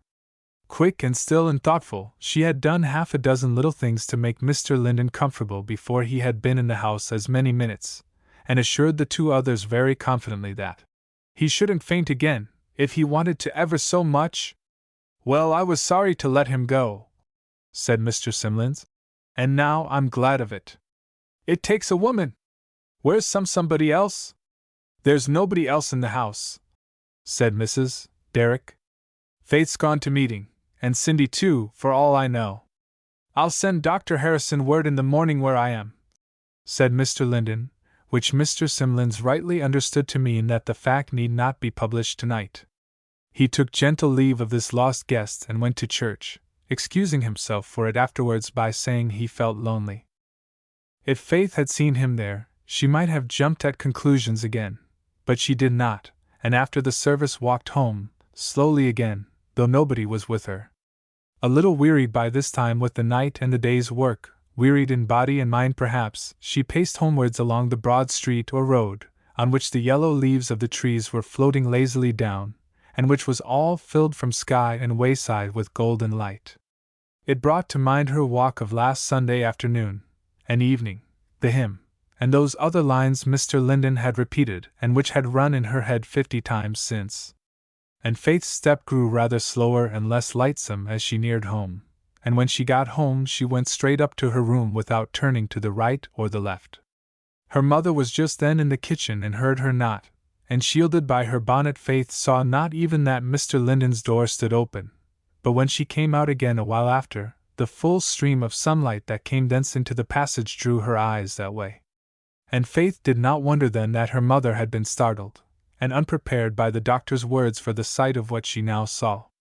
The chintz-covered couch was drawn before the window, in the full radiance of the sunlight, and Mr. Linden lay there looking out, but the sunlight found no glow in his face, unless one as ethereal as itself.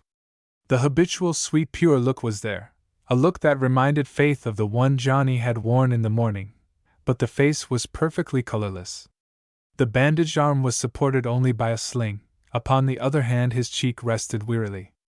Faith looked, hesitated, then stepped lightly into the room and stood before him, with a face not indeed quite so pale as his own, but that only the sunlight hindered his seeing was utterly without its usual color.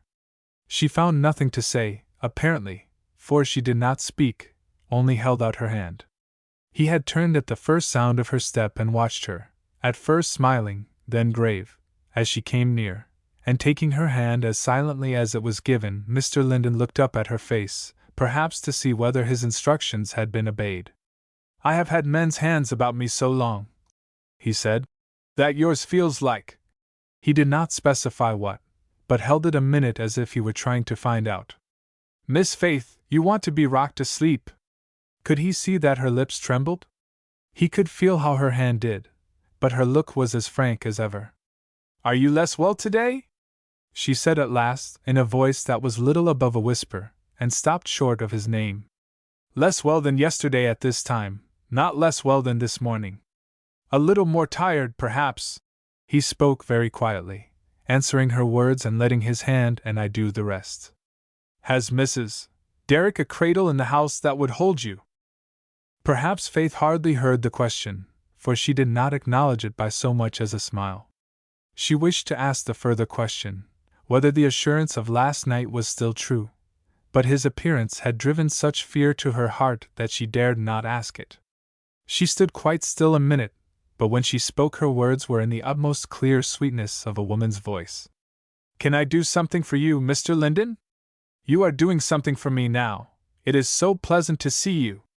But Miss Faith, I shall have to reclaim some of your scholars. You have been teaching too much today." "No," she said. "I have had no chance." "No chance to teach too much? And why?" "Why," she said, "I had only the usual hour this morning. I could do no more. You look as if you had been teaching all day, or taught, which is but another branch. What did my boys say to you?" "I think they thought they were saying to you, Mr. Linden, they behaved so well." He smiled.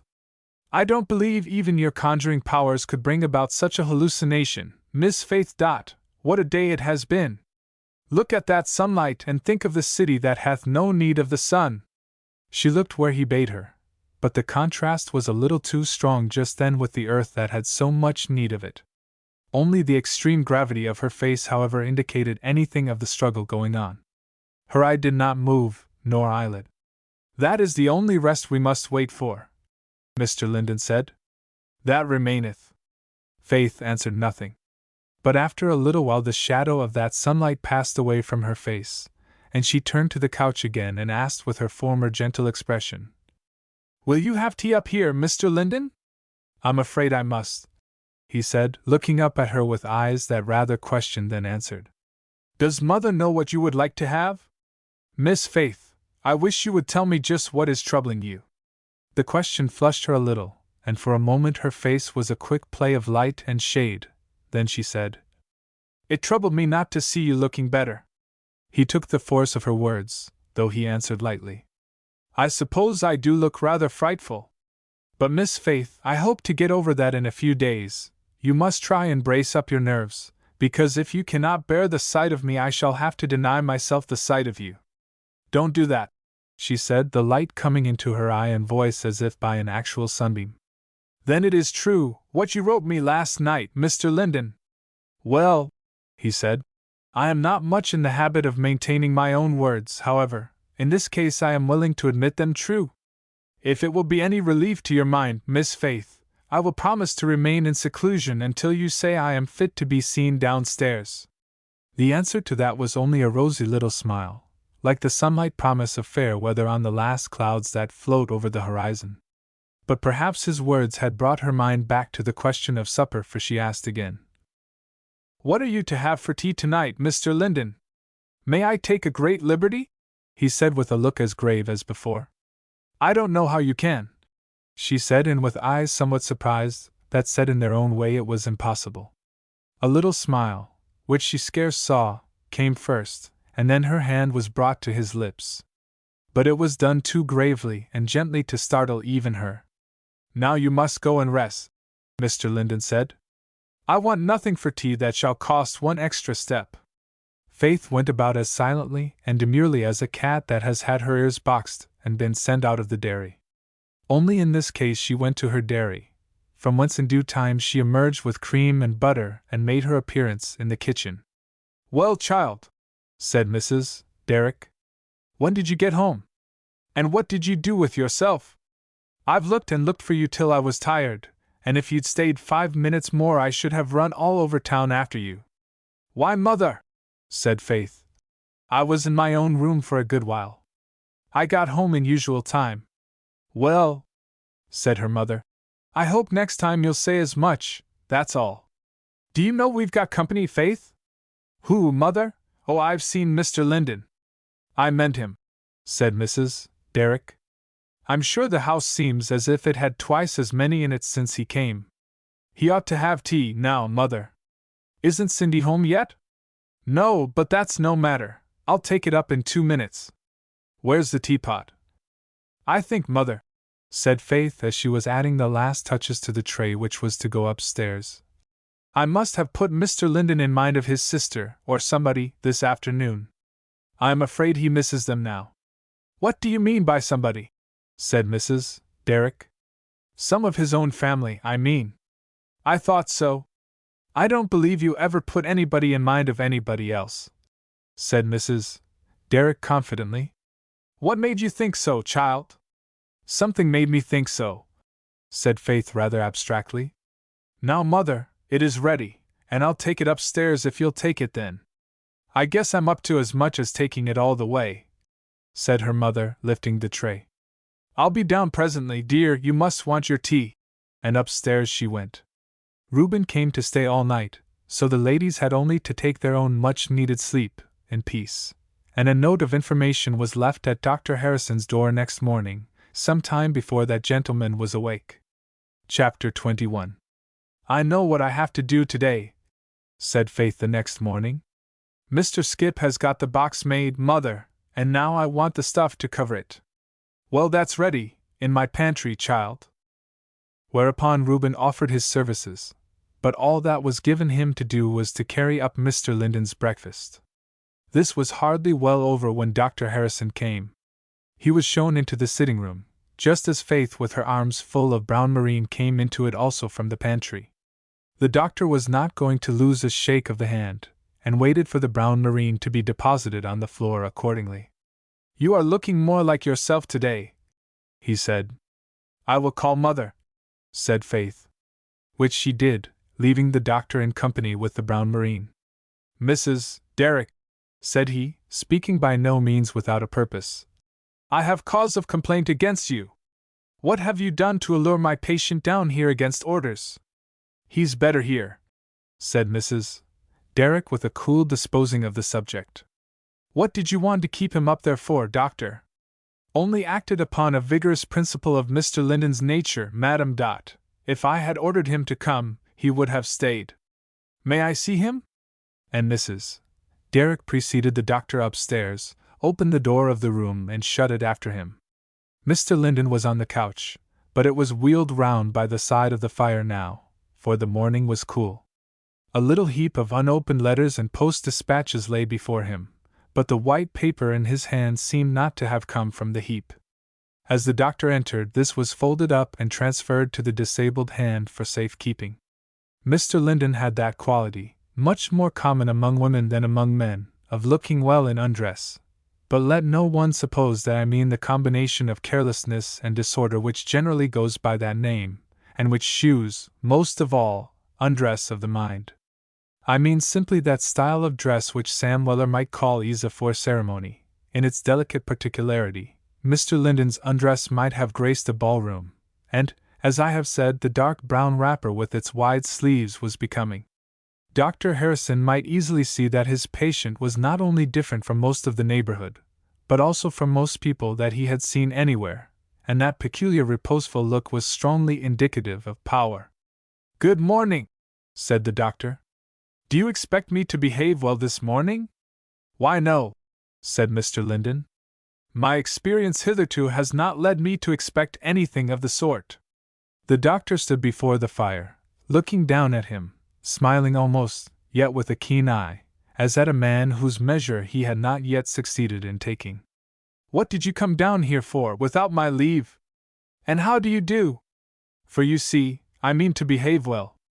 "I came down because I wanted to be at home," said Mr. Linden. "And I did not ask leave, because I meant to come whether or no. You see what a respect I have for your orders." "Yes," said the doctor. "That is a very ancient sort of respect. How do you do, Linden? I suppose, well, as to feeling, I should not care to go through the Olympic Games, even in imagination, and the various sensations in my left arm make me occasionally wish they were in my right." The doctor proceeded to an examination of the arm. It was found not to be taking the road to healing so readily as had been hoped. "I am afraid it may be a somewhat tedious affair," said Dr. Harrison, as he renewed the bandages in the way they ought to be. "I wish I had hold of that fellow. This may take a little time to come to a harmonious disposition, Linden, and give you a little annoyance. And at the same time, it's what you deserve," said he, retaking his disengaged manner, as he finished what he had to do. "I almost wish I could threaten you with a fever or something serious, but I see you are as sound as that axle tree our friend spoke of the other day. There it is. You have learned to do evil with impunity. For I confess this has nothing to do with the exercise of your lawless disposition yesterday. Why didn't you let me bring you, if you wanted to come? That old fellow can't have anything drawn by horses, that goes easier than a harrow." "Let you bring me," said Mr. Linden. "Would you have done it against your own orders?" "Under your authority, which is equal to anything, you know." "Well," said Mr. Linden, "will you take a seat under my authority, and then take the benefit of my fire? What is going on in the outer world?" "I haven't any idea," said the doctor. "Pataquasset seems to me to be, socially, at one extreme pole of the axletree before mentioned, and while I am here I feel no revolution of the great mass heaving beyond. It takes away one's breath, does Pataquasset. You are making it akin to the music of the spheres," said Mr. Linden. "Is that what you find in Pataquasset?" said the doctor. "Your ears must be pleasantly constituted, or more agreeably saluted than those of other mortals. The only music I know of here is Miss Derrick's voice. Does she feed upon roses like the Persian bulbul? I should suppose not, unless roses impart their color in that way," said Mr. Linden, softly turning the folded paper from side to side. "This is a nice place," said the doctor, surveying the room. "And you look very comfortable. I should like to take your invitation and sit down, but I mustn't. Won't you try and put a good opinion of me into the head of Mrs. Derrick?" "What an extraordinary request!" said Mr. Linden, laughing a little. "Pray, what am I to understand by it?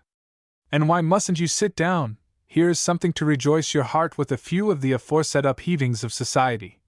And he handed the doctor an unopened foreign newspaper. "Absolutely irresistible," said the doctor, and he broke the cover, took a chair and sat down before the fire, where for a while to all appearance he also made himself comfortable, and certainly turned and returned and ran over the paper in an artistic manner. "After all," said he, "it's a bore. This alternation of knocking each other down which the nations of the earth practice, and the societies, and the men. It's a pugilistic world we live in, Linden. It's a bore to keep up with them, for one must know who's atop, both in Europe and in Pataquasset, where you are just now the king of men's mouths, and all the while it don't a pin signify, except to the one who is atop. I beg your pardon. How long must I, being atop, lie here? All this week? What will you do if I say more than that?" "Why, I'll listen respectfully." Do you know I like to see you sitting there? Here is another paper for you. The doctor looked at him with an odd, frankly inquisitive smile, but he only took the paper to play with it. I wonder if I may ask a roundabout favor from you? You may ask anything, said Mr. Linden. I would rather have it in a straightforward form. Can't, said the doctor, because it is crooked. I suppose at this hour every lady in Pataquasset expects that her friends will not call her away from her affairs, and I stupidly forgot to deliver my message when I had a moment's chance this morning. Now, as it is possible you may see this, if she cannot be called the silver-footed Thetis, she is certainly the silver-tongued. You would know how to address her? Thetis, probably, when I see her. I may presume you will know her when you see her, and that brings me to my point. I have got some good microscopic preparations which I am to have the pleasure of exhibiting tonight to some friends of my sister. Now it would greatly add to her pleasure and mine, if this mortal Polyhymnia will consent to be of the number, and this is what I was going to ask you, if you please, to communicate to her or to her mother, in whose good graces, as I told you, said the doctor with a funny smile. I don't think I have the honor to stand high. Sophie would have written this morning, but I gave her no chance. I will call for Miss Derrick this evening if she will allow me. Mr. Linden took out his pencil and made a note of the facts. First, he said, I am to communicate, then you are to call, after that to exhibit. Do you call that crooked? Why, it's as straight as the road from here to your house. Dr. Harrison looked, and for a minute did not anything else. For your arm, Linden, he said, then getting up from his chair, and a smile of doubtful comicality moving his lip a little. We shall know better about it in 2 or 3 weeks, but certainly I think you must be content to stay at home for double those, that's undoubted. Mr. Linden gave the doctor a quick glance, but the smile which followed was undoubted in another way.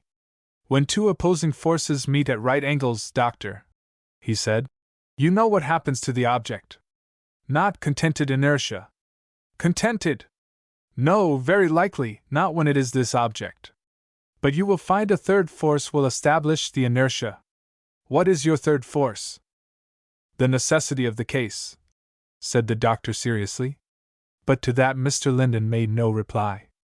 The conversation had been kept up not only against weakness but against pain, and he lay very still and colorless for a long time after the doctor closed the door.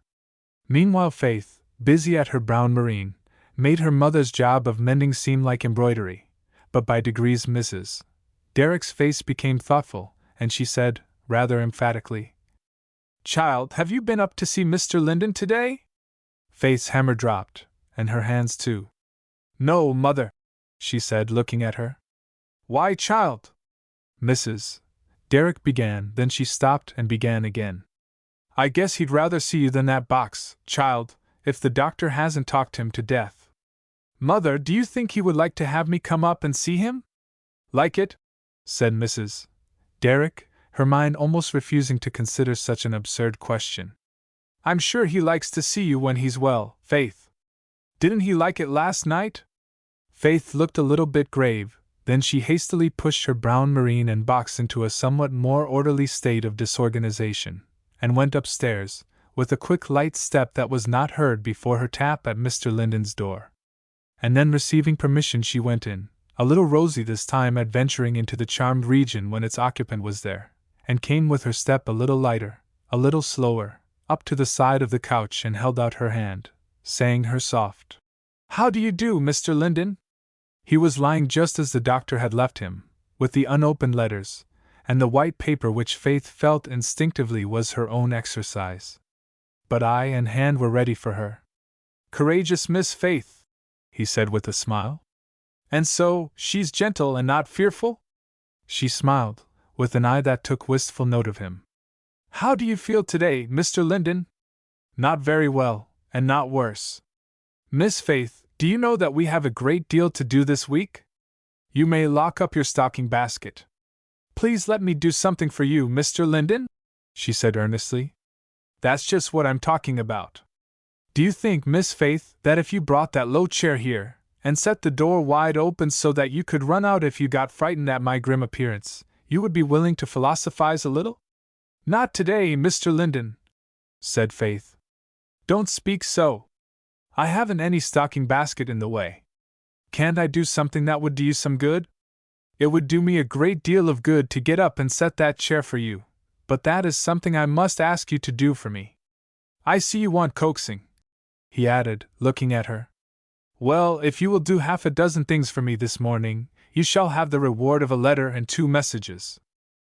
Faith looked down doubtful whether to do what would please herself, and him, would be just right today, but the pleading of the affirmative side of the question was too strong. She gave up considering the prudential side of the measure, thinking that perhaps Mr. Linden knew his own feelings best, and once decided, let pleasure have its full flow. With hardly a shade upon the glad readiness of her movements, she placed the chair and brought the book, and sat docile down, though keeping a jealous watch for any sign of pain or weariness that should warn her to stop. And from one thing to another he led her on, talking less than usual, perhaps, himself, but giving her none the less good a lesson. And the signs she sought for could not be found. Weary he was not, mentally, and physical nature knew its place. Last of all, the little exercise was opened and commented upon and praised, and she praised through it, though very delicately. "Have I tired you?" he said, as the town clock struck an hour past the midday. "Oh no, and you, Mr. Linden?" In what a different tone the 2 parts of her speech were spoken. "I have not hurt myself," he said, smiling. "Perhaps by and by this afternoon you will let me see you again. Dr. Harrison threatens to keep me at home for 2 or 3 weeks, and I want to make the most of them. I may not have such a time of leisure again." And then Mr. Linden gave the doctor's message, a message, very strictly, and as near as possible in the doctor's own words, receiving as little tinge as it well could from the medium through which it passed. "The other message," he said, giving her a letter, "you will find there." "A message?" said Faith doubtfully and flushing with pleasure. "Isn't this one of your sister's letters?" "Yes." "Mayn't she send you a message?" A very modest and very happy smile and deepening blush answered that, and she ran away with a sudden compunctious remembrance of Mr. Linden's dinner. After dinner Faith had something to do in the kitchen, and something to do in other parts of the house, and then she would have read the letter before all things else. But then came in a string of company, one after the other, everybody wanting the news and much more than could be given. So it was a succession of flourishing expectations cut down and blasted, and both Faith and her mother grew tired of the exercise of cutting down and blasting, and Faith remembered with dismay that the afternoon was wearing and Mr. Linden had wished to see her again. She seized her chance and escaped at last, between the adieu of one lady and the accost of another who was even then coming up from the gate, and knocked at Mr. Linden's door again just as Mrs. Derrick was taking her minister's wife into the parlor.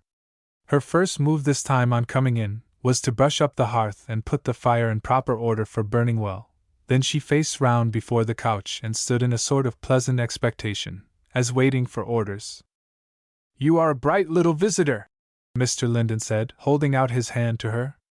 "You float in as softly and alight as gently as one of these crimson leaves through my window. Did anybody ever tell you the real reason why women are like angels?" "I didn't know they were," said Faith, laughing, and with something more of approximation to a crimson leaf. "They are all ministering spirits," he said, looking at her. "But you must be content with that, Miss Faith, and not make your visits angelic in any other sense. What do you suppose I have been considering this afternoon, while you have been spoiling the last Pataquasset story by confessing that I am alive?" "Did you hear them coming in?" said Faith. "I didn't know when they were going to let me get away. What have you been considering, Mr. Linden?" "The widespread presence and work of beauty. You see what a shock you gave my nervous system yesterday. Will you please to sit down, Miss Faith?" Faith sat down, clearly in a puzzle, from which she expected to be somehow fetched out. "What do you suppose is beauty's work in the world? I don't mean any particular beauty." Faith looked at the crimson leaves on the floor, for the window was open though the fire was burning, then at the fair sky outside, seen beyond and through some other crimson leaves yet hanging on the large maple there. Then coming back to the face before her, she smiled and said, "I don't know, except to make people happy, Mr. Linden. That is one part of its use, certainly. But take the thousands of wilderness flowers, and the thousands of deep-sea shells. Look at the carvings on the scale of a fish, which no human eye can see without a glass, or those other exquisite patterns traced upon the roots and stems of some of the fossil pines, which were hid in the solid rock before there was a human eye to see. What is their use? To the wilderness and to the deep sea, Faith's thought, and almost her eye went, and she took some time to consider the subject. I suppose, she said thoughtfully. I don't know, Mr. Linden. Did you ever consider those words which close the account of the creation? God saw everything that he had made, and behold, it was very good. That is what I was going to say, she said modestly but with brightening color. That perhaps he made all those things, those you spoke of, for himself? For himself, to satisfy the perfectness of his own character. And think how different the divine and the human standards of perfection. Not the outward fair color and proportion merely, not the perfect fitness and adaptation, not the most utilitarian employment of every grain of dust, so that nothing is lost, not even the grandest scale of working, is enough, but the dust on the moth's wing must be plumage, and the white chalk cliffs must be made of minute shells, each one of which shines like spun silver or is figured like cut glass.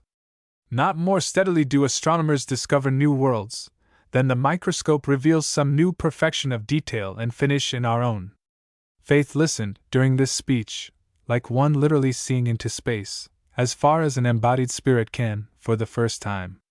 Then with a smile, a little sorrowful, she brought up with, I don't know anything of all that, Mr. Linden. Do you mean that chalk is really made of little shells? Yes, really, and blue mold is like a miniature forest. You will know about it, he said with a smile. But do you see how this touches the standard of moral perfection? How it explains that other word, be ye also perfect. Faith had not seen before, but she did now, for in her face the answer flashed most eloquently. She was silent. That is the sort of perfection we are promised, Mr. Linden went on presently. That is the sort of perfection we shall see. Now, both Glass and I are imperfect, specked, and flawed, and short-sighted, and can but faintly discern the balancings of the clouds, the wondrous works of him that is perfect in knowledge. But then, when sin no more obstructs our sight, when sorrow pains our hearts no more, how shall we view the Prince of Light, and all his works of grace explore? What heights and depths of love divine will then through endless ages shine? The words moved her probably, for she sat with her face turned a little away so that its play or its gravity were scarce so well revealed. Not very long, however. The silence lasted time enough to let her thoughts come back to the subject never very far from them. You are tired, Mr. Linden? By what chain of reasoning, Miss Faith? I know by the sound of your voice. And you eat nothing today. Do you like cocoa, Mr. Linden? She added eagerly. He smiled a little and answered yes. Then I shall bring you some. Faith stayed for no answer to that remark, but ran off. Half an hour good had passed away, but very few minutes more, when her soft tap was heard at the door again and herself entered, accompanied with the cup of cocoa and a plate of dainty tiny strips of toast. Aunt Dilly left some here, she said as she presented the cup. And she says it is good, and she shewed me how to make it. Aunt Dilly has lived all her life with a brother who has lived a great part of his life with a French wife, so Aunt Dilly has learned some of her ways, and this is one of them. But Mr. Linden looked as if he thought the way belonged emphatically to somebody else. And so I am under the rule of the blue rib band still, he said as he raised himself up to do honor to the cup of cocoa. Miss Faith, do you know you are subjecting yourself to the penalty of extra lessons? How, Mr. Linden? Don't you know that is one of the punishments for bad conduct? It's a great act of insubordination to bring one cocoa without leave. She laughed, and then paid her attentions to the fire again, after which she stood by the hearth to see the cocoa disposed of, till she came to take the cup. Are you in pain much, Mr. Linden? She asked as she did this. Not mental, he said with a smile. And the physical can be borne, Miss Faith. That cocoa was certainly better than I ever had from the hands of anybody's French wife. You must have improved upon the receipt. When Dr. Harrison comes for me this evening, shall he come up and see you again? If he wishes, there is no need else. How did it happen, Mr. Linden? She said with a very serious face. On this wise, Miss Faith. I, walking home at a rather quick pace, was suddenly brought to, as the sailors say, by this shot in my arm. But as for the moment it affected the mind more than the body, I turned and gave chase, wishing to inquire who had thus favored me, and why. But the mind alone can only carry one a certain distance, and before I had caught my man I found myself in such danger of fainting that I turned about again, and made the best of my way to the house of Mr. Simlins. The rest you know. What did the man run for? There is no thread in my nature that just answers that question, said Mr. Linden. I suppose he ran because he was frightened. But what should have frightened him? The idea of my displeasure, probably, said Mr. Linden, smiling. Have you forgotten my character for cruelty, Miss Faith? But, said Faith, why should he think he had displeased you? He wasn't near you, was he? Why, I am not supposed to be one of those amiable people who like to be shot, said Mr. Linden in the same tone. But how near was he, Mr. Linden? Within gunshot range, of course. The precise distance is not easily measured at such a moment. But if he was not near, said Faith, how could he think that his shot had touched you? He couldn't see it, and your running wouldn't seem like a man seriously injured? He might think I disapproved of discharging a gun at random, in the public road. You don't suppose it could have been done on purpose, Mr. Linden? She said in a changed, awe-stricken tone. I have no right to assume anything of the kind. There are all sorts of so-called accidents. But Miss Faith, if you look so frightened I shall begin to think you are an accomplice. What do you know about it? He added, smiling. Nothing, she said rather sadly. Except a little look of something, I don't know what, in your face when you said that, Mr. Linden. You must not look grave, nor think twice about the matter in any way, he said with a sort of kind gravity that met hers. Is there light enough for you to read that first chapter of physical geography, and talk to me about it? It is your turn to talk now. Do you mean aloud, or to myself, Mr. Linden? She asked a little timidly. I mean to me. Faith did not object, though her color rose very visibly. She placed herself to catch the fading light, and read on, talking where it was absolutely necessary, but sparing in placing her questions so as to call forth as few words as possible in reply. And becoming engaged in the interest of the matter she almost forgot her timidity. Not quite, for every now and then something made it rise to the surface. The daylight was fading fast, sunlight had already gone, and the wood fire began to throw its red gleams unchecked, flashing fitfully into the corners of the room and playing hide and seek with the shadows. A little rising of the wind and light flutter of the leaves against the glass only made the warm room more cheerful. Faith made the fire burn brightly, and finished the chapter by that, with the glow of the flickering flame dancing all over her and her book in the corner where she sat at, but pages of pleasure as well as of prettiness, all those pages were. Thank you, Miss Faith, Mr. Linden said as she closed the book. I only wish I could give you a walk now in this bright evening air, but I must wait for that. A little tap at the door came at this point to take its place in the conversation. It was Mrs. Derrick. Child, said the good lady, here's Dr. Harrison downstairs. And stepping into the room, Mrs. Derrick walked softly up to the couch, and not only made inquiries but felt of Mr. Linden's hand to see if he had any fever. Faith waited, standing a little behind the couch head. I'm not quite sure, she said. Your hand's a little warm, sir, but then it's apt to be towards night, and maybe mine's a little cool. If you could only go to sleep, it would do you so much good. And Mr. Linden laughingly promised to try, but would not guarantee the success thereof. Faith went downstairs, a little afraid that she had been doing harm instead of good, and at the same time not seeing very well how she could have helped it. She found Dr. Harrison in the sitting room, and gave her quiet reasons for not going out with him.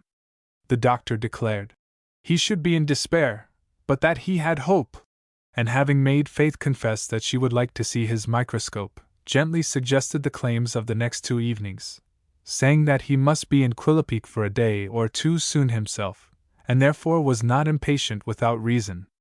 Faith did not know how to get off, and gave the doctor to understand that she might be disengaged the next night. Having which comfort, he went up to see Mr. Linden. Then followed Mr. Linden's tea, with cresses and grapes which Dr. Harrison had brought himself. "Mother," said Faith, when the two ladies were seated at their own tea table, "did Dr. Harrison dress Mr. Linden's arm again tonight?" "Yes, child, and I guess it was good he did. I think Mr. Linden was almost asleep when I went up. Do you know how to do it, Mother? If it was wanted when the doctor is not here?" "I don't know," said Mrs. Derrick thoughtfully.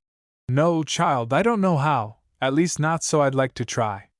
Do you, Faith?" "No, Mother, but could you learn?" "Why, I suppose I could, child," said her mother, as if she disliked to admit even so much.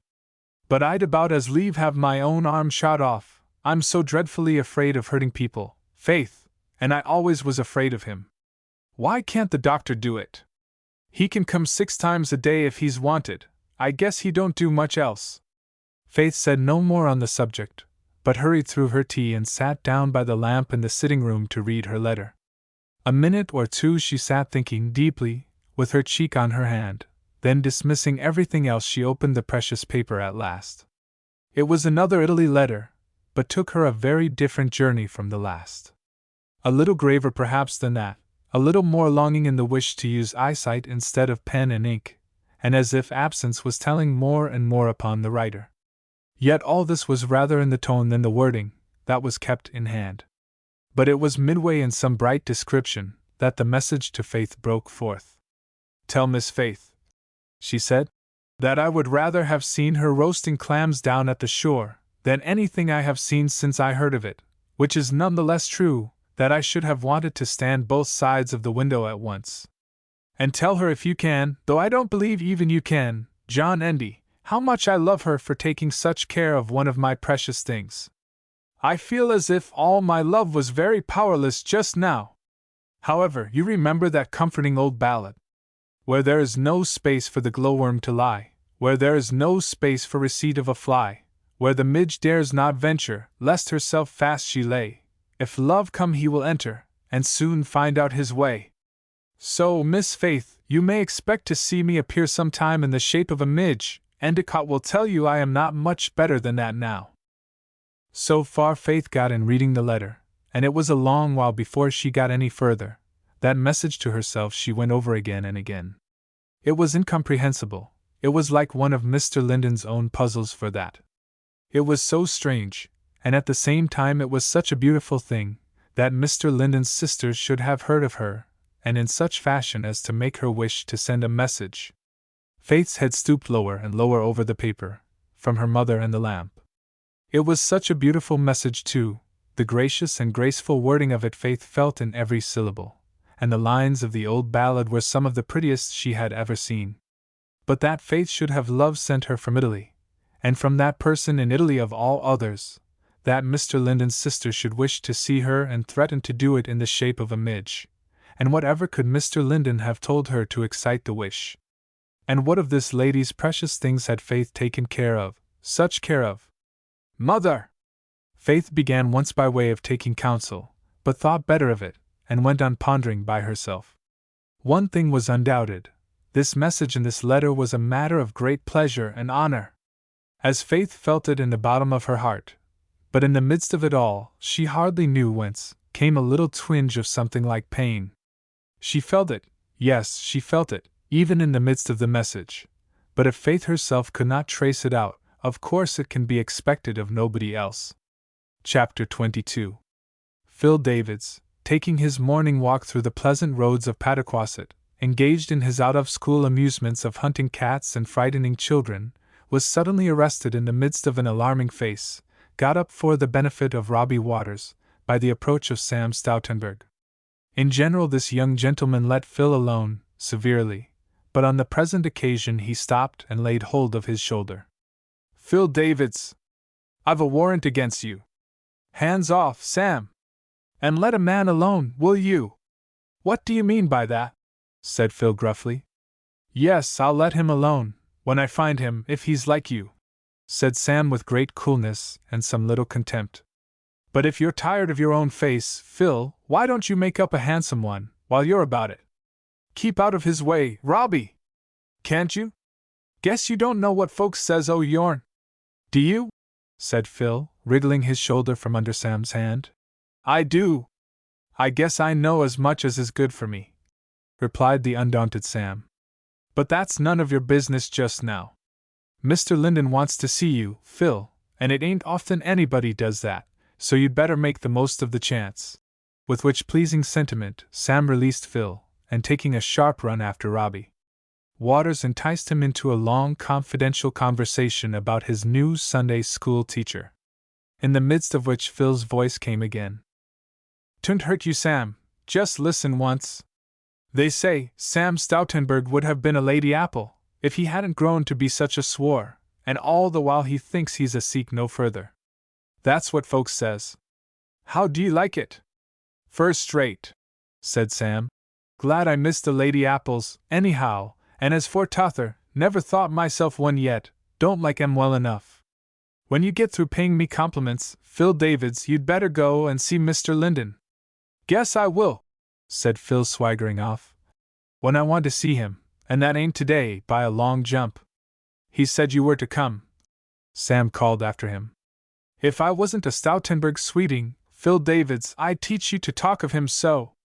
If I only was," Sam added sotto voce, "wouldn't I pack myself up in a basket? Robbie, what sort of flowers did Miss Faith have in her bonnet?" At which interesting point the two turned a corner out of Phil's sight. But Phil pursued his way, decently regardless of threats or invitations, and having a wholesome opinion of his own that in holiday time Mr. Linden had nothing to say to him. In no possible time had he anything to say to Mr. Linden that he could help. So it happened that coming in soon after Mr. Linden had dismissed his breakfast, Faith found Mr. Linden alone. She brought to his side a basket of very fine-looking pears. "Mr. Davids has sent you these, Mr. Linden." "He is very kind," said Mr. Linden. "That is more than I asked for. He hasn't sent Phil in the basket too, has he, as the easiest way of getting him here?" Faith, rather startled, and passing over that, asked Mr. Linden how he did. Which point, having learned all he wanted upon the other, Mr. Linden was also ready for. Faith then, leaving the basket by the couch side, went to the fire and hearth, and put them more thoroughly to rights than Cindy's delicacy of touch, or of eye, had enabled her to do, and going on round the room, carefully performed the same service for everything in it generally. This work, however, was suddenly stopped in the midst, and coming to the head of the couch, rather behind Mr. Linden, Faith spoke in a low and ill-assured tone. "Mr. Linden, will you let me be by this morning when Dr. Harrison dresses your arm?" There was a moment's silence, and then, raising himself up and turning a little so as to see her, Mr. Linden answered, gravely though smiling, "No, Miss Faith." She colored very much and drew back. "I asked," she said presently, speaking with a good deal of difficulty, "because he spoke of being away, and then there would be no one to do it, and Mother is afraid." And there Faith stopped, more abashed than anybody had ever seen her in her life before. He held out his hand, and took hers, and held it fast. "I know," he said. "You need not tell me. When is the doctor going away?" "I don't know," she said almost under breath. "He said perhaps, or I thought, I understood him to mean in a few days." "Miss Faith!" And the tone was half expostulating, half scolding, half caressing. "Come here and sit down by me," he said, gently drawing her round to the low chair at his side. "I want to talk to you. Do you need to be told why I said no?" She sat down, but sunk her head a little and put up her other hand to shield the side of her face which was next him. The answer did not come at once. When it did, it was a low-spoken "No."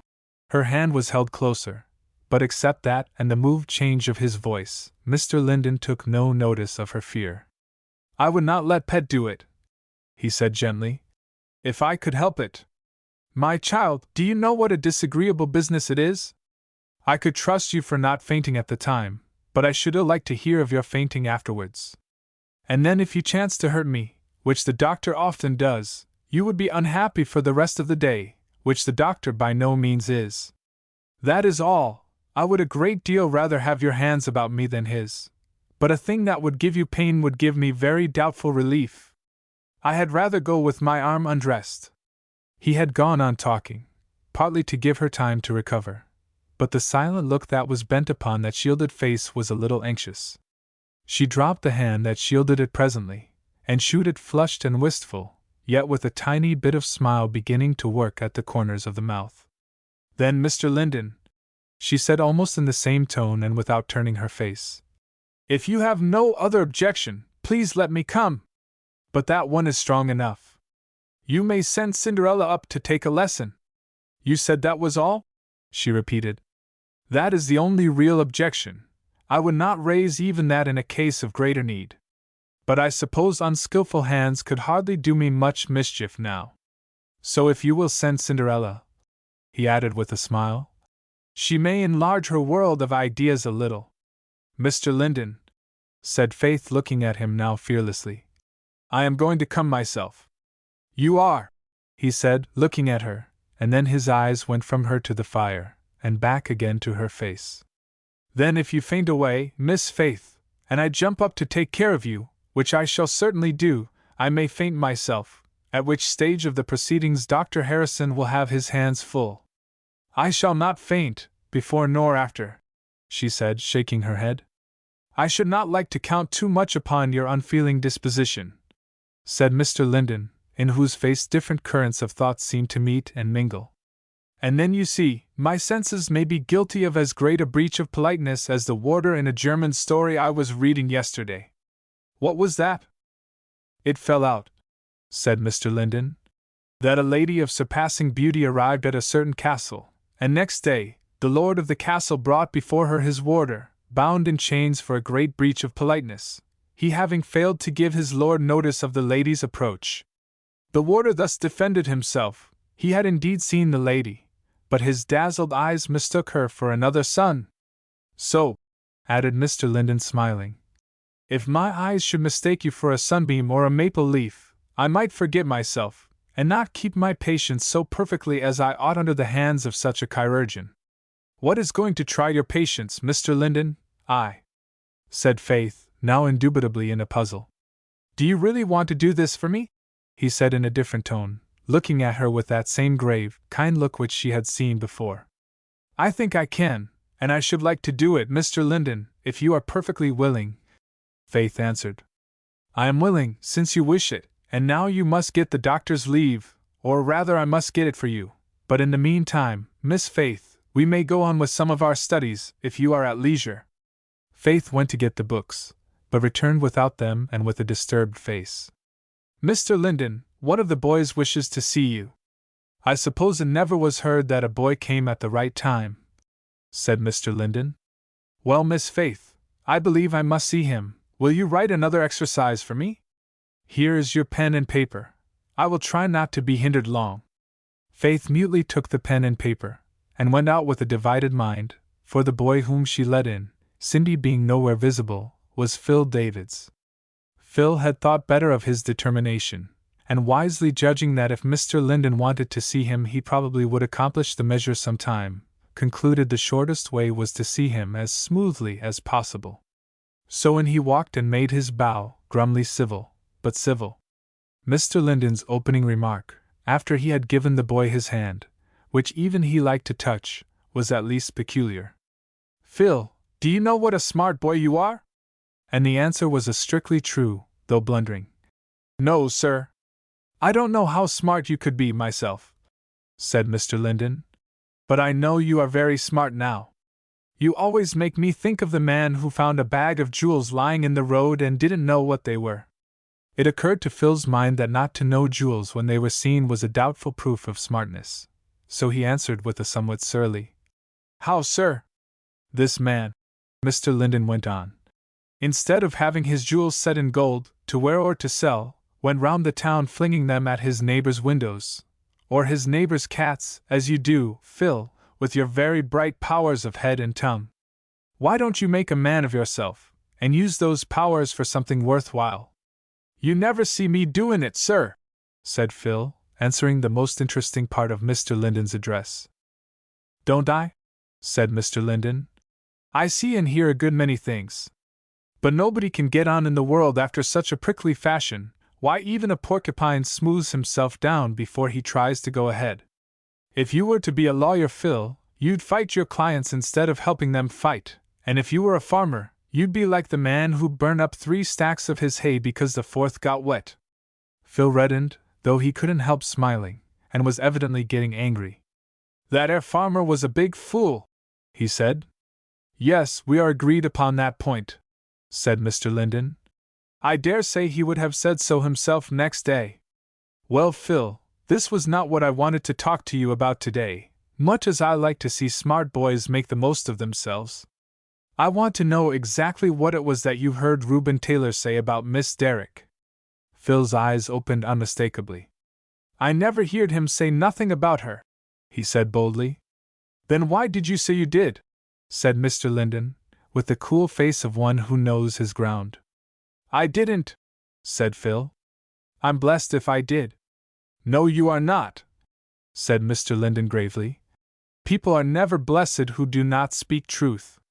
And you have shut both doors by which such a blessing might have come in this case, Phil. Who said I ever said so, sir? Phil asked confidently. You told Dr. Harrison, for one, said Mr. Linden. I never spoke a word to Dr. Harrison. Phil began and checked himself. I never said anything but the truth, sir. What truth did you say to him? Said Mr. Linden. I wish you would do the same for me. The roughest truth, Phil, is pleasanter to Ray ears than the smoothest falsehood. I said nothing but what was truth, sir, said Phil, perplexedly, as if he felt caught in a snare. I didn't think you meant that. That is precisely what I meant. 'Twarn't nothing but the truth, sir. Well, said Mr. Linden, I never was afraid of the truth yet, and I don't mean to begin now. You didn't say I had cut your ears off, did you, Phil? I didn't say nothing about you, sir, good or indifferent. That's something, said Mr. Linden with unmoved gravity. What else did you say? It was down to Nyanticut, sir, said Phil. I told Reuben Taylor as how he'd druv her down. Joe Deacon said he had, and Reuben said Joe had made a mistake. That's the hull of it, sir. Who is her? Said Mr. Linden. She Miss Faith Derrick, sir. Phil was getting very uncomfortably red in the face. Well, why did you tell Miss Derrick that Reuben didn't drive her down? Would not she have been likely to know? I didn't, sir. I thought not. What did you tell her? She knows what I told her, said Phil, looking abstractedly at the corner of the couch on which Mr. Linden lay. I don't know as I can recollect. But that's what Reuben said, sir. Well, tell me as near as you can recollect, said Mr. Linden. And also just the words you used to Reuben. Phil took time to reflect. I don't want her, he said.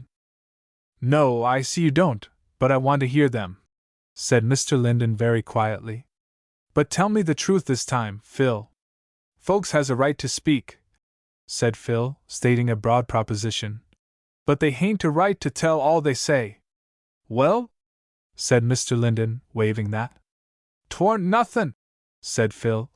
And it'll just make folks mad, and I durstn't. Dare not repeat what you have dared to say? How is that, Phil?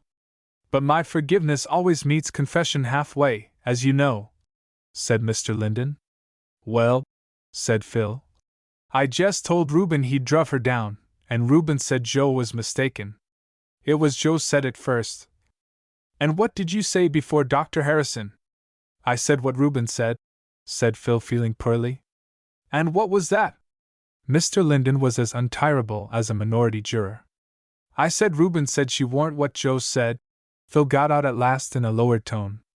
And what was that? Well, said Phil desperately, Joe said she was. Mr. Linden waited. So did Phil.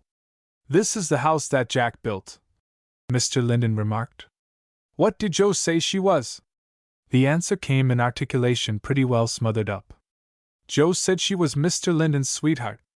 Oh, said Mr. Linden, with a tone Phil felt to the tips of his ears. That was it. I really did not know, Phil, that you and Joe took an interest in such matters. Have you had much experience? Phil shuffled and looked exceedingly embarrassed, but words found none. He had exhausted his stock of more than words. Well, said Mr. Linden, you will find, Phil, that it is generally safe to study arithmetic before you begin algebra. There's a little mistake here. Reuben did not drive anybody down to Nantucket, Mrs. Derrick drove the whole way. That explains his words. As for yours, Phil, I wish, said Mr. Linden, looking at him gravely, but gently too, I wish I knew something you would like very much to have. Can you tell me? If ever in his life Phil Davids mentally stared, physically, too, he did it now. Something he would like very much to have. What could Mr. Linden want to know that for? In his confusion, Phil didn't know himself. To take in Mr. Linden, all over, was all he was competent to. Well, said his teacher with a smile. It was rather a faint one, for he was tired, but very pleasant still. What is there, Phil? I am in earnest. I'm sorry I said it, anyhow, burst at last from the boy's reluctant lips. That seemed to be his ultimatum. He could see that his words gave pleasure, though they were not directly answered. I must send you away now, Mr. Linden said, taking his hand again. I am not strong enough to talk any more. But Phil, if you will learn to speak the truth, so that at the end of 6 months you can truly say, I hate every false way, I will give you then what you like, you shall choose your own reward. I would give anything I have in the world if I could make you fear to displease God by telling a falsehood, as much as you fear to displease me by owning it. It was as much as Phil could do, to take his teacher's hand, and that was done more humbly than certainly any previous action of his life. Speak he could not, but so far as Mr. Linden's influence and authority were concerned, that boy was conquered. Whatever he became in after times, and whatever his mates found him still, and they were not open-mouthed in praise, for his teacher that boy was a different boy. On his way out of the house he chanced to pass Faith, and did so without a sign of recognition, giving her about as wide a berth as if she had been a ghost. At the door he met Dr. Harrison coming in, but the doctor perhaps did not recognize him. Once clear, Phil ran for it. And at the stair-foot the doctor found Faith. Dr. Harrison, she said with grave simpleness, if you will allow me, I should like to see you dress Mr. Linden's arm. If you go to Quillipeak there will be nobody to do it, and I think I can learn. Mother is afraid, and it would be very disagreeable to her. And not to you, said the doctor. Not so disagreeable. I think I can do it, she answered, meeting his look steadily. You must not, said he. You were not made for such things. Could do it. I don't doubt you could do anything. But if I go, I will send Dr. Limber in my place. There is no need for you to do disagreeable work. Now it's pleasant to me. Dr. Limber I shouldn't like to have come into the house, said Faith. And you know he can't leave his own house now. He is sick. I will go up with you, if you please. Dr. Harrison could but follow her, as she tripped up the stairs before him, but there is no reasonable doubt he would have sent her on some other errand if he could. Faith tapped at the door, and they entered the room together. How do you do? Said Dr. Harrison rather gravely, approaching the couch. Now the fact was, that those 2 previous interviews had been both long and exciting, and the consequent prostration was greater than usual. So though Mr. Linden did take down the hand which covered his eyes, and did meet the doctor's look with his accustomed pleasantness, his words were few. Indeed, he had rather the air of one whose mind has chosen a good opportunity to ride rampant over the prostrate flesh and blood, and who has about given up all attempts to hold the bridle. Whether Dr. Harrison perceived as much, or whether there might be some other reason, his words were also few. He addressed himself seriously to work. Will you permit me to introduce an apprentice? He said, in a more commonplace way than was usual for him, as he was removing Mr. Linden's wrapper from the arm. Faith had come quietly up to the head of the couch, and was standing there. Is not that the doctor's prerogative? Said the doctor doubtfully, but he did not explain himself further. Faith had come close to the head of the couch, but stood a little back, so that Mr. Linden could not see whether she looked like fainting or not. There were no signs of that, for the lessening of color in her cheeks, which was decided, kept company with a very clear and intent eye. One little caught breath he might hear, when the wounded arm was first laid bare, but not another. The doctor heard it too, for he looked up, but Faith was gravely and quietly busy with what she had come there to see, giving it precisely the same simplicity of attention that she brought to her physical geography or her French exercise, and that was entire. She did not shrink, she rather pressed forward and bent near, to acquaint herself perfectly with what was done, and once or twice asked a question as to the reason or the use of something. Dr. Harrison glanced up at her the first time. It might have been with incipient impatience, or irony, but if either, it disappeared. He answered her question straightforward and sensibly, giving her, and with admirable precision, exactly the information she desired, and even more than absolutely that. For everything else, the work went on in silence. When the doctor, however, was standing at the table a moment, preparing his lint or something else, and Faith had followed him there and stood watching, he said to her over the table in a sotto voce aside, but with a sharp glance, "Was the information true that we received the other night, under the lanterns?" "What a singular question!" said Mr. Linden from his couch. "Pourquoi?" said the doctor as simply as if the original words had been addressed to Mr. Linden himself. "Well, it may be a singular question, for it was singular information. Was it well-founded, Miss Derrick?" "No, at a venture," said Mr. Linden, with just the sort of air with which a sick person puts in his word and assumes superior knowledge. The doctor looked at one and at the other. Mr. Linden's face told him nothing, any more than his words. Faith, by this time, was covered with confusion. That at least it might be visible to only one person, she moved back to her former place. "Were you behind us?" said the doctor. "Or were you French enough to come by invisibly? Is that the last new method?" said Mr. Linden. "You have been in Paris since I was." "Never got so far as that, though, I am sorry to say," said the doctor, coming back to the couch. "But after all, that was very vague information, it didn't tell one much, only I have a personal interest in the subject. But I am glad you spoke, the man that can tell the dream should be able to give the interpretation. What did it mean, Linden?" "Behold a man of an inquiring turn of mind," said Mr. Linden with the same half-listless, half-amused air. "He asks for truth, and when that tarries demands interpretation." "I don't know what sort of a man I behold," said the doctor, moving his eyes with a double expression for an instant from Mr. Linden's arm to his face. "I should think you were a German student in pursuit of the idea," said Mr. Linden, taking a quiet survey of the doctor's face. "Have you completed the circle, or is there still hope the idea may seize you?" "The idea seized me a good while ago," said the doctor, with a most comical mock confessional look. "Well then," said Mr. Linden in a sort of confidential tone, "what is your opinion upon the great German question, whether it is better to be one and somewhat, or to be not and all?" "You see," said the doctor, standing back and suspending operations, "everybody can't be one and somewhat." "Then you choose the comprehensive side," said Mr. Linden. "That is without doubt the most difficult. The one and somewhat is called egotistical, but to be not and all one must be, what do you suppose?" "A philanthropist, I should suppose," the doctor answered, with a change of expression not agreeable. And returning to his work, for a while he behaved unusually like other people, not hurrying his work, but doing it with a grave, steady attention to that and nothing else, answering Faith, and saying no more.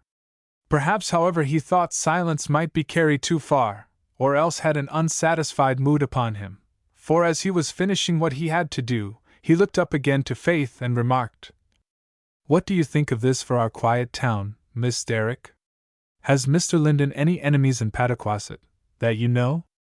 It was merciless in the doctor, for through all this time she had been in a state of confusion, as he knew, that made speech undesirable, though she had spoken. And she didn't answer him now, except by a quickly withdrawn glance. "Who do you suppose loves him well enough," pursued the doctor, "to send a charge of duck shot into him like that?" A sudden little cry of pain, driven back before it was well begun, was heard and but just heard, from Faith. The doctor looked up. "I was afraid this. Are you faint?" he said gently. No, sir, she answered, and she stood still as before, though the overspread color which had held its ground for a good while past had given way now and fluttered painfully. But the doctor's words brought Mr. Linden, for the first time since his accident, to a perfectly erect position on the couch, with a total disregard of where his arm went, or what became of its bandages. What are you about? I declare, I don't know, said Dr. Harrison, standing back. I thought I was just disposing of you comfortably for the day, but I am open to conviction. The left hand let go its grasp of the couch, taken so suddenly, and for which the wounded arm took swift vengeance, and Mr. Linden laid himself down on the cushions again, the color leaving his cheeks as fast as it had come. What's the matter, Linden? Said the doctor with rather a kind look of concern. You have hurt yourself. Faith left the room. I fear I have disarranged some of your work. The doctor examined and set to rights. I'll see how you do this evening. What ailed you to pitch into me like that, Linden? I think the pitching in came upon me, he answered pleasantly. It seems so, indeed. I hope you won't try this kind of thing again. I am sure you won't today. And so the doctor went. A quarter of an hour or a little more had gone by, when the light knock came at Mr. Linden's door that he had certainly learned to know by this time, and Faith came in, bearing a cup of cocoa. The troubled look had not entirely left her face, nor the changeful color, but she was not thinking of herself. I knew you were tired, Mr. Linden. Would you like this, or some grapes, or wine, better? The most prominent idea in Mr. Linden's mind just then was that he had already had what he did not like, but that had no place in the look which answered her, as he raised himself a little, and but a little, to take the cup from her hand. Pet would thank you better than I can now, Miss Faith. She stood looking down at him, with a little sorrowing touch about the lines of her mouth. Do you know how much better 2 cups of cocoa are than 1? Said Mr. Linden. I don't know how you can have 2 at once, Mr. Linden. Then I will bestow 1 upon you, and wait while you get it. I am well, she said, looking amused through her gravity, and shaking her head. And besides, I couldn't take it, Mr. Linden.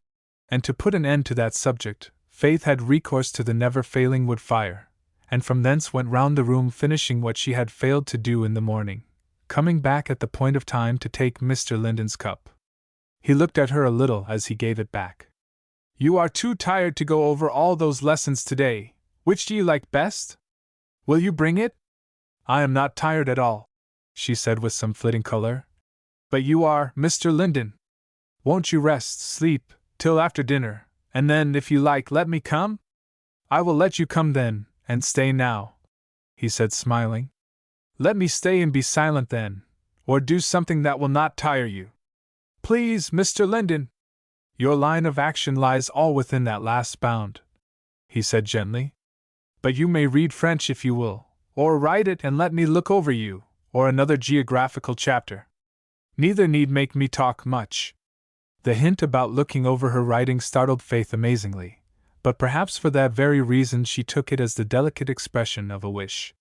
That would be a trial, but then too it would call for the least exertion on the part of her teacher. Faith was brave, if she was fearful, and too really humble to have false shame, and after an instant's doubt and hesitation, she said, though she felt it to her fingers' ends, My exercise is all ready, it only wants to be copied. But how could you look over me, Mr. Linden? Could you do such an inconvenient thing as to use that small atlas for a table? And bring it here by me, I am not quite fit to sit up just now. Faith said no more words, but went for her exercise and sat down to write it, as desired, under an observing and she knew a critical eye. It was well her business engrossed her very completely, for she was in an extremely puzzled and disturbed state of mind. Dr. Harrison's words about the occasion of Mr. Linden's accident, carelessly run on, had at last unwittingly given her the clue her own innocent spirit might have waited long for, and grief and pain would have almost overcome her, but for a conflicting feeling of another kind raised by the preceding colloquy between the 2 gentlemen. Faith was in a state of profound uncertainty, whether Mr. Linden's words had meant anything or nothing. They were spoken so that they might have meant nothing, but then Phil Davids had just been with him, what for, and whatever Mr. Linden's words might have meant, Faith's knowledge of him made her instinctively know, through all the talk, that they had been spoken for the sake of warding off something disagreeable from her, not for himself. She tried as far as she could to dismiss the question from her thoughts. She could not decide it, and to go on her modest way just as if it had not been raised, and she did, but for all that her face was a study as she sat there writing. For amid all her abstraction in her work, the thought of the possibility that Mr. Linden might have known what he was talking about would send a tingling flush up into her cheeks, and sometimes again the thoughts of pain that had been at work would bring upon her lip almost one of those sorrowful curves which are so lovely and so pure on the lip of a little child, and rarely seen except there.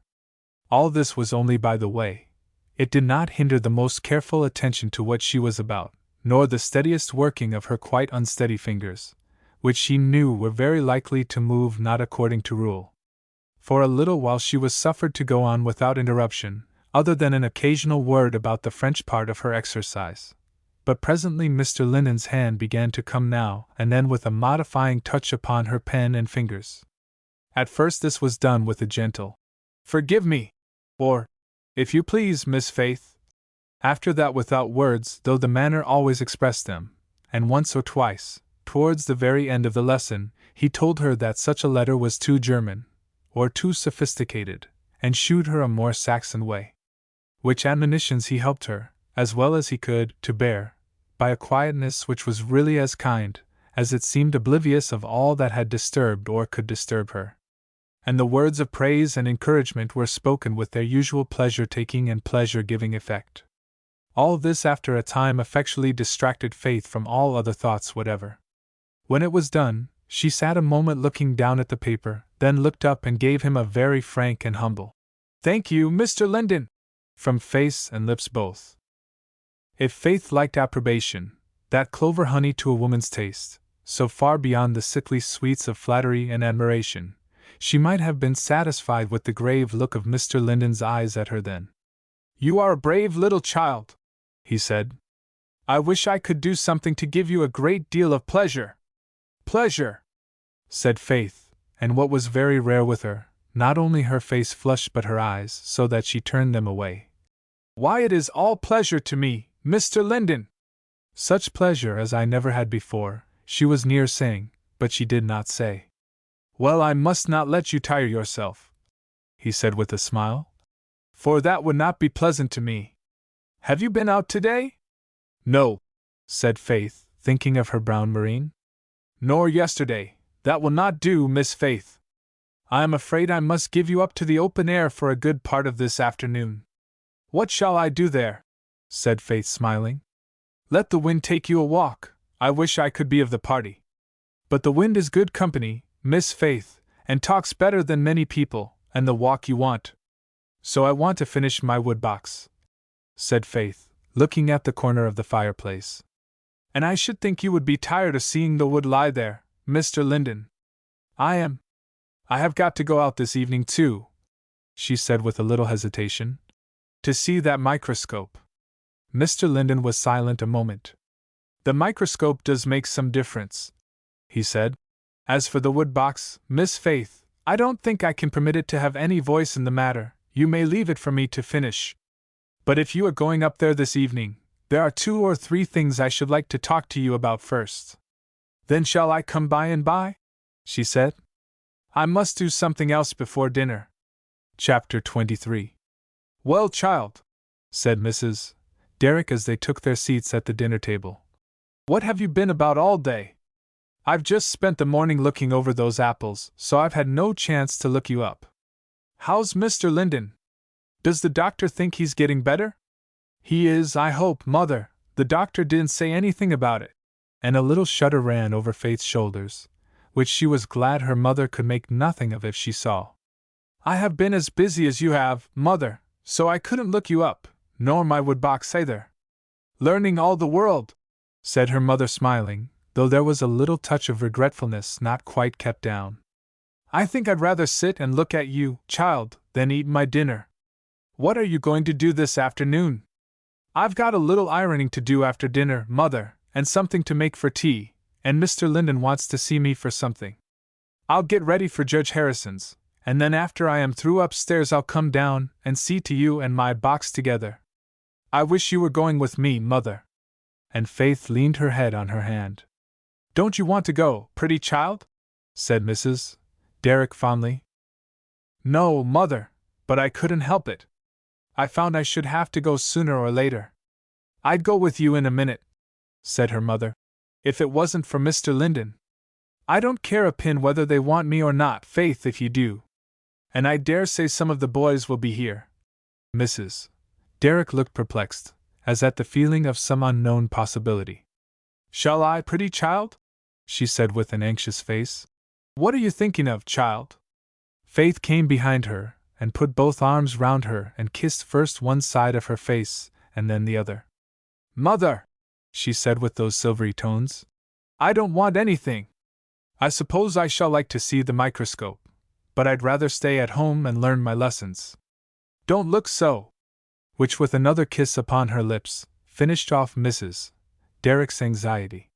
The ironing and the something for tea Faith dispatched with extra diligence and speed, and then dressed herself for the evening. It was not much extra dressing, only a dark stuff dress a little finer than ordinary. The white ruffle round the neck and wrists was the same. And then, giving a few minutes to the seeking of some added help to quietness, for Faith's mind had been strangely disturbed, she went again to Mr. Linden's room. A gentle vision she was, if ever one was seen, when she entered it. You say I mustn't thank you, Mr. Linden, she said, giving him back his sister's letter. But will you thank her for me? I don't think she deserves many thanks, he said with a smile. But I will tell her. The course of study that afternoon was peculiar, and eminently a talk. Mr. Linden called for none of the usual books at first, but began by giving Faith a very particular account of the whole process of circulation, thence diverging right and left, in the most erratic manner as it seemed to her, passing from the bright crystal points in chemistry to the blue mold on a piece of bread, and then explaining to her the peculiar mechanism of a fly's eye. 2 or 3 times he sent her to the cupboard for some book to shew her an illustration of the subject, but if there was any connecting link that she could see between one and another, it was simply the wonderful minute perfection of the world. And she needed none, for the different things were touched upon so clearly and yet with such a happy absence of needless details, that they stood forth in full relief, and set off each other. The daylight was already failing, and the red firelight was playing hide and seek with the shadows in Mr. Linden's room, before he gave her a chance to think what time it was. When she saw it, Faith started up. I told Mother I would come and see her before I went, she said, drawing a long breath like a person in an atmosphere he can't get enough of. Then, with a little change of tone, after standing a minute looking at the fire, she went on. All I can do is to drive the nails into that woodbox, but I'll do it before tomorrow. She held out her hand as she spoke. No, you must not, Mr. Linden said, as he took the hand. Tonight you will be out, and you must not give me a late breakfast, Miss Faith, therefore you must go to bed as soon as you come home, and leave the box to me. Faith ran away and did not go to her hammering just then. She brought a low bench to her mother's feet, sat down there, and taking Mrs. Derrick's hands from whatever they were about, wrapped both arms round herself, laying her head on her mother's lap. Mother, she said caressingly, I couldn't come down before. I was so busy and so interested, I didn't in the least know what time it was, and I hadn't a chance to think. I'm sure I'm glad, pretty child, said her mother, bending down to kiss her. I think sometimes you think too much. But you look just like a baby, for all that. I'm sure I shall always love Mr. Linden for pleasing you so much, said Mrs. Derrick, stroking Faith's hair, even though he does please himself too. Faith secured that hand again and held them both wrapped round her, but further words for a moment spoke not. I shall come home as early as I can, she said. Mother, time enough to do everything for breakfast. You shan't do a thing, child, said her mother. You may come home as early as you like, but I'm going to keep you out of the works. I feel so grand when you're upstairs studying, you can't think. You wouldn't know me, Faith. Faith laughed, the laugh that was music to Mrs. Derrick's ears, and indeed would have been to any, and held the hands closer. I feel a little grand too, she said. Sometimes, in a way. This did not seem to be one of the times, or else feeling grand had a soporific effect, for Faith's eyelids presently drooped, and when Dr. Harrison came to the house and for some time before, she was fast asleep on her mother's lap. "Psyche!" exclaimed Dr. Harrison as he discerned by the firelight the state of the case. Mrs. Derrick gave him a little reproving glance for speaking so loud, but other reply made none, save a low-spoken polite offer of a chair. "Thank you. I am going up to see Mr. Linden. Miss Derrick was so good as to promise she would go with me to see my sister this evening. In these circumstances," said Dr. Harrison in his softest voice, "do you think it would be presumption to wake her up?" "Well, go up then," said Mrs. Derrick, "and I'll wake her up before you come down."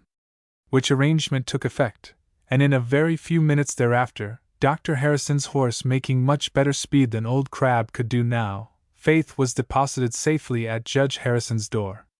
There she was received with open arms and great exultation by Miss Sophie, and with great cordiality and pleasure by the judge, and with a certain more uncertain amount of both by Mrs.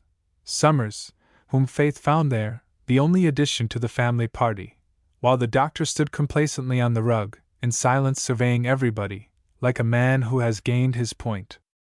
"Well, Julius," said Mrs. Summers, "how's Mr. Linden tonight? Did you see him?" "Yes, ma'am, I saw him." "Well, how is he?" repeated Mrs. Summers. "He is very happily situated," said the doctor. "I should like to be in his place. What do you go there twice a day for?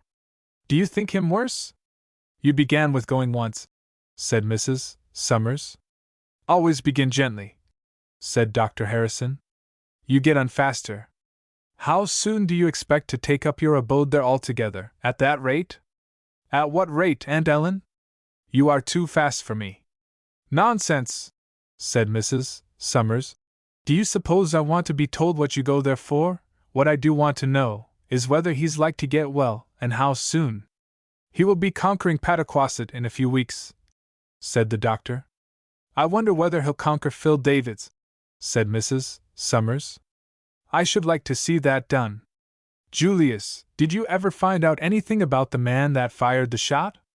"Really, Aunt Ellen, I am not a detective," said the doctor carelessly, looking at Faith, who kept as quiet as a dormouse. "If it had been my business, I suppose I should have found out." "I think I heard you opine that Mr. Linden knew," said Mrs. Summers. "And I think somebody ought to find out, unless you want the thing done over again. Don't you think so, Judge Harrison?" "Well, my dear," said the judge, "I understand Mr. Linden to have been actuated by a very benevolent motive. I understand his feelings. He wouldn't run the risk of accusing a man unjustly. I can't blame him. It's right, I think, though it's provoking. What do you think, Miss Faith?" Faith lifted her eyes, but perhaps the doctor saw in her changing cheek some token of the pain he had stirred in the morning. He prevented her reply. "Ladies don't think about these things, my dear sir, and Ellen is so sharp she gets ahead of her sex. Let me have the honor of suggesting a pleasanter subject of meditation. I have seen tonight, Aunt Ellen, the most exquisite and valuable jewelry I have ever seen in my life." "Here in Pataquasset," said his sister. "In Pataquasset, or perhaps in the world." "Don't excite yourself, Sophie," said Mrs. Summers. "Let's hear what they were first."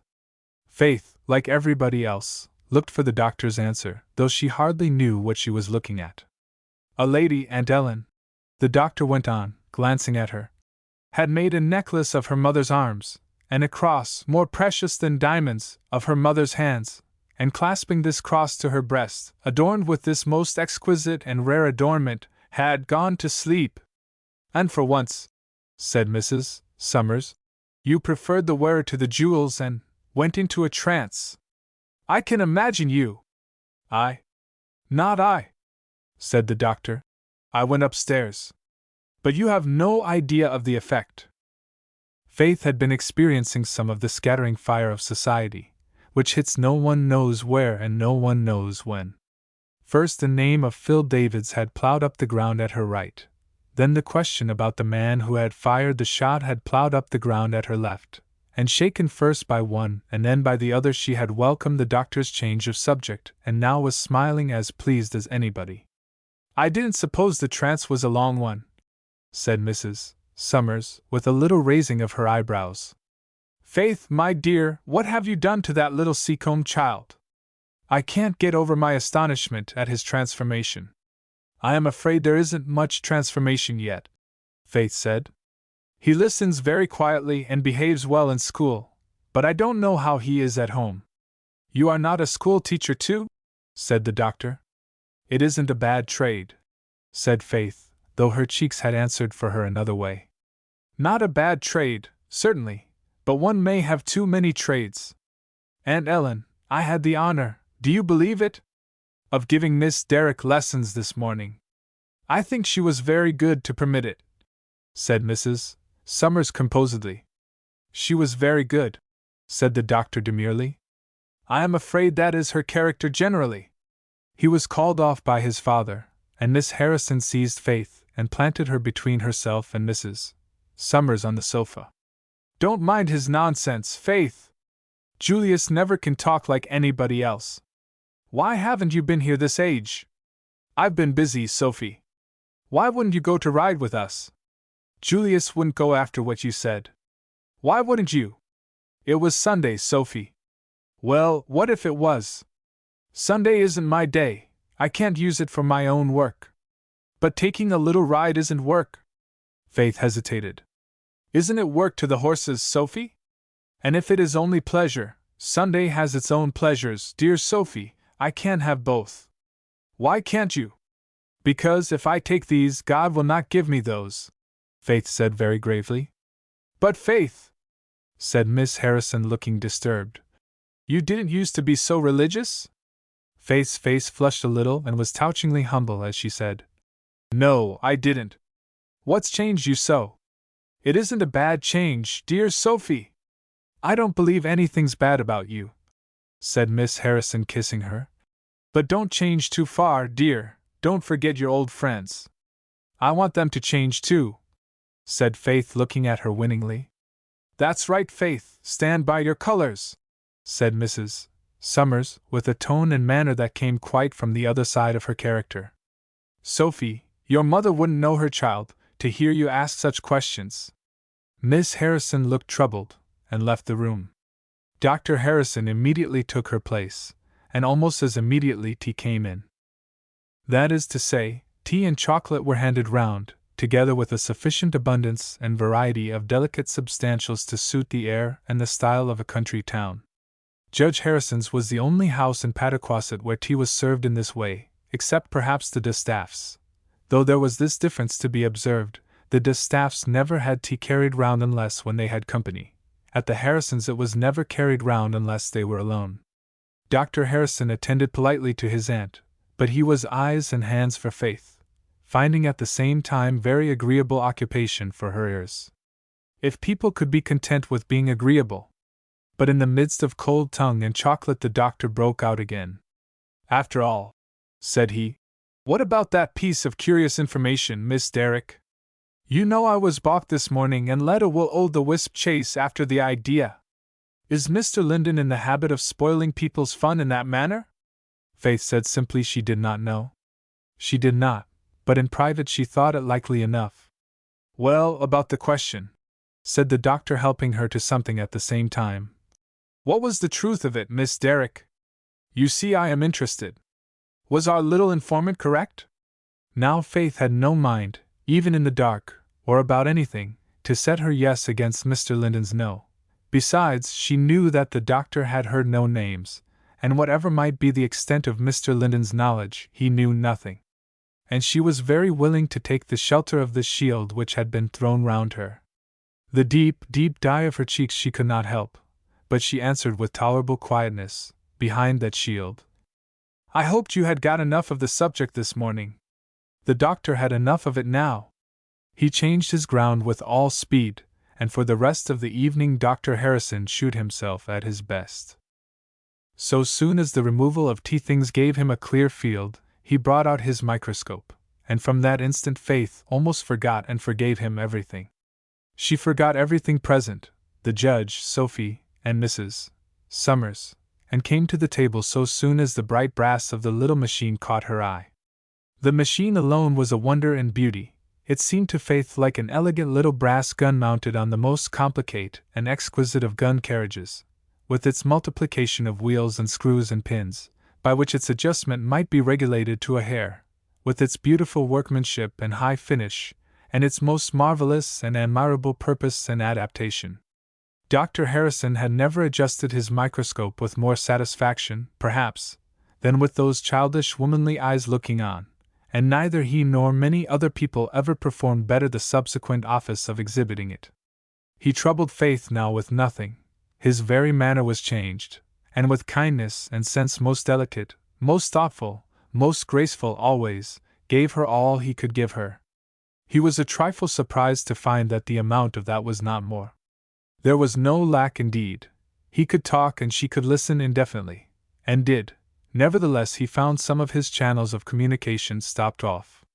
At the first thing he shewed her, Faith looked for an instant, and then withdrawing her eye from the microscope and facing him with cheeks absolutely paled with excitement and feeling, exclaimed rapturously, "Oh, are those the chalk shells?" The doctor hadn't counted upon her knowing anything of chalk shells. "Aunt Ellen," said he, as he looked to shift or adjust something, "do you think Miss Derrick has ever lived upon anything worse than roses?" "Upon something stronger, I fancy," said Mrs. Summers, a little surprised in her turn, but well pleased too, for Faith had come nearer her heart that evening than ever before, and the voyage of discovery was pleasant. "I should certainly think I was in Persia," said the doctor. "Only the bulbul knows nothing of scientific discoveries, I fancy." But Faith was in no danger of hearing, or caring, if she had understood. She had gone back to the chalk shells, and back still further, from them, into the world of those perfections which God had made for himself. A new world, now for the first time actually seen by her, and for a moment she almost lost her standing in this. Mrs.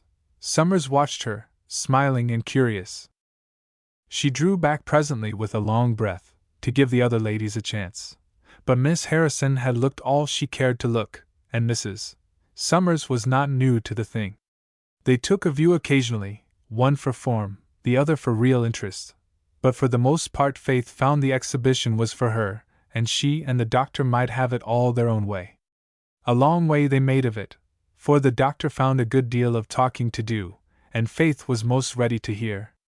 He talked well and gave her a great deal of what she liked, with a renewal every now and then of his first surprise, for in the midst of some elaborate explanation he was launching into for her benefit, most innocently and simply, Faith would bring him up with a gentle, "Yes, I know," not spoken with the faintest arrogance of knowledge, but merely to prevent him going into needless detail, and herself too wrapped in the delight of the subject that occupied her to have any heed of the effect of her words. "I have kept the best for the last," said the doctor, when this exhibition had lasted a much longer time than Faith was aware of. "I thought you would like to see the circulation, and I have sent all over town for a frog, found one at last, by great happiness." "All over town?" said Mrs. Summers. "Do try out of town next time, and save yourself trouble." "Have you got to kill the frog, Julius?" said Miss Harrison with a disturbed face. "I hope not," said the doctor gravely. "That would rather interfere with our purposes than otherwise, Sophie. Aunt Ellen, I never learned the real extent of town yet. When I was a boy it seemed to me to have no limits, and now it seems to me to have no center. Tell James to bring in that frog, Sophie." Miss Harrison retreated from the frog, but the doctor assured Faith that he was in very tolerable circumstances, shut up in a little bag, and that he was only going to be requested to exhibit a small portion of the skin of his toe, and to hold himself still for that purpose, which benevolent action the doctor would help him to perform by putting him in a slight degree of confinement. The holding still was, however, apparently beyond the frog's benevolent powers, and it was some little time before the doctor could persuade him to it. Then Faith saw what she had never seen nor fully imagined before. "Oh, Sophie! Oh, Mrs. Summers!" she exclaimed. "Look at this!" She stood back with a face of delighted wonder. Miss Harrison looked an instant. "It is curious," she said. What are those little things, Julius? You have heard of the circulating medium, said the doctor. That is it. Faith evidently had never heard of the medium referred to. Turning to her, the doctor began a clear, full account of the philosophy of what she saw going on in the Frog's Foot. But there she met him again. Yes, I know, Dr. Harrison, she said with the simple tone of perfect intelligence. The doctor bit his lip, while Faith stooped over the microscope and read what was to be seen there. Faith, whispered Sophie, it's cruel of me, but I am afraid your mother will be anxious, and Julius will never let you know. What time is it? Said Faith, starting up. About half an hour after 8, said the doctor. After 10, Faith. Not another look did Faith give, but for her bonnet, and went home as fast as the doctor would walk with her. Whether Mrs. Derrick was anxious or no, she did not say, but glad she certainly was to see Faith back. Well, child, she said, undoing the wrappers from Faith's head and neck, I hope you've had a grand time? Yes, Mother, very, only I didn't mean to stay so late. I meant to be home in good time. I have seen everything, Mother. Everything, said her mother. I guess at that rate I might say I'd been everywhere. Where have you been, Mother? Anywhere? I've been out to tea, said her mother, with the manner of one who has a remarkable secret on hand. You have? Where, Mother? Guess, said Mrs. Derrick, smiling at her. I went upstairs to tea. Faith, what do you think of that? What'll you expect to hear of my doing next? Oh, Mother, said Faith, laughing. I am glad. That was the best thing you could have done. It wasn't my doing, though, said Mrs. Derrick. But when I went up with Mr. Linden's tea, he asked me if you had gone, and I said yes, and he said since there was nobody better worth seeing downstairs he wished I'd come and drink tea with him. So I went, child, and it was real pleasant too. And I don't know how it was, but I stayed there all the evening, only I wouldn't let him talk to me, and he just went to sleep as if I hadn't been there. I think he was very tired, Faith. So then I felt very comfortable, added Mrs. Derrick, smiling. And I sat there and watched him till Reuben came a little while ago. Was he tired? Said Faith, the light in her face changing. He had been talking to me all the afternoon, Mother. Half the pleasure I had tonight he gave me, for he was all the afternoon preparing me for it. She stood looking at the fire reproachfully. Why, child, said her mother, I suppose his arm pains him a good deal, and that tires one, you know. He didn't talk to you a bit more than he wanted to, I'll warrant. Why, he even talked to me all tea time, said Mrs. Derrick, as if she felt quite proud in consequence. Well, Mother, we must go to bed now, for I must be up very early to finish that box. Chapter 24. Very early it was, when Faith's hammer was at work again on the brown marine, and short interruption did she give herself from anything that could be spared, till the box was done. It suited her well when it was done.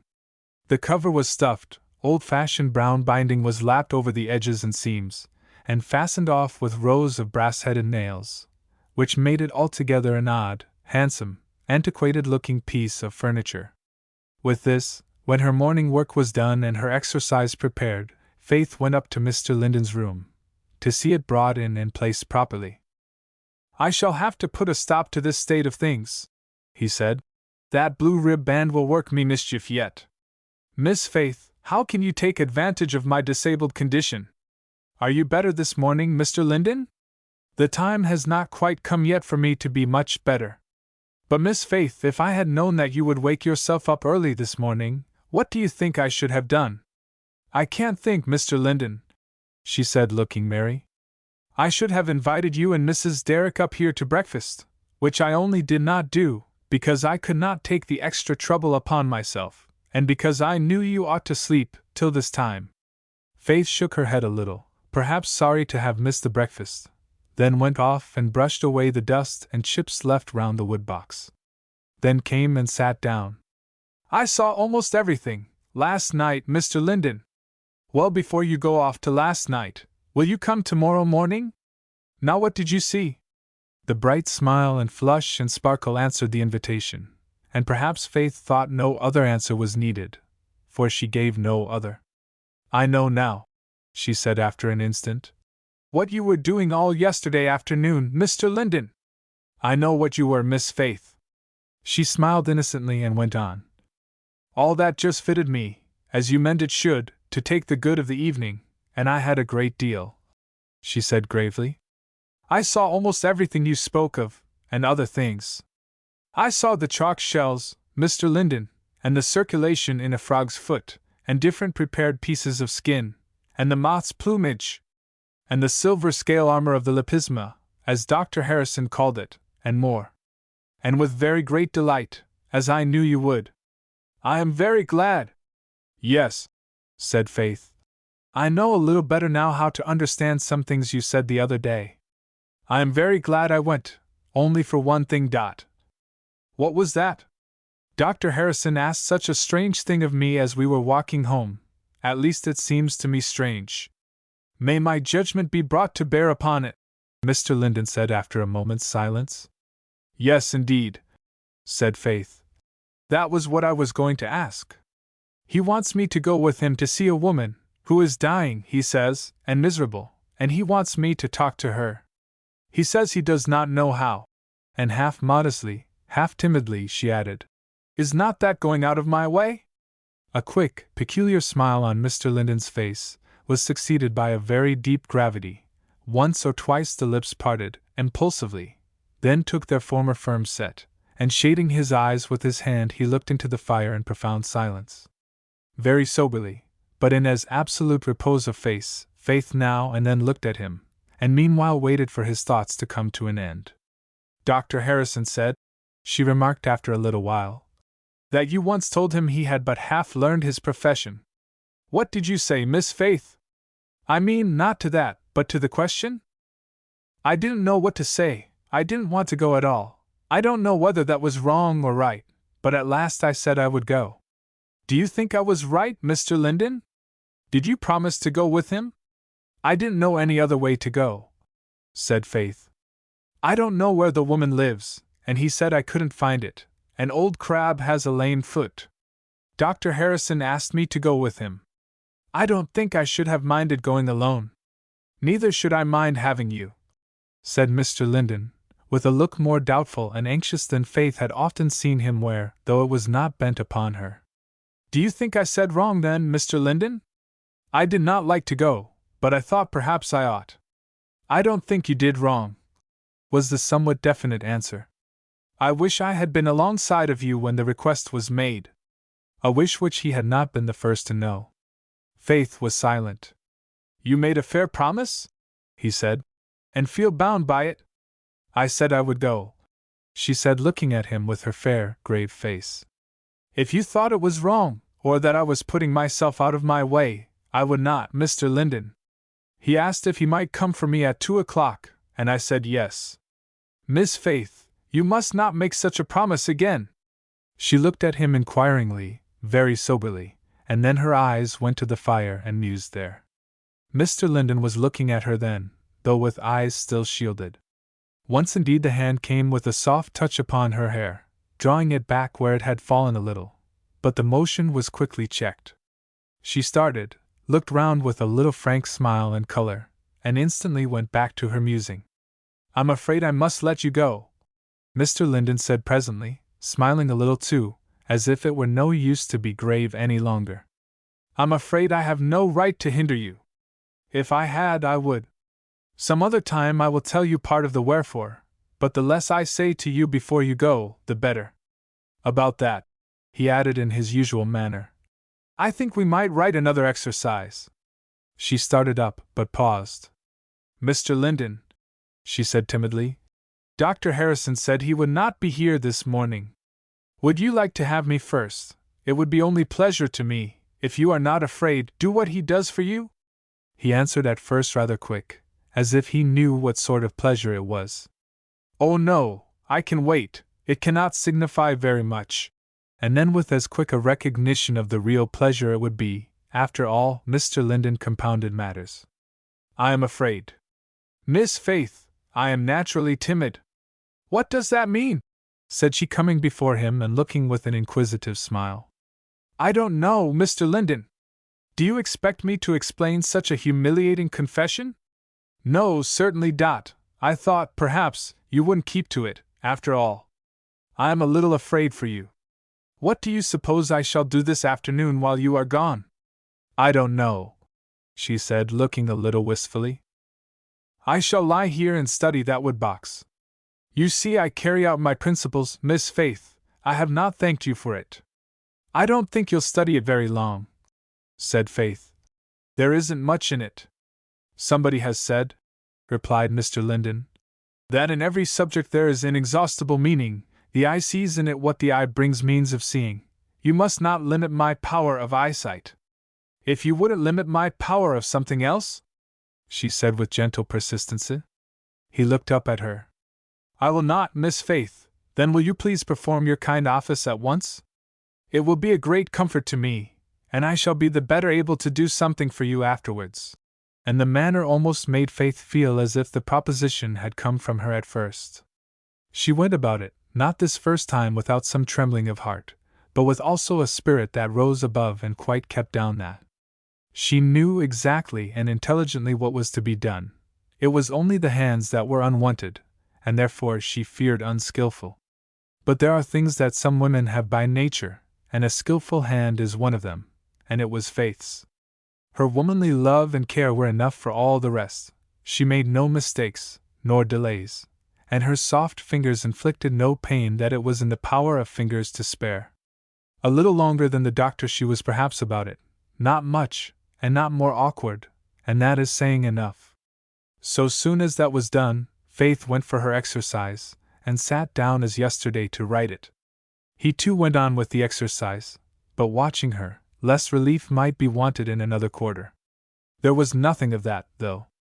Quiet and very great satisfaction was the result of the matter in Faith's mind, at least it was all she permitted to be seen, and now she gave herself happily to the connection of her nouns and adjectives, and to watching against the German or sophisticated letters in her handwriting. The exercise indeed was fast taking a very compound character, so much so that Faith might well begin to suspect there had been a twofold reason for proposing it. But Mr. Linden had a peculiar way of teaching, especially of teaching her, and made her almost forget in the pleasure of learning the fact that she had need to learn.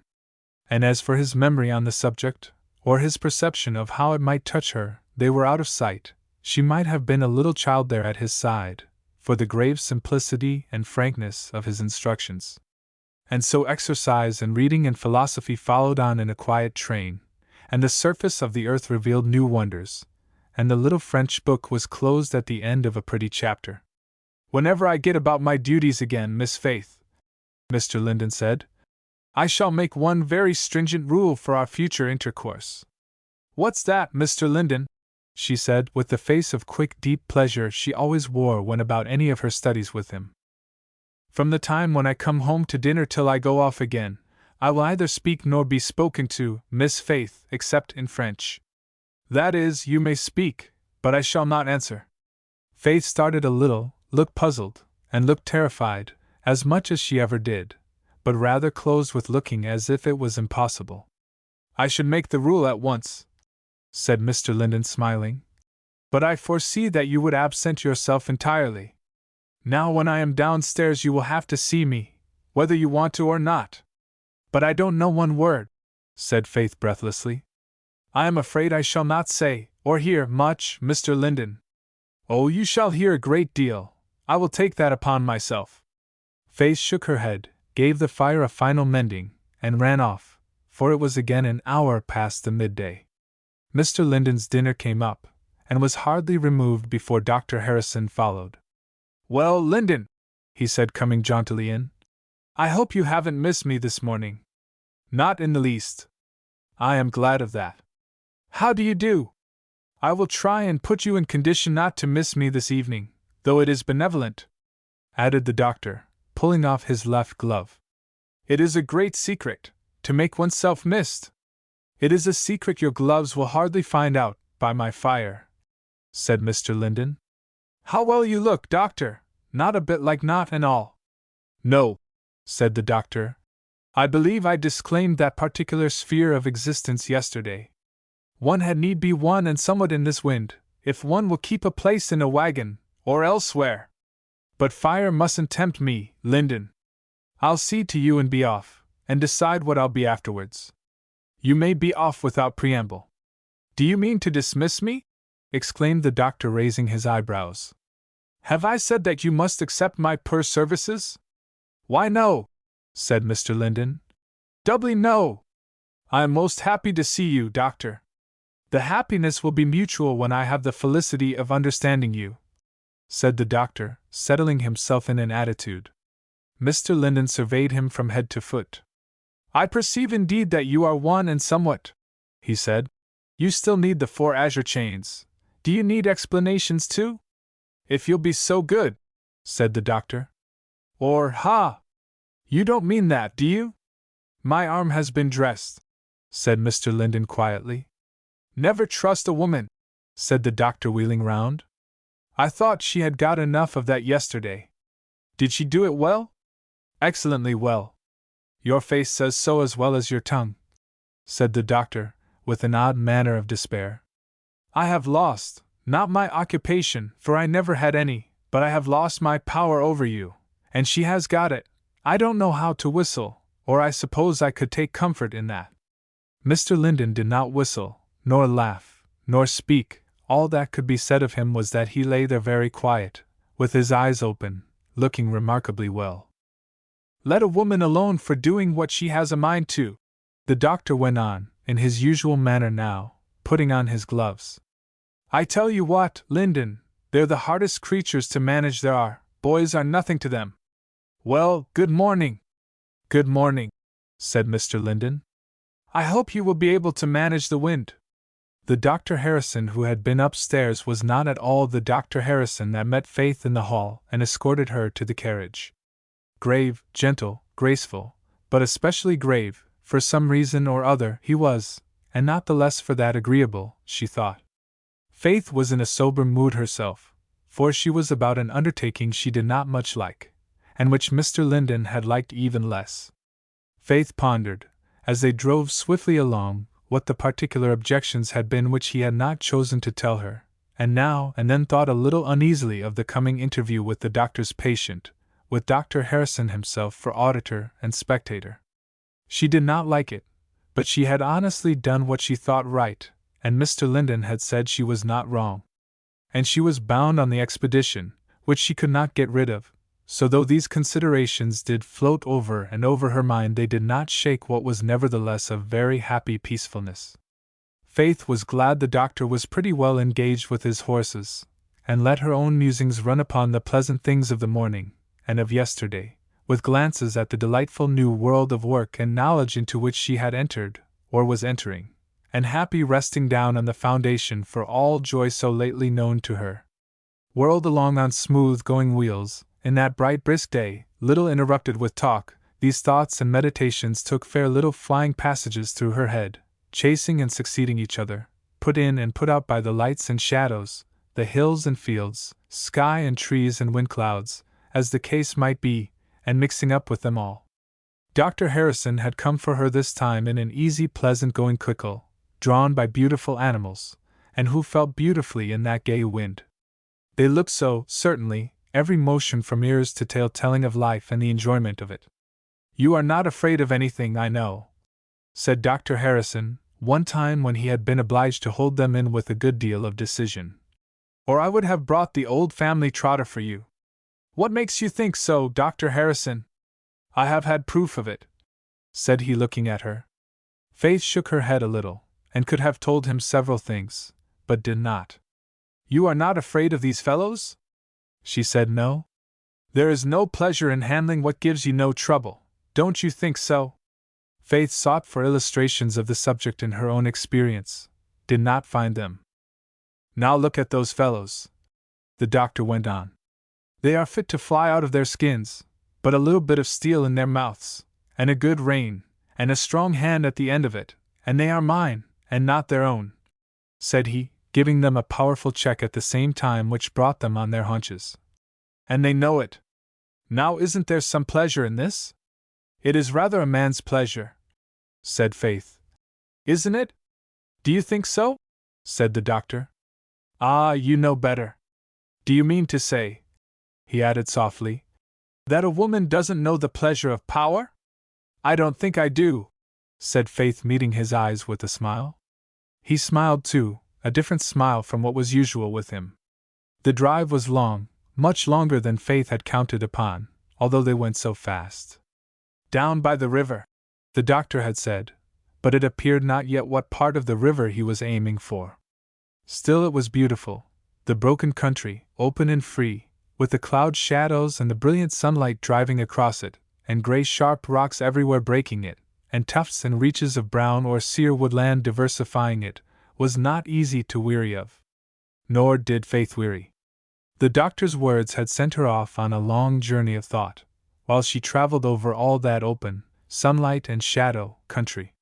Starting from the words, "Behold, we put bits in the horses' mouths, that they may obey us," she had gone on to moral government and suasion, the means and the forces of both, not failing to illustrate largely here from personal experience, and on and up to the one great and strong hand that holds the reins of all, and makes even sunlight and shade, rock and hill, do his work and his bidding.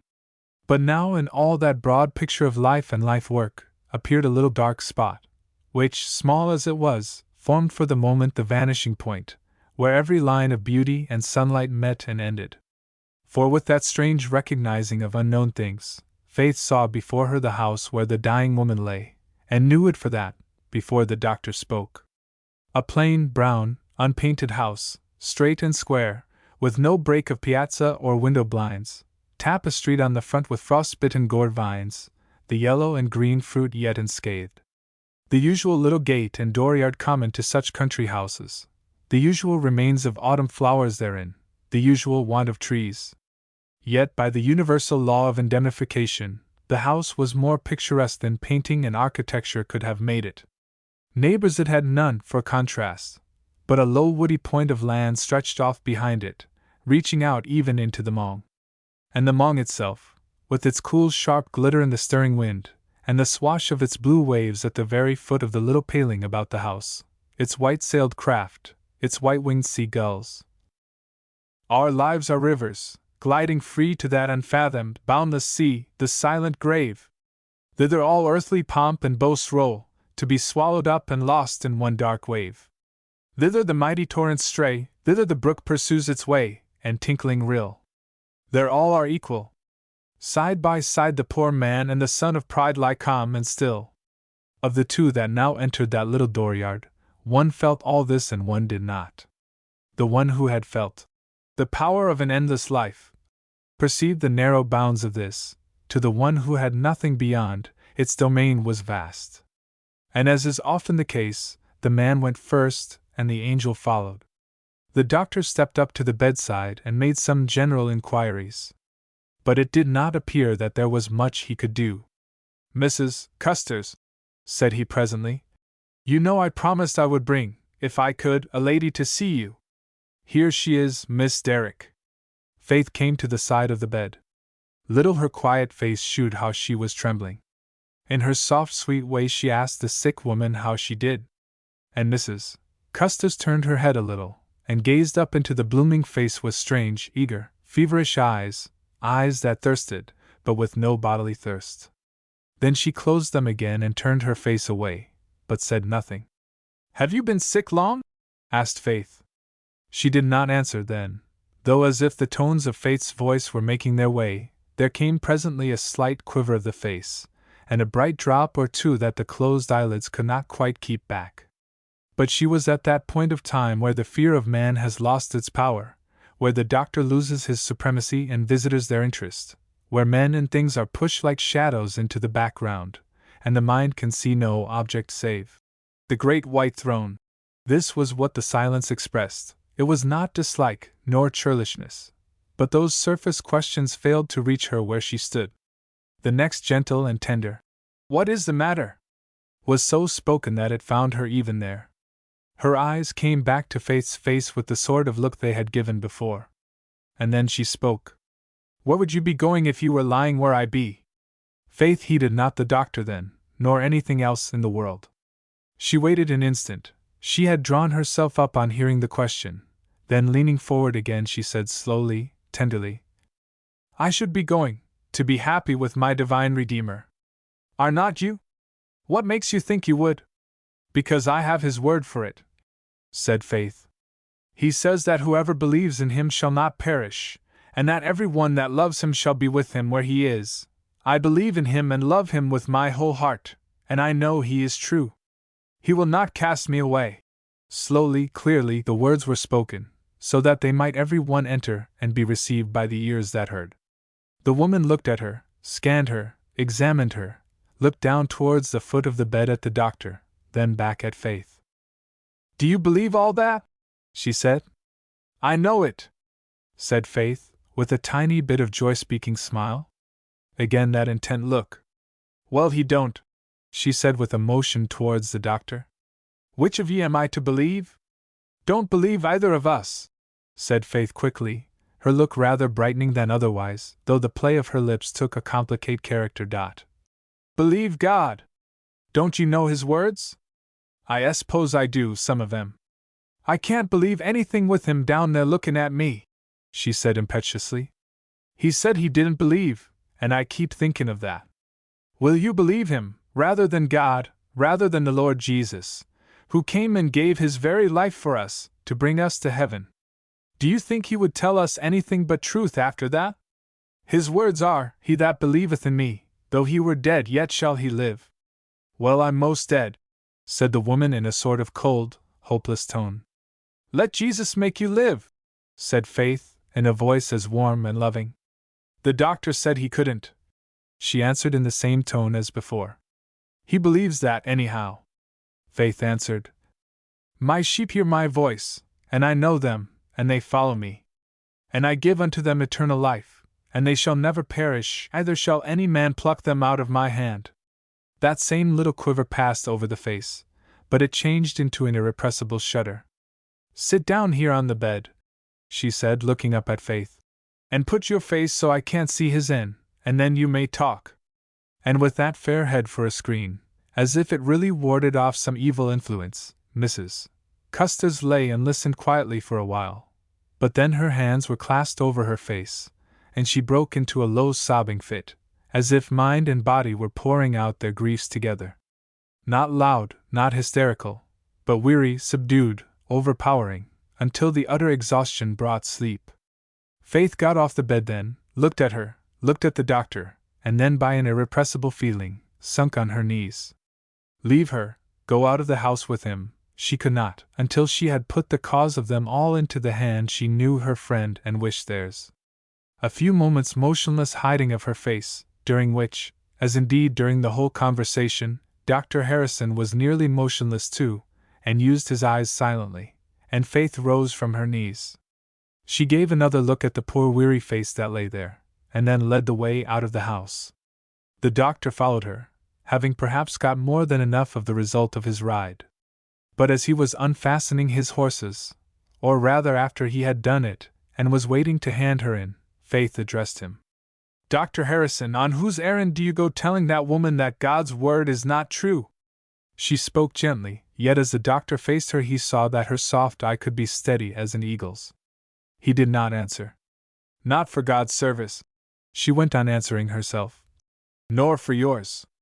See to it. She turned and let him put her into the carriage, and they set off again. But the drive homewards promised to be as silent as the drive out had been. The doctor was grave after another fashion now, with a further down gravity, and scarce looked at anything but his horses, except when a glance or a hand came to see if Faith was well wrapped up from the wind, or to make her so. And either action was done not with his accustomed grace merely, but with even a more delicate tender care of her than ordinary. Faith was in little danger of cold for some time. Grief and loving sorrow were stirred and stirring too deeply for thought or feeling of anything else. Only that beneath and with them her heart was singing, singing, in notes that seemed to reach her from the very harps of heaven. I thank thee, uncreated sun, that thy bright beams on me have shined. As they went on, however, and mile after mile was passed over again, and the afternoon waned, the wind clouds seemed thicker and the wind more keen, Faith felt it, and began to think of home. The horses felt it too, and perhaps also thought of home, for they traveled well. "What are you meditating, Miss Derrick?" the doctor said at length, almost the first word he had spoken. "I was thinking, just at that minute, sir, of the use of beauty in the world." "The use of beauty?" said the doctor, looking at her. He would have been astonished, if the uppermost feeling had not been of relief. "What is its use?" "To make the world civilized and habitable, isn't it?" "No," said Faith. "I should think it was meant to make us good. Look at the horses, Dr. Harrison." The carriage had turned an angle of the road, which brought the wind pretty strongly in their faces. The horses seemed to take it as doubtful fun, or else to be inclined to make too much fun of it. They were all alive with spirit, rather excited than allayed by their miles of quick traveling. The doctor tried to quiet them by rein and voice both. "They get a little too much oats for the work they do," said he. "I must take them out oftener. Take care of this wind, Miss Derrick. I haven't a hand to help you." "What's that?" That was a bunch of weeds thrown into the road just before the horses' heads from over the fence, and was just enough to give them the start which they were ready for. They set off instantly at full run. The road was good and clear, the carriage was light, the wind was inspiriting, the oats suggestive of mischief. The doctor's boasted rein and hand, with all the aid of steel bits, were powerless to stop them. In vain he coaxed and called to them. Their speed increased every minute. They had made up their minds to be frightened, and plunged along accordingly. The doctor spoke once or twice to Faith, encouraging or advising her. She did not speak nor stir. They were just hearing the brow of a hill, when an unlucky boy in the road, thinking to stay their progress, stepped before them and waved his hat over his head. Faith heard an execration from the doctor, then his shout to her, "Don't stir, Miss Derrick!" And then she hardly knew anything else. The horses plunged madly down the hill, leaped carriage and all across a fence at the bottom of it, where the road turned, overthrew themselves and landed the doctor and Faith on different sides of the carriage in a meadow. The doctor picked himself up again, entirely unhurt, and going round to Faith lifted her head from the ground. But she was stunned by the fall, and for a few minutes remained senseless. In these circumstances, no house being near, the doctor naturally shouted to a cap or hat which he saw passing along the road. Which cap also it happened belonged to Sam Stoutenburg, who was on an errand into the country for his father. If ever Dr. Harrison was unceremoniously put aside, it was then. Sam had come rather leisurely at first, then with a sort of flying bound which cleared the fence like a thistledown, he bore down upon the doctor, and taking up Faith as easily as if she had been a kitten, absolutely ran with her to a spring which welled up through the long meadow grass a few yards off. There the doctor found him applying the cold water with both gentleness and skill, for Sam Stoutenburg had a mother, and her fingers had been so employed about his own head many a time. "You're a handy fellow," said the doctor with a mixture of expressions, as he joined his efforts to Sam's dot. "That will do it." For Faith opened her eyes. The first word was, "Mother!" Then she sat up and looked round, and then covered her face. "Are you hurt?" said Dr. Harrison after an instant. "No, sir, I think not, I believe not." "Can you stand up?" With the help of his hand she could do it easily. She stood silent, supported by him, looking on the prostrate horses and shattered cockle, then turned her grave eyes on the doctor. "Don't stand too long, Miss Faith," said Sam earnestly, with trembling lips too, for the manhood in him had not got very far. "Are you sure you're not hurt?" "Sam," said Faith, giving her hand to him. "I didn't know it was you who was helping me. I only wish I'd been here for you to fall upon," said Sam, with a queer mingling of grief and pleasure. "Seems as if folks couldn't always be in just the right place." "I am not hurt," she said with a little shudder. "Now, how are you going to do to get home?" said the doctor, looking much concerned. "Shall I? I will walk home," she said, interrupting him. "You are not able. We are 3 miles, at least, from Mrs. Derrick's house. You could not bear it." "I can walk 3 miles," she said with a faint, fair smile. "I will go home with Sam, and you can take care of the horses." "That would be a tolerably backhanded arrangement," said the doctor. Young man, will you bring these horses into town for me, after I get them on their legs, to Judge Harrison's or anywhere? I must take care of this lady and see her safe.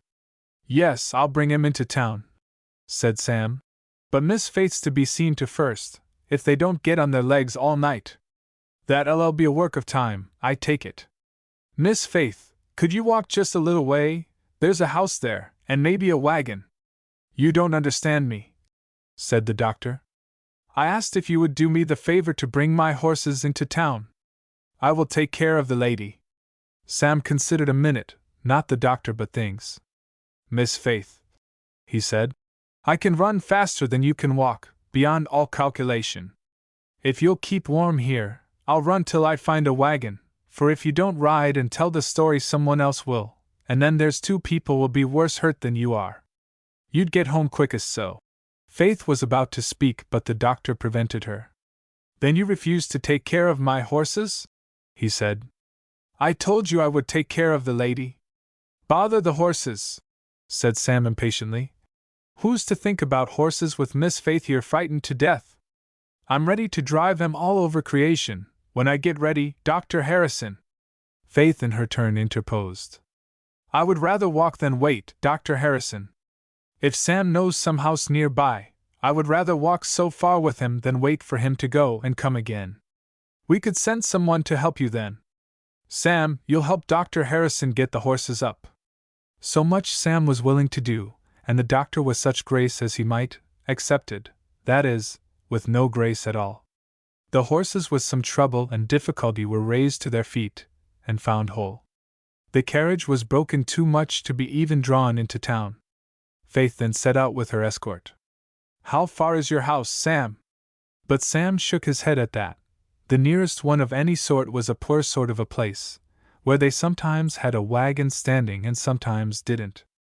But we can try, Miss Faith, he said in conclusion. Sam's arm was a strong one, and certainly if he could have induced his companion to lean her whole weight on it, his satisfaction would have increased in proportion. As it was, he gave her good help. And thus they had walked on, in the fading afternoon light, more than what to Faith was just a little way, when the first house came in sight. Fortunately the wagon was at home, and before it stood an old horse that one of the men said he should like to see run. But for once such deficiency was the best recommendation. Another man set off on foot to find and help Dr. Harrison, and the owner of the slow horse gave the reins to Sam. The wagon was not on springs, and the buffalo skin was old, and the horse was slow, beyond a question, but still it was easier than walking, and even quicker. Sam Stoutenberg did his best to make Faith comfortable, levying upon various articles for that purpose, and drove along with a pleasure which after all can never be unmixed in this world. Even Sam felt that, for his long-drawn, "Oh, Miss Faith," said much, and carried Faith's thoughts, she hardly knew why, to more than one person at home. Sam, said Faith, I don't want to say anything about this tonight. Well, ma'am, I won't say a word if I can help it. Do you mean to anybody, Miss Faith? Not to anybody. I mean not to anyone at home. I won't if I can help it, Sam repeated. But it's my night to stay with Mr. Linden. Is it? Well, what if it is? I don't know, said Sam dubiously. He has a funny way of reading people's faces. But what is going to be in yours, Sam? I don't know that either, said Sam. But the fact is, Miss Faith, he always does find out things, and if it's anything he's got to do with you may just as good tell him at once as to fuss round. A pretty significant piece of information, upon which Faith mused. It was not so late when they reached Mrs. Derrick's door that the good lady's anxiety had got fairly under way.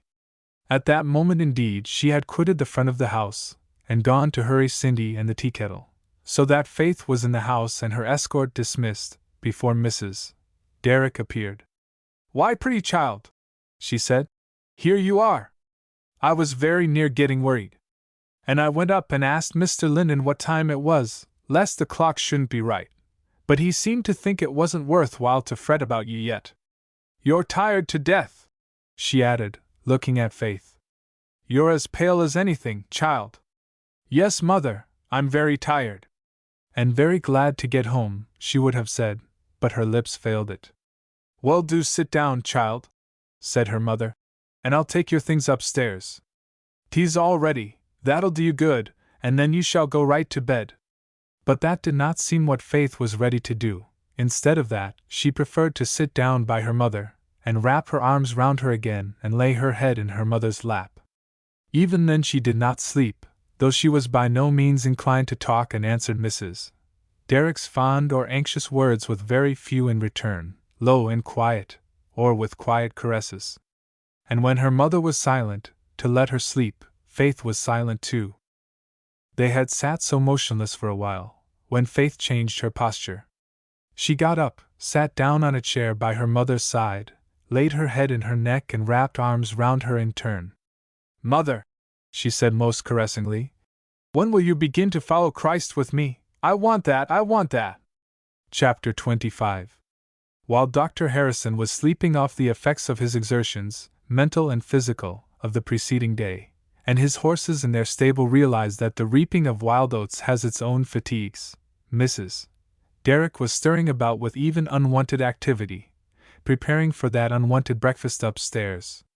An anxious look or two at Faith's sleeping face had assured her mother that the fatigue there had been nothing very serious, and Mrs.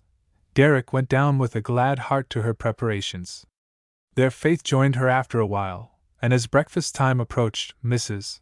Derrick suggested that Faith should go up and see that the table was all right, and receive the breakfast which she herself would send up.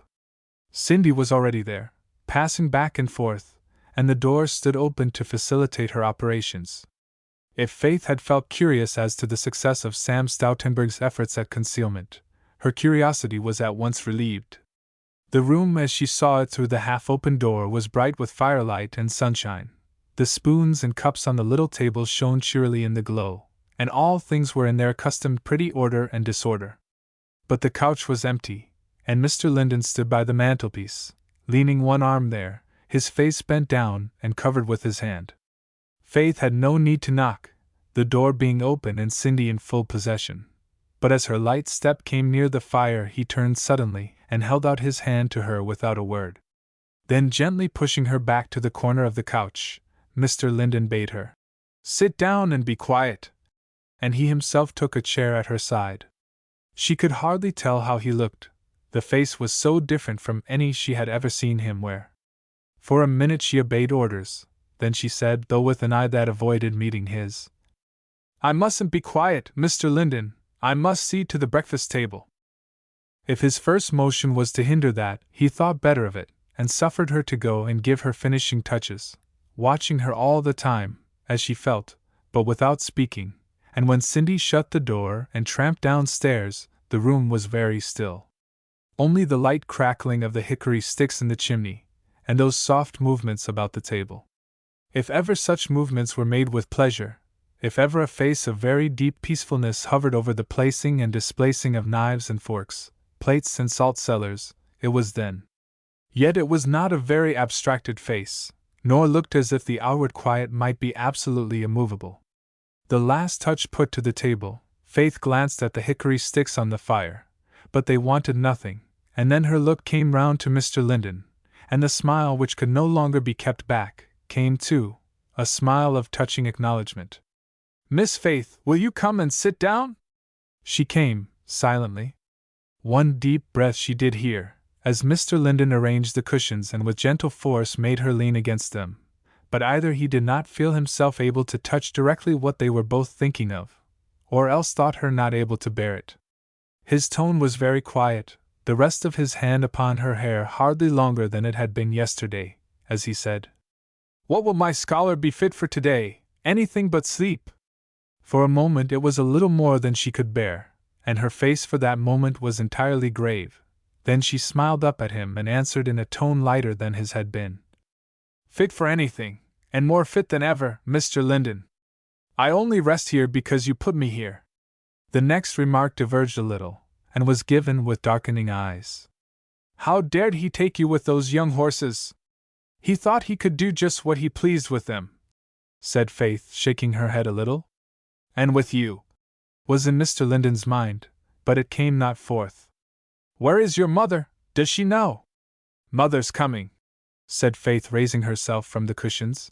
As soon as she sends up the breakfast. She doesn't know yet. I told Sam not to tell you, Mr. Linden. How do you do today? She answered him with a bright, fair glance and in a tone as sweet as happiness could make it. Very well. Mr. Linden's eyes went from her to the opening door and the entering dishes. Sarah was not in fault, Miss Faith. I heard you come home. In the train of the dishes came Mrs. Derrick, and looked with a little amaze at Mr. Linden off the couch and Faith upon it. But if the first didn't hurt him, she knew the second wouldn't hurt Faith, with whose appearance her mother was not yet quite satisfied. And when they were all at the table, Mrs. Derrick might wonder at those words of very earnest thanksgiving that they were all brought together again, but they needed no explanation to any one else. In all her life Faith had never known just such a breakfast. That sweet sense of being safe, of being shielded, of breathing an atmosphere where no evil, mental, moral, or physical, could reach her, how precious it was, after those hours of fear and sorrow. If her two companions had visibly joined hands around her, she could not have felt the real fact more strongly. And another hand was nearer and more precious still to her apprehension, even the one that made theirs strong and had brought her within them. Faith's face was a fair picture, for all this was there. But Faith's words were few. How many Mr. Lindens would have been, of choice, cannot be known, for Mrs. Derrick's mind was so intent upon the last night's expedition, so eager to know how the poor woman was, and what she said, and where she lived, and how Faith enjoyed the drive, and what made her get so tired, that he had full occupation in warding all the questions and turning them another way. In compliance with her wishes he had taken his usual place on the couch, and there made himself useful both with word and hand. The particular use of breakfast to him was not so apparent. It was over not a bit too soon, for Cindy had not finished the work of removing it before she brought up word that the doctor was come and wanted to see Miss Derrick. Faith judged the inquiry was meant for herself, and ran downstairs accordingly.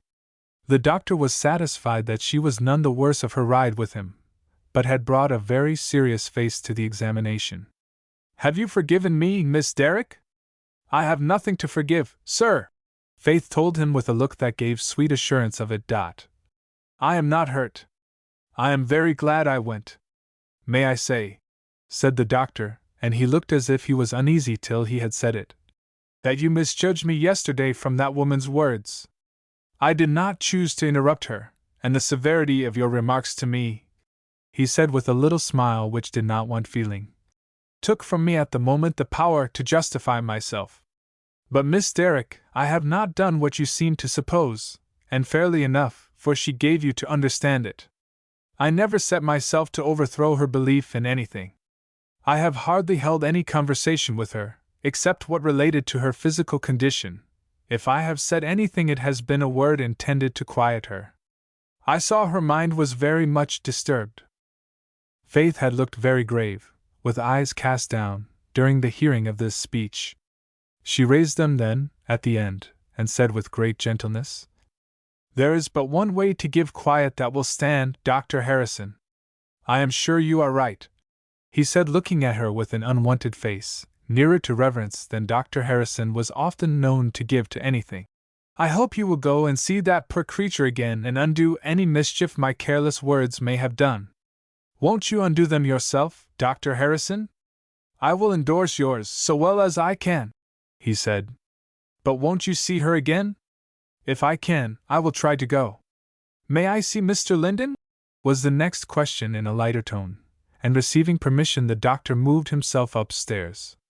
He entered Mr. Linden's room with a quiet, composed air, very different from the jaunty manner of yesterday, and applied himself with business quiet to Mr. Linden's state and wants. And the reception he met was not one to set him a-talking.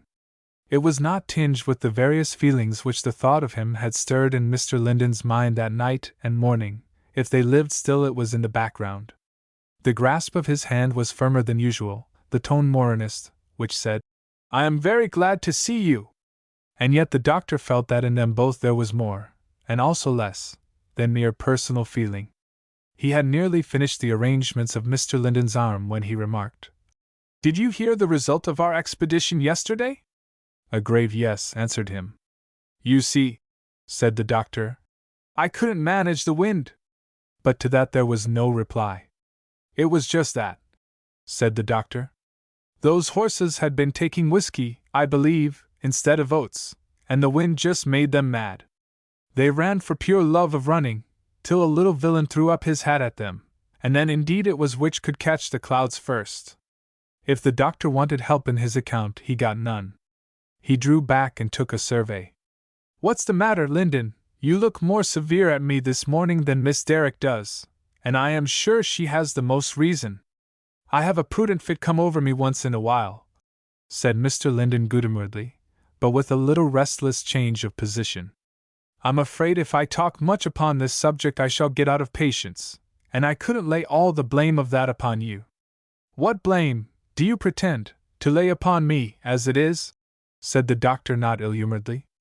"There'll be no pretense about it, when I lay it on," said Mr. Linden. "Enact Macduff, and lay on," said the doctor smiling. "Let it suffice you that I could if I would." "The shadows of strokes suffice me," said the doctor. "Am I a man of straw? Do you take me for Sir Andrew Aguecheck, horribly valiant after his fashion? What have I done, man?" He stood, carelessly handsome and handsomely careless, before the couch, looking down upon Mr. Linden as if resolved to have something out of him. A part of the description applied well to the face he was looking at, yet after a different fashion, and anything less careless than the look Mr. Linden bent upon him could not be imagined. It was a look wherein again different feelings held each other in check, the grave reproof, the sorrowful perception, the quick indignation. Dr. Harrison might detect them all, and yet more, the wistful desire that he were a different man. This it was that answered. "What have you done, doctor? You have very nearly given yourself full proof of those true things which you profess to disbelieve." "How do you know that I disbelieve anything?"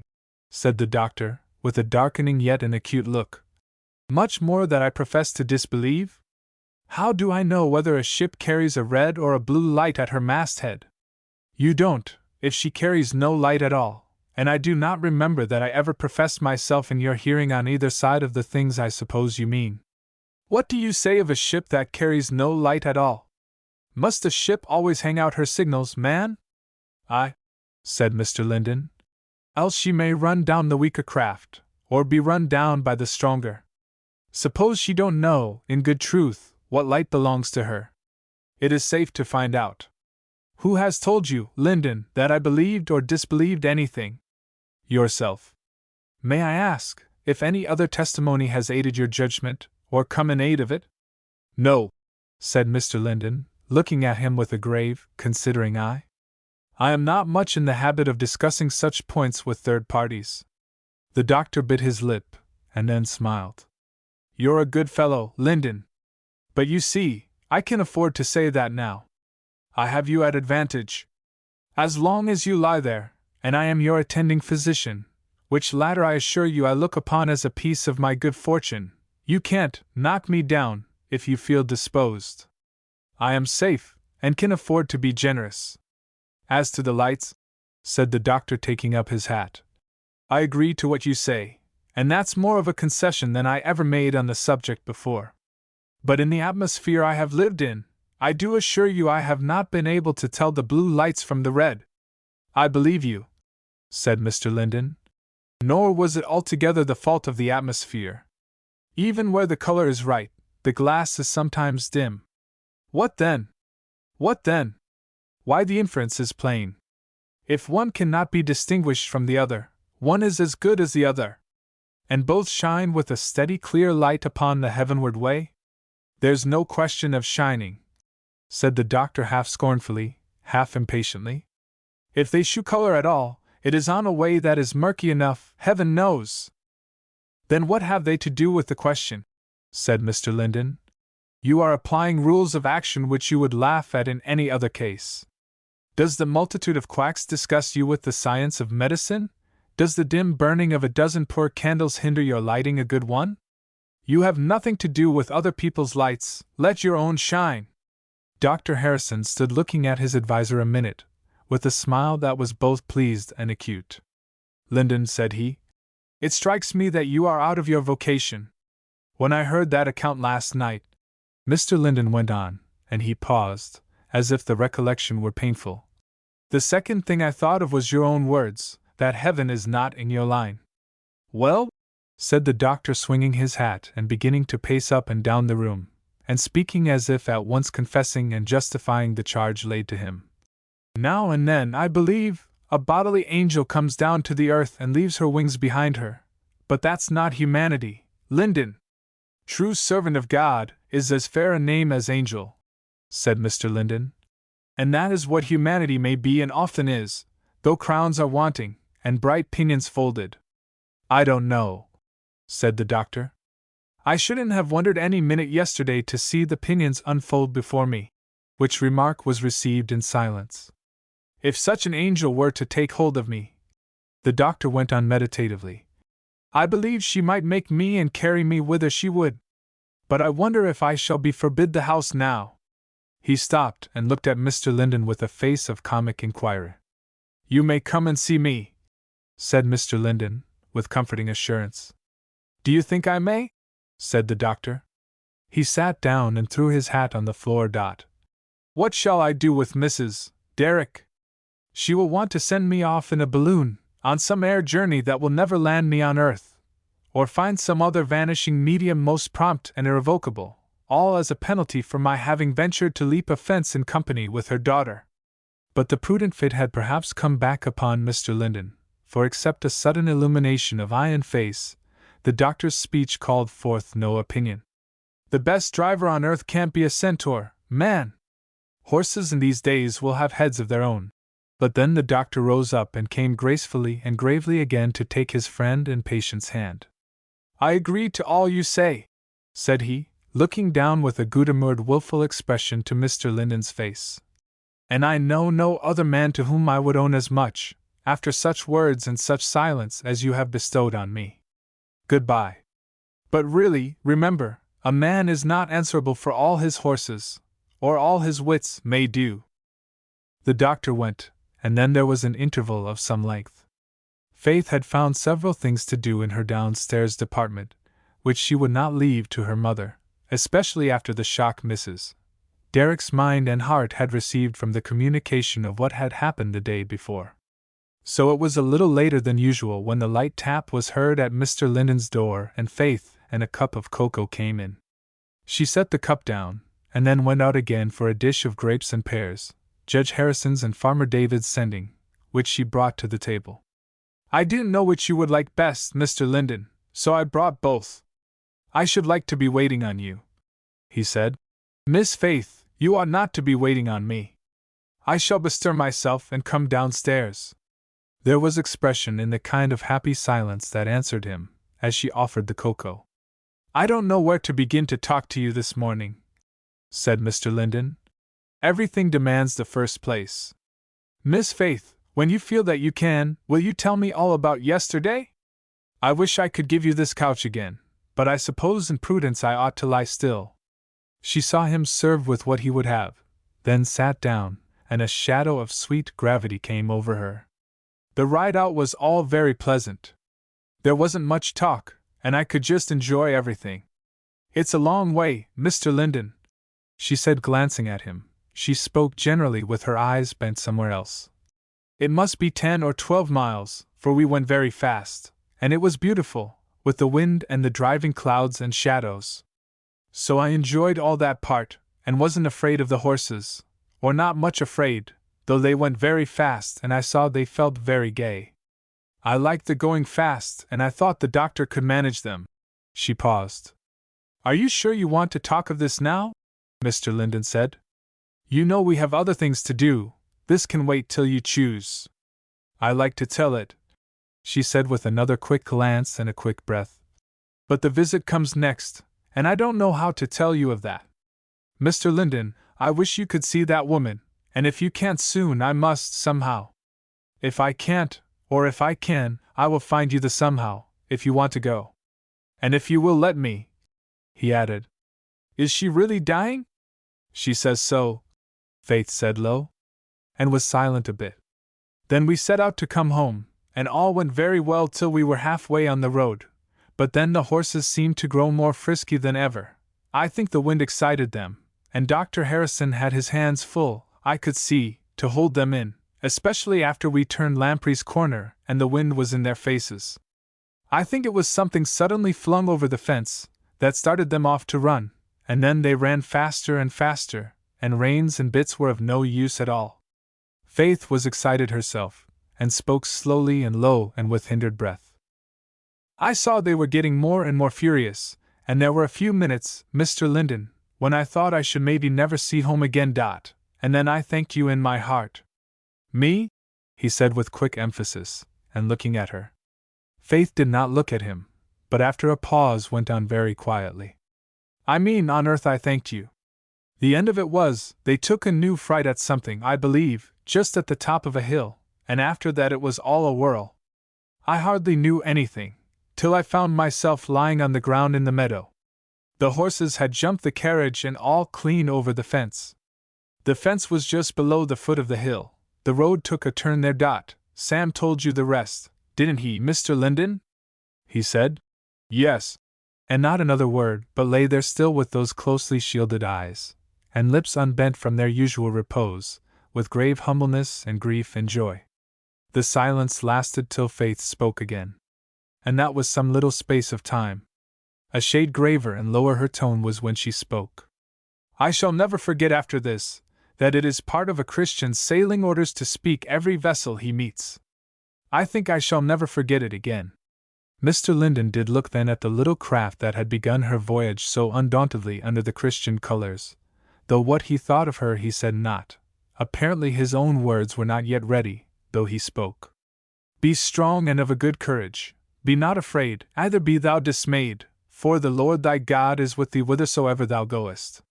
Faith spoke no more. She sat in the absolutest quiet, of face and figure both, looking into the fire that played in the chimney, with a fixedness that perhaps told, in the beginning, of some doubtfulness of self-command. But the happy look of the face was in no wise changed.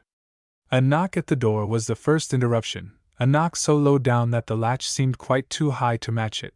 But by some exercise of skill this was lifted, and Johnny Fax presented himself.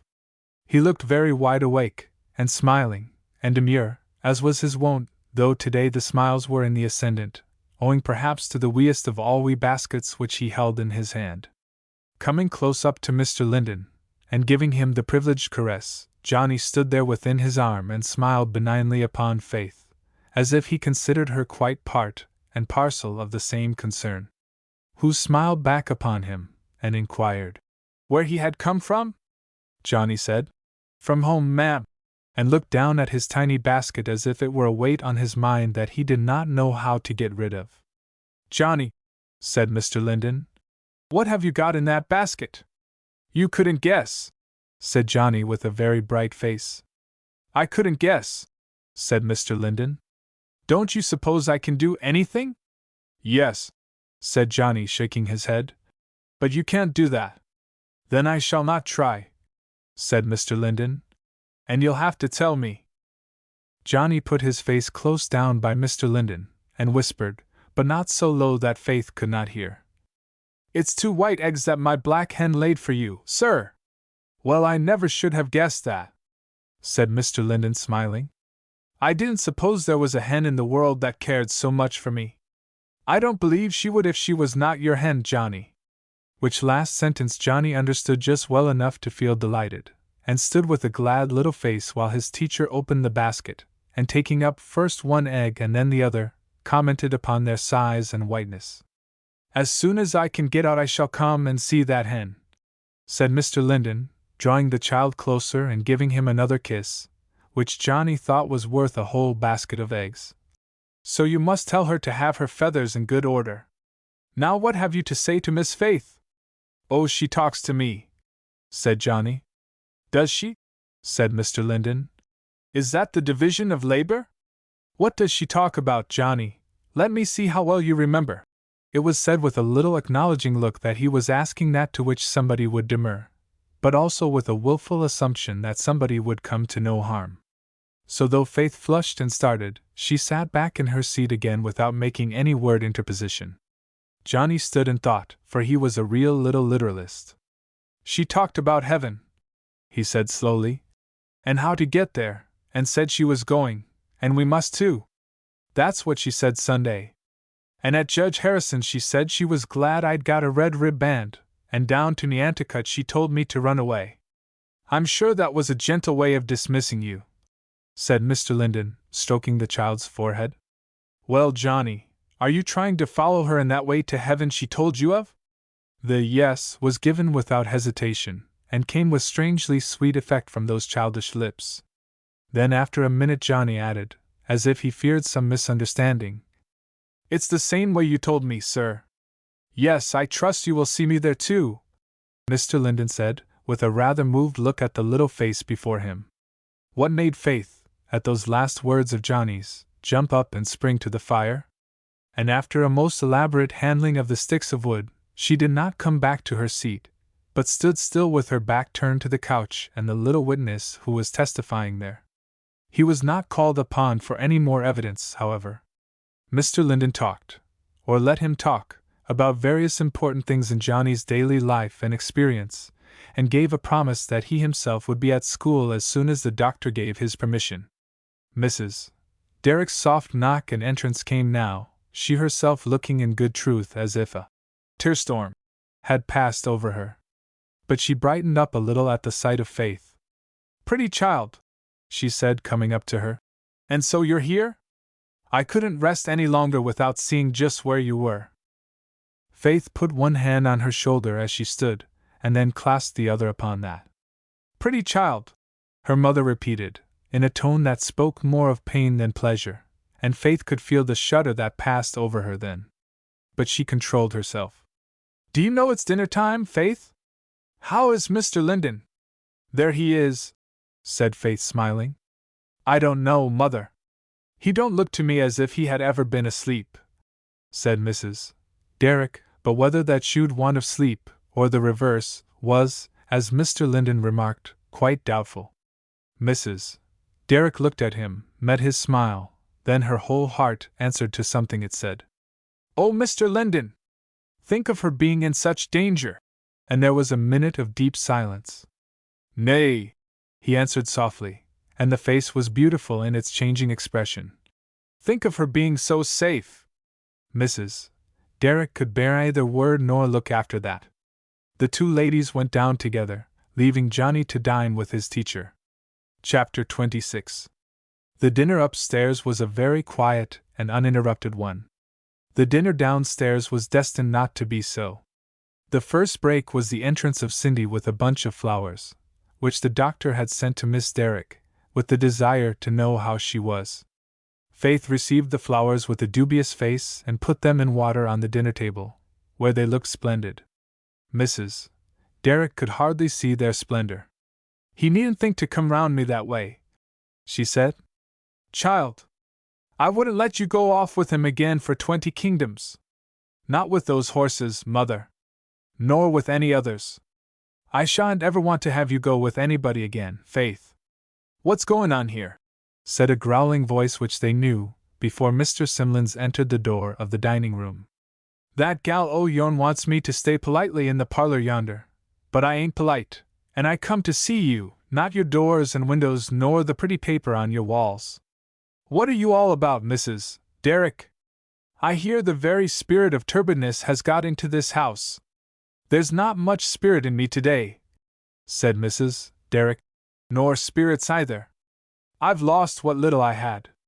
Anybody could knock me down with a straw. Sit down, Mr. Simlins, and take some dinner. I'm afeard if it's done so easy, I might occasionally do it with one o' them posies, said Mr. Simlins, standing and surveying the bouquet as if he didn't know what to make of it. Do you eat the grass of the field at your noon spell? You may ask Faith, said Mrs. Derrick. She put 'em there. Sit down, Mr. Simlins, said Faith. I ain't going to sit down. I've eat my dinner. I've just come in, Mrs. Derrick, to see if you're all overturned, or if there's anything left straight yet. It's all straight, said Faith, smiling up at him. Sit down, Mr. Simlins. What's the truth of it, Mrs. Derrick? This child ain't all straight, is she? It followed that, bit by bit, Mr. Simlins got out the story of the accident, for either Faith nor Mrs. Derrick was forward to speak about it. He then inquired, with an unsatisfied grunt, why Faith was postin' round with Dr. Harrison? Whereat Mrs. Derrick felt justly indignant.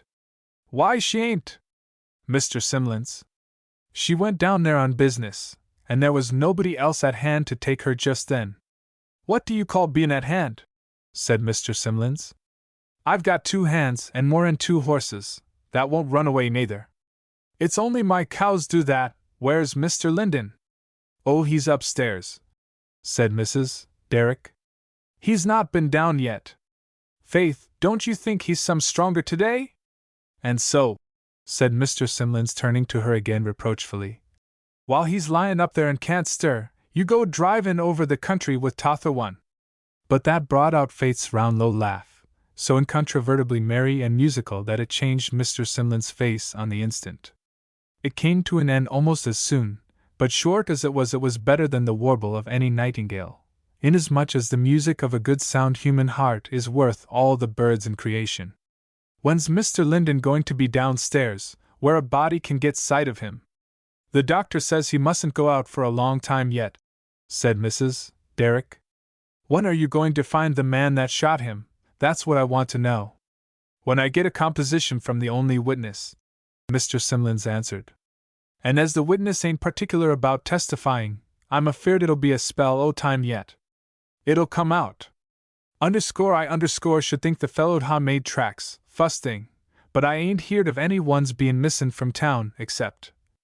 Mr. Simlins suddenly stopped, and gazed at Faith with a most extraordinary expression. Did you look at my flowers, Mr. Simlins?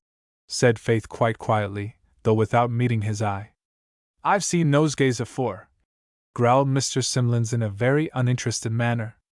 I don't see as this is no more nor less than a nosegay.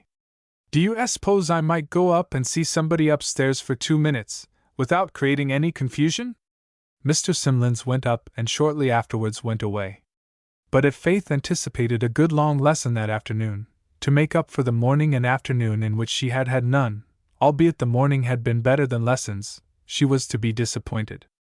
Hardly was the dinner over, and the muffins mixed which she was determined should make amends for Mr. Linden's poor breakfast, when Miss Harrison came, full of sorrow, and sympathy, and hope. Faith don't look a bit the worse, ma'am, she said to Mrs. Derrick. She couldn't look anyway but just so, her mother said with a fond glance.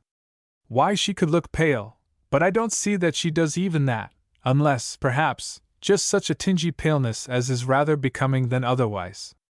Dear Mrs. Derrick, I hope you have forgiven Julius? It was a sorrowful smile that met her words, and eyes that grew dim and looked away. I suppose I could forgive the whole world, since he didn't do any more harm, Mrs. Derrick said with her wonted gentleness.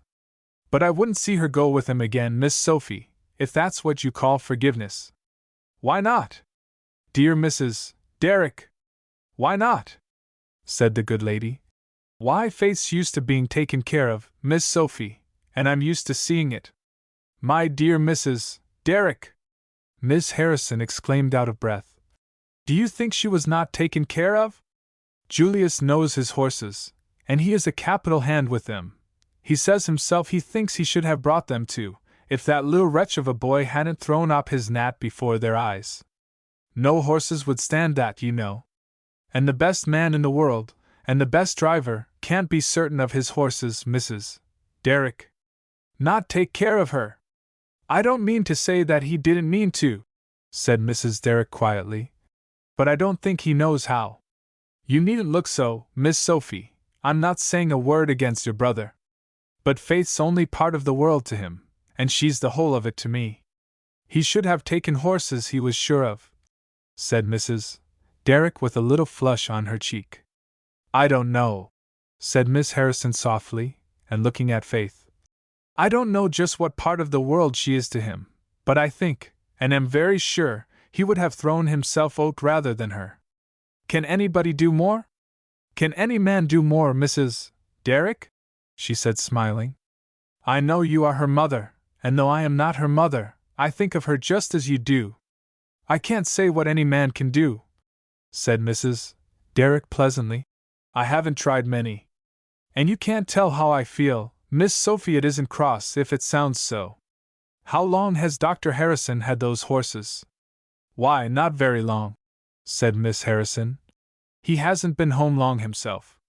But he's a good judge of horses, she said, a little less sure of her ground than in the former part of the conversation. Perhaps she was not sorry to have it interrupted.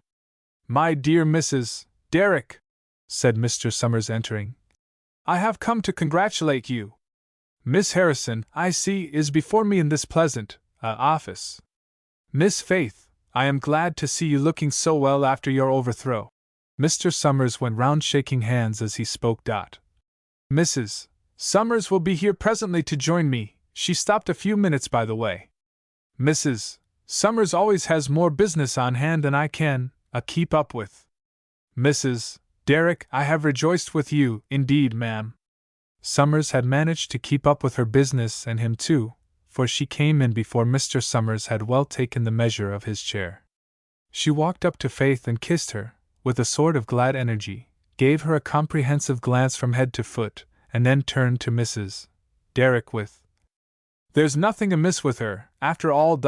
Sophie, what excuses have you brought in your bag? It seems to be full.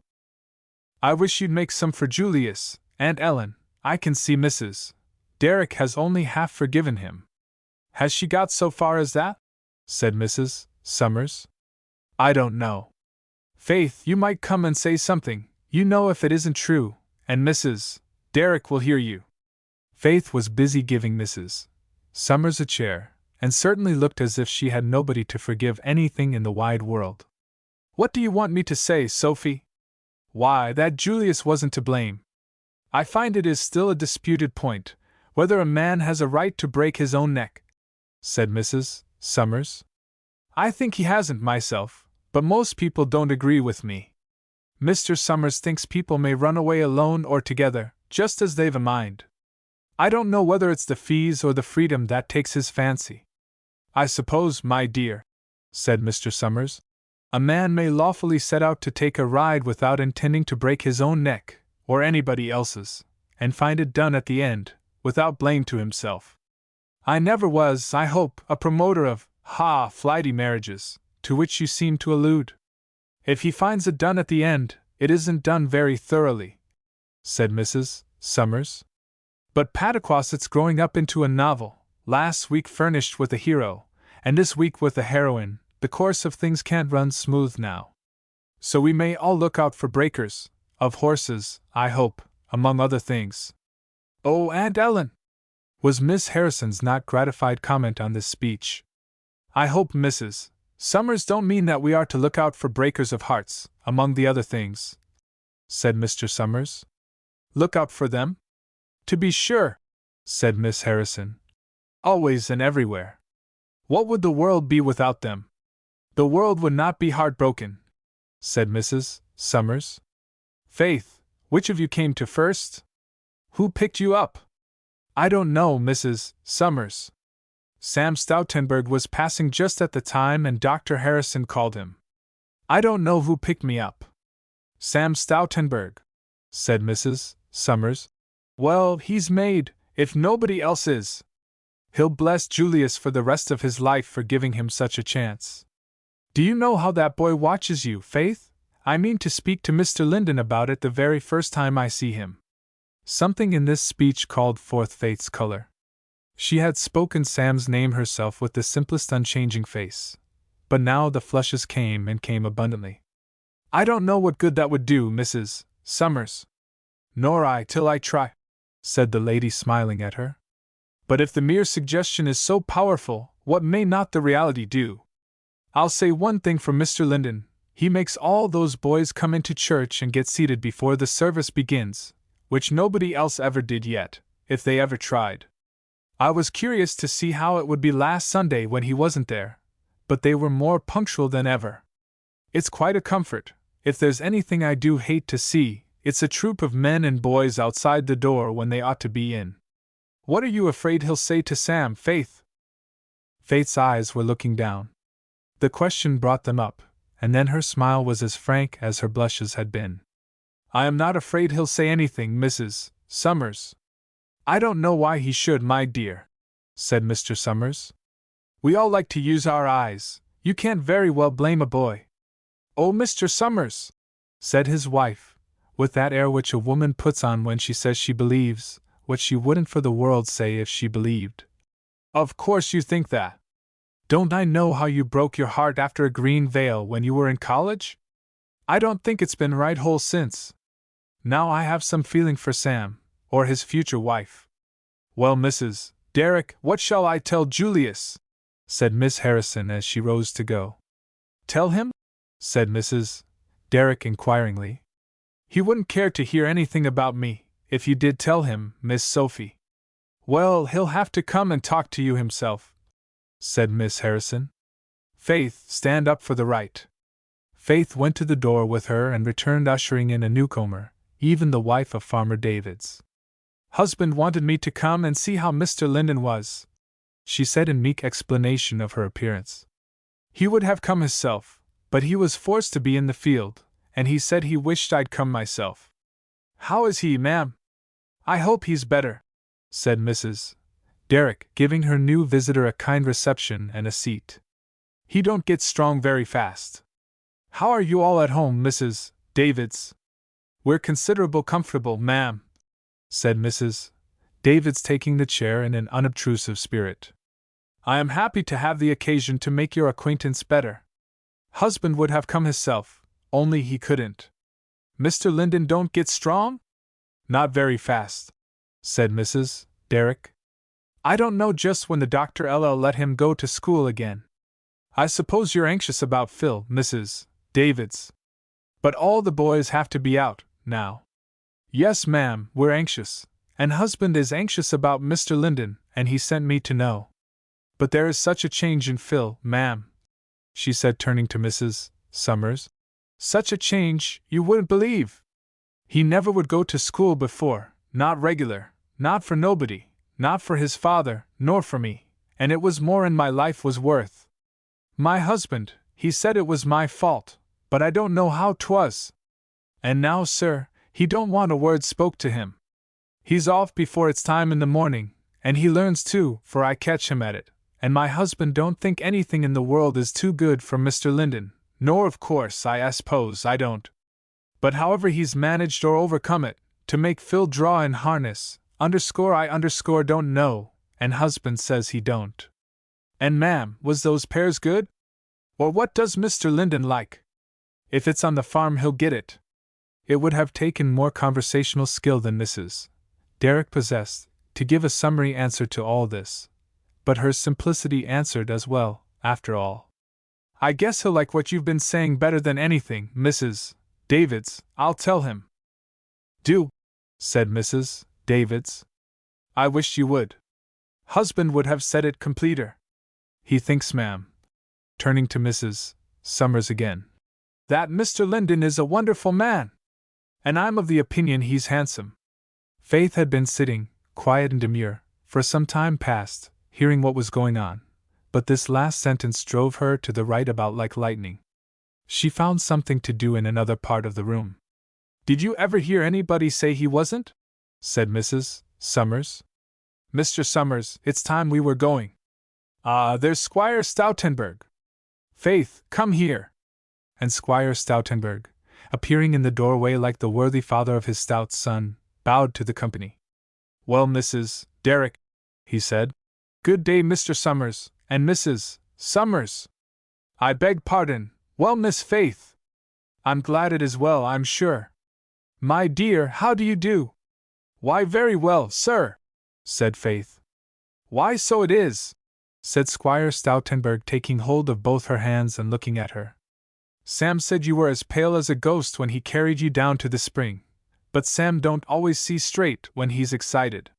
You needn't be frightened if I kiss you, my dear, you know I always do, and always have, since you were a year old, said the squire as he took his wonted privilege.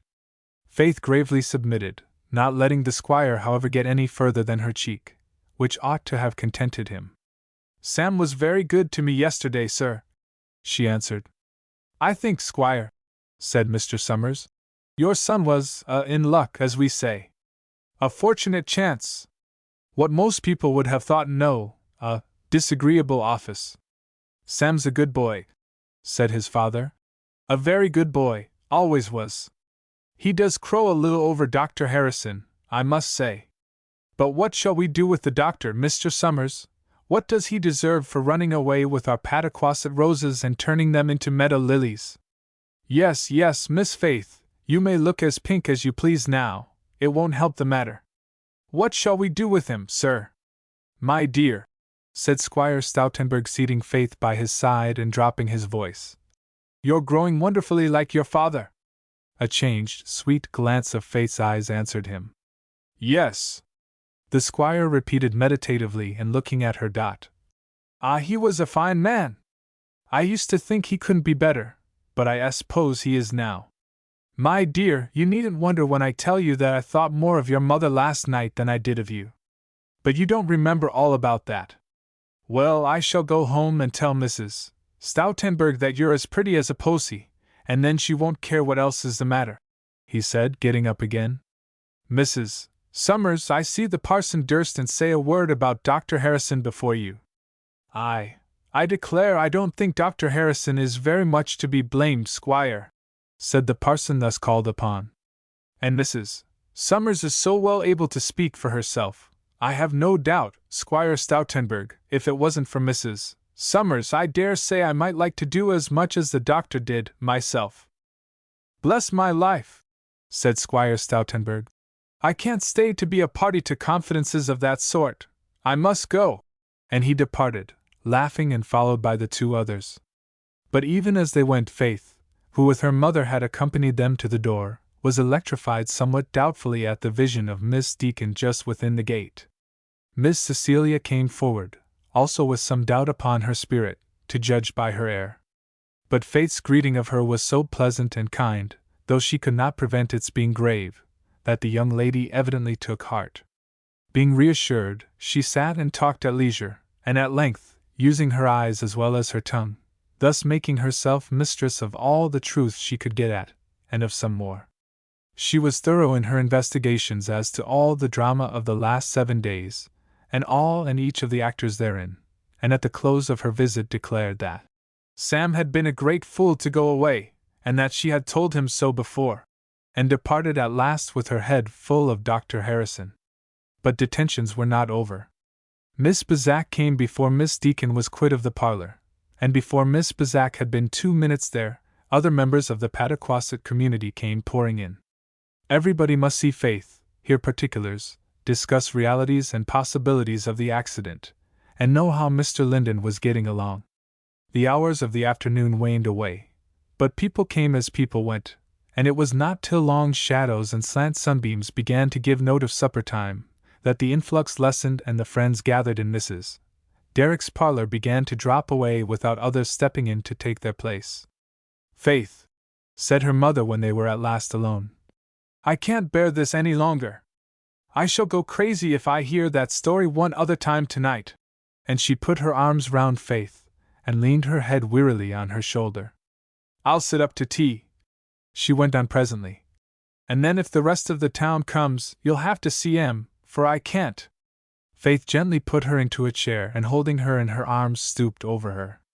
"Mother," the words were as soft as the kisses which came between, "you mustn't mind it so much. Sit up to tea. Why, I have made some of the best muffins that ever were seen." "Child," said her mother in a low voice, "I felt this morning as if I had been as near death as you had." And if the words needed any emphasis, they had it in the way Mrs. Derrick leaned her head against Faith and was silent. But not for long.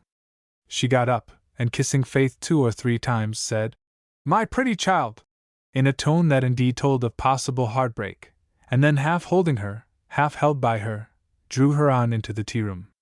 Chapter 27. It so happened that the first griddleful of muffins did not do credit to their raising, or to their bringing up, elegant reader. Therefore Mr. Linden's tea tray waited for the second. Of course the other tea waited too. Mrs. Derrick walked out into the kitchen to see what was the matter with the griddle.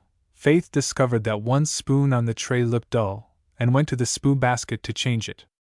Thus occupied, and giving little reprehensive glances at the spoons generally, and mental admonitions to Cindy, with the open closet door half screening her from the rest of the room, she was startled, not by the opening of another door, but by these words. "Miss Faith, shall I carry this tray upstairs?" To this day it is uncertain what sort of a spoon Faith brought back, or indeed whether she brought any at all. There was one flash of gladness in her cheek and her eye, with the exclamation, "Mr. Linden!" Then she came from the closet just her old little self. "Are you well enough to be downstairs, sir?" "In whose estimation, ma'am?" "Because if you are, Mr. Linden," she said with a face of laughing pleasure, "won't you please come into the other room?" "I think not," he said, laughing a little too. If the exertion of coming down had made him pale, the pleasure partly concealed it. "I will take a chair here, if you please." "Am I alone, of all Pataquasset, to be forbidden to pay my respects to you tonight? Miss Faith, how do you do?" "I am very well." "But Mr. Linden, if you will please come into the other room, there is an easy chair there." "Please do." "This room is cold, for the fire got down while we were seeing people." She led the way as she spoke, without waiting for another denial, pushed the table and a great chair of state, or of ease, in the sitting room, into closer neighborhood, and renewed the brilliancy of the fire. Then lit up the lamp and cleared books away from the table, all done with quick alacrity. "That will do almost as well as the couch, won't it?" she said, and then repeated in gentler tones her question. "Are you well enough to be down, Mr. Linden?" "I don't know, Miss Faith. I am well enough to want to be down." "How can you let the charms of society divert your mind from your books for a whole afternoon? Have you been so studious for the last few days only because you had nothing else to do?" She laughed at the question, and went off, leaving Mr. Linden in a region of comfort. More comfort came soon in the shape of the tea tray, borne by Cindy, then Mrs. Derrick, and lastly Faith herself appeared, bearing a plate of the muffins, perfect this time, and delicate as they had need to be for a delicate appetite. Mr. Linden was presently served with one of these and a cup of smoking tea, and Faith thought, and her look half said it, that being downstairs would do him no harm. Certainly the surprise and pleasure of such company to tea did Mrs. Derrick good, whoever else missed it, though it is presumable no one did. The pleasant sighing of the wind round the house and in the chimney, it sighed alone for that evening, the sparkling of the fire, the singing of the maple or hickory sticks, the comfortable atmosphere of tea and muffins diffused, like the firelight, all through the room, gave as fair an assemblage of creature comforts as need be wished, and the atmosphere of talk was as bright, and savory, and glowing too, in its way, though the way was quiet. Mr. Linden amused himself, and Faith, by giving her little lessons in the way she would have to talk in those French new spells she had in prospect, making Mrs. Derrick laugh with the queer-sounding words and sentences, and keeping Faith interested to that point, that if he had not attended to her tea as well, she would scarce have got any. "I shall not be hard upon you at first," he said smiling. "When I see you sitting in silent despair because you want something at my end of the table, I will help you out with a que voulez-vous, mademoiselle, and perhaps with a voulez-vous, this or that.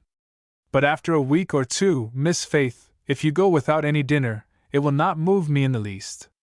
Faith looked as if she would gladly forego her dinner to escape the French asking for it, and yet not quite so neither. But this ordeal was more terrible to her by far than all the rest. She could face them, indeed, they had ceased to be anything but pleasure, or pleasure with a spice that enhanced it, but at this she trembled. To the above speech, or threat, she simply answered, "I shall be so glad to see you come home to tea, Mr. Linden. And so glad to see me go away from dinner." "I didn't say that." "You will," said Mr. Linden. "I can imagine you falling back in your chair and exclaiming, 'Ah, quand voulez-vous partir, monsieur?' Which of course will make it extremely difficult for me to remain a moment longer." "I don't think you can imagine me doing it," said Faith laughing. "I can't imagine myself."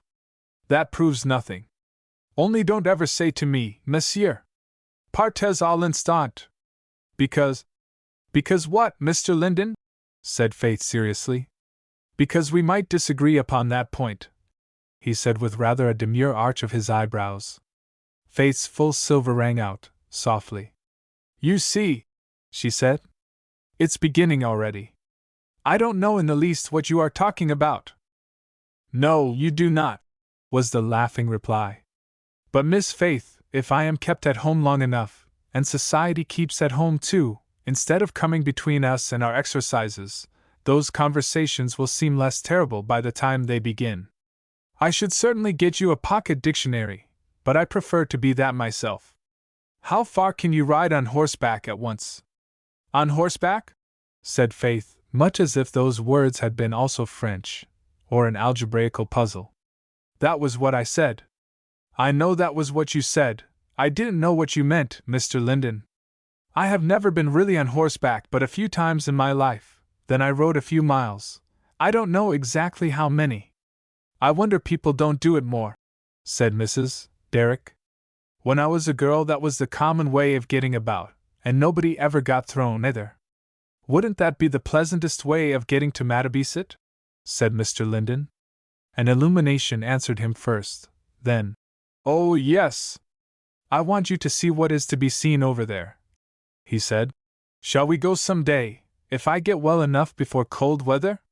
Faith's quiet words of agreeing to this proposal were declared to be a sham by her eyes, cheeks, lips, and brow, every one of which was giving testimony after a different fashion. At this moment the door opened. It happened that Dr. Harrison had encountered Cindy at the hall door, where she was either loitering to catch snatches of indoor conversation, or waiting to entrap Jem Waters. But there she was, and being asked for Mr. Linden replied that he was downstairs, and without more ceremony ushered the doctor in, and entering the whole view lay before him in its freshness. Mrs. Derrick, complacent and comfortable, sat behind the no longer wanted tea tray, listening and playing with a spoon. Faith's face, though considering her unfinished muffin, was brilliant with rosy pleasure, while the fire which she had for some time forgotten to mend, lay in a state of powerful inaction, a mass of living coals and smoking brands. In the glow of that stood the easy chair, and therein Mr. Linden, although with the air and attitude of one wanting both rest and strength, was considering with rather unbent lips no less a subject than one and somewhat further the doctor's eyes could not read. The precise direction of those other eyes was shaded. The doctor came up and stood beside them. Did I order you to stay upstairs? He said in soft, measured syllables, without having spoken to anybody else. Good evening, doctor, said Mr. Linden, offering his hand. As I meet you halfway, please excuse me for keeping my seat. From that hand, the doctor passed to Faith's, which was taken and held, just enough to say all he wished to say, which, be it remarked in passing, was a good deal. May I approach Mrs. Derrick? Said he then, turning round to Mr. Linden with a cool, funny, careless, yet good-humored doubt upon his face. What is the present state of your nerves? Depending upon your answer, of course, which the ordinary rules of society forbid me to wait for. Madam, are you in sufficient charity with me to give me a cup of tea? Yes, doctor, if the tea's good enough, said Mrs. Derrick with her usual quietness. And if it isn't, I'll have some more. So saying, she got up and went towards the kitchen to call Cindy. The doctor skillfully intercepted this movement, placing himself in her way. May I ask where you are going? He said with a sort of gentle kindliness he did not always put on. Why, to get some tea that's fit to give you, doctor. I don't think this is. Will you give me something else? I'll give you that first, said Mrs. Derrick. I'll see about the rest. And passing out into the kitchen, she gave her orders about the teapot, and a quiet little injunction to Faith to go in and sit down. Mother, you're tired, said Faith. Let me see about the tea. I guess I will, said Mrs. Derrick. I'm not going to have the house stand up on one end just because Dr. Harrison wants his tea. You go off, pretty child. If you stay here, he'll think you're baking muffins for him, and I don't choose he should. Why, I would do it, Mother, said Faith. She went off, however, into the other room and sat down gravely, quite the other side of the fireplace from the tea table. Dr. Harrison was standing on the rug with his back to the fire, and followed her with his eye. "How do you do?" he said in a softened voice, stepping a step nearer to her. She looked up and gave him a frank and kind, "Very well." Was it altogether professional, the way in which he took up her hand and held it an instant? "Cool and quiet," he said. "It's all right. I didn't frighten you out of your wits yesterday?" The "No, sir," was in a different tone. "Do you suppose," he said, "that your mother will ever bear the sight of me again?" "Why, I hope so, sir," said Faith, smiling. "I don't know," he said. "I wonder if I have been so much more wicked than I knew of. I don't think I have. I couldn't have punished myself any more." Mrs. Derrick came in, followed by teapot and muffins, and having with her usual politeness requested the doctor to take a seat at the table, she proceeded to pour him out a cup of tea, nor even stinted him in sugar. "If I stay at home according to your orders," said Mr. Linden, "I shall have all the trustees after me." "You aren't just the person they ought to be after," said the doctor. "Mrs. Derrick, I don't know why we never have anything at our house so good as this." The doctor was discussing a buttered muffin with satisfaction that was evidently unfeigned. Mrs. Derrick knew why, but she wouldn't tell him, though exulting in her own knowledge. A low knock at the parlor door announced Reuben Taylor. "I beg your pardon, Mrs. Derrick," he said, "but I went." "I am here, Reuben," said Mr. Linden. The boy stayed not for more compliments then, but passing the ladies and the doctor with a collective bow, and "Good evening, Miss Faith," went round with a quick step and a glad face to Mr. Linden, and kneeling down by him, with one hand on his shoulder, gave him the post dispatches, and asked and answered questions not very loud but very earnestly. That was a faces of Reuben Dr. Harrison had not seen before. He took good and broad note of it, though nothing interrupted the doctor's muffin, or muffins, for they were plural. Neither did he interrupt anything that was going on. "Are you better, sir? Are you really well enough to be downstairs?" Dr. Harrison would hardly have known the voice, and the answering tone was of the gentlest and kindest, though the words failed to reach the doctor's ears. Some directions, or commissions, apparently, Mr. Linden gave for a few minutes, and then Reuben rose to his feet with a long breath that spoke a mind very much relieved. He paused for a moment on his way out, opposite Faith, as if he wanted a word in that quarter, but perhaps the doctor's presence forbade, for all the congratulation that Reuben gave her was in his face and bow. That did not satisfy Faith if it did him. She jumped up and gave him her hand, almost affectionately. "You see I am safe and well, Reuben. I am so thankful, Miss Faith." And the words said not half. The doctor had finished his muffins and was standing before the fire again. "Have you found out yet, my man?" he said in a somewhat amused voice. "Whose friend you are?" The words jarred, and the color on Reuben's face was of a different tint from that which had answered Faith. It was with his usual reserved manner, though nothing could be more civil, that he said, "No, sir, no more than I knew before." But the respect was from Reuben as a boy to Dr. Harrison as a man. Faith's eye glanced from one to the other, and then she said, "What do you mean, Dr. Harrison?" "Only a play of words," said the doctor lightly. "This young fellow is very cautious of making professions, as I have found." "He has no need, sir," said Faith. She quitted as she spoke the boy's hand which she had held until then, and came back to her seat. The words were spoken quietly enough and with as gentle a face, and yet with somewhat in the manner of both that met and fully answered all the bearing of the doctor's. "You need not wait, Reuben," said his teacher. "I shall see you again by and by." "Who is that?" said the doctor as Reuben went out. "One of my bodyguard," said Mr. Linden, with lips not yet at rest from their amused look. "Are you waited upon by a femgericht? Or may the members be known by the uninitiated?" "I beg pardon," said Mr. Linden. "But as you seem to know him, and as you really did know his name a week ago, that is Reuben Taylor, Dr. Harrison." "So do I beg pardon. His name I do know, of course, as I have had occasion, but the essence of my inquiry remains in its integrity. Him I do not know. Where and to whom does he belong? He is one of those of whom we spoke this morning, said Mr. Linden. True servant of God is his title, to him does Reuben belong. His home here is a little hut on the outskirts of Pataquasset, his father a poor fisherman. There was a minute's silence, all round. May I ask for a little enlightening, Miss Derrick? Said the doctor. What do you mean, if you will be so good as to let me know, by a person who does not need to make professions? Faith hesitated. Will you please say first, Dr. Harrison, just what you mean by professions? She said somewhat timidly. I shall shelter myself under your meaning, said he, looking at her. Fact is, I am not good at definitions. I don't half the time know what I'm saying myself. Faith cast an involuntary glance for help towards Mr. Linden, but getting none, she came back to the doctor and the question, blushing a good deal. I think, she said, professions are telling people what you wish them to believe of you.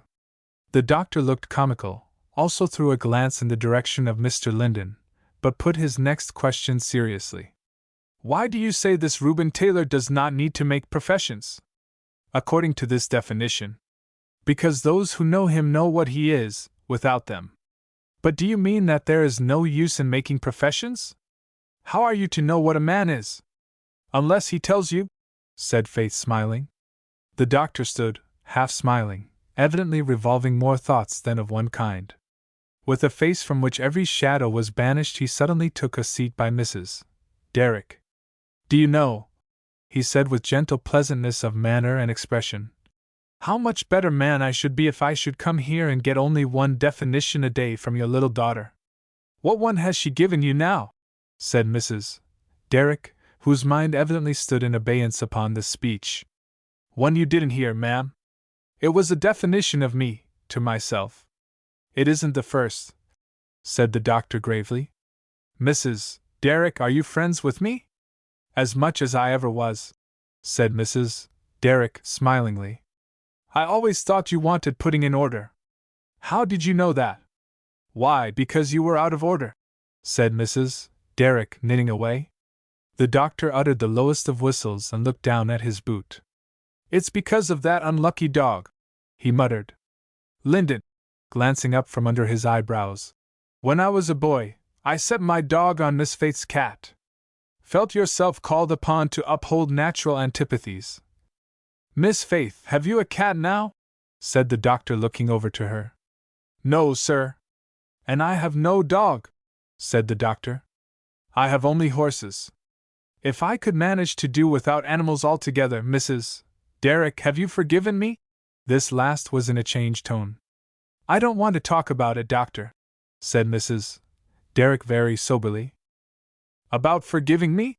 He said as soberly. And I don't mean to. Nor I, said the doctor quietly. But you are going to inflict more punishment on me than I deserve.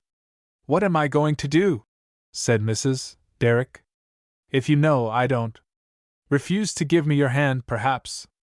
I never did that to anybody yet, she said pleasantly. Then you must let me do as we do in another country. He bent his face to her hand as he spoke, and kissed it. There was no mockery in the action. Done by some people it would have been ridiculous. By Dr. Harrison, in the circumstances, it was in the highest degree graceful. It spoke sympathy, penitence, respect, manly confession, and submission, too simply not to be what it certainly was in some measure, a true expression of feeling. Mrs. Derrick on her part looked amused. Her old recollections of the boy constantly tinged her impressions of the man, and perhaps not without reason. You're as like yourself as ever you can be, doctor, she said, smiling at him. How you used to try to get round me. I don't remember, said the doctor. I am sure I never succeeded, Mrs. Derrick? I'm afraid you did sometimes, she said, shaking her head. He smiled a little, and turned the other way. Linden, I've been considering the German question. Will it please you to state the result? This, said the doctor. I have come to the conclusion that in order to be one and somewhat, it is necessary to begin by being not and all, thus ranging myself in security on both sides of a great abyss of metaphysics. What do you think? Unphilosophical? Unsafe, said Mr. Linden. And impossible. Humph, said the doctor. Nothing is impossible in metaphysics, because you may be on both sides of an abyss, and in the bottom of it, at once, and without knowing where you are. The angel that rode Milton's sunbeam, you know, was no time at all going from heaven to earth, and I suppose he went the other way as quick. I don't see the abyss in that case, said Mr. Linden, but Uriel to his charge returned on that bright beam. So probably he did. Yes, said the doctor. And my meaning skipped the abyss, also on a sunbeam. It referred to the unsubstantial means of traveling in use among metaphysicians. And among angels. That reminds me, said the doctor. And quitting his stand on the rug, which he had taken again, he went over to Faith and sat down by her. Is the nightingale flourishing on her rosebush today? What, sir? Said Faith, her eyes opening at him a little. I beg pardon, said the doctor. I have been living in a part of the world, Miss Derrick, where it is the fashion to call things not by their right names. I have got a foolish habit of it. Do you feel quite recovered? Quite. I'm a little tired tonight, perhaps. I see you are, and I'll not detain you. Mrs. Custis wants to see you again. He had dropped all banter, and was speaking to her quietly, respectfully, kindly, as he should speak, in a lowered tone, but not so low as to be unheard by others than her. I will try to see her again soon. I will try to go very soon, she answered. Would you be afraid to go with my father's old standbys? They are safe. I cannot do that, Dr. Harrison, but I will try to see her soon. Can you go without riding? No, she said, smiling. But I must find some other way. I won't press that point, said the doctor. I can't blame you. I must bear that. But I want for my own sake to have the honor of a little talk with you. I want to explain to you one or two things. Shall you be at leisure tomorrow afternoon? I am hardly at leisure any time, Dr. Harrison. I do not suppose I shall be particularly busy then. Then will you take that time for a walk? Faith hesitated. I have very little time, sir. But you take time to go out? Not much. I will not ask much. A little will do, and so much you owe to sky influences. You will not refuse me that? I will go, Dr. Harrison, Faith answered after an instant a little soberly. He rose up then, proposed to attend upon Mr. Linden, and they went upstairs together. Chapter 28. Faith was half ready to wish the next day might be rainy, but it rose fair and bright. She must go to walk, probably, and visitors might come. The only thing to be done was to dispatch her ordinary duties as quick as possible, prepare her French exercise, and go to her teacher early. Which she did. She came in with a face as bright as the day, although a little less ready to look in everybody's eyes. There were enough things ready for her. Lessons were pressed rather more steadily than usual, perhaps because they had been neglected a little for the last 2 days, or hindered, and it was not till one book and another had done its work, till the exercise was copied and various figure puzzles disposed of, that Mr. Linden told her he thought a talking exercise ought to come next. If she had one ready he should like to have the benefit of it. You are tired, Mr. Linden, said Faith quickly. You may begin by giving me the grounds of that conclusion. I don't know, she said half laughing. I don't see it, but that don't make me know. I was afraid you were tired with this work. Very unsafe, Miss Faith, to build up such a superstructure upon grounds that you neither see nor know. I was immediately beginning to question the style of my own explanations this morning. Why, sir? If I seem tired, said explanations may have seemed tiresome. She looked silently, with a smile, as if questioning the possibility of his thinking so, and her answer did not go to that point.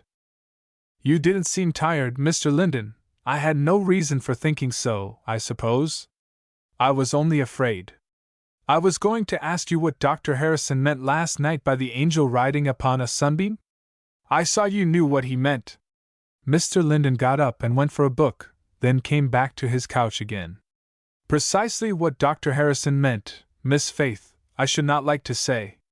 What he referred to was a part of Paradise Lost, where the angels set to guard the earth have a messenger.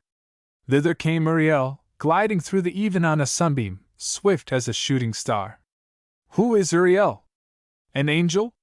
Yes. He is called the Archangel Uriel, one of the 7 who in God's presence, nearest to his throne, stand ready at his command, and are his eyes, that run through all the heavens, or down to the earth, bear his swift errands over moist and dry, o'er sea and land. Faith listened, evidently with a pleased ear. But I suppose the angel could come as well without the sunbeam as with it. I suppose so, he said smiling. In my belief, angels go where the sunbeams do not. But Milton chose to name Uriel as the special regent of the sun, and so passing to and fro on its rays. What do you mean by regent, Mr. Linden? A regent is one appointed to rule in place of the king. But that don't seem to me true, Mr. Linden, said Faith after a little meditation. What and why? Faith blushed at finding herself in for it, but went on. I don't suppose the sun wants anybody to rule it or to take care of it, under its maker? Yet it may please him to have guardian spirits there as well as here, about that we know not. In the Revelation, you know, an angel is spoken of as standing in the sun, and from that Milton took his idea. Part of the description is very beautiful, at least. So spake the false dissembler unperceived, for either man nor angel can discern hypocrisy, the only evil that walks invisible, except to God alone, by his permissive will, through heaven and earth. And oft though wisdom wake, suspicion sleeps at wisdom's gate, and to simplicity resigns her charge, while goodness thinks no ill, where no ill seems, which now for once beguiled Uriel, though regent of the sun, and held the sharpest-sighted spirit of all in heaven. Who is the person spoken of in the first line, Mr. Linden? Satan, applying to Uriel for guidance to the new created earth and its inhabitants, on the same plea that Herod presented to the wise men. But that's a story? Said Faith. Yes. The Bible only tells the work done by him after he got here. Mr. Linden, will you read that over once more for me? She listened with a face of absorbed intentness while it was read, then looked away from the book with an unconscious, but very audible sigh. Well, Mr. Linden said, smiling as he looked at her. I like it very much, was Faith's answer. Is that what made you sigh? Sigh, she said, starting a little and coloring. No, I didn't mean to sigh. The fact is more than the intention. Whence came that? It was only, please don't ask me, Mr. Linden. I can't tell you. He made no answer to that, but turning over the leaves read to her here and there without much comment, then asked her if she was tired of hearing about angels. I think I should never be tired, said Faith. But you must be, Mr. Linden. Please, she said, putting her hand gently on the book. Don't read for me any more. Is all the book like that? Not quite all. I have given you some bits that I particularly like, but there is much more. You need not be uneasy about my being tired, he said, smiling. If I were, by your own shewing, I can have rest. However, Miss Faith, lessons being the order of the day, will you read French to me? In her reading, Faith came to the description of the philosopher's perplexity in finding that the birds would not pick up the crumbs he threw to them on the roof as usual. He concluded the feathered things were not more reason-able than mankind, and had taken fright for nothing. J'allais fermer ma fenêtre sur cette réflexion, quand j'ai aperçu tout à coup dans l'espace lumineux que s'étend à droite, l'ombre de deux orals que s'y dressent, pousse un griffe que s'avance, pousse la tête d'un chat tigre que s'y monte à l'angle de la gaudière. Le drôle était là en embuscade, espérant que les agnettes lui amèneraient du gibier. Et moi qu'accusais la cordise de mes hôtes. J'étais sur aucun danger any less menicate. J'ai crois avoir bien regard partout. J'ai en avais oublié le coin derrière moi.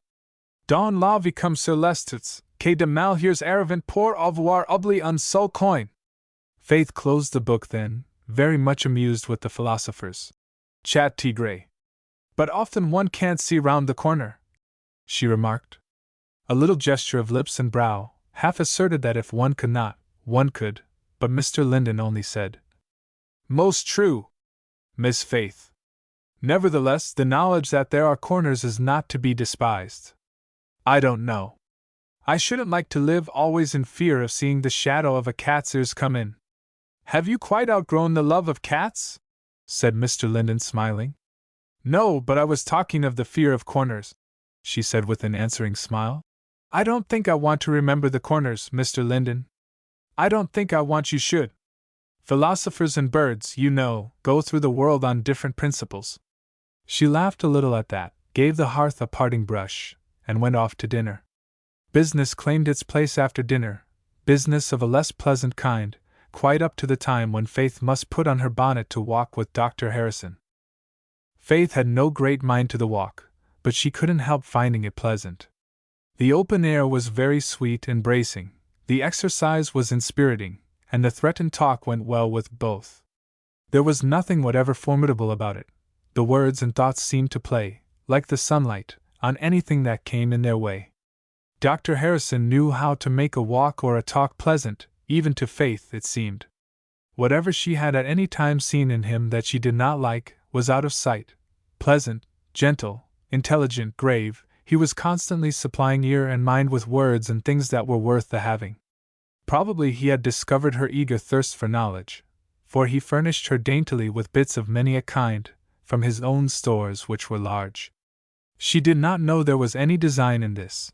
She knew only that the steps were taken very easily and that walk so pleasant it was that Faith was in no haste to turn, in no mood to quicken her pace. But something else was on her mind, and must come out. Dr. Harrison, she said when they were in a quiet part of the way, with nobody near. May I speak to you about something that perhaps you won't like? You can speak of nothing I should not like to hear, he said with gentle assurance. Dr. Harrison, said Faith, speaking as if the recollection touched her.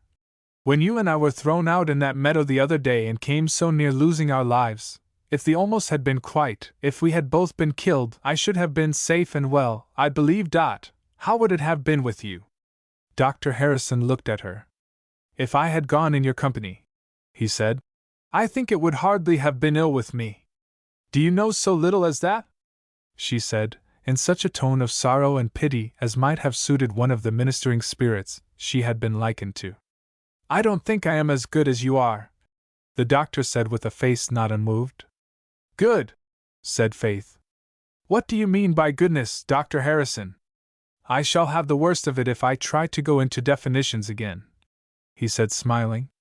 I think you will find what I mean, in consulting your own thoughts. Goodness? Said Faith again. Do you remember the silver scale armor of that lepisma, Dr. Harrison? That is perfection.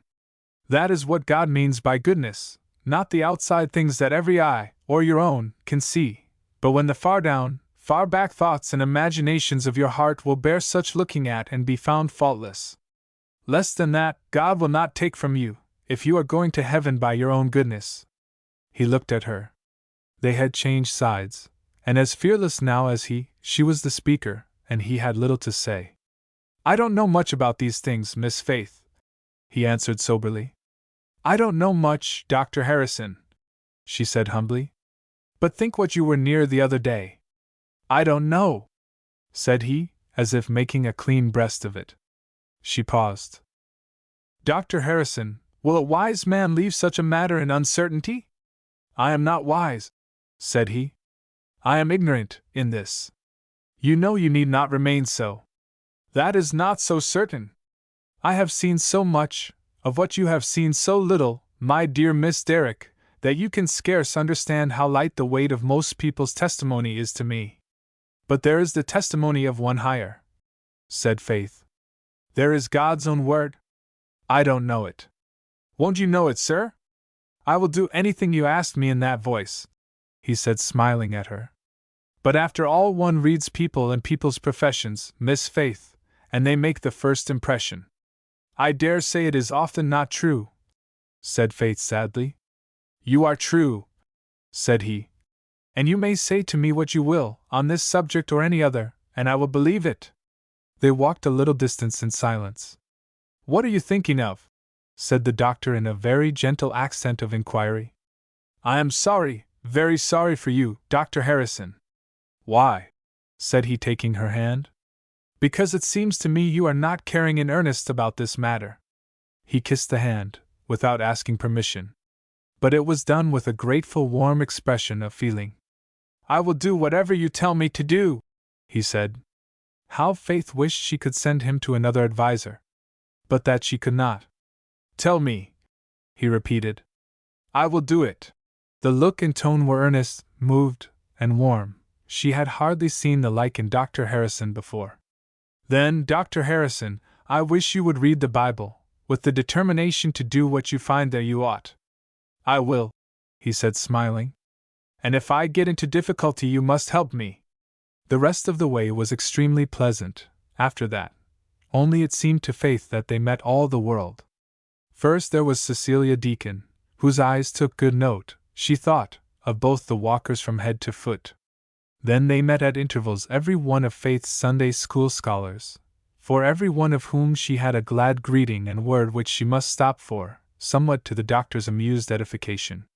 Miss Bazak happened, of all people, to be going up street when they were going down, and her eyes looked rather with some wistful gravity upon the pair, for all her pleasant nods to both. Then Mrs. Summers. Well, I think you are Faith, was her brisk remark. Or Faith _less_, which is it? Julius, I heard a remarkable story about you yesterday. Aunt Ellen, I like to hear remarkable stories. Especially about anything remarkable.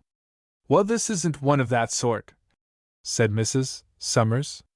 I am sure you said, however, let's have it, of any sort. I heard you had your pocket picked of a good opportunity, said Mrs. Summers. Does Mr. Linden expect to be out next week, Faith? I believe Dr. Harrison will not let him, Mrs. Summers. A little unverbalized sound answered that, and Mrs. Summers said good evening and walked on. Faith thought that was the end, as they were near her own door. But Dr. Harrison followed her in, and entering the sitting-room, Faith found that her meetings were not over. There was no less a person than Mrs. Stoutenburg, and there also, regaling her eyes and ears, were Mrs. Derrick and Mr. Linden. Mrs. Stoutenburg was a fair, pretty, curly-haired woman, a good deal younger than the squire, intensely devoted to her own family, and very partial to Mr. Linden, whom she had taken under her wing, figuratively, from his first coming to Pataquasset. The first sound Faith heard as she opened the door was Mrs. Stoutenburg's merry laugh at some remark of his. Then the lady jumped up and came towards her. My dear Faith, how do you do, Dr. Harrison? I half said I would never speak to you again. Faith, how can you trust yourself with him for 1 minute? Mrs. Stoutenburg, said the doctor, I half thought I would shoot myself. I guess that's as near as you'll come to it on purpose, said Mrs. Stoutenburg. You needn't think I shall forget it. Whenever I want Faith to come and see me, I shall tell Mr. Linden to bring her. He's safe, or supposed to be, she added laughingly. I hope that's as near to it as I shall ever come on purpose, or otherwise, Mrs. Stoutenburg, said the doctor. I think you should judge me safer than Mr. Linden, as appearances go. Squire Deacon used to tell very hard stories of him when he first came, said the lady, and I have heard a report or two since. I do love to talk to him about it. He always looks so grave. I think he likes it. The laugh was mutual, whether the delight was or no. Who is Squire Deacon? Said the doctor. I should like to make his acquaintance. Faith took off her bonnet, and then pulled off her gloves, deliberately, and bestowed them on the table.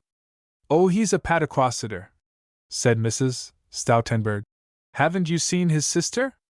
She admires you, more than I think she need, she added mischievously. But the squire's been away for a while, he just got home this afternoon. Faith had recourse to the fire. The doctor came round, took the tongs from her and did the work, after which he took a somewhat succinct leave of the assembly.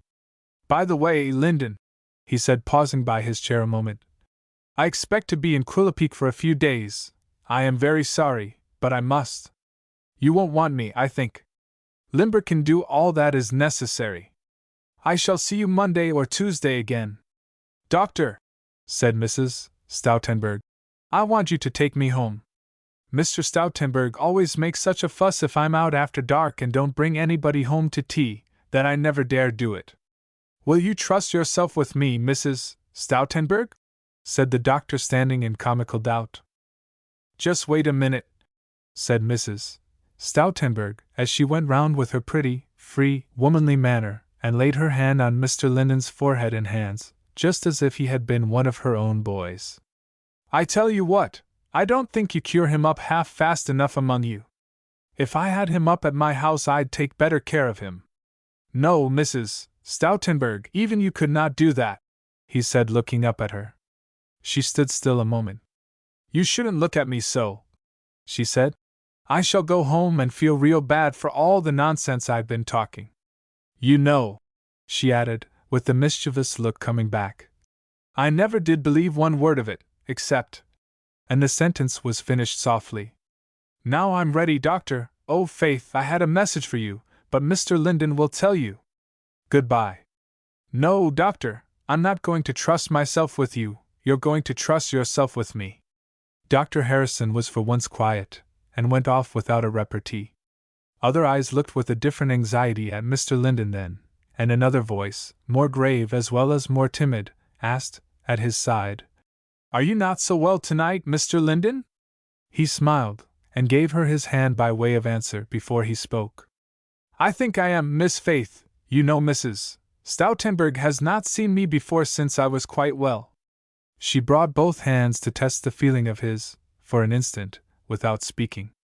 Mr. Linden, I heard what Dr. Harrison said. Don't you think I can do instead of Dr. Limber?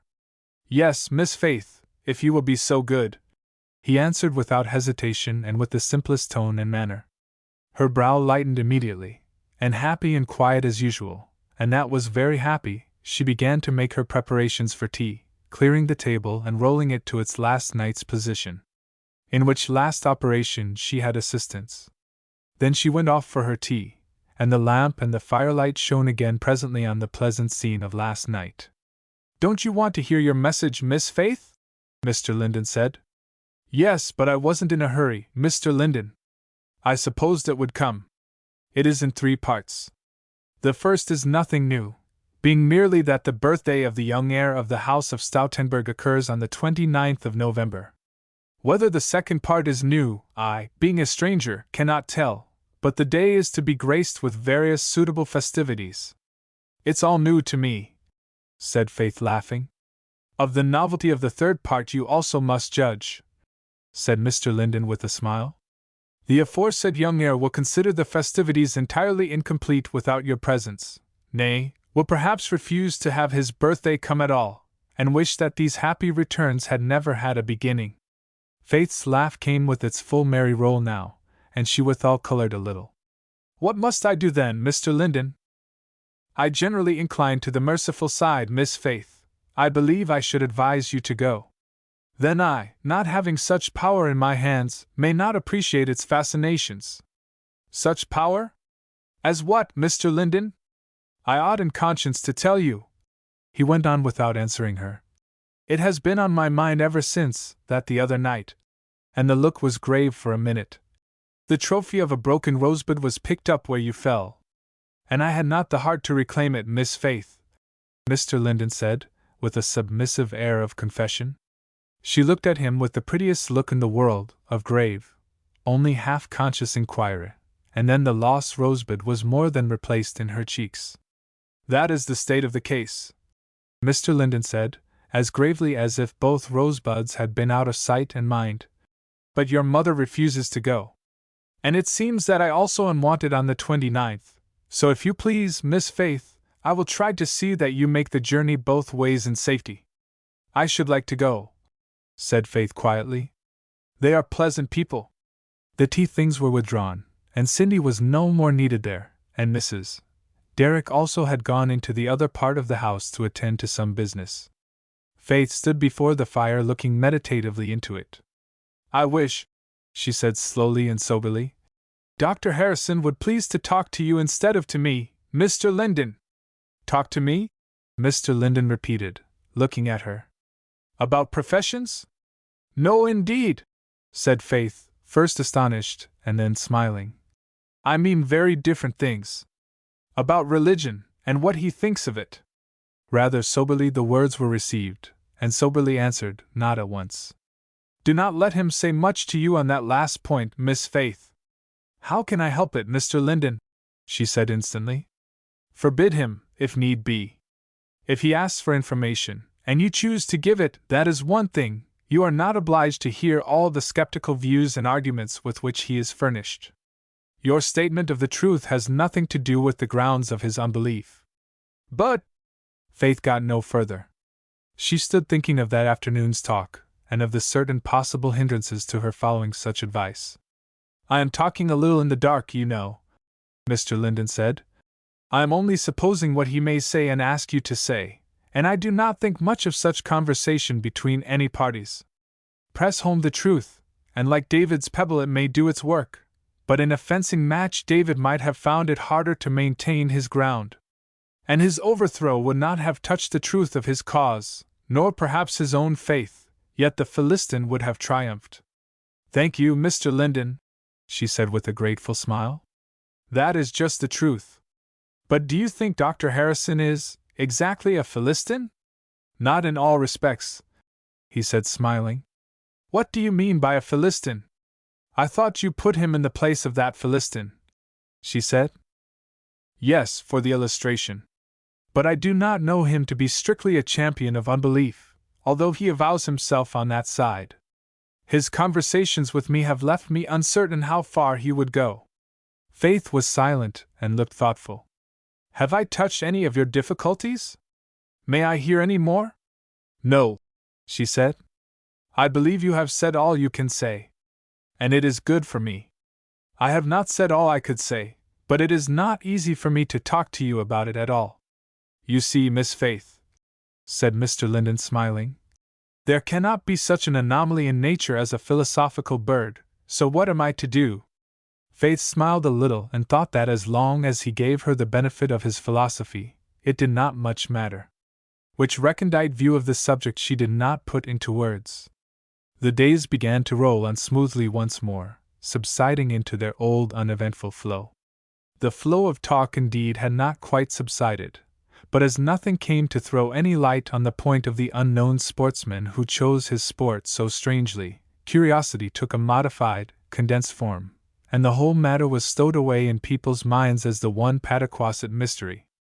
Happy Pataquasset! Even Mr. Linden's protracted confinement to the house made little difference to most. He had been so little seen when he was able to be out. Only the boys had had his daylight hours, and where he had spent those times of twilight and evening when he was not at home, no one knew but the poor unknown class who mourned his absence as they had blessed his presence, in secret. The boys were not silent, but they had the indemnification of going to see him, and of watching, or sleeping, in his room at night, according to their various dispositions. There came all his scholars on Sunday, met by Faith on her contrary way. There came the whole school by turns, and at all hours. Indeed, when once the embargo upon visitors was taken off, the supply was great, and without careful measures on the part of Mr. Linden, French exercises would have been put aside with a witness. But he made 2 or 3 rules, and carried them out. In the first place, he would see nobody before dinner, except the doctor, nor anybody after tea, save the same privileged individual. In the second place, when he was able to be out of his room without too much fatigue, the lessons were carried on downstairs, in the dining room generally, as being more private. There could both parties come and go without observation, and often when Mrs. Derrick was entertaining a roomful, a sudden fall of the thin partition would have revealed the very people they were discussing, deep in some pretty point of information. Pretty those lessons were. Faith's steps, arithmetical, geographical, or what other, were swift, steady, and sure, herself indefatigable, her teacher no less. If Mr. Linden had not quite come to be in her eyes an old-school book, she was yet enough accustomed to his teaching and animadversions to merge the binding in the book, and as to him, she might have been one of his schoolboys, for the straightforward way in which he opened paths of knowledge and led her through. The leading was more careful of her strength, more respectful of her timidity, was more strictly leading than pushing, that was all. Of course, in 2 weeks, or even in 4, the best of teachers and scholars could make but a beginning, but that was well made, and the work went steadily on from thence, despite teaching all day, despite the various other calls for time and strength. And Faith was as docile and obedient as Johnny Fax himself, and as far as those qualities went, very much in the same way. If the denial of Phil's information and Mr. Linden's manner the day after her overturn had raised a doubt as to the real abstractness of his regard for her, Faith's modesty and simplicity put the thought well into the background. She did not care to look at it or bring it up.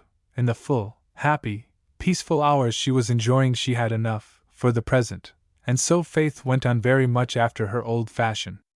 A little quieter, perhaps, when not called out of it, a little shyer of even innocently putting herself forward, but in speech or action, speaking and acting with her wonted free simplicity. The only breaks in these weeks were 1 or 2 visits to Mrs. Custer's, and the doctor's comings and goings. He could not be shut out. The Monday evening after the doctor's absence at Quillipeak, the little party were as usual in the sitting-room, and a pretty chapter of physical geography was in process of reading and talk, when the doctor's quick wheels at the door announced not only his return but his arrival. And Mr. Linden announced to his scholar that it was needful now to return to the surface of the earth and attend to the flow of conversation, and to put the book in his pocket. "Are you glad to see me back?" said the doctor as he took the hand of his patient. He looked rather glad himself. "If I say yes, that will be to confess that I have reason.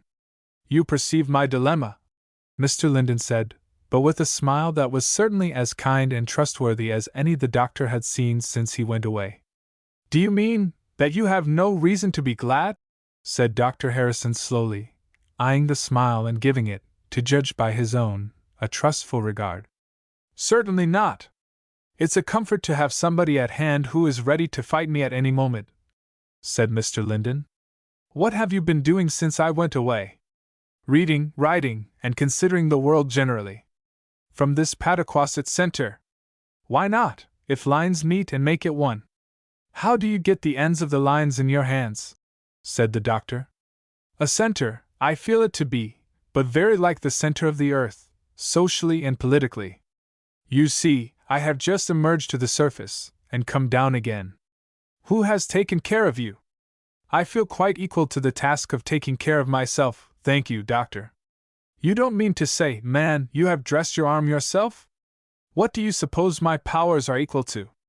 "That is a matter," said the doctor, "upon which I stand in doubt, which gives me an uncomfortable, troublesome sort of feeling when I am in your presence. It must be superstition. I suppose I shall get the better of it, or of you, in time. Meanwhile, who has dressed your arm for you?" The answer was given very quietly, very simply, not very loud. "The lady whom you had the honor of instructing in the art, Dr. Harrison." "Did you do it well?" said Dr. Harrison somewhat comically, wheeling round before Faith. She was a contrast, as her face looked up at him, rather pleased, and her soft voice answered, "I think I did, sir."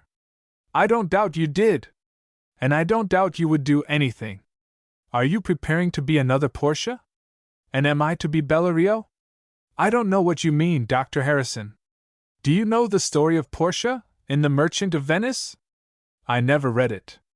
"She was a dangerous character," said the doctor. "Portia, Miss Derrick, wishing to save not the life but the character and happiness of a— But what a way this is to tell you the story! Is there a Shakespeare here?" "We haven't it," said Faith quietly. "I'll bring the play the next time I come, if you will allow me," he said, sitting down by her, "and indoctrinate you in something more interesting than my first lesson.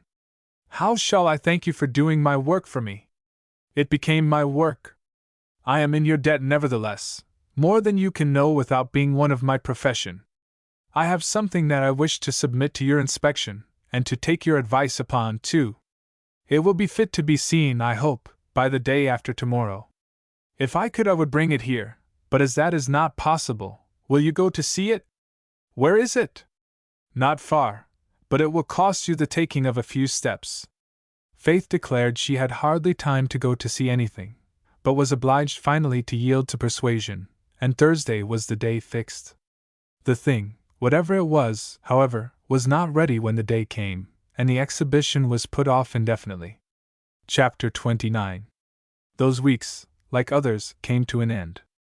And then Mr. Linden gave notice to all and sundry of his scholars that his time of seclusion was at an end, only giving way to advice so far as to accept the daily use of Squire Stoutenburg's close carriage, until his health should be in a more assured state. Monday morning he was to take up his old routine of school duties, though none too fit for it. In the estimation of some people, the doctor said it was a month too soon. And no one could look at him and forget the last month's work. A little exertion made the work very apparent, and as they sat at breakfast Monday morning, Mrs. Derrick made up her own mind privately that Dr. Harrison should have found some means to keep him in the house and from work yet longer. But the result of her meditations was not put in words.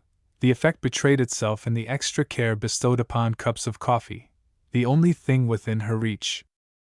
It was a cold morning, true November, with its driving gray wind clouds, through which the cool sunbeams straggled fitfully, with trees shorn of their golden honors, and brown branches waving and twisting in the wind, and only mere specks of blue here and there overhead. The gulls sailed to and fro above the Mong as if they rejoiced in the fierce gusts of northern wind. The vessels shortened sail, or ran under bare poles. The wind shook the village windows, and poured dry leaves in every porch, and swept up the world generally, not much to the comfort of the same. In Mrs. Derrick's little eating-room, indeed, it was warm enough, and the floor swept after another fashion, yet even there did the wind rush in, whenever the kitchen door opened, after Cindy and the hot cakes.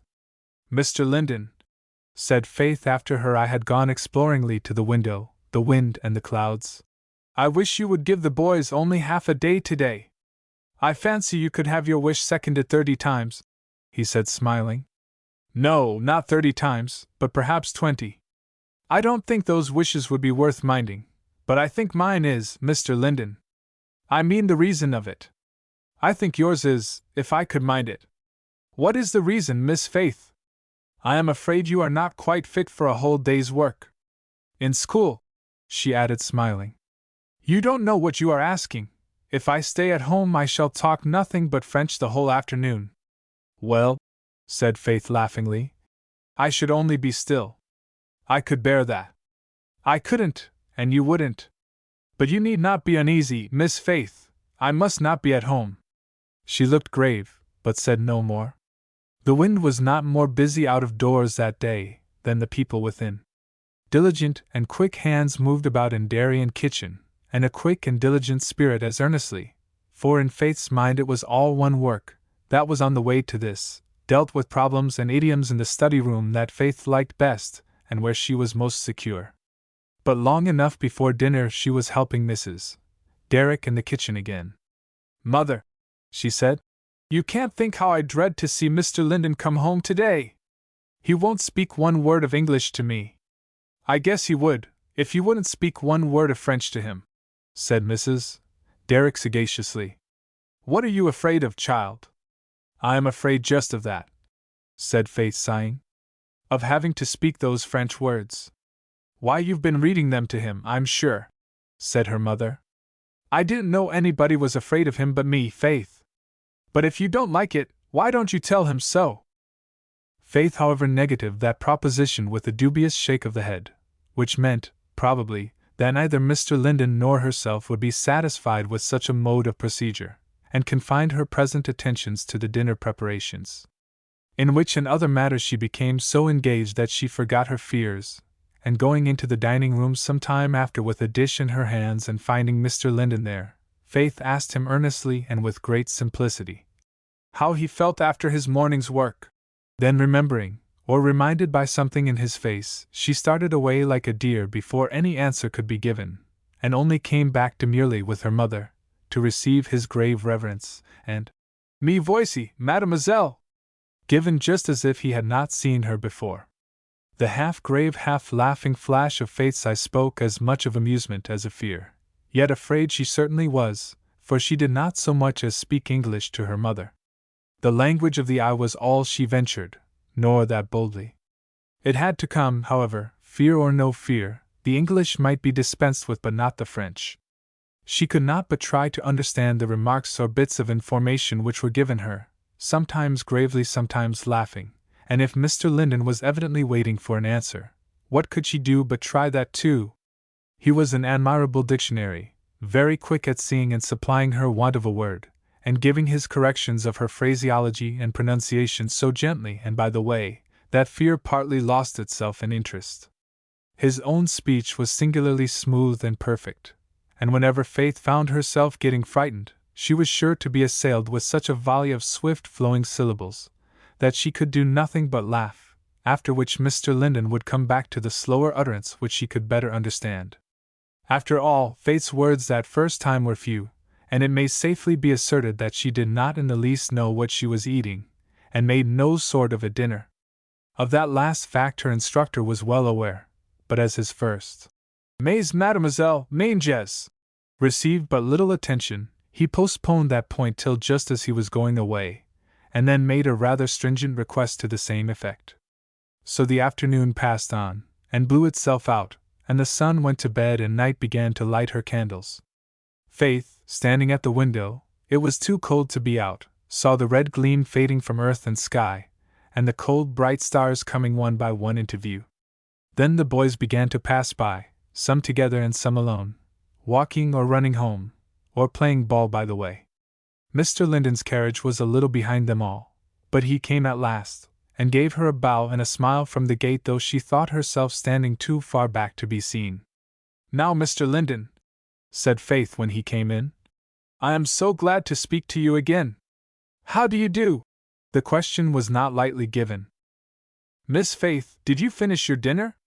"No," said Faith, hesitating, "but I am going to have some tea by and by." "Aren't you well tired, Mr. Linden?" "Pretty well. Why didn't you?" "I wanted to be doing something else," said Faith, giving the easy chair a little push into place, and then brightening up the fire. "I shall have tea in here tonight, Mr. Linden. But we must wait a little while for it, for Cindy is out. You won't be sorry to rest first." She was summarily, though very respectfully, put in the easy chair herself. "By what rule of right and wrong did you do anything else first?" "Do you know, Miss Faith, I did not finish mine either. I wanted another piece of bread, and could not get it." "Why not, Mr. Linden?" "I am sure there was bread on the table. But I am glad if you are hungry, for I have got something that you like. Now please rest," she said, springing up and beginning to arrange the table. "I am sure I asked you for it politely," he said with a smile, as he yielded to her. "Please rest. What have you been about all day?" "I have been learning my lessons, and trying how well I could get on by myself." "Get on by yourself?"